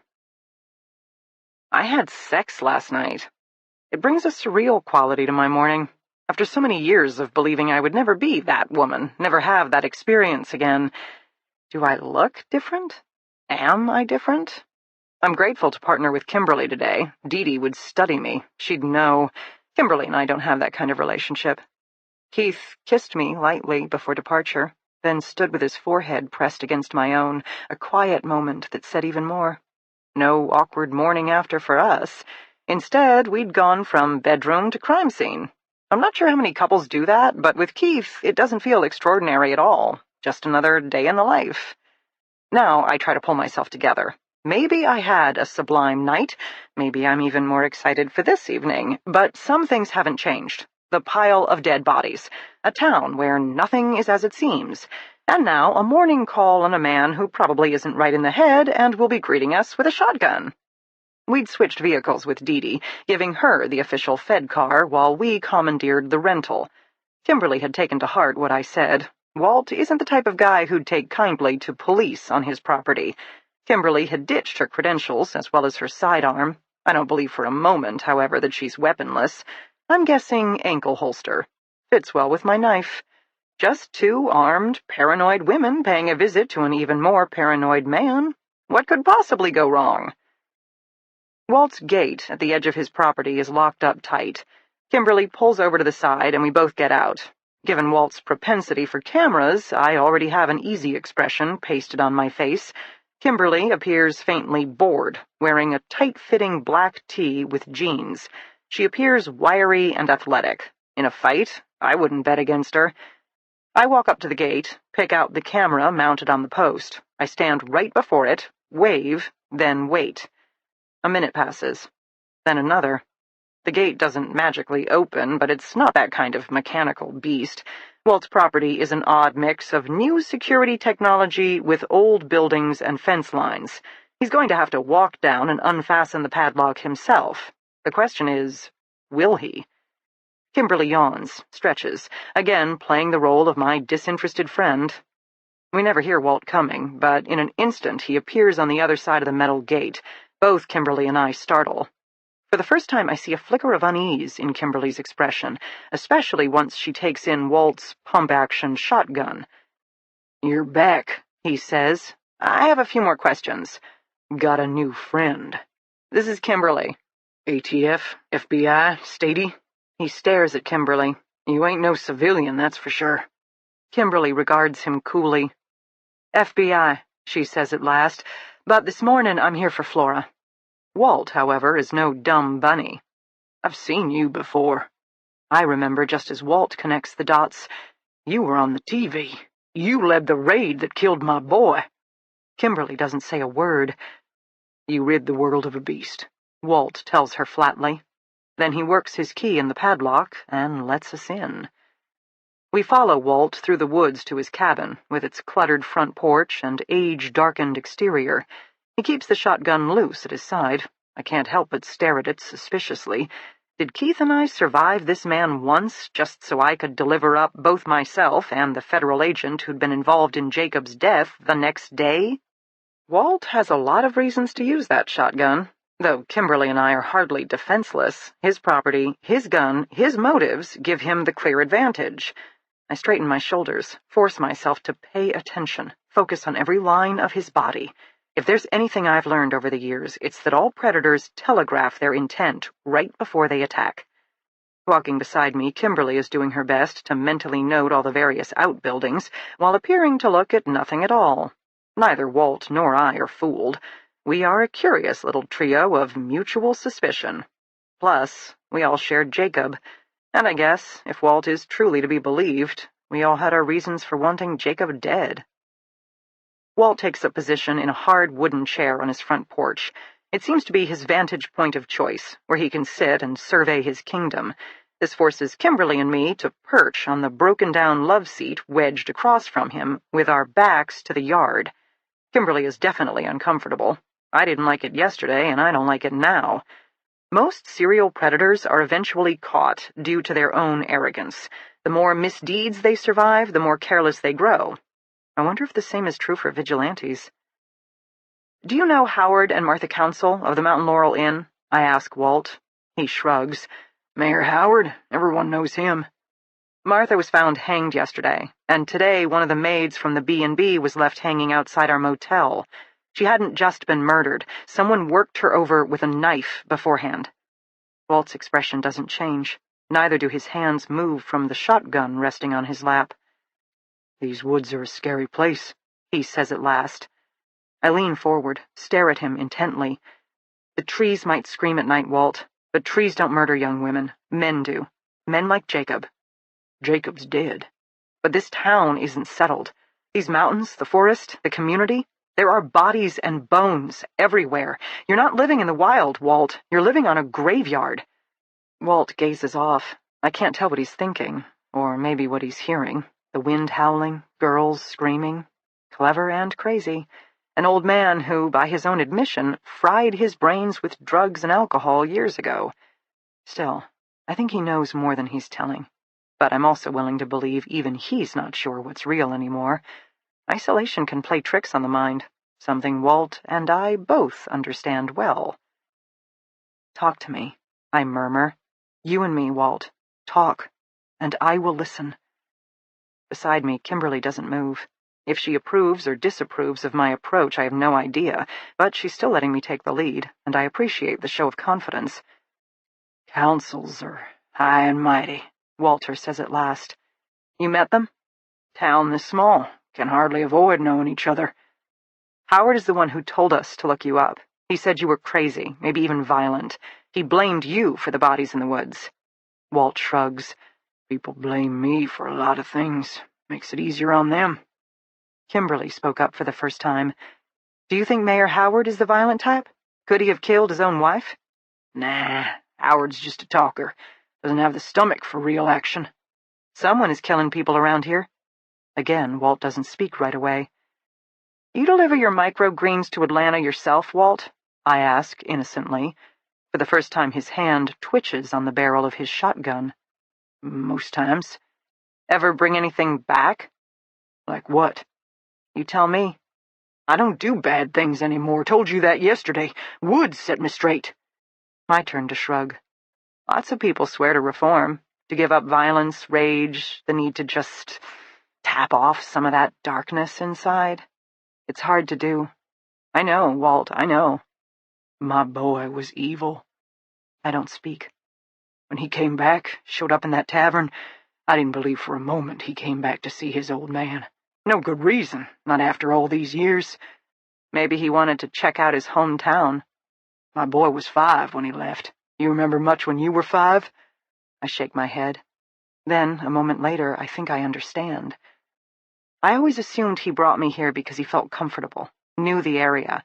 But you're saying he couldn't have known these mountains, this town. He was too young when he left." Walt nodded. "So how did he know about the abandoned cabin? How did he know to bring me here?" Another shrug. But I understand now. Walt isn't being obtuse. He doesn't know the answers to these questions, and he's wondered about it himself. What truly brought Jacob back to Niche, Georgia? Because in Walt's own estimation, it couldn't have been homesickness or a sudden desire to connect with dear old Dad. Kimberly's turn. "Jacob wouldn't be the type to hang out with the Councils. At least I can't picture it." "Nah." "So who would he hang out with? Who would bring him here, Walt?" "I don't always drive to Atlanta," Walt says abruptly. Kimberly and I both wait. "Late spring to early fall, temperatures can be very hot. My old van, the AC doesn't work so well. I worried about my plants wilting before I got there." I nod encouragingly. "One night I'm sitting in the tavern." "You spend a lot of time in bars for a guy who claims he doesn't drink." "Man's gotta eat." "So I'm sitting there, and a fellow comes over. We get to chatting. He tells me he has a delivery business. Runs flowers, fresh fish, whatever, in his refrigerated truck up from Atlanta to local inns and restaurants. Man was bragging about his rig. Okay. We chat a little more, and it comes to me. Hot months, he could take my greens down and bring his fish and flowers back up. Good for me, good for him. We shake, and that's it. Done deal for the past several years. You trusted this man? Some stranger with your microgreens? I already don't believe him. That's the thing, I shouldn't have. No good reason to. But this guy, he had a way of speaking. Later I got to thinking, seems to me he already knew about my greens, my business. He knew everything before I ever sat down. Wasn't some kind of coincidence, more like a setup. But you continued the arrangement? No reason not to. Man picks up, delivers without missing a date. I might be half cracked, but I ain't stupid, and business is business. Who's the man, Walt? Kimberly now, her voice a tad impatient. Clayton. Grew up around here, not sure where he calls home now. One of those guys comes and goes as he pleases. Is Clayton a first or last name? Didn't bother to ask. How do you pay him? Cash. Walt stares at her, like I'm trusting my money to some bank. What does Clayton look like? Big guy. Dark hair, brown eyes. Not that young, not that old. Hell, we don't exchange pleasantries. There's something he's still not telling us. Come on, Walt. After a moment's hesitation, he carries a knife. Big old thing with an ugly-ass serrated blade, but he doesn't keep it tucked away. He wants everyone to see it. He wants you to know. Know what? He's one of us. Like Jacob. Like I used to be. A mean son of a bitch who makes no apologies. That knife, it's not just for show. And all those runs to Atlanta with his fancy refrigerated truck. Lots of things you can carry in a rig like that. Where do we find Clayton? Kimberly asks. Around. Like I said, he doesn't exactly have an address, but sooner or later he shows up again. How do you get in touch with him when you have a delivery? I don't. He comes by every 2 weeks. Can't fault the man for reliability. When is the next pickup? 5 days. We don't have 5 days, Walt, I say honestly. I'm not even sure we have 5 hours. Name of the tavern where you first met him? Kimberly presses, that faint hesitation again. Then a sigh, long, uneven. It reminds me a bit of a death rattle, but maybe I'm just letting the conversation spook me. There's something I should show you, Walt says. He stands up, shotgun held before him. Belatedly, Kimberly and I rise to our feet.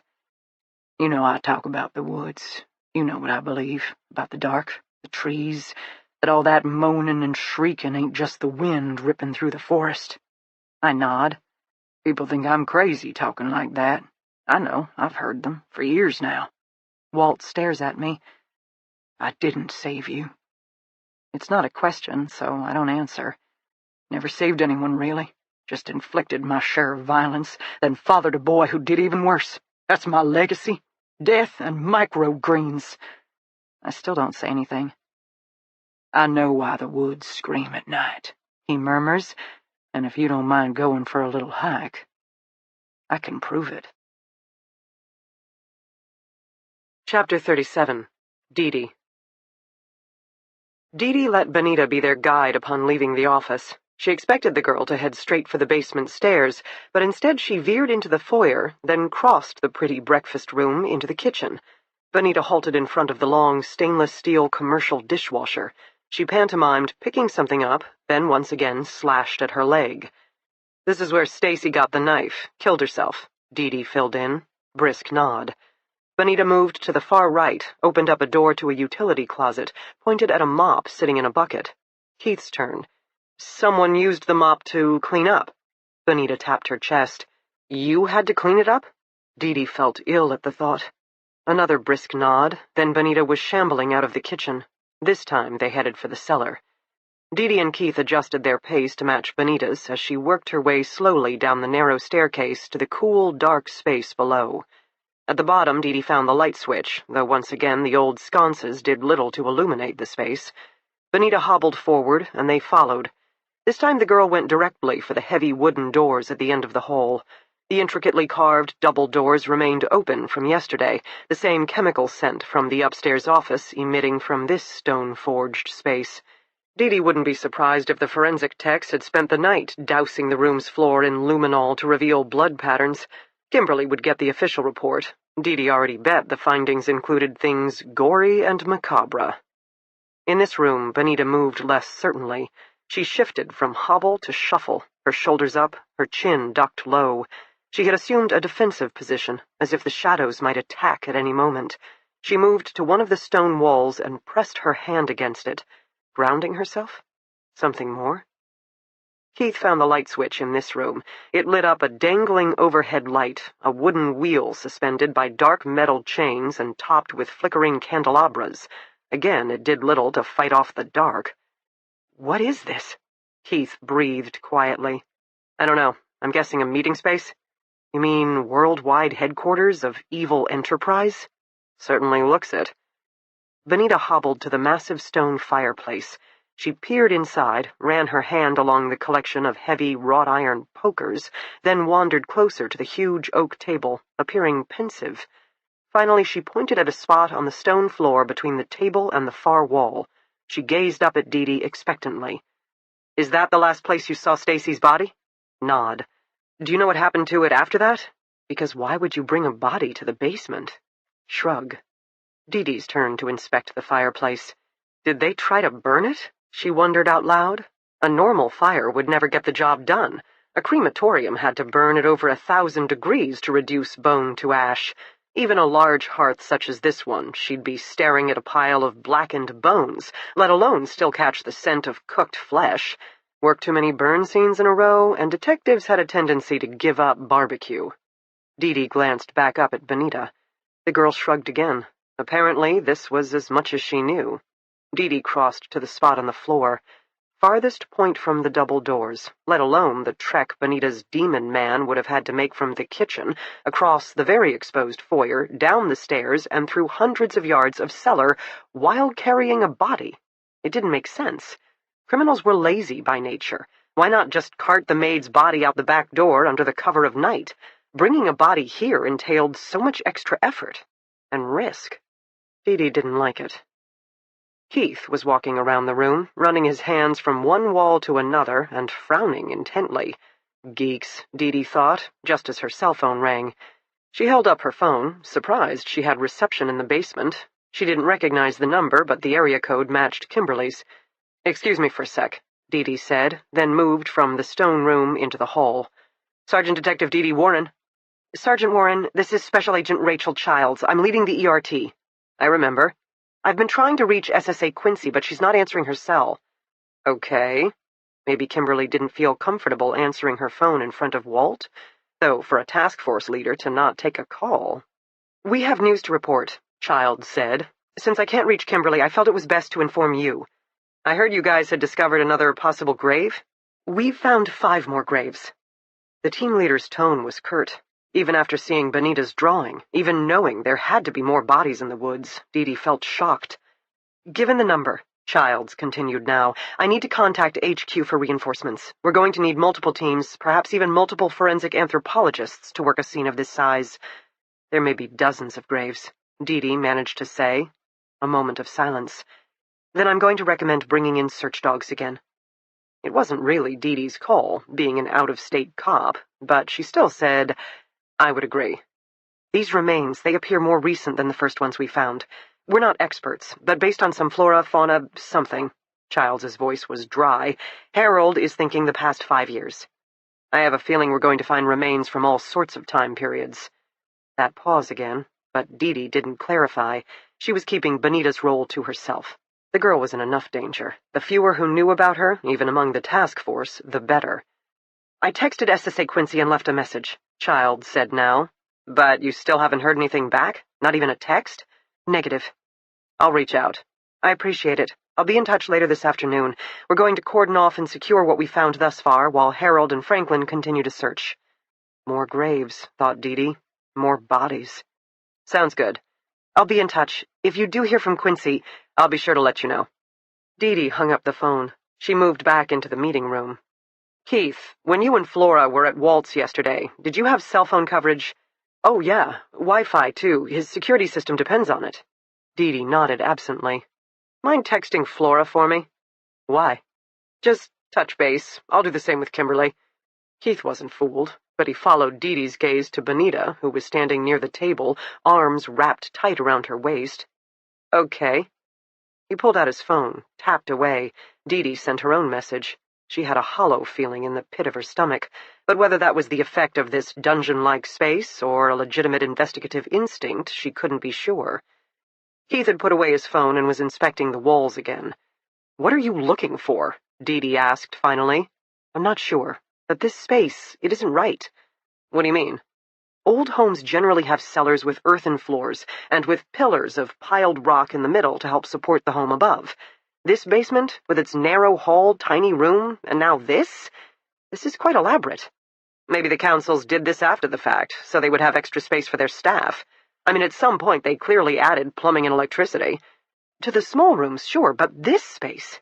He moved near the fireplace. "This wall is clearly part of the original foundation." He ran his fingers along the jagged lines of giant chunks of stone piled tight, clearly an engineering feat back in the day when they'd had no heavy equipment. If only these stones could talk. Dee arched a brow. From computer analyst to stone whisperer? Nah, just a nerd who read about the history of this town while we were driving up. "Dahlonega started the gold rush. There's gold in them there hills. That's what you told us." Keith nodded. "Guess what else is in these hills?" "Well, gold mines." Dee paused, said more slowly, "tunnels. These hills would be full of tunnels, where various miners searched for gold. And after the gold rush, guess what else this area became known for?" "I haven't a clue." "A major hub along the Underground Railroad. Wealthy abolitionists took in escaping slaves, where they could secret them away in their cellars, then spirit them along a vast network of underground tunnels." Dee got it. "You think there's a tunnel down here? This room, it's a meeting point for a reason. If the same people were always appearing at this inn for some clandestine meeting, people might notice, and we probably would have heard about it, local gossip and such. But what if they didn't have to ever enter the inn? What if there was another way?"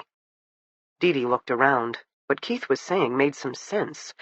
"Your wall, the fireplace wall, is original," she noted slowly. She turned to the left. "That wall, also clearly old stone. Behind her were the double doors, framed into drywall, which made sense. A cellar was generally open, whereas the councils had clearly enclosed this space after the fact, which left her with the wall behind the oak table, where Bonita stood. That wall wasn't old, dark stone. It was drywall, covered in some historically patterned wallpaper of deep crimson with tiny gold diamonds. The dark color absorbed the light, made the wall that much harder to see, as if the wallpaper wasn't just decoration, but camouflage. Keith was back at the fireplace, running his fingers along the upper ledge of stone. A lever, Dee realized. He was looking for some hidden latch that would reveal the secret doorway, which didn't feel so far-fetched after all, and certainly would explain bringing a dead body down here. She took up a position on the other side of the fireplace, just as they both heard footsteps thunder overhead. Dee froze. Keith, too. Heavy wooden doors, Dee thought. They could barricade them with chairs, then keep looking for the escape tunnel while waiting for a hulking demon to break in from the other side. Why the hell hadn't Kimberly texted back yet? Or Flora? Dee experienced that hollow, edgy feeling again. She needed to take action, identify the threat, then neutralize it. Except all she had was the sound of heavy footsteps and a room ringed in black. "Detective Warren?" A voice suddenly called out from down the cellar corridor. The sheriff's voice. Dee nearly sagged in relief. Of course, he was coming over to help. "Yoo-hoo!" Franny's voice, echoing her boss's. Dee cleared her throat. "We're down here, in the basement," she called out. Keith had finally relaxed, returning his attention to the fireplace's intricate stonework. The sheriff finally appeared in the doorway. His eyes were wide. "Never been down here before. Never would have even known such a room like this exists."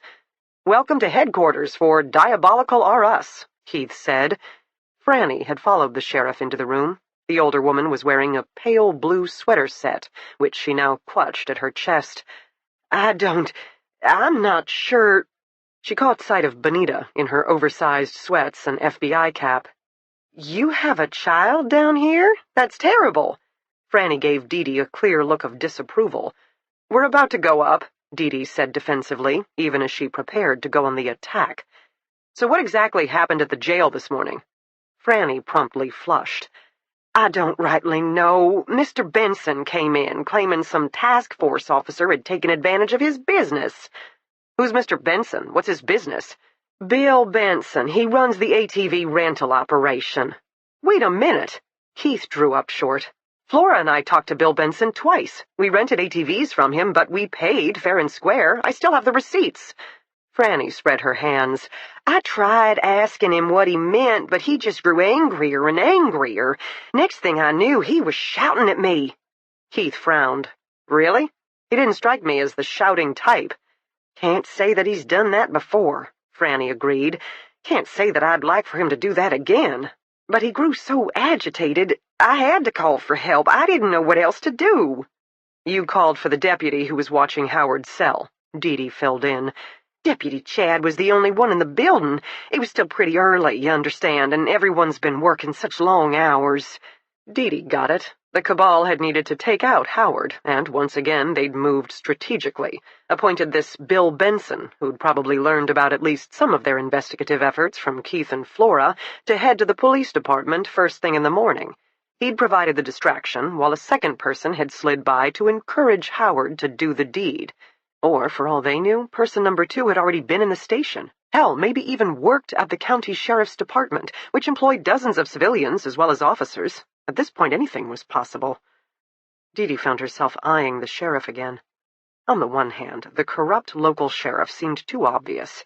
On the other hand, clichés always started with a kernel of truth. Sheriff Smithers put on a good show as the local father figure, genuinely concerned for his community, but he was also one of the few people who knew they needed a password from Mayor Howard. No one else in the sheriff's department, not to mention the town, had been in on that discussion. Just Dee Dee, Kimberly, Flora, Keith, and Benita. Dee Dee trusted her team implicitly, which left her with... I'm sorry, Dee Dee said at last, given that Franny was clearly distressed and the silence growing strained. The older woman nodded stiffly. I apologized to Sheriff Smithers. I'll add my apologies to you, too. This is my mistake and mine alone. We haven't ever had such a situation before. I'm afraid I saw Mr. Benson as my neighbor. Never even crossed my mind he might be a threat. Shame on me for that. But what's done is done. I'm here and I want to help. What can I do? Dee Dee looked over at Keith, who was working the fireplace. What are you looking for? Sheriff Smithers asked, clearly noting Keith's effort. A secret tunnel? A secret tunnel? He's not lying, Dee Dee assured the sheriff. And I'm not wrong either, Keith stated triumphantly. Look at this. His fingers closed around the edge of one of the stones. He tugged. It moved. And at the far end of the room, just beyond the huge oak table, the crimson-covered wall slowly rumbled to life, a panel emerging, then sliding right. Benita jumped back, hobbling quickly to Dee Dee's side. Dee Dee couldn't blame the girl. A draft of cold air blew into the room, striking her across the face. It carried the scent of dirt and pine, but also something fainter, more troubling. The smell of death. The secret doorway rumbled all the way open, and they stared into the abyss. Chapter 38. Kimberly. Kimberly felt uneasy. After Walt's pronouncement that he could prove the trees really did scream at night, Walt had walked across his sprawling property and disappeared into an outbuilding. Does he always carry the shotgun? Kimberly asked Flora the second he was gone. Yes. I have a backup .22. You have what? Your bright, shiny knife? It's a good knife. One butterfly blade plus one small-caliber handgun hardly equals adequate protection against buck spray. Then let's not get shot. Do you believe him? Kimberly asked seriously, that he really did try to save you? That he's not as evil as Jacob Ness, and now he's magically going to compensate for an entire life of reprobation by leading us to the bad guys? I don't know. It sounds funny to say this, but Jacob had some good in him. He liked to play games. He brought me DVDs of my favorite TV shows. He could be nice, on occasion. Maybe his father has some good in him, too. Kimberly was not convinced, but then she heard the sound of a 4-stroke engine firing to life. A moment later, Walt appeared, driving a mud-splattered red ATV with monster tires. He parked the beast in front of the porch, then headed back, ostensibly for another. Their modes of transportation, Kimberly deduced. Flora and Keith had said the locals preferred the network of forest trails to county roads, better access, and better cover. As in, Walt could lead them just about anywhere, and who would know? Kimberly dug her phone out of her pocket to text Dee Dee. No bars, damn it. Funny, because she could have sworn she had coverage earlier. Walt roared around the corner on a second ATV, this one even filthier than the first. He gazed at them expectantly. Kimberly took that as a hint to follow Flora to the first four-wheeler. Flora was already climbing on, wrapping her fingers around the handlebars. "You know what you're doing?" "Easy peasy. Only hit 4 or 5 trees yesterday. Hang on tight." With a lurch, they were off.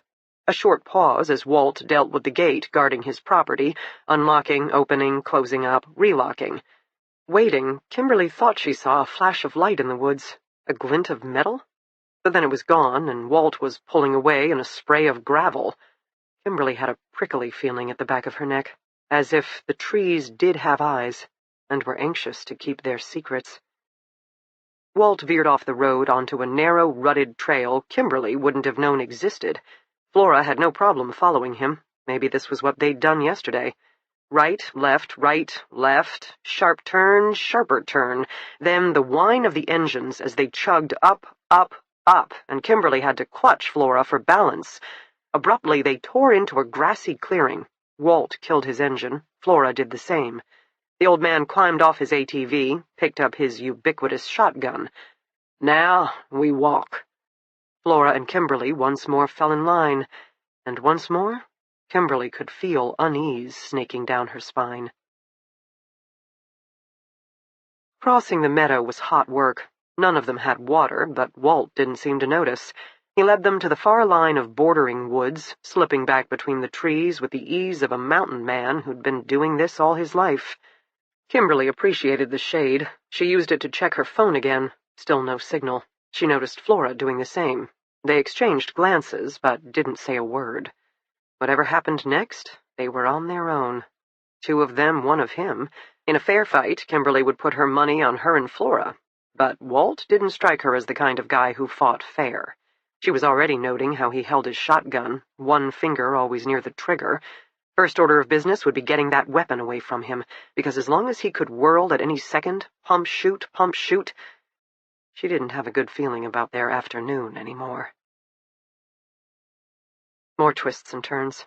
By Kimberly's estimation, Walt could disappear at any moment, and she and Flora would be just as dead as if he'd used his weapon. They looped around and around, the trees growing tighter and thicker around them. Walt slowed. Flora nearly bumped into him before realizing the death march had ended. Kimberly came up beside Flora. Straight ahead of them appeared to be a pile of boulders, except, as Kimberly let her eyes adjust, she could make out various rusted-out objects nearly lost in the overgrown meadow grass, weedy shrubs. Flora advanced first, going from a rusted-out shell of an old wagon to a pile of discarded wooden crates to what appeared to be an old pickaxe. "Kimberly," she called. Kimberly walked over, followed the line of Flora's finger to the pickaxe. The handle appeared old, aged to the weathered gray of wood long exposed to the elements. The metal head, on the other hand? "Didn't your friend say the graves had been carved with a pickaxe?" Flora murmured. "Yup. Looks like this one could do it." Kimberly nodded, squatting down for further inspection. The metal head didn't just look new. It bore signs of dried mud and something darker. She pulled out her phone, shot a quick pic. Still not enough bars to share the photo, but at least it gave them a start of documentation. "What is this place?" Flora asked Walt. "Old mine. These hills are riddled with 'em." Kimberly followed Flora over to the rock pile where, sure enough, she could now see an opening set back from the first few tumbled stones. "Is it safe?" Kimberly asked Walt. He shrugged. "Are the mountains safe?" Fair enough. Flora was already exploring the opening. Up close, it was surprisingly large. It appeared some of the rock face had collapsed over the years, creating a jumble of large boulders that partially obscured the opening. But even those rocks had fallen a good 10 feet away, meaning an ATV or other vehicle could navigate the opening, perhaps pulling a small trailer loaded with a lifeless body, the driver stopping to add the pickaxe to the pile, then continuing down the mountain to a place where no human would think to look again. Unless, of course, you were an inexperienced hiker with terrible blisters and a need for a walking stick. A faint moan came from the mine entrance. It built in intensity before dying off again. "The wind," Flora murmured, "the way it cuts through the rocks." "Sure," Kimberly muttered. "The wind." Kimberly turned to Walt. "Who knows about this mine?" "Locals, mountain folks, ain't secret." "Do people still go inside?" "When I was a kid, we'd come here to drink, but then, 20, 30 years ago, a group of teens headed in and only 2 came out. County blocked the entrance after that." "It's not blocked now." "Nope." Kimberly studied the ground. She was no expert, but she thought she could just discern what appeared to be wide tire tracks, close together, such as what an ATV would leave behind. "Why did you bring us here, Walt?" Kimberly realized for the first time he wasn't holding the shotgun at his side anymore. He'd positioned it before him, loose, but at the ready. "I followed the screams," he told her. "I thought if I could find the trees, tell them I had repented, they wouldn't haunt me no more. Took me a long time, walking the woods, night after night. Eventually I followed the cries here, but when I came back during the day, the woods had fallen silent again. I had to keep waiting. Then last night, the trees started again. I could hear them, clear as a whistle, standing here." "Who's screaming, Walt?" "People I hurt. Maybe the girls Jacob hurt. Just wait. You'll understand what I mean soon enough." A noise above them, followed by a small shower of falling rocks. Kimberly jumped as 6 pebbles careened down the mine entrance. Flora, already standing in the pile of boulders at the opening, leapt to the side. Walt's gaze jerked up. 1 second he was standing relaxed, the next he was raising his shotgun to his shoulder, screaming, "I see you, devil! I see you standing there!" Kimberly dropped into a crouch, going for her ankle-holstered .22. Walt was pointing that damn shotgun right at her and Flora, yelling at shadows, lost in some haze where he looked ready to shoot first, question later. She was aware of Flora, 20 feet away, reaching for her butterfly blade.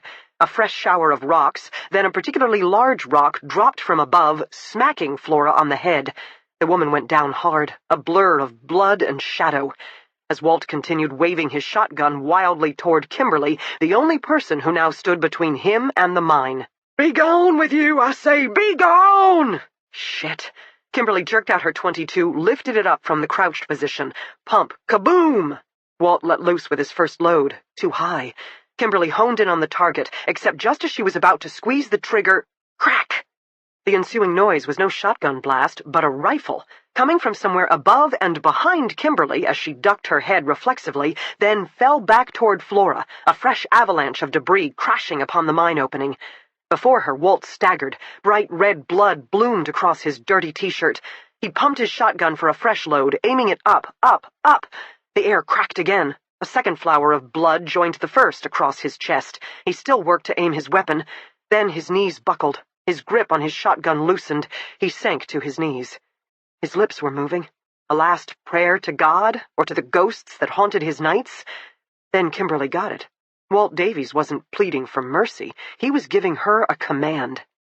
Go. His blood-frothed lips moved again. Get away, get away, get away. More noise from overhead. Footsteps scrambling down the rock face. Kimberly looked ahead to the sunny clearing where Walt was now collapsed in the grass. She looked behind to the gaping maw of the dangerous old mining tunnel where Flora was sprawled unconscious and bleeding. It wasn't much of a decision. She raced for the entrance, aware of the danger descending rapidly from the rock pile above. She zigged right, then left, jumping over one pile of fresh debris, then another, as the rifle cracked again. Dirt sprayed her ankles, slivers of rock slicing at her pants. She stumbled behind the first stone massive enough to provide cover, breathing hard. Flora was collapsed behind the neighboring boulder, clearly unconscious, her face covered in blood from a gushing head wound. No time to check for further injuries, now or never. Kimberly darted forth and, using all her strength, hoisted Flora up and over her shoulders in a fireman's hold. Then Kimberly staggered into the belly of the beast, acutely aware of the armed man, scrambling through the boulder field behind her and much too quickly, closing the gap between them. Chapter 39. The house is agitated. The others don't feel it. They stare at the secret panel sliding open to reveal a sudden gaping wound in the cellar. They are shocked and amazed. The house is scared. I place my hand on the wall closest to me. I try to tell the building it's okay. I know bad things have happened here. It's not the mansion's fault any more than it is mine. We're both victims. The house is ashamed. Once more I try to soothe, but the house doesn't believe me. Go, it shifts, groans, go, go, go. The house shudders deep on its foundation. An ominous cracking sound emits from its old timber joints. This the others hear. Sudden temperature change, Keith says. just causing the beams to contract. Smart people are often stupid, I think, but then I worry my lower lip. The building must be very upset. I've never heard it do that before. Someone should go in. Keith again. His voice isn't scared, more like uncertain. Dee takes an automatic step around the huge table between us and the tunnel, then she pauses, glancing at me. I don't need words to understand what she's thinking. She can't walk into that tunnel. She has a responsibility to me. She must keep me safe. Go, the house moans again, and I can feel a small shudder rumble beneath my fingertips. The sheriff moves forward. I'll do it. He unclips a flashlight from his duty belt, snaps on the beam. I'll go too. Keith speaks up. His decision doesn't surprise me. I would draw him in shades of orange and green and yellow, with a faint shadow of black. He could have more dark around him, but his curiosity won't allow it. He has his phone out, fiddling with it. Any word from Flora? Dee asks sharply. He shakes his head. They don't say anything out loud, but I can tell they're worried. The older woman glances at me in concern. Mrs. Council wouldn't approve of the woman's shockingly large build, but would like her pretty blue sweater. As for me, I'm not a fan of strangers. I need to stay with Dee. It's very important to stay with Dee. I know it, even if I don't know why I know it. Maybe we should go upstairs, dear, the woman says soothingly. Let them do what they need to do. Wouldn't you like a glass of lemonade? I shake my head, while the house shudders unhappily. The sheriff steps around the oak table, approaching the secret doorway. The beam of his flashlight punches through the pitch-black gloom, illuminating the tunnel of darkness that waits beyond. Keith joins him, his phone glowing more weakly than the sheriff's high-powered flashlight. The opening is broad enough for them to stand shoulder to shoulder, tall enough for them to remain upright. And yet, even with two beams of light, nothing but deep shadows ahead, as they take the first step, then another. I reach for Dee's hand, but she's already left my side, rounding the table to where she can better monitor the sheriff and Keith's progress. Tunnel's not bad. The sheriff's voice echoes from somewhere ahead. Reinforced with wood timbers. Recently used, too. Some of these beams aren't that old. A secret entrance to a secret club, Dee murmurs. Near the fireplace, the sheriff's department lady twists the gold cross she wears around her neck. She doesn't like the tunnel any more than Dee. I run my fingers down the wall next to me, a gentle touch, meant to soothe. I'm waiting, I realize. The house is waiting, too. Then the sheriff's voice again, more distant. We found the cook. His voice booms grimly. Do you need help? Dee has to cup her hands around her mouth to amplify her answer. Nothing to be done now. Tunnel goes on for a ways. We're going to follow, see if we can discover the end. I'll call for backup. Dee reaches into her back pocket for her phone. The older woman moves, reaches down, lifts up. Suddenly she has a fire poker gripped in her man-sized hands. Dee remains focused on her phone, tapping away. I open my mouth, but of course no sound comes out. The big woman closes the gap between them. Dee hits another button on her phone. The big woman raises the poker over her head. Too late, I realize her colors aren't blue and gray. Instead, she swirls with voids of black, screams of red. She is sadness, pain, rage. She and the demon, they have the same colors. I try to scream, silent, horrified. At the last second, my brain fires to life. I stop wasting effort on my useless throat, rap on the wall instead. 3 knocks, hard, urgent. Dee glances up. Just as the fireplace poker whistles down, Dee throws up her forearm, tries to twist away. A sickening crack as metal meets bone, then her right arm falls limply to her side. The poker rises back up, the grandmother woman not looking anything like a grandmother anymore. I move. I throw myself against the edge of the huge oak table, ramming it straight into Dee and the woman, because there's no way to hit one and not the other. Dee gets knocked forward, straight into the tunnel, while the hulking sheriff's lady tumbles sideways, poker clanging to the floor as she tries to catch herself. Then I feel it, something cold and dark gathering behind me. The house tried to warn me. Go, it had moaned. Go, go, go! But of course I didn't listen to it any more than I listened to my mother so many years before. And now I turn. He stands in the middle of the wood-framed doorway. He holds his favorite serrated blade in front of him. He grins. And I know exactly what's going to happen next. Chapter 40. Flora. I'm dreaming of Jacob. I know it's a dream because he's smiling at me. So you met my old man, huh? Tough old coot. Guess the apple didn't fall far from that twisted tree. Microgreens, huh? Never would have thunk it. We're sitting outside the cabin where he held me, in the meadow, on a red and white checkered tablecloth. Before us is a fast food buffet. Fried chicken, hamburgers, pizza, waffles. Jacob isn't eating, though. He looks younger, more relaxed, with his favorite ketchup-stained t-shirt barely covering his flabby gut. "Home, sweet home," he says, gesturing to the dilapidated cabin behind us. "Miss it?" I open my mouth, but no words come out. Then I realize I'm not sitting on the picnic blanket. I'm back in the box, daylight filtering through the crudely bored air holes, taunting me. Now, I told you what would happen if you disobeyed. You got away once, Flora. You should have stayed away. No, I'm not in the box, because I can see him, which would be impossible, but all around me is dark, with just specks of light. I try to lift my hand to the lid, then discover I can't move my fingers, my arms, my legs. I'm trapped, weighed down, a terrible pressure crushing my chest. I'm in a grave, a shallow grave with just my face exposed, watching Jacob from the edge of the picnic blanket. You always thought you'd die here, this new, happy Jacob tells me. I used to hear you whimpering to yourself in the box. Gonna die, gonna die, gonna die, he mocks. You never were a strong one. I try to wiggle my toes, lift a single finger, turn my head. Nothing. I feel a whimper building in my throat, just as he said. Then I feel moisture on my face, a single tear tracking down my cheek. Jacob moves till he's leaning right over me. Never should have come back. I can't move. But you missed me, didn't you, Flora? You had to see, you had to know, because the more you learn, the closer to me you become. And now you're gonna die in my backyard, just the way I planned it. He grins at me. I hate him. All over again, even as he leans down and gently wipes the tear from my cheek. I loved you, he whispers, and you'll always be mine, as deep down in your heart you know you love me too. Then Jacob is gone, and Kimberly looms above me. Wake up! Wake the fuck up! She slaps me across the face. I wake up. The world is dark, and once again I'm disoriented. I can't see, but I realize I can move. Arms, feet, head. Dear God, what the hell happened to my head? I moan, and Kimberly nearly slaps me again. Shh! The urgency in her tone brings me around as much as my throbbing temple. She's crouched behind a considerable boulder, peering at something before her.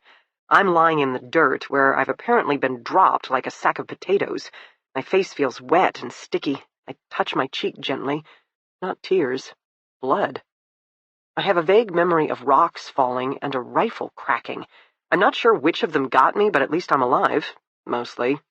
I try to sit up. The world swims, then my stomach. Concussion, most likely. Kimberly has her .22 in her hands and is clearly on guard against some immediate threat. I'm going to have to do better than lounge at her feet. Knife, she mutters. Not a question, but an order. I fumble around till I find my butterfly blade. I flick my wrist to snap it open, but my effort is so pathetic I nearly drop the folded handles instead. I register footsteps for the first time. Heavy, and coming from the other side of the boulder where Kimberly has brought us, carried me to cover. Someone is making a slow and stealthy approach, stalking us. This time I snap my dragon-handled blade open successfully. The dark swims before my eyes, and I still feel the vague presence of Jacob pressing down on me. The sensation brings me strength. I'm not a fresh-out-of-captivity survivor anymore, and Dream Jacob isn't nearly as compelling as he thinks. I belong to me, and I came here by choice to help other people, including this hodgepodge team of investigators I've come to trust. Now I'm going to have Kimberly's back, as she clearly had mine. Then we're both going home safely tonight, at which point I'm going to find Keith and spend some more quality time exorcising demons. The footsteps are closer. I'm not sure who's on the other side of that boulder. I'm guessing, due to the relentless dark, that we are now in the mine. Kimberly grabbed me and made a strategic retreat. Had Walt turned on us in the end? Like father, like son? Except I remember the crack of a rifle, and Walt favored his shotgun. Then I have an image of something else. Walt falling back in the grass, his chest stained red. That makes me remember a particular motel room, where I held a gun to his son's head one moment and felt the hot spray of blood and brains the next. I wonder if Jacob had any idea when he snatched me off the Florida beach that he'd be dooming himself and his family. That one drunk, foolish blonde, spinning on the sand to music only she could hear, would one day kill them all. Kimberly grows tenser beside me. The sound of approach has stopped, meaning our attacker is where? Right on the other side of the boulder, waiting for the rabbits to bolt? Or finding a ledge that would give him higher ground, the perfect sniper's perch? He could shoot us dead in the space of twin heartbeats. We should move. But to retreat would give up our position, not to mention I'm propped up like a 4-day drunk against a boulder and currently have just about as much coordination. We could go on the offensive, but how? The moment Kimberly pops up to fire her weapon, she's exposed to return fire. And as for my knife, well, it really is stupid. A knife in the middle of a gunfight. I have an idea. It's not the best. It's not the worst. It's classical me, making the most of the resources on hand. I dig my fingers around in the dirt beside me till I find a decent-sized rock. Then I whack Kimberly against the leg till I have her attention. I pantomime my intent. If she's dazzled by my brilliance, she certainly doesn't show it. She shrugs, more like, what do we have to lose? Exactly. Deep breath. My head hurts. My stomach churns. My heart. A piece of Jacob lives there. He's not wrong about that. But he isn't me. Just a sliver of the past I'm finally learning to let go. All the more reason to survive into the future. I toss the rock as hard as I can down into the dark void behind us. I aim for the wall on the other side of the tunnel, a long diagonal. There is a faint thump in the distance, nothing more. Not enough for our stalker to take the bait. So I grab another rock, then another, and throw them in quick succession. One must hit hard, and the ensuing spray of pebbles makes just the right noise. 2 people scrabbling away in the dark. The footsteps resume. Closer and closer. Kimberly steadies her .22. We both wait. Chapter 41. Dee Dee. One moment, Dee Dee swam in a sea of black, disoriented. The next, her eyes snapped open just in time to see a fire poker smashing down toward her skull for the second time. Instinctively, she tried to raise her right arm, but the responding lance of pain took her breath away. She rolled to the side, just as the poker crashed against the stone floor next to her shoulder. A fierce voice above her. Die, damn it, just die! Franny, the sheriff's receptionist, loomed above her. The delicate gold crucifix still dangled around her neck, but the rest of her was barely recognizable. Her carefully styled ash-blonde hair had unraveled into a mad scientist's cap. Her pale blue sweater set was covered in dirt and soot, and a line of black smudge marred her hip where it appeared something had hit her. Some things remained the same, however. Her broad shoulders, surprisingly tall build, impressive upper body strength. Fire poker, lifting back up. Move, Sergeant, move! Flat on her back, half in the tunnel, half out, and with a right arm that still throbbed angrily, Dee Dee was out of options. Continue worming frantically into the dark tunnel might give her cover, buy her some time, but... Benita. What had happened to Benita? She needed to protect Benita. With a quick twist, Dee Dee jerked her torso through the passage door into the stone chamber. Her arm said no, but the rest of her demanded yes, and she rolled beneath the giant oak table, hissing in pain. Scream of outrage as Franny realized she'd just lost her target. Don't think, don't feel, move! Dee Dee popped up the other side. Her right arm was clearly injured. She could twist her wrist, wiggle her fingers, so maybe not broken, but currently useless for drawing her weapon. She knew something, however, that Franny didn't. Dee Dee had suffered a major injury to her left arm years ago, and as part of her recovery, she'd taught herself to shoot one-handed then, out of sheer paranoia, ambidextrously, so she'd never be at a disadvantage again. The older woman glared at her now, her grip still tight on her makeshift weapon, but the vast table blocking her from her target. Franny narrowed her gaze shrewdly, obviously, just like Dee Dee moving on to Plan B. Kimberly had mentioned some things about the woman. She was tougher than she looked, a born survivor who'd had to rebuild her life after losing her newborn child, and highly skilled at overcoming obstacles, which explained how determined the massive woman looked right now, staring at Dee Dee across the table, fire pokered at the ready. Shit. Quickly, Dee Dee glanced around the room. No sign of Benita. Hopefully the girl had headed upstairs and tucked herself someplace safe. Now Dee Dee made a show of clutching her right arm, wobbling unsteadily on her feet. In a showdown of brawn, no way Dee Dee was coming out on top, not against an opponent this large and aggressive, which left her with stalling, buying time for Benita to escape, for reinforcements to arrive, for Dee Dee's field of vision to clear enough so she could successfully get off a shot. "Why?" she asked. It didn't require any acting to make her voice rough with pain. "None of you should be here. We had everything under control. Importing young girls for hired help, organ donors, sex slaves? We offer only the best product to the best customers," Franny answered matter-of-factly. "No shipments of sickly immigrants for us. We take orders and personally acquire what would best suit our clients' needs." Dee Dee could read between those lines. Most human trafficking operations involved importing container loads of girls who were then shuttled out to massage parlors and the like, mass product for mass distribution. Tucked this far north in the mountains, dozens of foreign girls would stand out, but specific individuals, brought in as housemaids till the right fit could be made, Dee Dee felt ill. "But why? After everything you've been through, the loss of your own child, why kidnap someone else's?" "I didn't lose him." Dee Dee stared at the woman. Franny smiled. It was not a nice expression on the woman's face. "I knew I had to give the baby up once he was born. Back in those days, it was the only option for an unmarried woman like me, especially in a small town like this. Bunch of close-minded, judgmental asses, looking down their noses at me because what? I was only a waitress, and a young, stupid, pregnant one at that. I heard their whispers. I took it. I told myself what must be done. But then I held my baby in my arms, and I couldn't do it." "You kept your baby, but told everyone he died?" "I've always been smarter than people assumed." "You can't hide an infant," Dee Dee said. "You can if the father is willing to take him."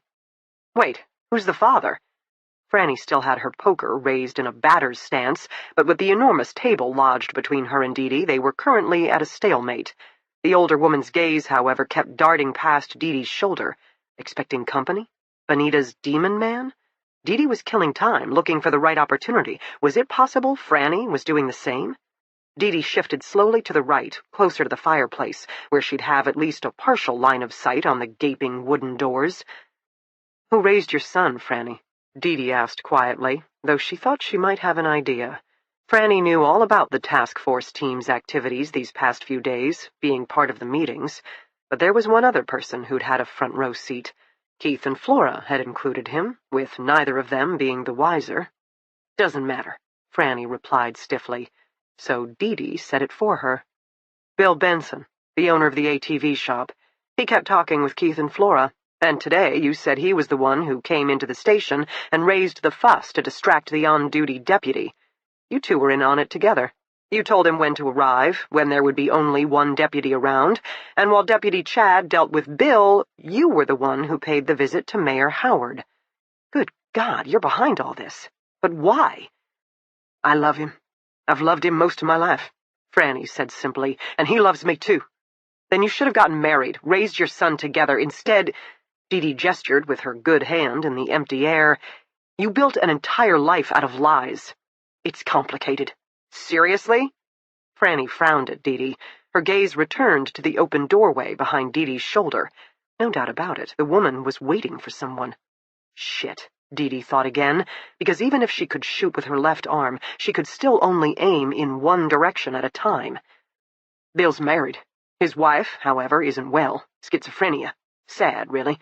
Most days Bill keeps her locked in her room." "Because that's kinder than having her hospitalized? Have you seen those places? Terrible, just terrible." Dee Dee took another step to the right. Something was up. Franny's willingness to talk, buy time of her own, Dee Dee could feel the impending threat. She just couldn't see it. "So your married lover with a mentally ill wife raised your son, and you, what, visited as a family friend, monitored your own kid growing up?" "Aunt Franny, she provided. But my son figured it out, being such a smart boy. Not to mention he doesn't look anything like that frail, haunted woman in the house. One day he wanted the truth. Bill and I gave it to him. Of course, he was grateful to realize I was his mother, not the crazy woman locked in the rear bedroom. I wouldn't be so sure there was only one crazy woman in that house." "You don't know anything," Franny replied flatly. "I know your son's a monster," Dee Dee countered. "Benita drew him as pure evil. That's the son you denied, gave away, then tried to reclaim, and now you excuse his behavior even as it grows worse? He killed those girls, didn't he? Then Bill disposed of the bodies. Martha needed a kidney. Bill and I were talking about it one night when Clayton was home. He said he could help. He kidnapped girls to be human organ donors. He ran a domestic services business in New Mexico. Lots of hired girls. It wasn't too hard to see if one of them had the right blood type. He was a pimp, Dee Dee shouted, and 20-1 Benita's mother was one of his first victims. He saved Martha's life. Except it didn't stop there. He had a thing for girls. He liked to acquire them. He liked to torture them. Living in a small town, that might stand out. But if he imported them, shared them with others... Dear God, your son turned his violent obsession into a business, and you helped him. This community needs him. Our town was dying. Businesses failing, good people on the verge of losing their homes. Clayton is smart. He saw the opportunity. He started supplying a cheaper workforce, which people certainly appreciated. Then there was a guest here, a guest there, who wanted extra services. Martha and Howard, well, they couldn't very well say no, could they? And with the increase in offerings came more and more people arriving into the community, willing to spend money. Such as Jacob Ness. It was my idea to have Dorothea build the website with its portal to the dark web, where even more important business could be done. Once word got out, well, the past 10 years have been a boon for this community. Everyone has benefited. Everyone. How many bodies are we going to find in the woods, Franny? How many? We were doing just fine, with Bill digging graves and you managing things in the sheriff's department so no one ever connected the dots on all the girls who appeared and disappeared. You're going to jail, Franny, and your son, as well as Bill, Dorothea, and every single person in this town if that's what it takes. You're all going down. The woman snorted. Now who's crazy? The sheriff and that young man aren't coming back. Those tunnels go on forever. You need a guide. Not to mention, Bill is already closing in from the other side. I shut this secret door, and no one will be the wiser. I will, and you're in no position to stop me. Franny smiled. Again, it wasn't a nice look on her face. Clayton will take care of you, right after he's done with the girl. Your son is here, way ahead of you. That's why Benita ran. She doesn't stand a chance. Franny, Dee Dee said coolly, you severely injured my right arm. It means you attacked a police officer. It means I can respond with deadly force. With the table between us, I'm hardly a threat to you now. And where are the witnesses to testify to that? The woman paused. She still held the poker, but for the first time appeared uncertain. Her gaze once more flicked to the open doorway, looking for her son, waiting for her son, which was why she'd been willing to talk as much as Dee Dee. But Dee Dee couldn't afford to stall any longer, not with this Clayton monster chasing Benita. Dee Dee raised her sidearm with her left hand. All those years of practice. She had nothing to doubt, nothing to fear. Her left finger on the trigger, slight squeeze, she fired. The bullet smacked Franny's right shoulder. The poker clattered to the floor as the woman staggered back, clutching at her injury, surprise written all over her face. I would have aimed for your heart, Dee Dee informed her, if I thought you had one. The older woman collapsed to the floor, still staring at Dee Dee in shock. You won't immediately die from that wound. Then again, without prompt medical treatment, plenty of things could go wrong. I suggest you start atoning for your sins sooner versus later. Dee Dee took a second to check out her right arm again, rotating it slowly, flexing her fingers. It hurt like a son of a bitch, but didn't seem to be broken. Bone bruise, maybe. Hardly mattered. She could handle the pain. She would do whatever necessary to keep her promise to Benita. Now she leaned over the table till she could look Franny in the eye. Already the woman's brow was beaded with sweat, her body starting to tremble as shock set in. Hey, Franny, Dee Dee said in her nicest voice, I'm going to go find your son, and then I'm going to kill him. Chapter 42. The bad man stands in front of me in the stone room. No, he's sitting at my mother's table, shoveling her home-cooked food into his mouth. He leers at me from between the elaborately carved twin doors, twisting his favorite blade. No, he looms in the desert, firing a bullet through my mother's throat. He is now, he is then, he is here. And I'm just me. No gun, no knife, no magical powers. I can't scream, I can't run. I can only stand in place as he approaches. The bad man and the older woman go together. And now that woman stands over Dee, poker ready for a fresh strike. Dee is on the ground next to the tunnel opening, not moving. I need to do something. Protect my friend, escape the bad man, make him pay. So much anger and frustration well up inside me. Always it's been him.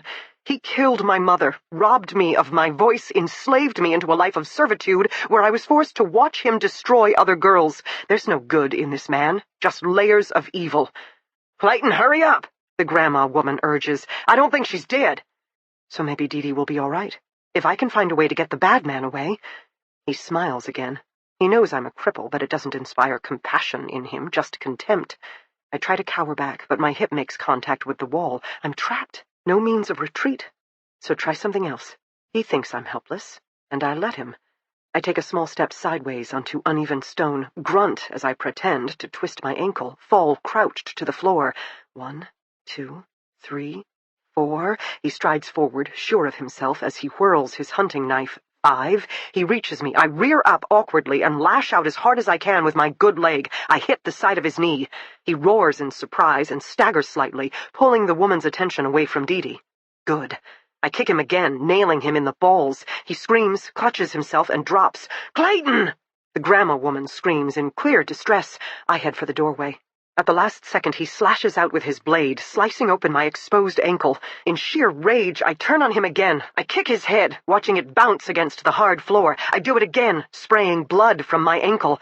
My blood onto the stone, my mother's into the red earth. We have both bled too much for this man.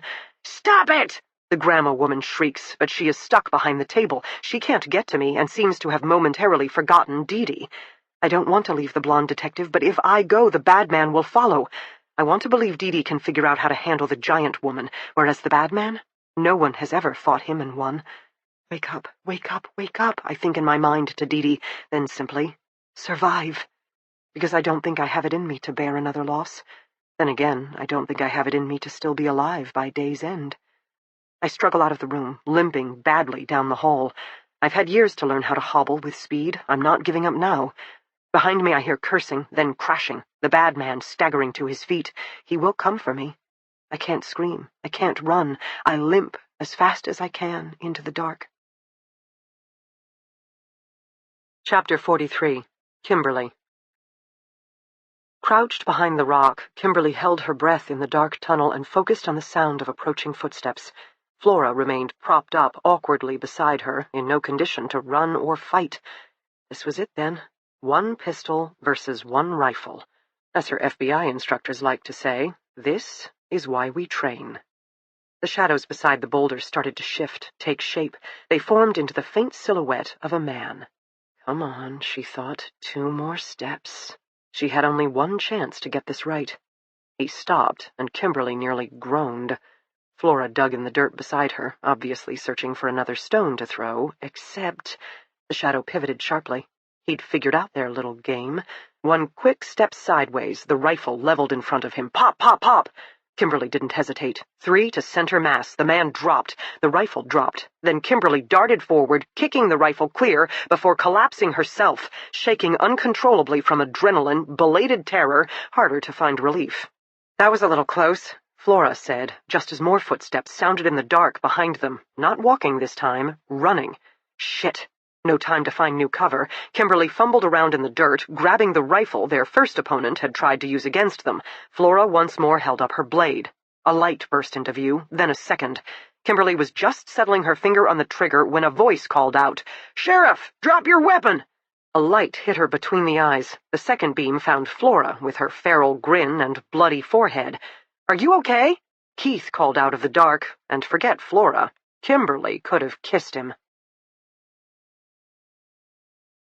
Keith examined Flora's head wound while Sheriff Smithers explained about the secret door that had led them into the old mining shaft.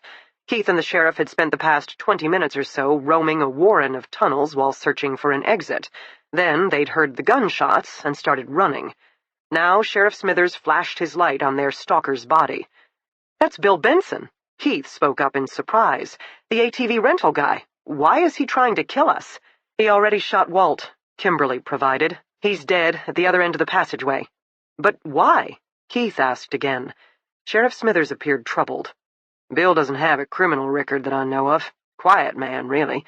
Married Penny Johnson 40 years ago. Pretty thing. Unfortunately, she turned out to be not quite right in the head. They had a son together, but Penny's condition grew worse. Last I knew, Bill tended his business, then went home to take care of his wife." "Walt led us here," Flora provided. "He said he could prove that the woods really did scream at night. I assume he figured out the sounds were coming from this mine entrance, which, if it's connected to the B&B, makes sense." "We found the cook's body 50 feet beyond the secret door," the sheriff said grimly. "Died hard. At least one set of screams that won't be heard again." Flora was still frowning. "But why was Bill Benson here? How did he know we'd be coming? Because clearly that was one hell of an ambush, and Keith and I never talked to him about us coming here. We didn't even know this tunnel existed." Kimberly shook her head. She didn't understand either. "You said Bill and his wife had a son?"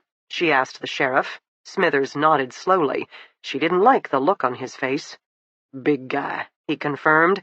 "In his younger days was known for brawling and drunken disorderlies, not the kind of guy you wanted to cross. But after high school, he moved out west. Last I heard, he was running his own business in New Mexico, someplace like that. Sounded like he was doing all right for himself. I know he's been home more lately. I figured to help out with his mom, maybe see about taking over his father's business. But Clayton's always been a hard one to pin down. Being his own boss, he can come and go as he pleases." Flora glanced at Kimberly. The woman's forehead really did look awful. "As in, he has plenty of opportunity to kidnap girls, network with others, then return here with the new merchandise." "Honestly, I haven't seen the man in years. Didn't even really give him much thought, but then—" The sheriff suddenly closed his eyes, shoulders sagging. "Shrimp." "Spit it out, Sheriff," Kimberly demanded. "I normally don't pay much mind to gossip, but Bill— Rumor is he and Franny have been having an affair for years. She's single, and it's not like he has a real marriage." "Your receptionist, Franny, is dating our dead rifleman?" "She said Bill came to the department today. Raised such a fuss, the deputy who was watching Mayor Howard had to assist." The sheriff's voice had grown hoarse. "Howard hanged himself, then Franny came to the inn with me." "Franny is at the Mountain Laurel?" Flora spoke up sharply, then promptly winced. "With Dee Dee? And Bonita?" "Super tall, surprisingly broad-shouldered Franny?" Kimberly asked more pointedly, staring at the sheriff. "Because it's not like Bill Benson is a big guy, where, according to Bonita, her monster is huge." It was hard to tell in the dark, but it was possible the sheriff's face had gone white. "Bill's wife is a wisp of a woman." "We saw her picture at his store," Keith confirmed. "Not exactly a giant among women." "You said Franny was pregnant, that Franny lost her baby," Kimberly continued. "What if that's just a story she told, and the real reason she stayed in town, got a job at the sheriff's department, was to remain near her son?" "That poor boy," the sheriff murmured. "Stuck at home all day with a crazy woman." "Given up by another crazy woman," Flora added dryly. "We have to get back." Keith was already standing up. "Bill and Franny must be working together. That's why Bill knew to be outside the tunnels. He was waiting for Franny to lead us out. He was going to pick us off one by one." "Help me up," said Flora, still propped awkwardly against the boulder. Blood caked half her face. She raised an arm, but even that appeared half-hearted. Keith moved immediately to her side, offering his shoulder for support as she struggled to her feet. Flora winced, almost toppled, but Keith caught her again. "Why are there two of you?" she asked. "Twice the fun?" "Good God, that's awful. But thanks for cheering me up." Kimberly checked her phone. "I don't have a signal. You?" she asked the sheriff. He shook his head. "Try your radio. We need backup. Every officer in the damn county, state, I don't care. And circulate the description of Bill Benson, Jr. Clayton. Armed and dangerous. Approach with caution. I'll handle FAA. Get out a notice to apprehend anyone matching Franny's or Clayton's description. Ground, charter flights, whatever it takes. Given their access to the dark web, there's no telling how many resources they have available. Certainly they must have had some kind of escape plan in place for life after ambushing a federal task force. Agreed. Guys? Flora again. I think you two should go ahead. I'm not moving so well. Even with Keith's arm around her waist, she was swaying where she stood. Now, the vigilante held out her butterfly blade to Kimberly. For good luck. You keep that. We don't know how many people are roaming these tunnels yet. Besides, at the rate things are going, Kimberly eyed Flora and Keith grimly, you may be our cavalry. Deal, Keith said. Last nods all around. Then Kimberly stepped forward briskly, the sheriff already at her side. Stay safe, Kimberly ordered Flora and Keith. Back at you. Kimberly and the sheriff raced into the gloom. Chapter 44. I am silent. I am slow. I am weak. What I need to be is smart. As I hear the bad man's roar behind me, I think I will turn. I will take a stand. I will summon my mother's love and my slaughtered sister's anguish, and will incinerate him with our rage. I recognize now, as I lurch down the hall, that these fantasies are only that, the vivid dreams of a girl too weak to fight back. He's coming. He'll grab me by the shoulder, twist me about, and in 1 second of searing pain, it'll be done. I'll be with my mamita. Surely that won't be so bad. Our pack of 2, together again. Footsteps, pounding closer. The hallway is too long. I won't make it. I could veer off into one of the many rooms, but then what? They're small and barren. I'll be nothing but a mouse trapped in a corner. I need to get upstairs. The kitchen. It has knives and rolling pins and all sorts of weapons for a little thing like me. The footsteps grow louder. Yet the hall goes on and on. I send out my best plea to the house. I know it's sad and unhappy. I know it never wanted to be used this way. Help me now. I beg of it. I see you. I hear you. Please, please help me. And just like that, the hall lights flicker, then wink off, casting the entire hall into gloom. A fresh roar of frustration. The bad man lurches to a stop somewhere in the dark, disoriented by the sudden pall. Whereas me? I've been roaming these halls under the cover of night for years. I'm the mouse, scurrying along, keeping out of sight. I don't need light to see. I know every inch of the hall by the feel of the stones against my feet. Faster now, as much as a gimpy girl can do. The bad man surges forward again, slower, with an occasional thump and curse as he hits a wall, a door jam. His legs are longer than mine. Even slowed, he'll eat up the distance between us in no time. The stairs. I sense them before I make out the first riser. In my mind, I'm whimpering with relief. In real life, I'm just as silent as always. Creeping now, up, up, up. The door, just there, I can nearly reach. Stop, police! I hear a new voice boom behind me. Dee Dee is alive. I twist just in time to see a beam of light slice across the hall. Dee Dee has a flashlight tucked between her ribs and her injured right arm, meaning Dee Dee is holding her gun in her left hand, none too steadily. The bad man turns. The beam of light catches the side of his face. He is grinning as he beholds an injured cop swaying on her feet, daring to defy him. The bad man charges the detective. Bam, bam, bam! Dee Dee's gun. But the bad man doesn't seem to care. He smashes Dee Dee to the ground as if she were nothing more than a paper doll. I see the knife flash up. Then, I can't look anymore. The house groans with agitation as I finally burst through the cellar door. I stumble into the carpeted hall, falling to my knees, then scramble up again. I'm crying. Snot drips from my nose. Tears coat my cheeks. I'm terrified and pissed off and emptied out. So many years, so many ambitions, and here I am again, watching the bad man take it all away. I hate him beyond all rationality. I hurt beyond all possibility. Why are so many dying for a stupid girl like me? I careen wildly toward the kitchen. The building moans again. Wind whips the tangled knots of my hair, though the doors are closed and the house shuttered tight. The girls, my mother, I can feel them all. The bad man is feasting, and they are as angry as I am. I make it across the marble foyer into the breakfast room. Through the window I see a police officer standing guard. He catches the shadow of my movement, bobbing up and down as I drag my right leg. His eyes widen. I try to shake my head, warn him away, but he doesn't notice. He runs down the porch, bursting through the front doors behind me. Hey there! Just as the basement door flies open, cracking against the side wall, the deputy turns, caught between a sobbing little girl and a hulking fiend with a knife. He doesn't need any help figuring it out. "Stop! Police!" Does he pull his weapon? Does he manage to fend off the first blow or two? I don't have it in me to turn and look, as once again the bad man charges. The officer goes down. I hear a gurgle I know too well. The young man, dying, alive one moment, gone the next. The bad man isn't just a monster. He's the devil himself. I crash through the swinging door into the kitchen. More wind whips around my face, tears at my hair. I want to be angry at them. Stop picking at me. Attack him instead. But I get it. Even in death, they are afraid. I would be too. I snap on the commercial dishwasher. Once it reaches temperature, it'll fill the kitchen with steam as boiling hot water sprays from inside the hood. I've worked with the dishwasher. I know how to withstand its spray. Does he? I want a knife, but I've already been through that. Waving a butter knife at him only to have him attack, disarm, then carve me up with his much larger blade. He's so big, so strong. He stood behind Mrs. Council and squeezed the life out of her without breaking a sweat.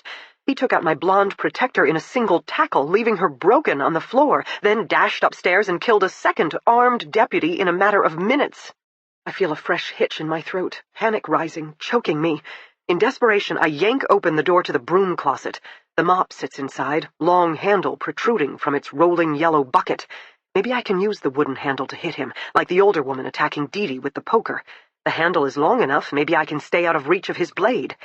Then I see the bottle of bleach, and am seized by a second idea. I grab the bottle, unscrew the top, douse the mop head liberally. I just finish emptying the bottle when the kitchen door bangs open. The bad man looms before me, his face flecked with blood, his hunting knife still dripping. The room goes still. No more wind, restless spirits. We are all, living and dead, equally terrified. "Did you miss me?" he asks. I tighten my hands on the mop handle and prepare to make my last stand. Chapter 45. Kimberly. What the... Kimberly arrived at the stone chamber first, the sheriff on her heels. Somewhere behind them, Keith and Flora still labored through the tunnels. It took Kimberly a moment to absorb the scene. The secret doorway was now partially blocked by the giant oak table, and propped up against the doorframe was Franny, her pale blue sweater covered in blood. She was gripping her right shoulder. Then she saw the sheriff and promptly moaned. "Sheriff! Sheriff, please help! That Yankee detective went crazy! She shot me!" Kimberly ignored the woman, picking up the fire poker that lay at Franny's side. She made out blood and a blonde hair. She turned to Sheriff Smithers, pointing to the single hair in the room's dim light. His expression was equally grim. "Franny," said the sheriff sternly, "what did you do?" "Why, nothing at all. I was just standing down here waiting for your return, and the detective, I swear she went a mite wild." "Bill Benson's dead." "I shot him myself," Kimberly volunteered. Franny paled. Her lower lip quivered. The sheriff shook his head. "You did this, Franny. You and Bill. Why?" The woman looked up.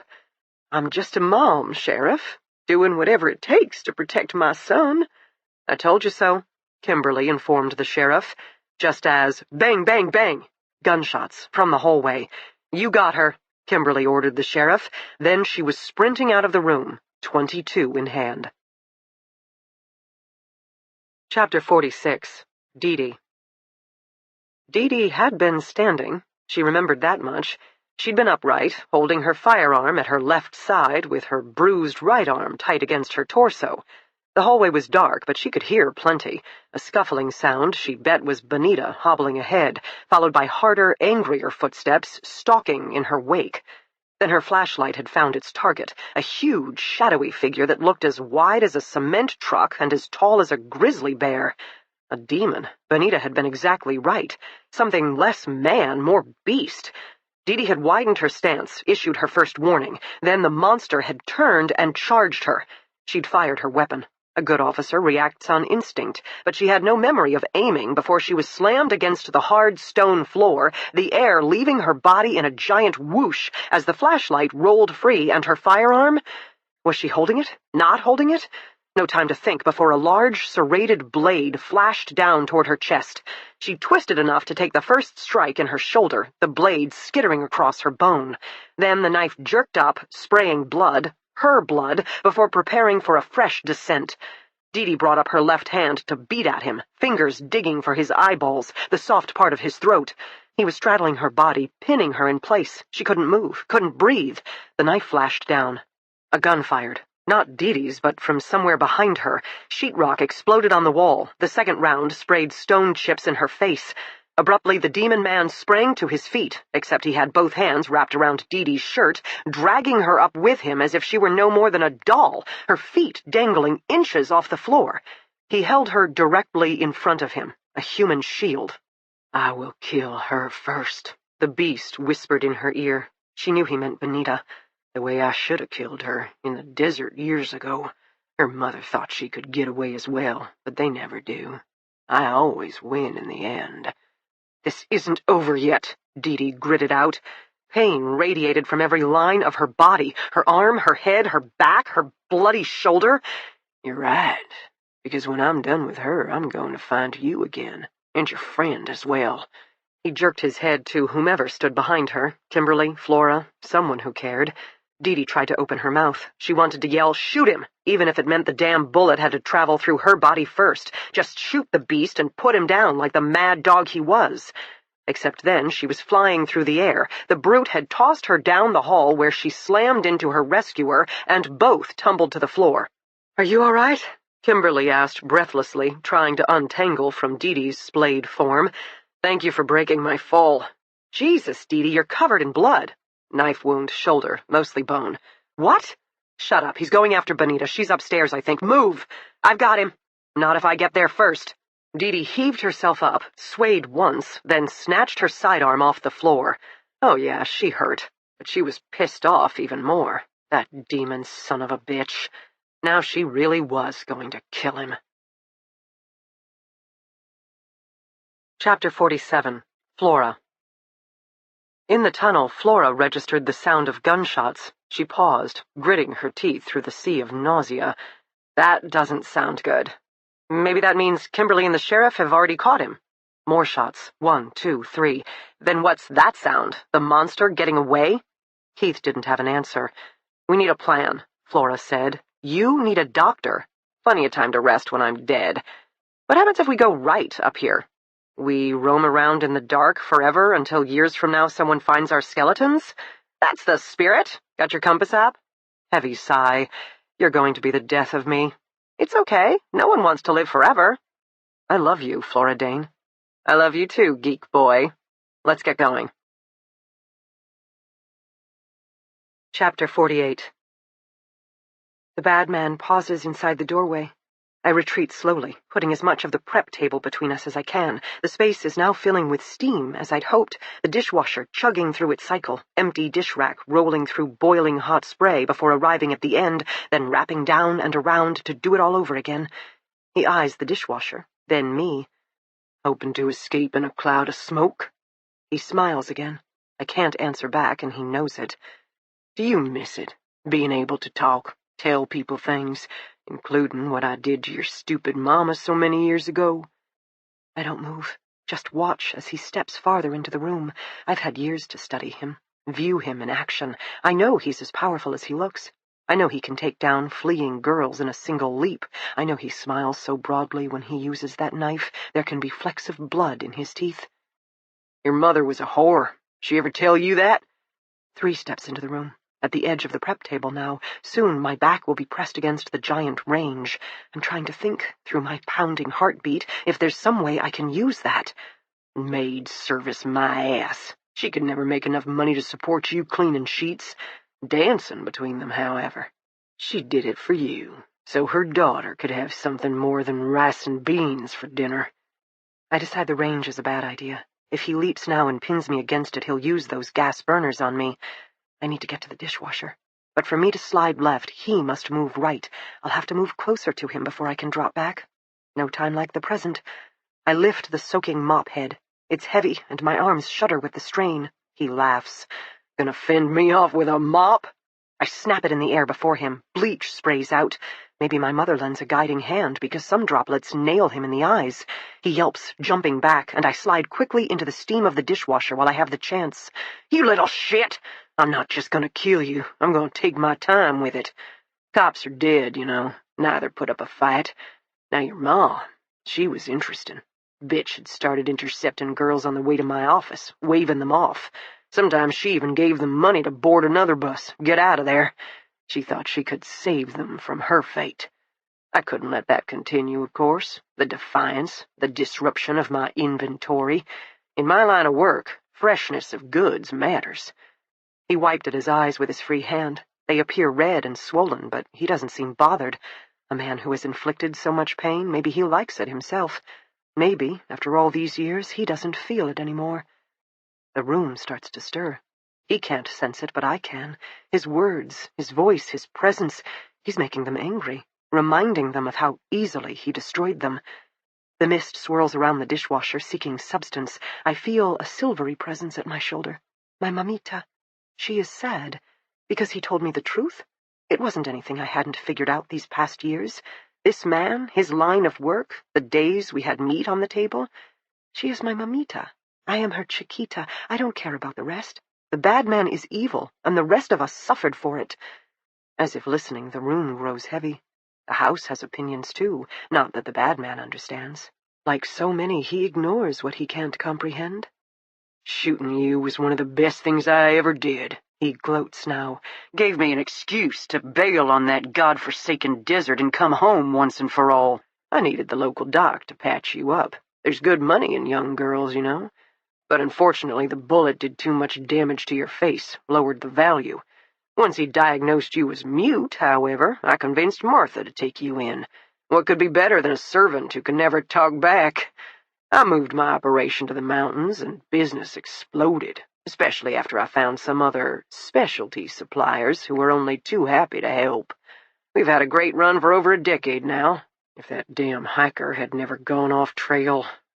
I tilt my head, listening despite myself. I don't know this story, the whole of it. I only know the bits and pieces myself and the others have lived. My curiosity allows him to close the gap between us without me realizing it. His flash of smile in the steamy air is the only warning I get. He pounces. Instinctively, I swing the mop. I can't see where I hit, enough to earn a startled oomph. Then he's on the move again. I jab the air with the mop. I twirl it to spray more bleach. I target his groin, knees, any point of weakness, while the dishwasher's steam builds thickly and the house groans its distress, and I feel my mother's spirit suddenly snap around me as if she would hold me tight. He grabs the wooden handle. I try to tug back. He jerks the mop toward him. I have no choice but to release my only weapon or be tossed against him. He steps through the steam, and there's no mistaking the triumph in his face. He brings up his bloody blade, waving it almost lazily. A click somewhere to the side. It sounds familiar, but I can't place it. Whap! Something nails him from behind. I can't see what in the mist, but he jumps to the left, glancing quickly behind him. Whap! The mop handle whacks him in the shoulder, moved by hands that aren't my own. "What the fuck?" he growls at me. "What are you doing?" I can't answer, of course. I can't tell him that his rage and wickedness trapped them here. They died hating him. They died screaming and begging for mercy until their souls were doomed to haunt him. Or maybe his presence haunts them. I've never been sure. But he has harmed and killed and hated, and now he is joined with them, all of his victims, and they've waited a long time for this moment. Across the kitchen, the gas range flares on, all 6 burners raging hot. A low shadow darts through the mist, shockingly close.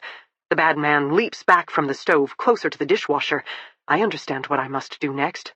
I feel power. I feel peace. I'm not a towering inferno of rage or vengeance. I am a daughter, a sister, a friend. I'm a girl who doesn't want anyone to suffer anymore. Cabinets shake, pots rattle, glass suddenly sweeps off a distant shelf and shatters to the ground. The mist seems to come alive. Shadows, crouching black forms here, there, everywhere. The bad man backs up again, deeper into the boiling mist. He's forgotten about his knife.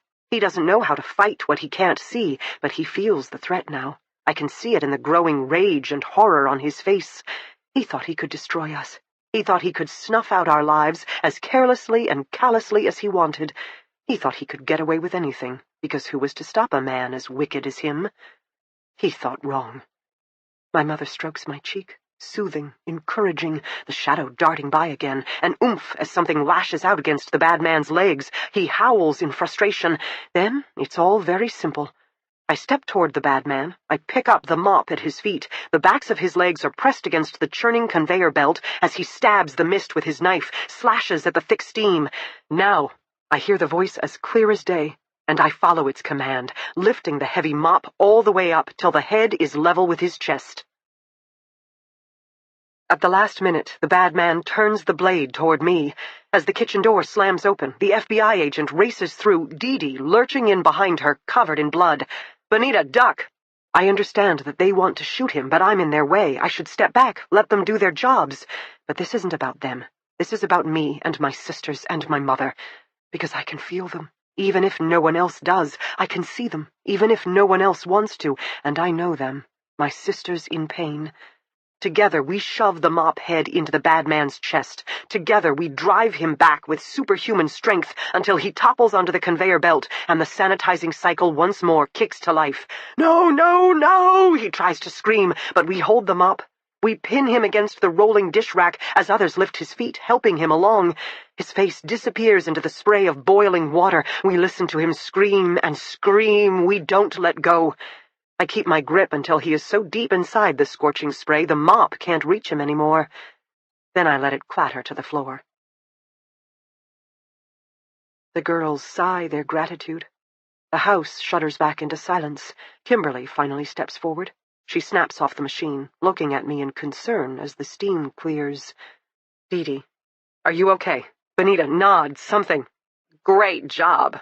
Flora's voice from the side entrance. The click I had heard earlier had been the door opening, and the shadow in the mist? Definitely not Flora, who looked like she could barely stand. On the other hand, Keith was covered in a sheen of sweat and appeared pleased with himself. "How the hell did you beat us here?" Kimberly wanted to know. "Took a shortcut. Who knew?" "Sorry," Keith tells me. "I'm not a knife or gun kind of guy, but I knew Special Agent Quincy and the sheriff were on their way here. I figured if I could keep the monster man distracted, buy us some time. Except then you took care of everything. Brilliantly, I might add." I don't deny him his moment of triumph. Keith can take the credit, but I know he wasn't the only one distracting the bad man, just as I know I wasn't the only one who finally shoved him into a spray of boiling water. There are others here who needed their revenge, and we are all happy they finally got it. Dee steps forward. I still haven't moved. Now she uses her left hand to brush back my hair, peer at my face. I finally meet her gaze, smiling tentatively. Dee looks terrible. Blood on her face, her torso, her hands. Then there's Flora, who still can't stand up and appears to have part of her skull cracked open. These are tough women, though. Both of them appear satisfied. "You did good, Bonita. You did good," Dee tells me. "With some help from my man," Flora says proudly, pointing at Keith, who promptly blushes. I smile again. I let them think what they want to think, while around me I feel the soft caress of my mother's spirit enfold me in a final embrace. Her silvery shadow gathers in the upper left-hand corner of the kitchen, now joined by purple, then green, then orange, dozens of colors, dozens of lost souls finally moving on. They will wait for me and watch over me, as I will always wait and watch for them. A last kiss on my cheek. I feel it like the brush of butterfly wings, Mamita and Chiquita, together again. Then Dee's arm wraps around my shoulders. She half hugs me, half uses me to hold herself up. I welcome both as I listen to the grumbles and laughter of my new family easing into the aftermath. I close my eyes. I send my love to my mother. I promise her I will live. I will love. I will find a way to be happy. Then I let her go. Epilogue. Bonita. Her name is Flora Dane. Once she knew a bad man, too. He kidnapped her and hurt her and tried to break her, but she held strong. She survived him. She rebuilt her life. She found people to love, people who love her. She is not surviving anymore, she explains to me. She is thriving, and she is going to teach me how to do it, too. During the day, a new lady comes to visit me. Her name is Joanne Kelly, and she knows the magic of speech. She works with lips and tongues and how to make them do what you want. She is teaching me noises. Ha, ha, ha, ha, ha, ha. I haven't heard myself in so long. The first noise shocks me. The second makes me cry. Later, when Dee Dee comes to check on me at lunch, she cries too. My new friends are busy. I can't tell them where the other girls are, but there is another woman, Dorothea, who works in the town offices and runs some kind of website. She talks enough for everyone. Dee Dee tells me Franny, the bad man's mother, refuses all conversations. Her man is dead, her son too. She doesn't care about the police, our town, what she did. She sits in silence. But Flora's boyfriend, Keith, can make computers do whatever he wants. With some information from Dorothea, he finds everything Dee Dee and the others want.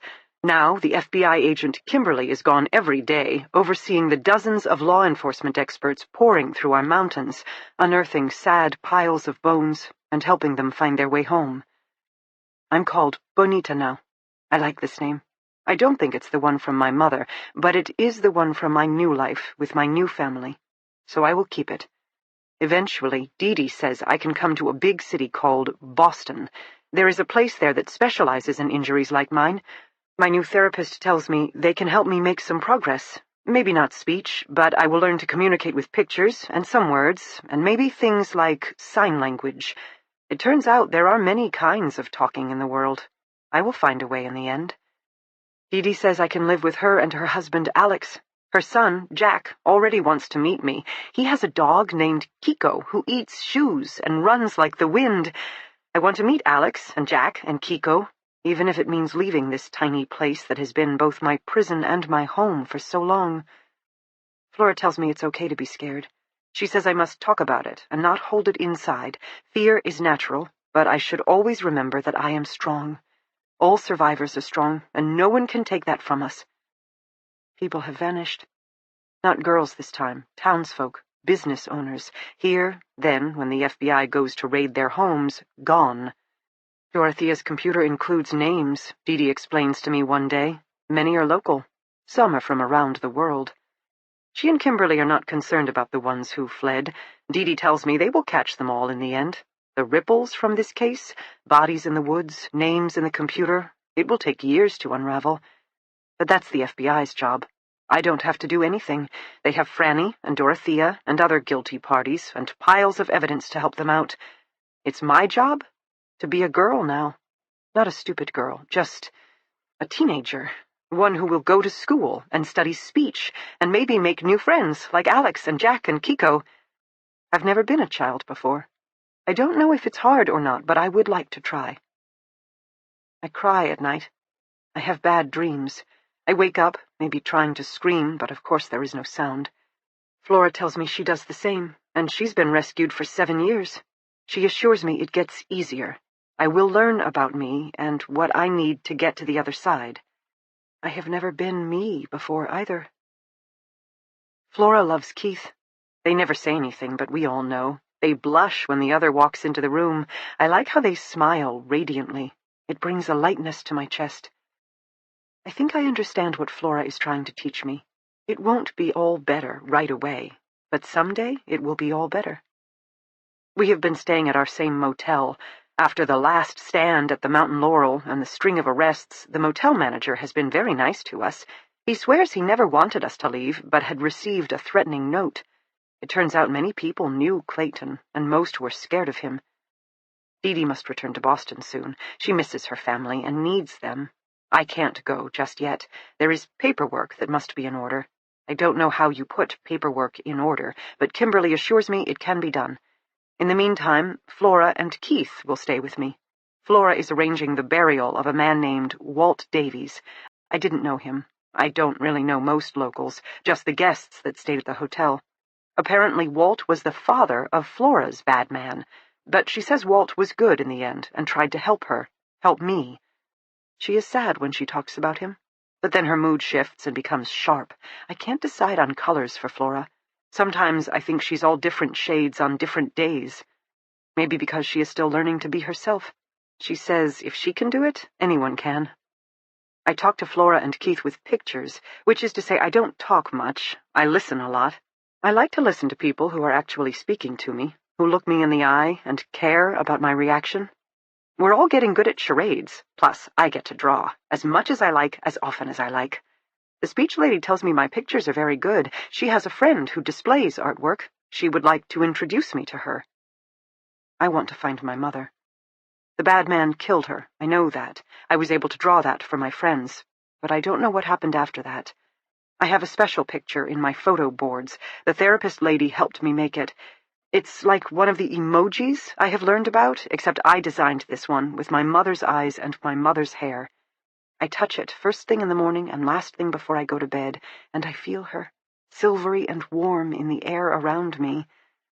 I show her picture often to Flora and Dee. I make my questioning face. We are all getting good at this. Dee figured out first what I wanted. She says they haven't been able to find any records of my birth or my mother, but they have been retracing the bad man's life. They know he ran a business in New Mexico. There are legal records. Now they are working on the illegal stuff. He is dead, and witnesses will come forward. She tells me they will have information soon. The FBI out there have already started hunting. Sooner or later, they will find a stretch of desert, dotted with bones, just like in the mountains. My mother will be one of them. They will carefully lift her from the red dirt and bring her home to me. Her name is Flora Dane.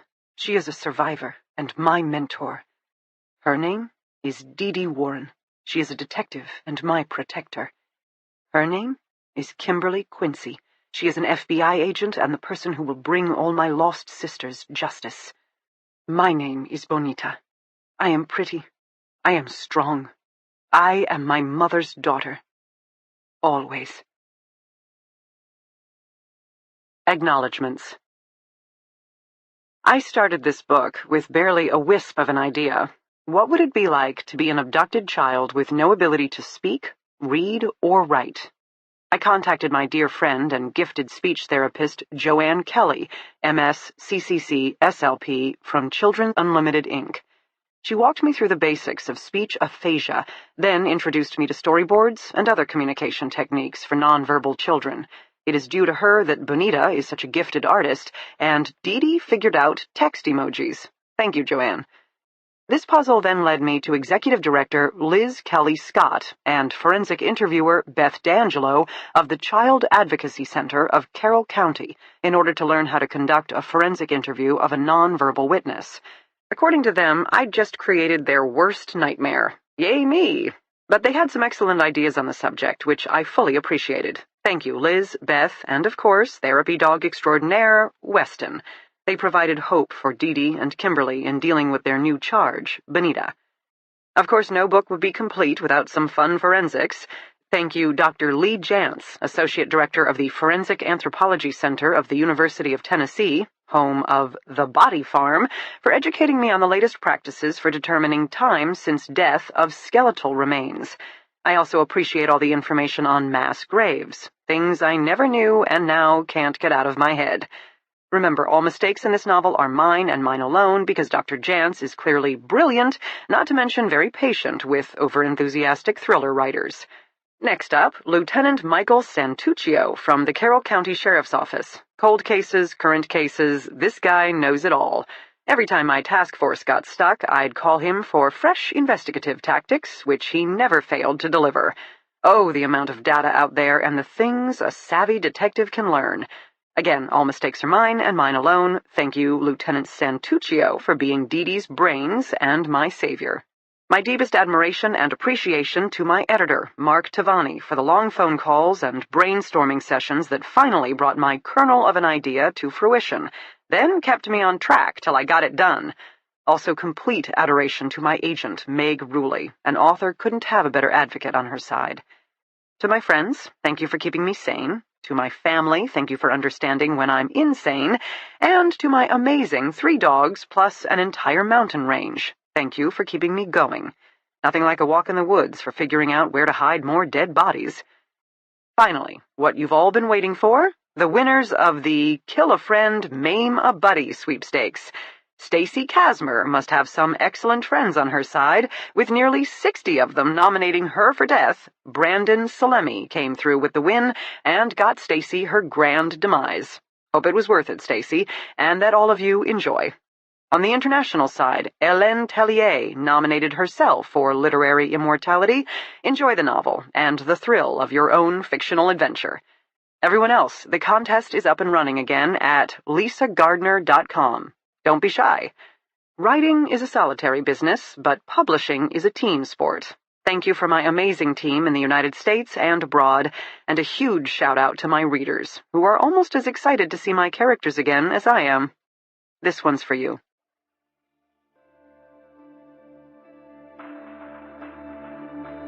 We hope you have enjoyed our presentation of When You See Me by Lisa Gardner, performed by Kirsten Potter. Performance copyright 2019 by Brilliance Publishing, Inc., all rights reserved. For further information concerning this program or other Brilliance audio titles, please visit our website at www.brilliancepublishing.com. No part of this recording may be played for an audience or reproduced in any form. It may not be streamed, downloaded, broadcast, or copied without written permission. Address all inquiries to Brilliance Audio, P.O. Box 887, Grand Haven, Michigan 49417.